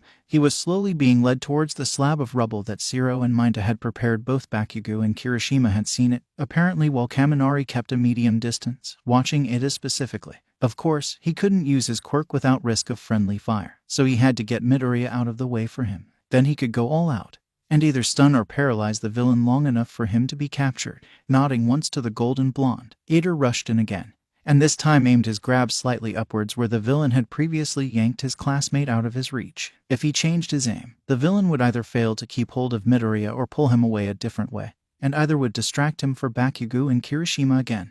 And Aaru as well, his tailed classmate, just joined in the fray, delivering a brutal whack to the back of the enemy's legs, causing him to stumble back even more. As Ida closed in, he found his armored hands gripping around his unconscious classmate tightly, and he continued running. He held Midoriya to his chest, and rushed forward to rip him from the villain's grasp. Not so fast. To his shock, the blue-haired teen felt himself harshly come to a stop, though he hadn't let Midoriya go. The masked enemy was just that strong, that he was able to keep his grip and go against the momentum of an Ida at full speed. Tenya's mind briefly blanked out with panic, and as Bakugo came in to relentlessly attack the villain, the blue-haired teen put all of his kicking power into a well-aimed shot to the villain's crotch. The villain released Midoriya, swearing profusely in English, and the stocky teen found himself running away at top speed with his green-haired classmate in his arms. As he did so, Bakugo laughed, and Kaminari joined the fray. Yellow, white, and orange light flashed behind him, casting a shadow of him and his cargo before him, as he made it to the place where some of their classmates had set up a makeshift protection zone. Jiru, Kuda, Shaoji, Asui, Ashido, Hagakure, they formed a protective ring around him and Midoriya as soon as he was in range, and the first two began to check the greenette for injuries. When Ida turned around, he did so with the intent to rejoin the battle, but quickly discovered that he wasn't needed anymore. Bakugo, Kirishima, Kaminari, and Aaru were going at the masked villain with no mercy, no longer needing to hold back, and it was barely 30 seconds before the villain was pushed back into the slab. The honor went to Kirishima to make the final blow, and with an intense light behind his irises, the shirtless teen punched the villain so hard that he was turned around and captured like that. The villain struggled, but Shiro wrapped more tape around him, and Todoroki sealed the deal with a cocoon of ice. Only the man's head was left free, and with his mask stuck quite securely to the slab by one of Minta's hairballs, the only way he'd be able to move it would be losing the mask. Oh fuck. As the class stared, All Might grinning sheepishly against the slab of rubble he was well stuck to, Ida realized something mortifying. I kicked All Might in the balls. Oh fuck, I need to apologize. I need to make sure he's okay. Panicking again, but this time not blanking out because of it, the blue-haired teen yelled with great force, "Are you sorry?" Wait, no. All Might laughed, a mildly pained expression upon his face as he responded, "Yeah, a little bit." Ida buried his face in his hands and quietly screamed as Uraraka laughed beside him. That was what the class apparently needed to get back into action, as there was an immediate cacophony of yelling and footsteps that drowned out his muffled screams. Nobody was happy with this surprise. And as Kirishima, Kaminari, and Shiro got mildly physical in expressing their displeasure, others like Yaoyorozu and Jiro verbally tore the man to pieces. It was truly kicking a man while he was down. And while Ada ordinarily wouldn't approve of such a thing, he was still a bit too emotional to care. During the USJ incident, Ada himself had never seen what happened in the plaza, but he'd heard what his classmates had said about it. Aizawa had been beaten into unconsciousness, and after the Namu had punched him once, the greenette had seemed to have been knocked out as well. He'd laid there. Uraraka had said that he wasn't moving, from what she saw from the stairs, and everyone had thought he'd died for a moment. Then he'd gotten back up. But he and their classmates weren't out of danger yet, so those on the stairs could only watch until everything was over. Seeing Midoriya knocked out by a villain again, in the USJ no less, had scared them thoroughly. So no, Ada couldn't find it in himself to stop his classmates from expressing their displeasure. He was actually tempted to join them, but not actually apologizing for kicking All Might in the balls would have to be enough for him. It wouldn't be heroic to go further than that, even if he wanted to. Collecting himself, Ida turned to see Aizawa and 13 surveying the situation, and realized that they had likely been in on it from the start. It was hard to tell through Aizawa's bandages and 13's helmet, but neither of them looked exactly thrilled with how things had turned out. No, he couldn't project his feelings on them. He had to keep them to himself, and deal with them on his own time. As the exercise was called to a close, and everyone loaded up onto the bus outside, the blue-haired teen pushed his feelings aside and focused on his classmate. Even if he didn't have the authority of the class representative or even the vice president, as he had in Salme Academy, he couldn't help but look after them all. And sure, he might not be the best at socializing, but he could still be there for people when they needed it and take care of them in other ways. Maybe he should start bringing in snacks for them at school, even if they'd be eaten during class, and maybe a blanket, and extra school supplies in case one of them ran low. He'd need a bigger backpack. And his brother would probably tease him, but tending to and helping his classmates would be worth it. For now, though, he'd have to settle for keeping Midoriya from being crushed in hugs, and keeping a close watch for anyone that might need his assistance. It was a beautiful day outside. The birds were singing, and the flowers were blooming, perfect for a game of catch. Within the halls of Yui, students hustled and bustled about their days, and the students of Class 1 were no exception. They'd just finished their morning classes, and were about to move on to their afternoon heroics classes, at which point they'd get really busy. That rather distasteful joke of All Might's had the class full of restless energy and determination.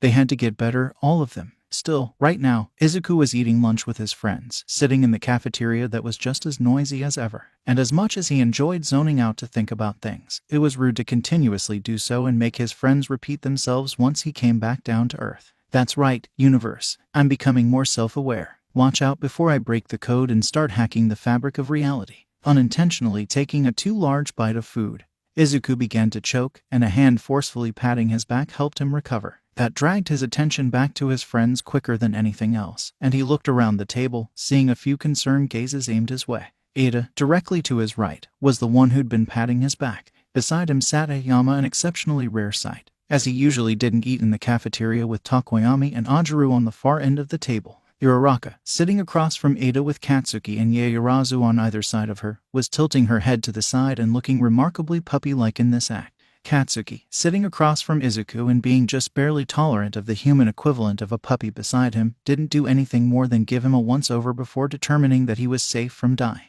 Ajaru and Kaminari were directly on Katsuki's right, too engrossed in a conversation with the Shiro and Shido on Izuku's left to truly notice his choking fit, but Shiro did check on him for a moment before returning his attention to the discussion. Other than Ashido and his two childhood friends, these were the people he'd gotten closest to over the course of the term thus far. Ada, Shiro, and Uraraka were givens, thanks to the entrance exam, and he'd later on made friends with Aama during their classes. The stylish blonde was a bit of a loner, and he looked kind of sad whenever he thought nobody was looking, so Izuku couldn't help but befriend him. His friendship with Kaminari was a more recent one, solidified by the events of the USJ and the rescue training that followed. It was similar with Ajaru. The three had become closer due to shared experiences. And maybe that was why the tailed boy was sitting at his table today, with Tokoyami tagging along beside him. Usually those two sat with Shoji and Jiro. Maybe those latter two would also be joining his growing lunch table crowd soon. Midoriya, are you all right? You've been rather quiet all day.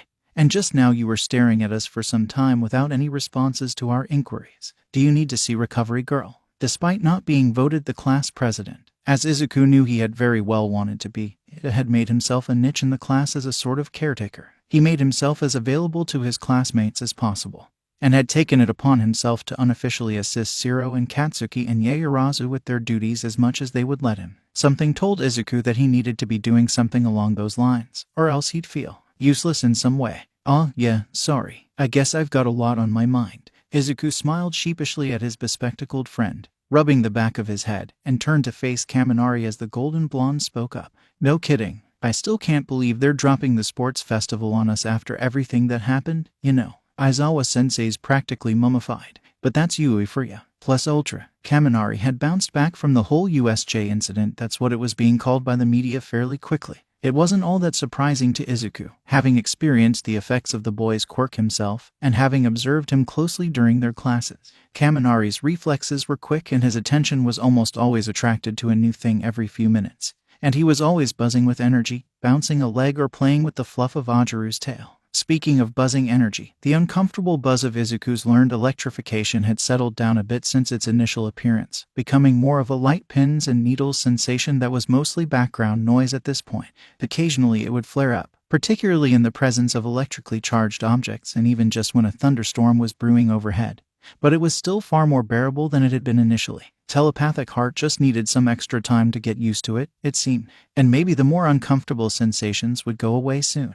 They were distracting him from figuring out what he'd learned from the Namu, when he'd grabbed its brain and had been so utterly overwhelmed that he'd been left shaking and nearly helpless by the time he'd managed to pull away. He knew he'd learned something, he knew it, but his quirk wasn't letting him translate the information as it normally did. The analysis had been far more intuitive than logical, and without the words to go with it, he had extra work to do in order to figure out just what he'd learned. Right, the sports festival. I do need to think about what I'm going to be doing during it, regarding my quirk. As Izuku spoke, his closer friends listened, and Uraraka chirped a response soon after. Why's that? It's just using your quirk like you normally do. Oh boy, it made sense that she wouldn't know, considering that he'd been relatively open about his quirk since the first day. He should probably explain it to her, to them, to all the friends by his side. Clearing his throat, the greenette glanced around the table once more to make sure that everyone important was listening, and smiled nervously as he began. Well, my quirk is kind of a secret. The bits that you've seen, that allow me to use your quirks, nobody outside this school knows that I can do that. My mom asked me to keep it on the down low, 'cause if someone powerful found out about it before I could protect myself, bad things could happen. Kidnapping, brainwashing, things along that effect. Ida blinked, and opened his mouth, only to be beaten to the verbal punch by Shiro. That's kinda paranoid, isn't it? I don't mean to offend, but you're at Yui, surrounded by pro-heroes and heroes in training. Not to mention how low the crime rate is, compared to how it's been in past decades. If you're not safe now, when will you ever be safe? Izuku's expression twisted at that, conflicted as he was about what he was thinking and what he should do, and he began bouncing his leg to try and expel some of the restless energy building up inside him. The black-haired boy was right, after all. He'd even planned to show his true abilities in the sports festival from the beginning, so why was he doubting himself now? It was the most logical course of action, to gain powerful support from the right places. So why was the idea making him feel like something bad would happen the moment he did so? His quirk was intuitive, which made him heed his emotions and gut feelings more than anything else, but it wasn't precognitive. He could strategize both around and for known variables, but revealing himself in the sports festival would leave many variables unknown. Every individual person who watched the event would be one, meaning that no matter how many educated guesses he could make, there was no possible way to know how bad things would go. He had to stick to his guns and move forward with the plan. It was the only course of action that made sense. Taking a deep breath, Izuku was filled with determination, and he nodded towards Shiro in acknowledgement. You're right. I planned for this, and there's no backing out now. When the sports festival comes, I am gonna go out there and do my best to win with everything I have. Grumbles and exclamations of agreement were heard all around the table, and the green-haired teen grinned wide, forcefully shoving his worries off to the side of his mind in favor of focusing on the positivity around him. Uraraka cheered, shouting her dedication to do the same, and causing Katsuki to bristle at the perceived challenge. Aama had a sly smile as he agreed with her, knowing that he was pushing the spiky blonde's buttons in doing so, but Aijuru was quick to distract him with a declaration of his own. As the group laughed and yelled and caught the attention of several lunchgoers around them, a purple-haired figure paused in his approach before turning around and walking away. Aw fuck, I can't believe you've done this. After school had ended, the trio of childhood friends had expected to go home as usual, accompanying their friends to the train station, separating at their respective stops, walking home side by side and splitting up at the usual street to get ready for extra training, but things had already begun to differ by the time they stepped out the door. At the end of their final class, Aama had approached Izuku and had asked if he could accompany the Greenette home to receive some assistance with his quirk. Takoyami had heard this and asked to join him, which eventually led to Kaminari and Shiro and Shido asking the same of Katsuki and Ijuru, while Uraraka and Ida despaired at having afternoon plans for the day. It took some discussion and a few phone calls, but eventually the trio had decided to agree, and their last-minute hangouts had been arranged. Katsuki and Ijuru would head over to the redhead's house with Kaminari, Shiro, and Ashido, and the group of 5 would work primarily on academic studies they were lacking in. Izuku would continue on his normal route with Aama and Takoyami, drop into his house to give his mom a hug and acquire snacks for quirk training, and then he'd lead the two into the secluded part of the woods where he and his childhood friends would train their quirks on the down low. That was the plan, at least, and it had gone off without a hitch, up until Izuku's group had gotten to his house and gone inside. Glitter, dark blue and purple glitter was all over the hallway floor, which was fortunately hardwood and thus meant it'd be easier to sweep up, but it was still there. Takoyami's head and shoulders were covered in the stuff, and Aama looked equal parts pleased and horrified, this clearly being an accident of some sort, but an accident with results he couldn't help but like. This was the scene that Izuku had exited the kitchen to see, a messenger bag of snacks in hand, and the scene he couldn't help but respond to with a vine. Aama and Takoyami turned to stare at him after he spoke, and the former stifled a snicker while the latter simply smirked with amusement. At least my hair will look fabulous for days. And that was it. Izuku couldn't even be mad. He just grabbed the broom and dustpan from the hall closet, shaking his head with a slight grin, and swept up the mess. Aama tried to help at first, but was horrible with keeping the dustpan still, so eventually Izuku just handled it himself. However, the derailment of the afternoon's plans didn't end there. While he was cleaning up the glitter, he'd invited his friends to hang out in his room while they waited, and by the time he'd finished up and gone to retrieve them, Aama was already rifling through his closet. Takoyami was relaxing on his bed with his arms behind his head, being far more respectful of his privacy than Aama, who had begun taking out all of his clothes and organizing them in some way that was unfamiliar to him. Izuku stood in the doorway, silently watching for several minutes before finally being noticed, at which point Aama brightened up and waved him over. Midoriya-kun, I must say that your wardrobe, while rather plain and unassuming, does have quite a lot of potential. Here, I've begun organizing your clothes into an assortment of outfits for easy and stylish access. Once they're hung back up, they will be further organized into groups of directly interchangeable articles, shirts that can be worn with the pants they're paired with and with the pants of the outfits directly beside them. All extra shirts will be hung between the outfits with the pants they go best with. The Greenette blinked once and glanced over at Takoyami, who simply shrugged and observed the two. He did the same when he first visited my own home dwelling. He's good at it though, so I wouldn't worry too much. Although I do recommend you turn down the glitter packets that will be color coordinated with every outfit, as things will get messy if you don't. With more than a little trepidation, Izuku eventually nodded and let Aama do what he wanted. It wasn't like he'd organized his clothes other than by article anyways. Maybe it'd be a good thing to try something new. Of course, he also couldn't just forget why he'd let the two come over, either. They'd come over with the intent to receive help with their quirks, and he fully intended to supply their demand. He'd just have to do so once this was done. Takoyami-kun, Midoriya-kun, I just had a tres magnifique idea. Aama turned from what he was doing and looked them both in the eyes very seriously. We should wear capes for the sports festival. Capes and sunglasses, color coordinated for the entire class, or at least as much of the class as we can convince. It would be flashy enough to suit my tastes, and it would be atmospheric enough to suit Takoyami's tastes. And Midoriya here seems to have a balance between those two ideals. What do you say? Izuku wondered if he should just give up on maintaining his plan for the afternoon, but shook his head, even as he let himself be drawn into conversation. It gave him more information on his classmates. He was experiencing friendship with people other than Kaken and Ijuku. He could chat for a while before he got them back on track again. The Greenette firmly told himself that he'd redirect them back to the original purpose of the hangout before dinner time. And then, he never did. Shigaraki Tamura, do you no longer wish to have Kurogiri at your disposal? He is a valuable asset, if nothing more. Are you willing to let him go for a single infraction against your will? The unkempt man-child whined softly, scratching at his neck stressfully from his kneeling position before his sensei, and shook his head. No, I understand it. Your rank is higher than my own, and your orders are therefore more important than my own. You're the king, and I'm the prince. He was following your orders, and had to disobey my own to do so. As he looked at the floor, unusually subdued, the man standing above him released a soft sigh. A hand reached down to grasp his shoulder in reassurance, and he almost immediately glanced up, but gave himself a particularly hard scratch to snap himself out of it.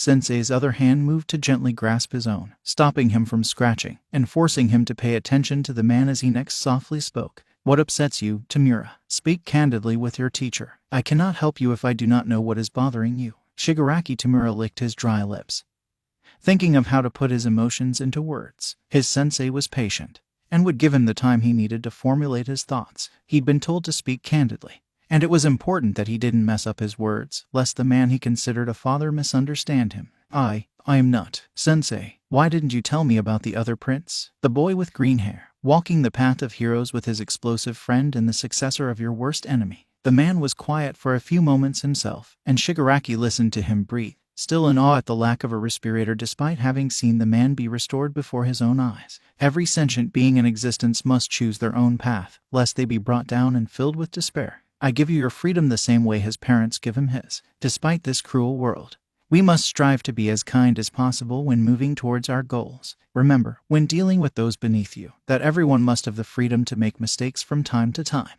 They will learn from them, and if they use their freedom wisely, they will improve themselves. Slowly, his hand was released, and his sensei gave his shoulder a reassuring squeeze before continuing. I am proud of you, Shigaraki Tamura. You've done well in learning from your mistakes, and coming to me with your questions, when you have them, rather than lashing out blindly at what you do not fully understand. I can see the leader in you rising closer to the surface with every trial you overcome. Truly, you are a worthy successor. Shigaraki's shoulder was released, and the man before him turned to regard the view of the city outside his window, comfortable with being touched by daylight in a way he hadn't seen since before the man's crippling fight with All Might. He looked almost happy, and he couldn't help but want to ask him more questions. Still, turning his back on him was a clear dismissal, so he would have to be satisfied with the answer he'd receive. Thank you, Sensei. I'll be heading back to the bar then, to speak with Kurogiri. The man nodded in acknowledgement, and sent him off with a wave of his hand, the last thing he saw being a contemplative expression on his face before the sights and smells of the underground bar hit him head on. Sensei, I think I understand what you're trying to say. Don't worry, I'll continue to make you proud. It was the day of the sports festival, and without truly realizing it, Izuku had been more unproductive in the past week than he could remember being in the past decade. He'd planned to have training sessions with each of his classmates in the days leading up to this one, but most of the time, it only led to being distracted by one thing or another and never actually getting to the training part. On the bright side, he'd learned a couple of his classmates' quirks that he could and actually wanted to use Dark Shadow and Anavoice with only creation and half cold, half hot still escaping his grasp. Regarding Izuku's learned version of Dark Shadow, the sentient quirk was actually quite interesting to see in him. It wasn't bird-like, but it also wasn't exactly humanoid either. The exact form it had taken was unclear, and a bewildered Takoyami shared that it hadn't been the same way for him when he first manifested it. Apparently, it'd take some time of being active to begin forming a personality and a physical appearance, so Izuku would have to either wait a while or actively try to teach it things in order to speed up the process, with his learned Dark Shadow taking an unclear form upon manifestation whereas Takoyami's had not. The implications about his quirk were fascinating. Could it be that Dark Shadow was always as strong for Takoyami as it was now? Or was it that Dark Shadow would require a period of adjustment for new users? Would he have more problems with it than his feathered friend did as a child? Or would he handle it just the same? Izuku was determined to take extensive notes on this, both in case he forgot the details later on, and so Takoyami could compare if he had kids who inherited his quirk someday. Anyways, after Aama and Takoyami had left that first day, with plans to return the night before the sports festival, Izuku had practiced with Dark Shadow for a while and had made some progress on figuring out how it functioned in him specifically. Dark Shadow relied heavily upon energy within the body, and although it regenerated its own energy in the darkness, the greenette found himself dipping into his stockpile inheritance stores to work past its inherent limitation. The boy knew that he needed to find a way to increase the energy he had stored in his stockpile. What with all the energy-based quirks he was learning, but he didn't have a reliable way to do so. He'd experimented with electrification a bit, trying to draw in the electrical energy from the building around him. But his own quirk wouldn't let him. The surge of power would cause more damage than good, and drawing energy from all batteries he could find just wasn't cutting it, so he couldn't use that quirk to effectively feed his stockpile. Adding on to his woes regarding fuel sources, Dark Shadow produced a different kind of energy than both electrification and telepathic heart did, so he couldn't siphon off of that as an energy source either, despite being able to fuel it with his stockpile in the first place. Izuku's usage of his learned quirks was drastically limited, then, until he could find a way to obtain energy from an alternate source that wouldn't run the risk of permanent brain damage or other injury. Ana voice, as Izuku learned the next day, didn't seem to rely upon such large stores of energy the way those other learned quirks did. His body's natural bioelectricity was enough to fuel it, and the drawbacks of the quirk's overuse were simply minor things such as a sore throat and rarely a headache. This cheered him up quite a bit, as he now had another quirk that he could use nearly all the time, and he could finally listen in on all the interesting things he imagined animals encountered each day. He thanked Kuta more than once for letting him analyze his quirk, and had been quite excited to share his ideas on it, perhaps going a little farther into detail for him than he had for his other classmate. But no, it wasn't favoritism. He was just excited, and he info dumps when he's excited. Stars forbid Izuku and Nezu ever get locked in a room together. Their discussion would last far past the point where the room was actually unlocked again by concerned bystanders, and would probably continue to last until one of them literally passed out from lack of sleep. Still, being able to use Ana voice on a constant basis made him happy enough that he didn't mind his failure to learn creation or half cold, half hot, due to neither of the recommended students accepting his invitation to train with him. This was good enough, for now. He'd just have to learn their quirks later on in the year. Oi, Deku, the fuck's taking you so long in there? Izuku snapped back to the present moment, and glanced at the bathroom door, before returning his gaze to the objects in his hands. Due to it being the day of the sports festival, UA had granted its students the option to either show up in their regular uniforms and change into their gym uniforms at school, or change into their gym uniforms at home and show up to school in those. The childhood friend trio had chosen the latter option. And while Izuku had already changed into his gym uniform, he still had a couple of extra items to put on. Sorry, be right out, slipping on the accessories that would undoubtedly be removed by the time the sports festival actually began. Izuku left the bathroom and struck a dramatic pose similar to one Aama would make. Rather than say anything to draw attention to himself, he waited for his two closest friends to notice his ironic fabulousness, and was eventually rewarded with a startled bark of laughter from Katsuki and a spitache from Aaru. Huh, what the fuck are you wearing? Where did you get those? Izuku changed his pose to better show off the forest green cape with sparkly white trim and the matching sunglasses he had gotten from Aama and Takoyami the night before, a wide grin upon his face as he did so, reveling in the amusement of his friends. Well, you know how I was trying to learn the quirks of Takoyami, Kuta, Yaoyorozu, and Todoroki this past week. Aama and Takoyami gave me the opportunity to do so on the first day, while you and Ijuku were studying with your Baka squad. And although we didn't actually get to much training, we ended up getting to know each other a lot better, and the combined flair for dramatics in all of us led to us agreeing to show up today in matching capes and sunglasses. Aama actually has enough capes and sunglasses for the whole class, and he dropped by last night with Takoyami to decide which colors would look best on us.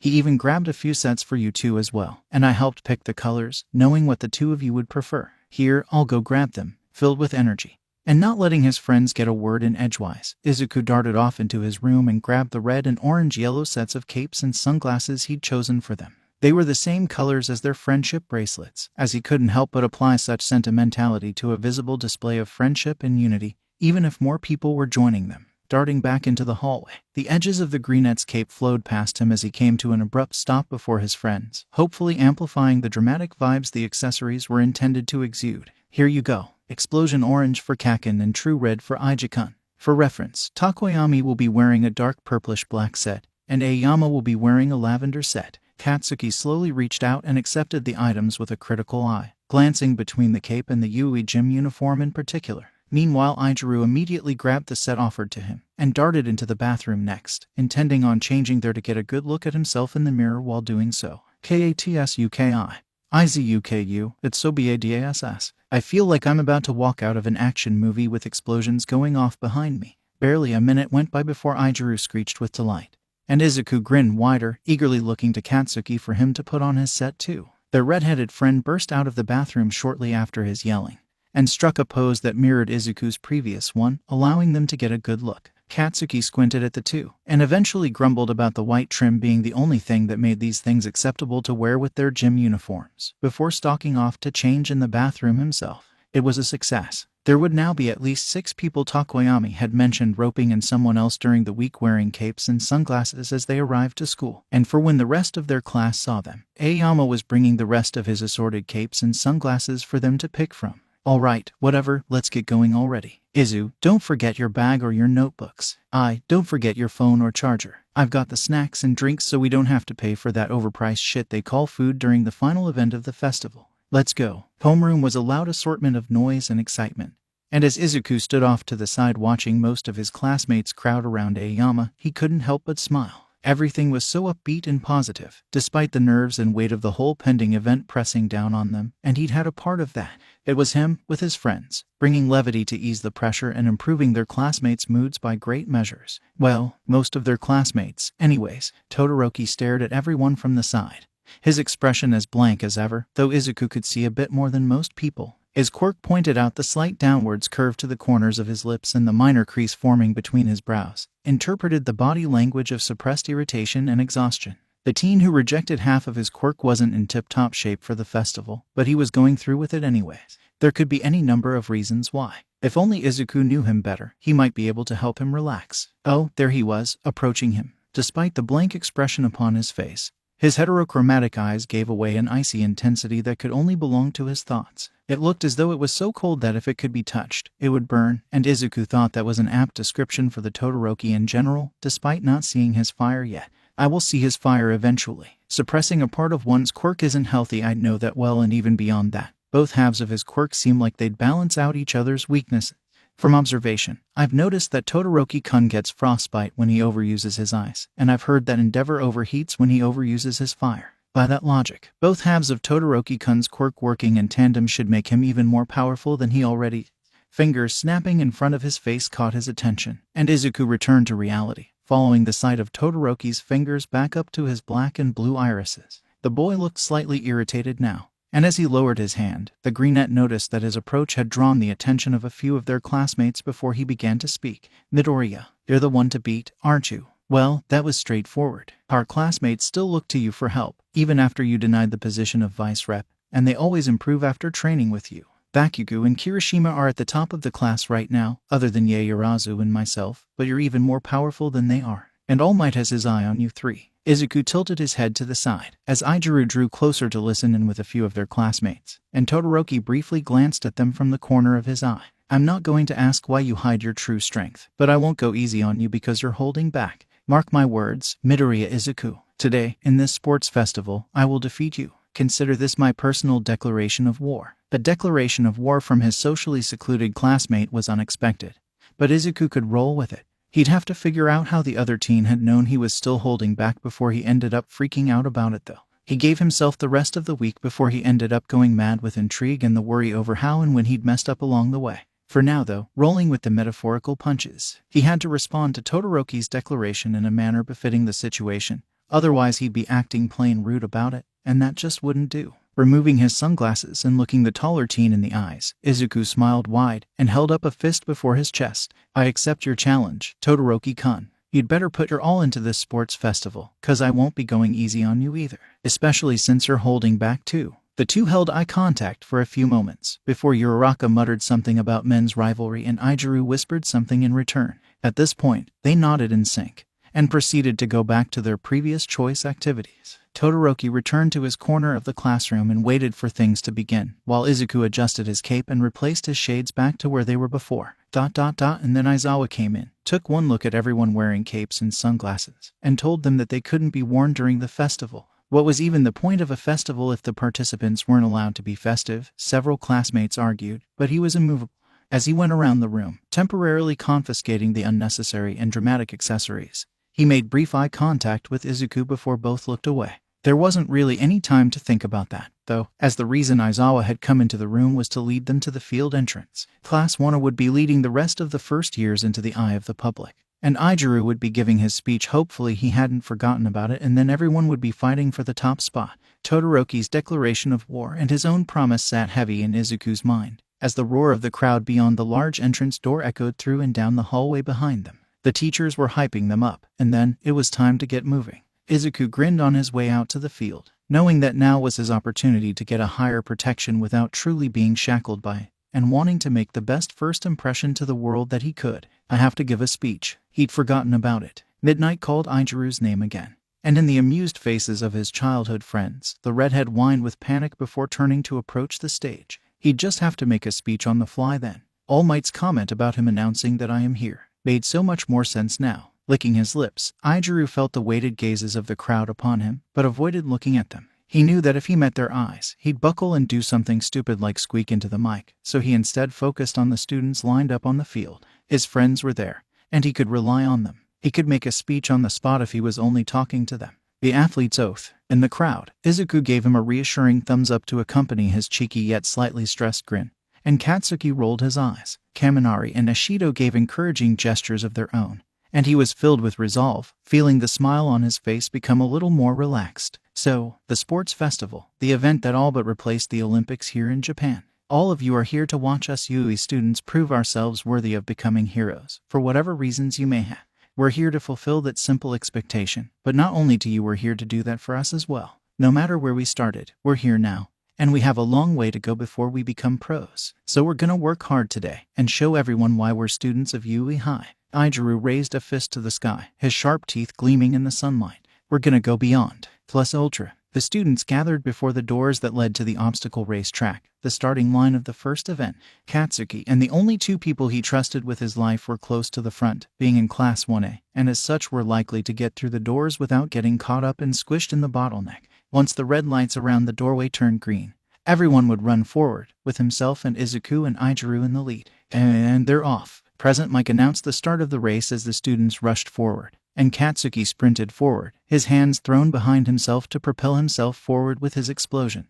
To his left he could hear the heavy footsteps of Izuku pounding the dirt behind him, and to his right he could hear the slightly weaker explosions that Izuku's quirk produced going off as the greenette took a leaf from his notebook. If anyone else tried that sort of thing, it would piss him off immensely, but he'd let it slide for his oldest friend. The large field of empty dirt ahead of them burst up in a massive cloud as they grew close, and as the dust settled, metal gleamed in the sunlight. White flags were tied around the mechanical limbs of the massive robots, and with the trio being the first to the area, it was child's play for them to grab the first flags they could and nimbly keep running around and between the legs of the largest ones. 3 students of Class 1 are already past the first obstacle, the Robo Inferno, and they're followed by a fourth. Bakugo Katsuki is in the lead, with Kirishima Izuku and Midoriya Izuku neck and neck for second place, and Todoroki Shadow coming in behind them. Watch as the rest of their class follows suit, with only a few students from the other classes even keeping up. These students have no hesitation. Sure enough, as Katsuki stretched his senses behind him, he could hear the faint crackle of ice being formed and trodden upon. The footsteps matched Izuku's in timing, but the half-and-half bastard's legs were longer, so it was clear that he'd catch up eventually, step by step. But he'd have to slow down soon, as they all would, in order to pass the next obstacle. It's the pitfall climbing wall. If you touch the bottom, you lose, but you've got to touch those slippery slopes at some point to get a flag. Those white flags are needed both to continue to the final obstacle and for future events in this sports festival. Students who don't use their flags during the festival can turn them in for extra credit points later in the year. Katsuki didn't hesitate as he leapt over the edge of the mostly empty expanse before him, using his explosions to propel himself downwards and alongside the wall until he could grab a flag in his teeth. His arms shook from the exertion of such precise maneuvering, but he did it, and it was only after reaching the other side of the obstacle that he dared look back to see how his friends were doing. Izuku didn't have the level of flight control he did, but he did have the quirk of round face to help him, even if it occasionally gave him a headache or a nosebleed in his misuse of it. He was close behind the blonde, a flag from the Robo Inferno tucked haphazardly into the waist of his pants, as he reached out to grab one that was hanging from a string in the open air. The blonde sneered at Izuku's lack of standards, before turning his gaze towards Izuku. Bouncing from ledge to ledge, the redhead already had his second flag, and was just making his way to the other side at this point. His muscles visibly flexed with each movement, making it easy for Katsuki to imagine one for all, filling him with vibrant energy colored as red as his eyes, before his attention was caught by Todoroki. Done with his singular second of time spent scoping out the competition, Katsuki turned and continued his explosion-fueled sprint for the final obstacle, leaving both his friends in the dust as Todoroki caught up to run beside him. Look at them go. Kirishima and Midoriya have fallen behind, being overtaken by Todoroki, who is now neck and neck with Bakugo. They're approaching the final obstacle fast, but wait, what's that behind them? It's a support corps student, Hatsume, rocketing over the second obstacle like it's nothing with the aid of her gadgets, and snatching multiple flags along the way. What is she going to do with the extras? Nobody knows. Faint but wild cackling could be heard behind Katsuki, almost tempting him to look back, but he instead focused on the end of the race. The flags in this final obstacle were colored red and blue, simply tied to stakes stuck in the ground, and Present Mike's announcement explained why. Here we go, folks. This last obstacle is a minefield, rigged with bright and flashy explosives to send the careless students flying. There are a total of 42 colored flags scattered across the area, and in order to participate in the next event, racers must grab one of these flags to continue. Red or blue, take your pick and cross that finish line. Smirking with glee, Katsuki snagged the first red flag he came across and tucked it into his belt with the 2 white flags that were already there. Thus, his flight across the area resumed, and soon he approached the end. A huge explosion goes off from the back. There's too much smoke to see through it. But wait, are those 2 students pioneering a new method of flight? Shadows crossed Katsuki's path from above, and he looked up to see their source. His jaw almost dropped, but he managed to keep himself together, despite the urge to scream at his friends for doing something like this. Eraserhead, what on earth are you teaching your students? Those 2 just came like that. I had nothing to do with this. Can I nap? No, absolutely not. Nah, he totally gave in. What the absolute fuck do you 2 think you're doing? As Izuku and Izuku approached the ground together, both hardened in anticipation of a rough landing and carrying red flags of their own, the latter had the nerve to grin at him cheekily and yell, "We're winning, of course." The 2 touched down and rolled across the minefield together, setting off a series of explosions that both propelled them forward and covered the leading duo's vision in bright pink smoke. In such conditions, running blindly was a stupid thing to do, but both Katsuki and Todoroki knew where the finish line lay. However, neither of them knew where Izuku or Izuku had stopped rolling, so it came as no surprise when they ended up tripping under the cover of the smoke. Grunts and grumbles and even a screech of rage, one guess as to who made that noise, were heard from the glittery pink cloud by those making their way through the field. And as the dust settled once more, the reason became clear. Yes, Katsuki and Todoroki had tripped over Izuku and Izuku, but they had also been pinned to the ground by a net of some sort. Delighted cackling was heard from ahead of them as Hatsume cleared the field and rushed for the doorway that led back to the stadium, carrying a teen with long white hair on her back and a teen with wild purple hair in her arms. The white-haired teen was screaming in fear, while the purple-haired one was slumped down with an expression of mostly tired boredom upon his face, as though he did such things every day. He couldn't hide the small smile or the glint of amusement in his eyes, however. In an utterly unexpected twist of events, Hatsume is working with 2 students from general education, and the 3 of them have pinned the previous race leaders to the ground. It seems that while she carried the other 2 across the previous obstacles, one focused on defending the 3 of them, and the other focused on tripping up their opponents. What a fascinating display of teamwork in this first event of the sports festival. Katsuki growled, and fired off his explosions with such heat that the net burned up around him, fighting his way free and rushing forward to chase the 3 who'd usurped his lead position. The net had been flimsy, clearly not intended to hold targets for an extended period of time, as he soon heard his friends and icy hot behind him. Together, focusing on the lead position rather than on sabotaging each other, the 4 quickly caught up, and 7 students rushed through the doorway in eagerness to claim the first-place spot. Ladies and gentlemen, first place is a 3-way tie. Bakugo Katsuki, Hatsume, and Todoroki Shoto have taken first place. In second place, it's Shinsu Hitoshi. In third place, we have Kirishima Izuku and Midoriya Izuku in another tie. And in fourth place, we have Razume Nakashi. But it seems they're missing their colored flag. Breathing heavily from the exertion of those last few moments, Katsuki turned his gaze to the panicked white-haired teen, and beyond them into the darkened tunnel. A girl with vines for hair was in the process of picking up a blue flag from the ground, the flag that Razume had dropped, and soon crossed the finish line. In fourth place, we have Shizaki Ibara from the Heroics Class 1B. Crossing the finish line without a colored flag means that you can't continue to the next event, so Razume Nakashi had better go back and hope the rest haven't been snatched up yet. The white-haired extra squeaked in distress and sprinted back through the doorway, leaving Katsuki to roll his eyes and turn back to his friends. Though they hadn't crossed the finish line in the first few places uncontested, they had crossed it in the first few places together, so that was still a victory in his eyes. Go ahead and call me a sentimental bastard if you dare, fuckers. I'll take you all on, and I'll kick your asses. As more students crossed the finish line, one after the other, the trio spent this time taking a breather before the second event. Ladies and gentlemen, our second event of the sports festival. Oh, what on earth it could be. Midnight smacked her flog against the screen behind her, and the words began to spin by once more. Izuku bounced on his heels as it all went down, his limbs a bit sore from using one for all so much already, but not as broken as they would have been a few weeks ago. Perhaps it was already having a quirk that could be used all over his body that made it easier for him to get to this point.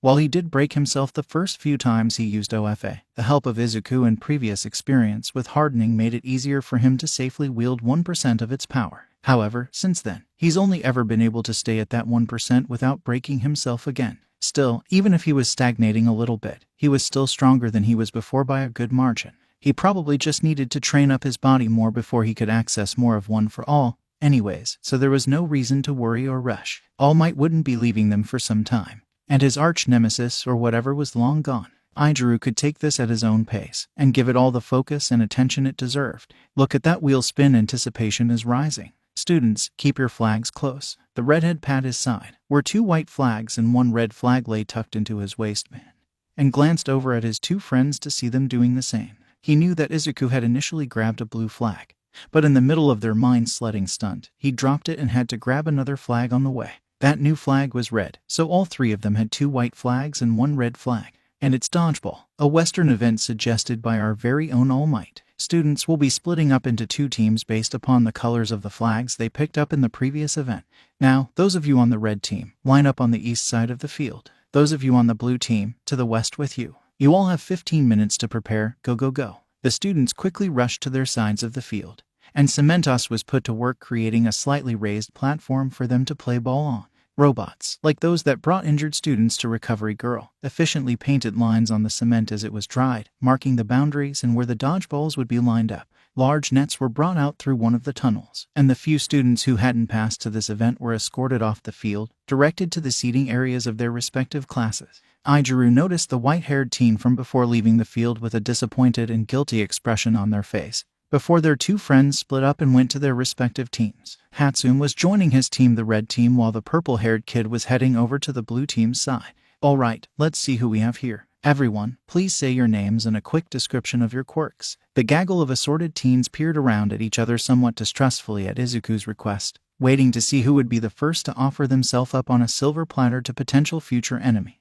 Izuku could understand their hesitance, but they were working together now. It didn't matter if they might be opponents in the final event, because they were on the same side right now. The redhead stepped forward, hardened his fists, and smashed them together with a resounding clack. My name is Kirishima Izuku, and my quirk increases my strength and durability. Occasionally I can produce shockwaves if I use enough force, but that usually damages my bones, so I'm mostly limited to close-range action. Izuku nodded, and Katsuki rolled his eyes beside them, making a face at Izuku that had him grinning sheepishly. Bakugo Katsuki, I make explosions from my hands, in case none of you noticed in the last event. After that, students eventually came forward one by one with their names and quirks, and although it was clear that some of them were hiding things, it didn't hinder Izuku's planning much at all. Izuku couldn't help but be amazed at how well he picked up the strengths of their allies and put them in areas they'd do their best in, despite having seen him do this before, and he made sure to try and soak up as much of his intelligence as possible. The plan was simple. When the match began, those with range and speed on their side would rush the line to grab as many dodgeballs as they could,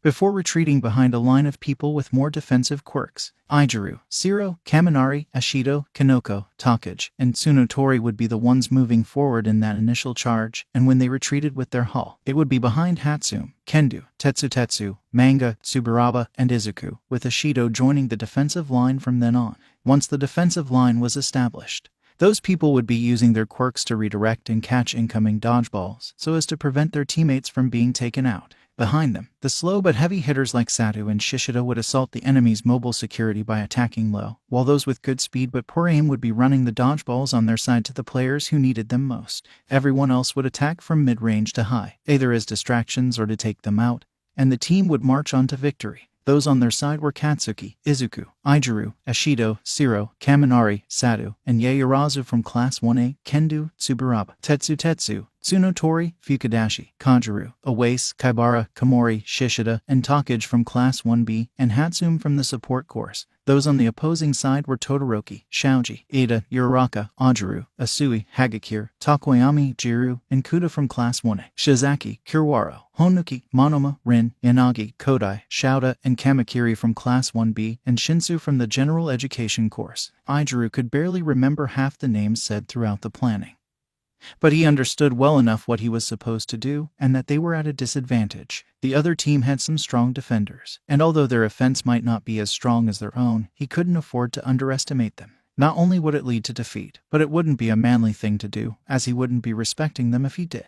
Therefore, he'd keep on his toes, and put all his might into the coming event. Kirishima Izuku would announce to the world that he was here, by doing his best in this dodgeball match, and by doing his best in the tournament that was soon to follow. As the preparation clock hit the 4-minute mark, Izuku made his way around everyone on their team, leading them to the now completely dry platform and placing them into their ideal positions. He came for the rush squad last, and when asked, he said that it was to downplay their importance and take their opponents by surprise. Most of their teammates saw the advantage this could bring, and held no hard feelings nor significant protest, and soon the team was ready. The preparation clock slowly ticked down to 0. And Izuku watched as Izuku shook the hand of the wild Tsuburaba standing beside him, and the enemy team came onto the platform. And that's time. Both teams are on the field, and here come the rules. Midnight smacked her flag against her thigh, producing a sharp crack that caught the attention of anyone not already focused on her, and she grinned at the students standing before her with a sly wink sent their way soon after. To those of you unfamiliar with dodgeball, these two teams of equal number will face off against each other, staying within the boundaries of the field. All the balls are lined up in the center line between the two, and when I blow this whistle, both sides will rush the line to get as many of them as possible. Students hit by one of the balls after they've been thrown by the opposing team are out of the game, and those who catch the balls thrown at them will get to stay in, but the throwers will be out instead. Catching a ball to take an enemy out cannot be done with a ranged quirk, but must be done with their own body. Likewise, taking an opponent out requires the dodgeballs to touch their body. Headshots are allowed, but are frowned upon by Recovery Girl and will get you a stern talking to before the final event. Stepping outside the boundaries will get you out of the game. The last 16 students standing will move on to the final event. Are there any questions? From the blue team, a stiff hand raised above the group, and Ada's voice rang out loud and clear. Midnight Sensei, what about the flags we received in the previous event? Present Mike Sensei said earlier that they would be able to be used some way in the following events of the sports festival, and you have not yet mentioned how they may be used in this event. Izuku blinked, having forgotten about that, and looked to the 3 flags tucked securely into his waistband. Even if they weren't used in the sports festival itself, they could be used for extra credit points, and that was what he was planning on using his for. After all, there was never any mention that he couldn't use his flags for extra credit during a test or exam, and those were what he'd need the points for the most. Looked like Izuku's eye for loopholes had already begun rubbing off on him. Excellent question, Ida-kun. You students who have made it this far have 2 white flags and 1 colored flag to each of your names. And while you can save them for extra credit points later on in the year, allow me to introduce a more exciting option for this event. Midnight grinned, whipping her flag forth to point at the center of the playing field. Should you be taken out by anything but a headshot, stepping out of bounds, or someone catching your ball, you may wrap one of your white flags around the body part that was hit, in order to simulate medical attention being given to an injury and get yourself back in the game. Hits to your arms and legs cost 1 flag to tend to, and hits to your torso require 2. As for the colored flags, they may not be used in any events of the sports festival, so be sure to ration your white flags carefully. The players of both teams looked at each other, now knowing that even if they took someone out, there was still a chance they could get back into the game. Izuku was somewhat relieved, having a failsafe to fall back on in case he got knocked out of the game. But he was still going to give it his all. 3 tries. All of them had 3 tries to reach the end of this event.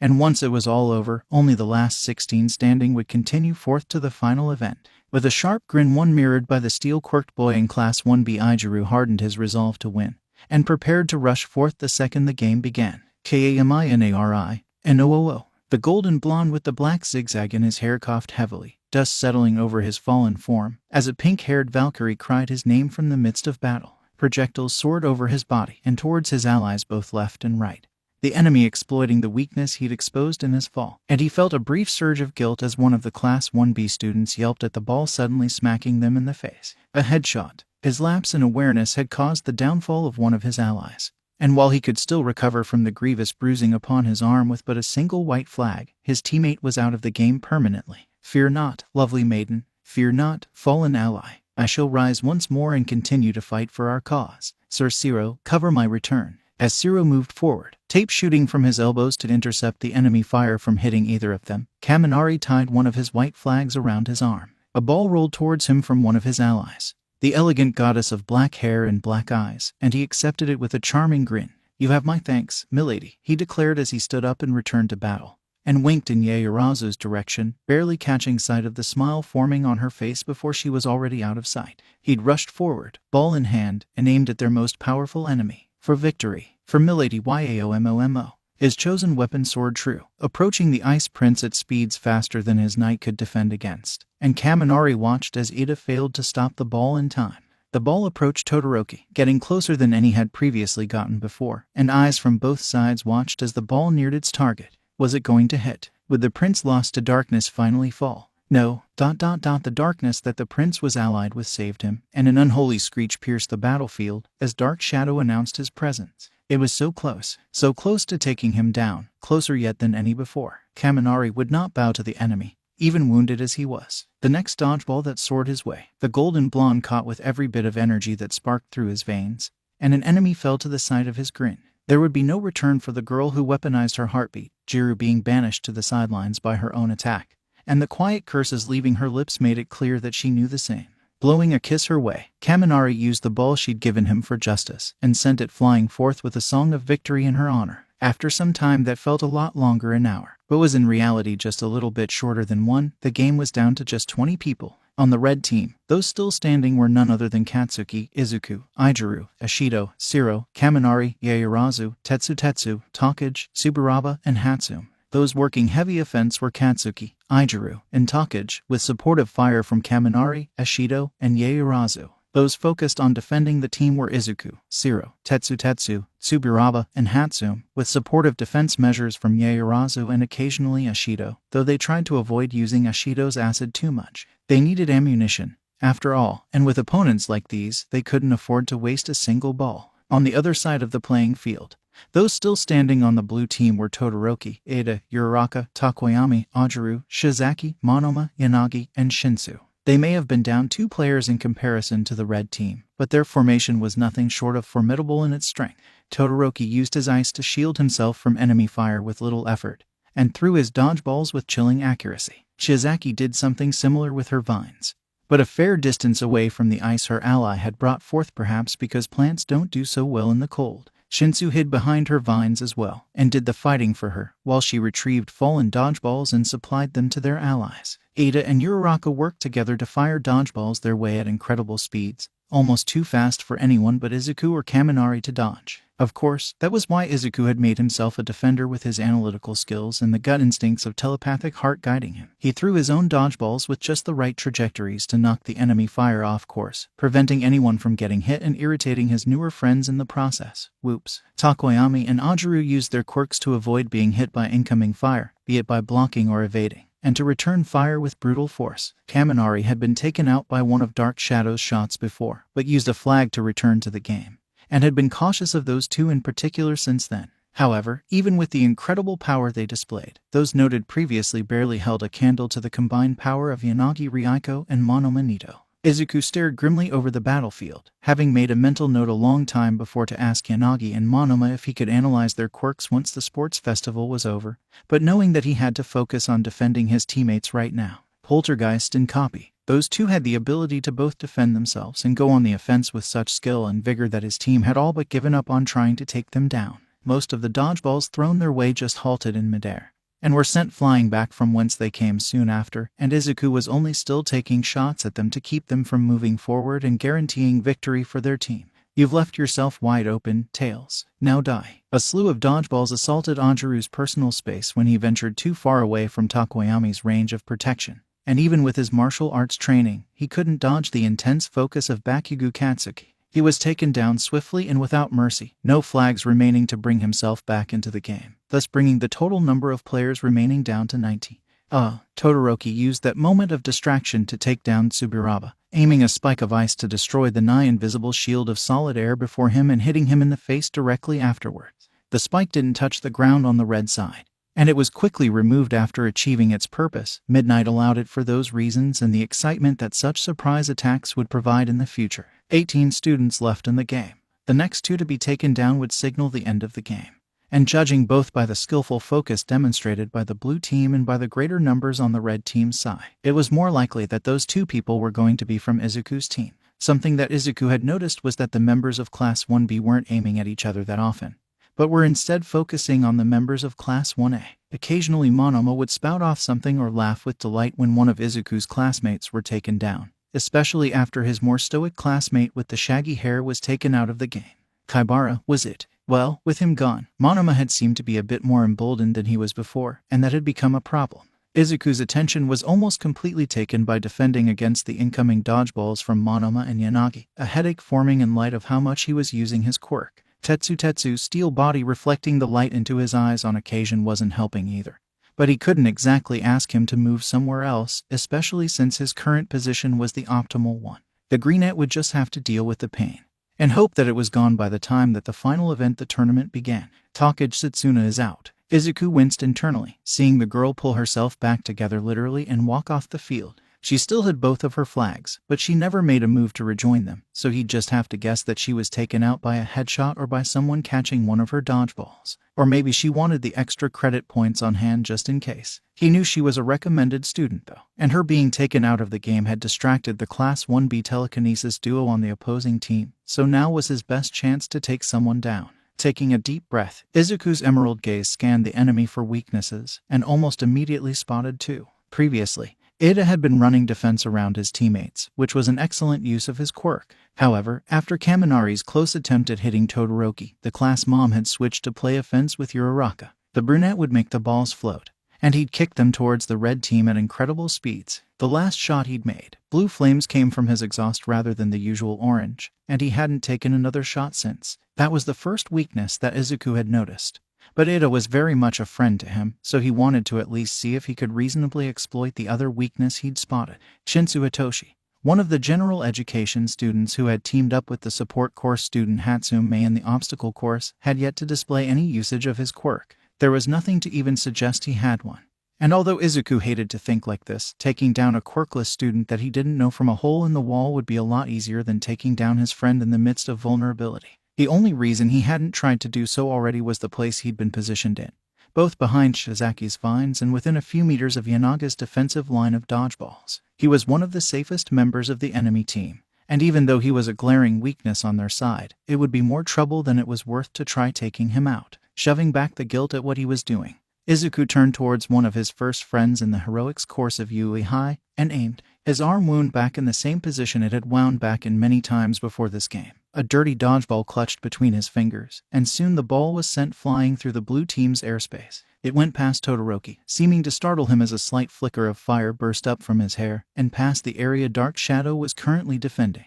It was just out of reach of the sentient quirk, and thereby not its problem, as it rocketed towards Ida and Uraraka. The moment stretched on as Izuku observed the ball hit its target directly in the forehead, just above the blue-haired boy's glasses, and took him out of the game. Ida Tenya is out, ladies and gentlemen, and that concludes this event. Players, please collect the dodgeballs and bring them to the bins beside the doors on your way off the field. Audience, we'll be taking a break for lunch now, but stay tuned for the minigames that all first-year students present may participate in if they so choose. The dejected expression on Ida's face made Izuku wince internally once more, as Uraraka tried to comfort him, but he was quickly pulled out of his guilt by a hand settling down upon his shoulder. Midoriya, before you go to the cafeteria, meet me in the hallway by the waiting area of the tournament matches. Come alone. Izuku nodded quickly, his shoulder prickling with uncomfortable energy as Todoroki finally removed his hand and walked away. Katsuki and Izuku approached him just moments after, seeming to have missed the brief exchange in their celebration of victory, and attempted to bring him into their conversation.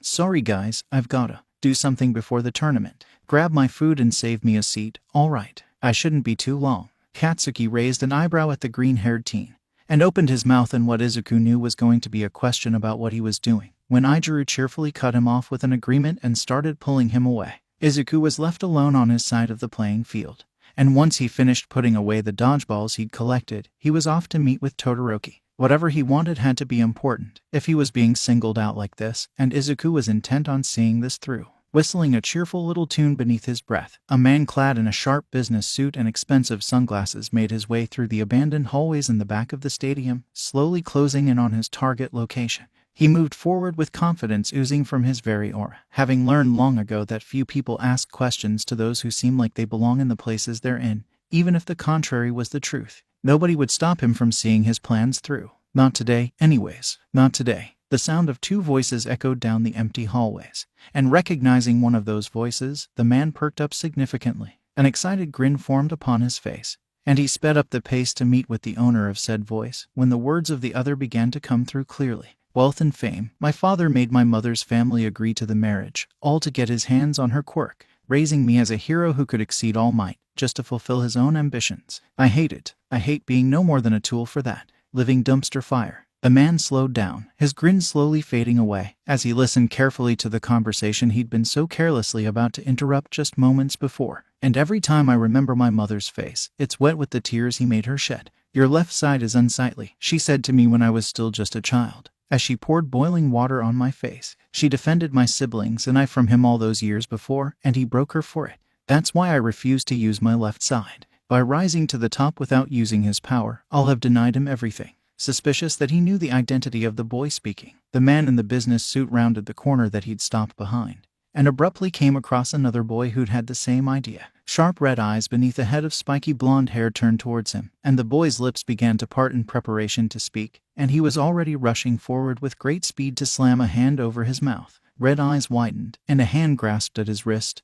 But he was prepared. Nobody could know that he'd overheard this conversation. And if that meant silencing this boy for as long as it took to deal with this whole situation, then so be it. Izuku watched as Todoroki left him behind, his thoughts tumbling over and through the conversation they'd just had, as a volatile mixture of emotions rushed through him. Sympathy at what Todoroki and his family had gone through. Disgust at how Endeavor could have more solved cases and saved civilians than All Might himself, yet still be capable of such cruelty. Rage at a hero who was no hero at all, and at the society that had let him get away with such things for so long. Fear at how strong Todoroki's convictions were, in light of how potentially damaging using only one half of his quirk could be. Determination at reaching his newest goal of helping Todoroki shadow as best he could. Midoriya Izuku had to right this wrong that the world had done to the boy with bichromatic hair, for if he didn't, then what kind of hero would he be? What kind of hero, and not only hero, what kind of friend would he be if he didn't somehow try to balance the bad in Todoroki's life with all the good he could possibly bring it?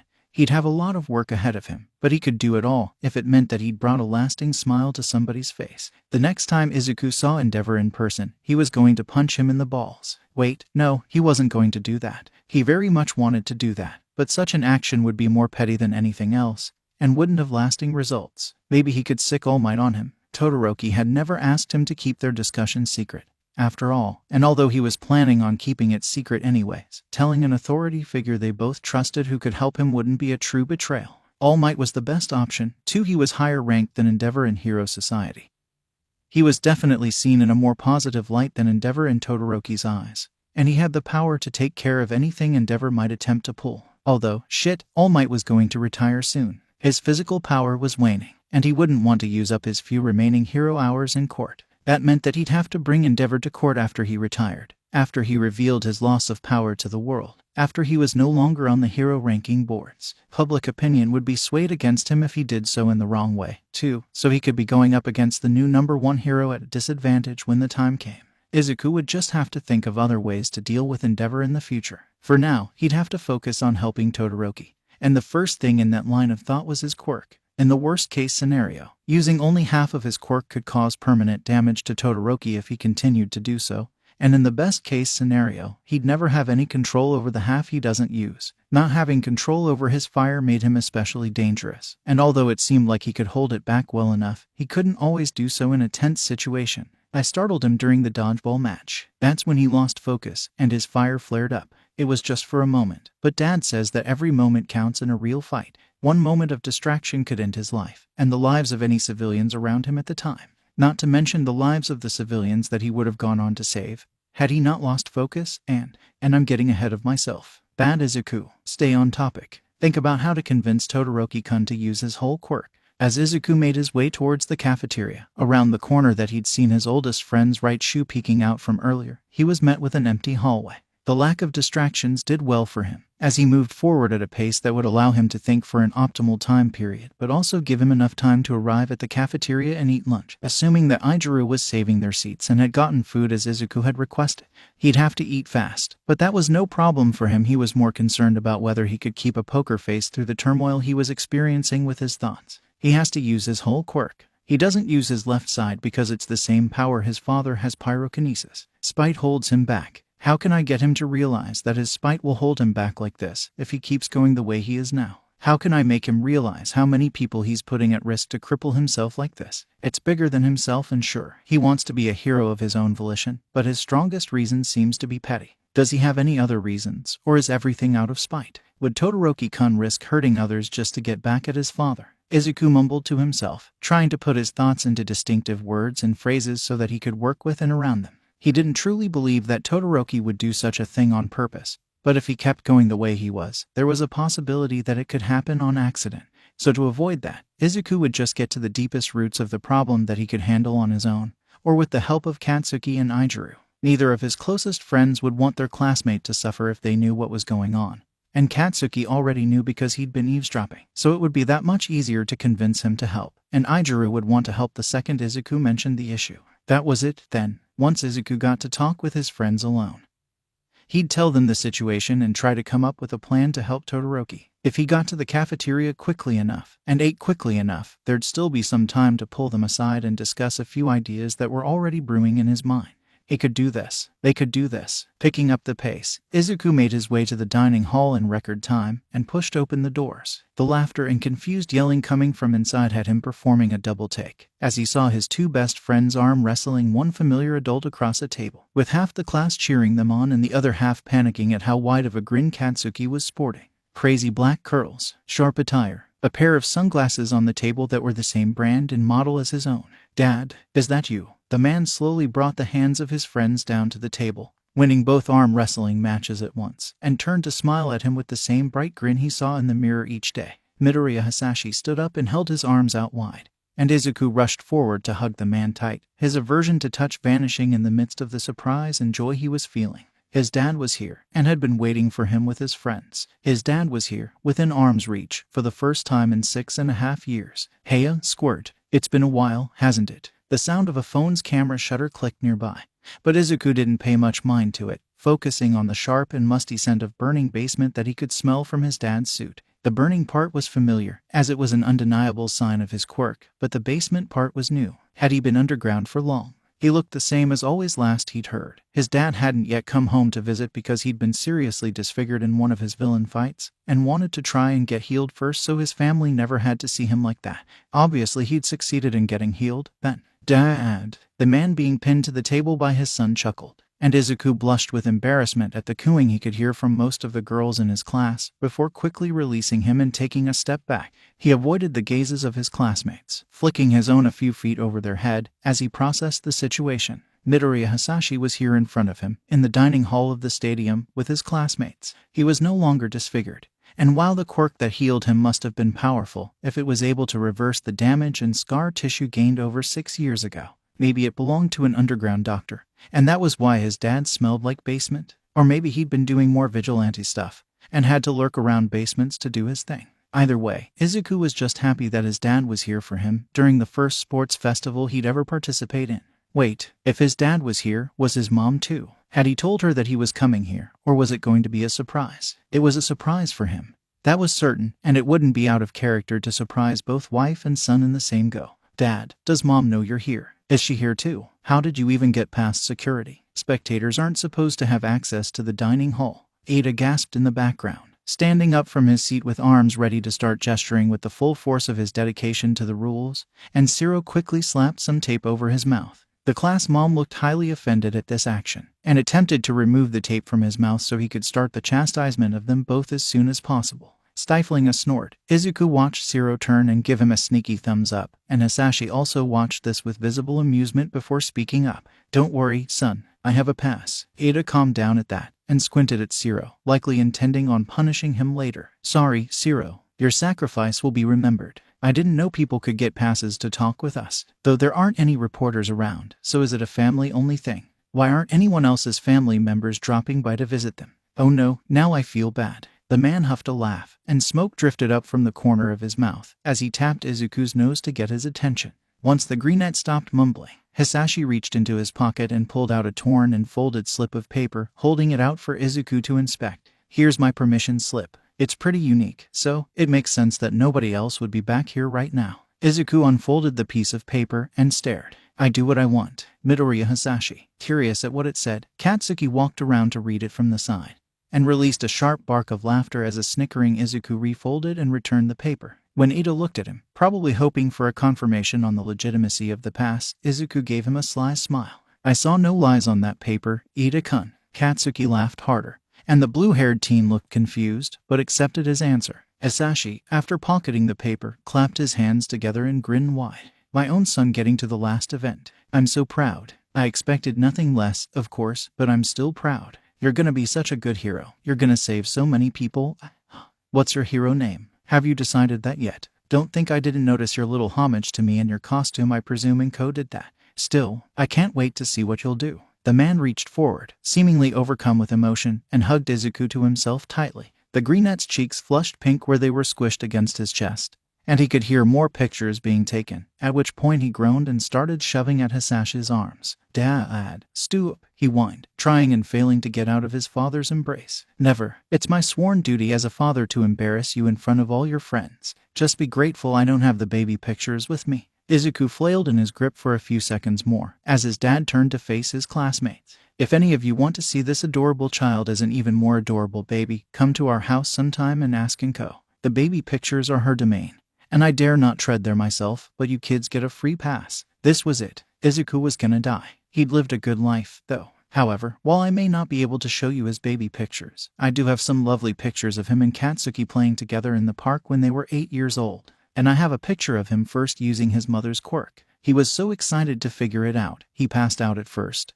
But then he was right back up and, just as Izuku began to properly grieve the loss of his dignity, the bell signifying the end of lunch rang, and Present Mike's voice sounded over the intercom. Ladies and gentlemen, students and audience both, please direct your attention to your nearest screens for a replay of the tournament's matchups. Izuku was released from his father's hold at last, and he pouted at the pleased man for just a moment, before looking to the screen in the wall nearby. The first round of the tournament held some interesting pairings. Match 1, Kirishima Ijuru vs Yanagi Ryuko. Match 2, Shinsu Hitoshi vs Takoyami Fumikage. Match 3, Shozaki Ibara vs Kaminari Denki. Match 4, Todoroki Shoto vs Shiro Hanta. Match 5, Midoriya Izuku vs Hatsume. Match 6, Yaoyorozu Momo vs Ashido Mina. Match 7, Bakugo Katsuki vs Monoma Nido. Match 8, Tetsu vs Uraraka Ochako. Izuku brought a hand up to his chin as he pondered the possible outcomes of this first round, one finger tapping his cheek as he focused on his closer friend's matches first.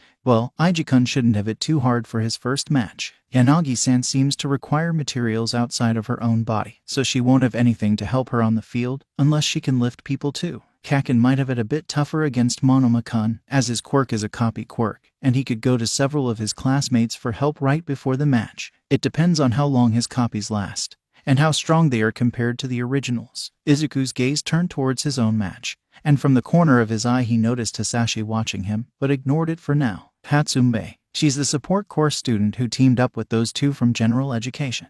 Her gadgets seem as though they might replicate a variety of quirks, and then some. She could be tough for me to beat. I'll have to approach this carefully. Nodding to himself, the greenette went on to focus on the matches of his other friends, as Present Mike continued speaking. Before the tournament begins, we have an assortment of festivities and games for you to play and continue showcasing your skills in, with cheerleaders imported all the way from America to cheer you on. Please come out to the field at this time. And to those of you who will be participating in the tournament, you may choose to sit out of these minigames in order to prepare for your matches. Students in the cafeteria quickly put away their trays and went about towards the field, causing Izuku to realize that he hadn't actually eaten anything. He then decided to fully abuse the fact that he didn't have to play the minigames in favor of eating, and with a final hug to the man who'd surprised him so pleasantly today, set about inhaling the katsudon Ijuru had gotten for him at his request. He was running behind schedule, and that wouldn't do. He still had to talk with Present Mike about an idea he had, and judging by the pink hair coming his way, he also had to have a discussion with his first opponent.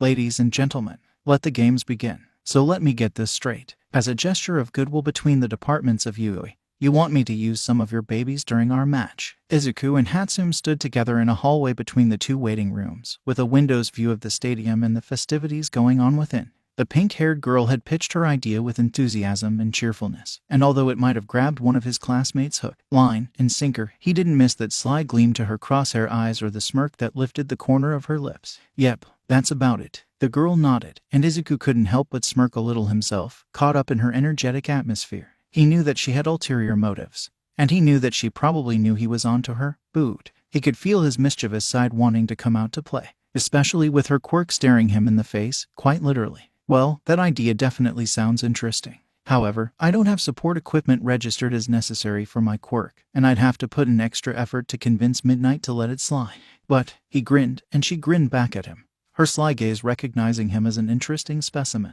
That was fine. This was an opportunity for them both, whether she was aware of his mischievous side coming out to play or not. I'd be willing to put in that extra effort if I knew that I could analyze your quirk in return. After the match, of course, so you don't have to worry about me backing out. I'd require physical contact with your eyes, and a brief description of how your quirk works in your own words, but that seems like a small price to pay for giving your babies thorough screen time and advertisement. What do you say? Hatsune began to giggle, and that giggle turned into delighted cackling as he watched her consider the idea. He had this. He totally had this. Shrewd eye for business. Huh, I like the way you think. Meet me in my waiting room before our match then. And as long as my babies get at least 10 minutes of advertising time on the field, we've got ourselves a deal. The pink-haired girl took off her right glove and spit on her palm, holding it out for Izuku to shake. Happy that he'd be getting to analyze another interesting quirk, he activated one of his learned quirks and spit into his own palm, sanitizing both their hands as they shook on it. A pleasure doing business with you, Hatsune-san. Likewise, partner. I look forward to our future encounters and endeavors. The two went their separate ways. And by the time Izuku reached the seats for Class 1A, his cheeks were bright pink with the realization of what he'd done. Holy shit, I just talked to a hot girl without stuttering or otherwise making a fool of myself. His friend Sans Ijiru, who was preparing for his match, stared at him with mild concern as he giggled in his seat and contemplated the increasing possibility of him embarrassing himself on the field later on. Ijiru stood on the concrete platform, a bright grin upon his face. His grin was almost a direct contrast to the neutral expression of his opponent, as she stood across from him, staring at a location slightly off to his right.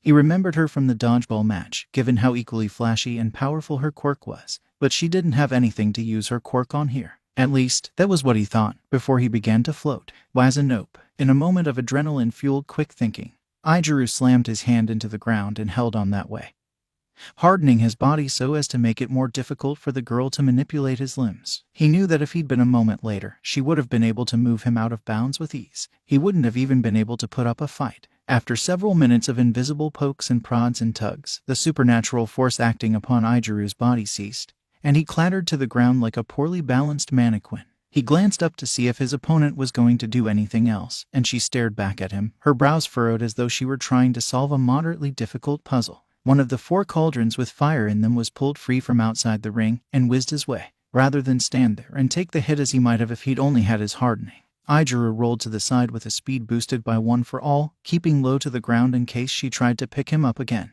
This sequence of events repeated a few times before the girl frowned and turned to Midnight. I withdraw from the fight. In another environment, I would be much better suited for both battle and rescue alike, but this location is too sparse. The hero blinked, before smacking her flog against her side and calling the match to an end. Ijiru blinked as well, but smiled and held out his hand. It was nice to fight you, Yanagi-san. You totally would have had me if you were just a little faster on that first move. Try to work on your speed, and you'll be taking down baddies in no time. She accepted the handshake, but her expression remained neutral, and Ijiru stifled a shiver at how cold her hand felt. The two thus walked off the field, and the damaged cauldrons were repaired before the next match began. Shinsu Hitoshi stared at the bird-headed teen from Class 1A, the boy with the formidable quirk that could attack from a distance and without needing instruction from its user. If he wanted to win this fight and move on to the next, he'd have to make the first move. As Present Mike and Midnight hyped the two up, Shinsu sent a smile to his opponent that didn't reach his eyes and said, "May the better hero win." Takoyami inclined his head and responded with a simple, "Indeed," but that was all it took. As Midnight called a start to the fight, the purple-haired teen took hold of his opponent's mind and ordered him to walk out of bounds. His quirk couldn't help him because it hadn't been released. And just like that, everything was over. Shinsu had been victorious before the match had even begun. Hey, it's Kaminari up against the vine-haired girl from 1B next, right? From the seats above the arena, Izuku recorded the various details he'd noticed about the students fighting into his battle book, Hero Basic Training Notebook, along with the details he was noticing about those watching. Yanagi-san seemed to have a limit upon her quirk, though Izuku couldn't yet tell whether it was a size limit or a weight limit. She'd lifted Ijiru, and she'd lifted all 4 fire cauldrons, and during the dodgeball match she'd had a veritable swarm of ammunition floating about her. It was either size or weight. He just had to figure out which one it was. The way Takoyami hadn't even summoned his quirk before walking out of bounds was intriguing. He'd gotten back up to the stands and relayed what happened, allowing Izuku to determine that Shinsu's quirk was a form of remote control that affected the mind rather than the body, but not exactly what the trigger was. If he was able to use his quirk whenever he wanted, then it was certainly powerful. But if that were the case, he probably wouldn't have bothered to interact with Takoyami. Therefore, the trigger must have been in the interaction. Ijiru would have to be careful in the next round. Yep, they're starting now. Go Kaminari. Well, Izuku smiled at his friend's cheers and peered over the top of his notebook to watch the fight, tuning in just in time to see Kaminari get utterly obliterated.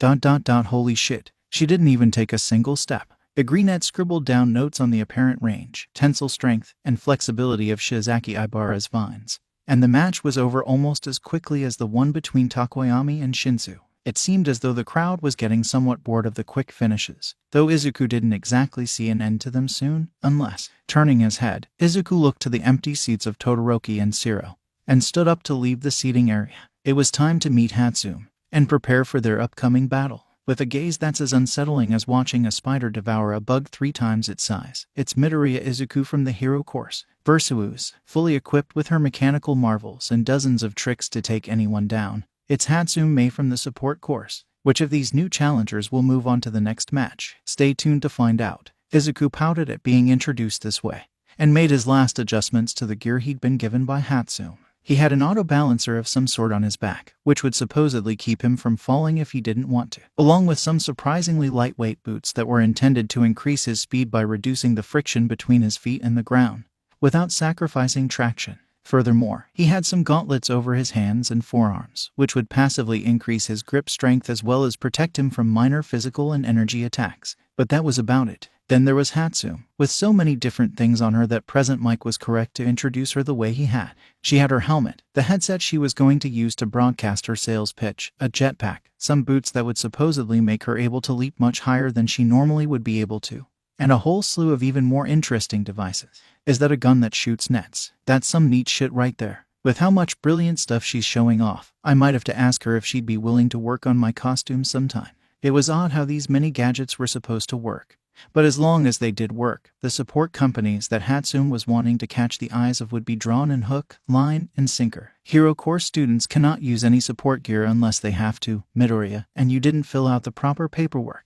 Alright, that was his cue. It was time to convince Midnight to let him use Hatsume's gear. And with all the information he'd gotten from sitting through her classes and studying her hero career, he knew just how to do it. I'm sorry, he began, sounding nervous and widening his eyes to appear more innocent. I saw Aama-kun using his belt during the previous events, and I thought it'd be alright. It's just, Hatsume-san approached me before the fight, and she said she felt bad about getting to use all of this gear while I was unarmed, and I was moved by her consideration. Even though she's from the support course, she wanted this to be as even a match as it could be. Midnight Sensei, could you let me wear this gear, so I can honor her integrity as it deserves to be? Izuku looked up at Midnight, sending her a small and hopeful smile, while glancing over in Hatsume's direction once or twice like he was too shy to look at her directly. He knew that this was manipulative as fuck, but he consoled himself with thoughts of how it would be a necessary trait for dealing with villains later on, and as such, he needed to get in practice when he could. By appealing to Midnight's taste, specifically her sadistic tendencies when faced with weak and innocent prey, along with her appreciation for romantic subplots and her desire to ship her students in this way, Izuku was maximizing his chances of success. Hatsume's Cheshire grin told him that she knew what he was up to, and winking at Midnight, she sealed the deal. Oh ho ho, such youthful vigor, such tension in the air. I'll allow it. The greenette beamed with delight, and turned to send a victorious smile towards his opponent, as Present Mike and Eraserhead commented above. Really, I guess if everyone's in agreement, it's okay. Right, Hatsume grinned, and adjusted the microphone of her headset. Well, since everyone's on the same page, let's begin the 5th match. Izuku rushed forward, pushing the visual analysis of his quirk into overdrive. Even if this was all for show, and the outcome had been agreed upon beforehand, he didn't want to miss a single bit of what his opponent could do. Satisfied with the camera time her babies had gotten, Hatsume stepped out of bounds, and Izuku continued to the next round. With a few minutes spent alone in the hallway after the battle, their deal was completed, and the two went their separate ways. The pink-haired girl had gotten the attention of all the support companies she wanted to, and the greenette had gotten his hands on a new quirk that would mesh well with his own, once he actually figured out how to use mutation quirks. Returning to his seat in 1A's box, Izuku received many weirded out looks from his classmates and a light smack to the back of the head from Katsuki, whom he squinted at afterwards. The fuck was that shitshow? I thought you were supposed to be in a battle, not a commercial break. And damn, when did you grow the balls to manipulate the sadist like that? Izuku sniffed, lifting his nose into the air with an atmosphere of mock contempt, and spoke in a mildly condescending tone. It's called business, Kakin. Business and politics. That was me upholding my end of the bargain. And in return, I've already gotten even more than I wanted. Not only did I receive what we initially agreed on, but Hatsune-sen is going to be a valuable friend and ally in the future. Yui is a school for fostering connections in the heroics industry, after all. Rolling his eyes, Katsuki slumped back in his seat as the match between Yaoyorozu and Ashido began below them. Whatever, you try hard, nerd. Just watch the fucking match and take your notes. Save the connections talk for later. The greenette nodded, happily turning his attention to the match below and doing his best to focus. Occasionally something would draw his attention away, which was something that happened a little more often now since he'd learned electrification, but it didn't seem to be too much of an issue yet. This was probably as bad as it was going to get, as the buzzing sensation had mostly faded, and only really flared up when Kaminari used his quirk nearby him. Not too bad of a drawback, really. Definitely better than those busted blood vessels he experienced when trying to push some quirks beyond their limits. Yaoyorozu-san is really good with melee weapons. It makes sense, considering that she can create them anytime. And it's a good thing to have your skills as sharp as possible. Ashido-san, however, is very skilled in dodging. Her athleticism is better than all the other girls in class, and it shows she's not getting tired, while Yaoyorozu is slowing down. The base material has been created to counteract the acid she's secreting. The match comes down to endurance. In the end, after several long minutes of battle, Yaoyorozu ran out of fat stores to create more items, and Ashido moved in. The black-haired beauty's weapons were out of reach, and as the horn teen moved to attack in a style that was almost like dancing, the match was over. Ashido had won by pushing Yaoyorozu out of bounds, and the two girls shook hands before walking off the field together. Despite having her acid cancelled, Ashido could have still used it to enhance her mobility after discovering the base agent's effects. I'll have to mention it to her once she's back up here. Soon the two girls came back into the seats, and Izuku turned to tell her what he'd noticed before the match between Katsuki and Monoma began. He turned his focus back onto the arena, not wanting to miss a second of this fight, and held his notebook at the ready. It was time for the first round match he was most interested in seeing. Other things could happen later. Monoma Nito stared at the explosive boy from Class 1 before him, his thoughts racing and the energy of his borrowed quirks pumping through his veins as he considered the best way to take him down. This was his chance to prove that Class 1B was not inferior, that he was not inferior, that he belonged here. Vlad-sensei had encouraged him every time he'd needed it, and he had to prove that he deserved to be at Yui. So your quirk is useless without others. What kind of hero has to rely on the civilians around him to save the day? You'll never be a hero, Monoma-kun, just give it up already. He wouldn't, he refused. He was standing here right now, wasn't he? He was here, standing tall in the final event of the sports festival. And once he reached the finals, he'd show them all why he was a hero. Course students at Yui High. Ladies and gentlemen, boys and girls, let's take a look at our contestants. Coming from Class 1B, an underdog in the obstacle course and a total beast in dodgeball, we have our resident copycat Monoma Nito. And on the other side of the field, coming from Class 1A, it's the explosive powerhouse who doesn't know the definition of taking it easy, Bakugo Katsuki. This is gonna be a match to remember, folks. You won't want to miss a second, so keep your cameras focused on the field. Licking his lips, Monoma gazed squarely into the furious red eyes of his opponent and grinned. His cockiness, his confidence, his arrogance, it was a mask well familiar to him, and pulling it on was beyond second nature after all these years spent perfecting it. The dog of 1A. Your little masters finally let you off your leash, or are you still being a good boy for them? I'm sure they'll regret it once I take you all down and establish Class B as the superior heroes in training. His opponent didn't respond, but he could see the fury in his eyes spike. The goading he'd done in the previous event had already settled in, and this current prodding was pushing him forward. The angrier he made his opponent, the more likely he'd slip up, and the more likely Monoma would be able to end this quickly. That was his plan: rile up his opponent into a frenzy, and put him down like the rabid dog he was. Nothing to say. That's too bad. I thought you'd jump at the chance to blow off some steam. It's not like you can do so just anywhere, after all, especially with your lacking in certain areas. Beside them, Midnight called a beginning to the match, and Bakugo wasted no time in rushing towards him. Monoma's grin widened, and he blew forth a wall of solid air, snickering as his opponent smacked into it face first. He had 4 minutes left on the quirks he'd borrowed from his classmates. Did you even pay attention to the quirks of your fellow students, or did you just ignore them, overconfident in your own abilities to surpass whatever came your way? Are you truly so arrogant as to believe that you can make it by yourself, without knowing anything about your allies or anything about your foes? Foolish boy. That's how you get yourself killed. That's how you get your friends killed. An explosion broke through the nigh invisible shield before him, and Monoma darted to the side, his opponent chasing him towards the boundary line. Running through the quirks he had available to him, he came to a decision on the second quirk he'd use this battle, in honor of his class representative. Are you going to blindly rush forward and rely on sheer stubbornness your whole life, or are you going to learn to respect others as your superiors? Sit down now, roll over, play dead. His hands enlarged, and he smacked the flying Bakugo into the ground like a bug. This action drew a grin to his face, and he relaxed his guard a bit. He hadn't even been touched yet, and yet he'd already made cracks in the pavement with his opponent's body. What kind of matchup was this? It's as though fate itself wanted this to be a slaughter. Using his enlarged fist, he picked up the explosive from as though he were a doll, and was briefly tempted to play with him like one. He was in control now, he could do anything. But no, he couldn't do anything, not without. Monoma turned, bringing his struggling opponent towards the boundary line to win by placing him out of bounds. Step by step, he moved closer, the explosions of Bakugo burning and stinging his palms along the way. It was no deterrent, though. Pain was expected in the field of heroics, and Monoma was used to it. He had 2 steps more to go, and no amount. Son of a bitch. The blonde lost grip of his opponent right at the edge of the field,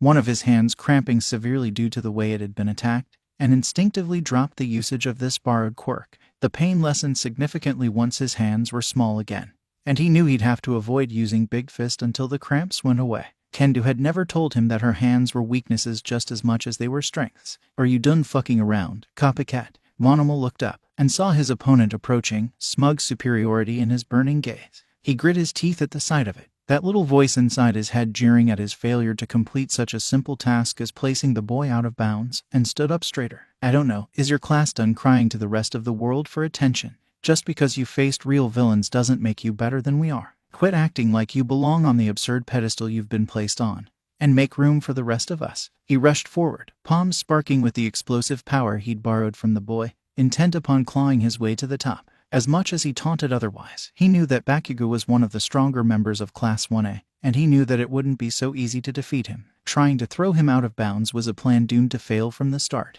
He'd only wanted to try it so that he could tell himself later on that he tried to end things quickly. As Bakugo rushed to meet him, Monoma put the guidance of his newly borrowed quirk to use and fought his fellow heroic student with everything he had. Blow for blow, breath for breath, burn for burn, the two fought on. The match continued on into the air for a moment, but Monoma knew he didn't have the resistance built up to sustain flight the way his opponent could, so he brought the battle back to the ground just moments later. He had to make it to the top 3, at the very least. He was willing to settle for that, but no less. Nothing less than the top 3 would be acceptable. Make room. This isn't a fucking charity, copycat. Come up here and make room yourself. Somehow, as Monoma noted in the back of his mind, Bakugo wasn't faltering. He hadn't faltered the entire match, and everything he'd done had been with purpose. When he'd been smacked into the ground, was that just a test of his strength? He didn't react like most people did to having their quirks copied even if they knew about it. There was always some reaction, but Bakugo had none. It was almost as though he'd fought against a quirk like his before, and there was no hesitation for Monoma to take advantage of. As a result, get ready to be knocked down a peg, Bakugo Katsuki. If you won't learn on your own, then I'll have to beat it into you. You're no better than the rest of us. Monoma pushed himself to the limit, and as the battle continued on, the quirks he'd borrowed from his classmates faded. All he had left now was copy and explosion, but he could still win. If he just pushed himself further, if he just outlasted that ridiculous stamina his opponent had, he'd win the match and move on to the next round. Monoma Nito was not going to settle for anything less than victory. As Bakugo took the skies once more, Monoma readied himself to send a powerful blow towards his opponent, and met the boy's gaze head-on. Howitzer. His eyes widened as his opponent pulled out a special move. Explosions went off rapidly, and force was built up in a formidable motion with zero hesitation. This early, they hadn't even begun hearing about the provisional license exams, but Bakugo already had a special move designed and perfected. Monoma raised his hands towards the incoming enemy, and let loose the explosion he'd been building up with both hands. Impact. The field was covered in smoke and rubble as the two combatants hit the floor. The blonde's head smacked sharply into the pavement, face crumpling in a wince as the fog descended. He wasn't done yet. He hadn't won yet. He couldn't fail yet. Not yet, not yet, not yet. As the dust settled, so Monoma drifted into unconsciousness, and midnight declared Bakugo Katsuki as the winner. After a match like that, Izuku had many notes to take down, and he dutifully did so even into the final first-round match. The setup was basically the same as Ijuru's Hard Boy vs. Telekinetic Girl, and he knew his classmates well, so he could afford to place most of his attention on asking Katsuki what his match was like. In the process of answering his questions, Katsuki mentioned the desperation in his opponent's eyes as he finally went down, and went quiet soon after. It was clear that the battle had affected him in some way, if it got him thinking like this, so Izuku would give him the space he needed. He'd gotten the information he wanted already, and thus he could return his focus to the 8th match. Holy shit. Looking up just in time, Izuku saw his small and cheerful friend yeet Tetsu into the sun, out of bounds and out of the stadium altogether. As Midnight called the match, a pro hero with a flight quirk soared up to rescue the distressed and disappointed teen, and Izuku gained +6 healthy respect for Uraraka. He'd expected something like this, but still, that was surprisingly intimidating. As Uraraka waved to the cameras and happily left the field, Midnight announced her victory, and Present Mike took over. What an exciting conclusion for the first round. Our students are full of fighting spirit, doesn't it make you excited? Eraserhead. I can barely sit still, came the deadpan response of their homeroom teacher. Make sure to check out the highlight reel at the end of the tournament, folks. At this moment in time, please direct your eyes to your nearest screen for the matchups of Round 2. Match 1, Kirishima Ijuru vs. Shinsu Hitoshi. Match 2, Shizuki Ibara vs. Todoroki Shoto. Match 3, Midoriya Izuku vs. Ashido Mina. Match 4, Bakugo Katsuki vs. Uraraka Ochako. We'll be taking a 5-minute break in order to repair the field, but then the match between Kirishima Ijuru and Shinsu Hitoshi will begin. Okay, sadly the chapter is over, and if you enjoyed the video just leave a like, and subscribe with post notification, so when the next chapter is ready, you will be notified. Okay, see you in the next video. Bye.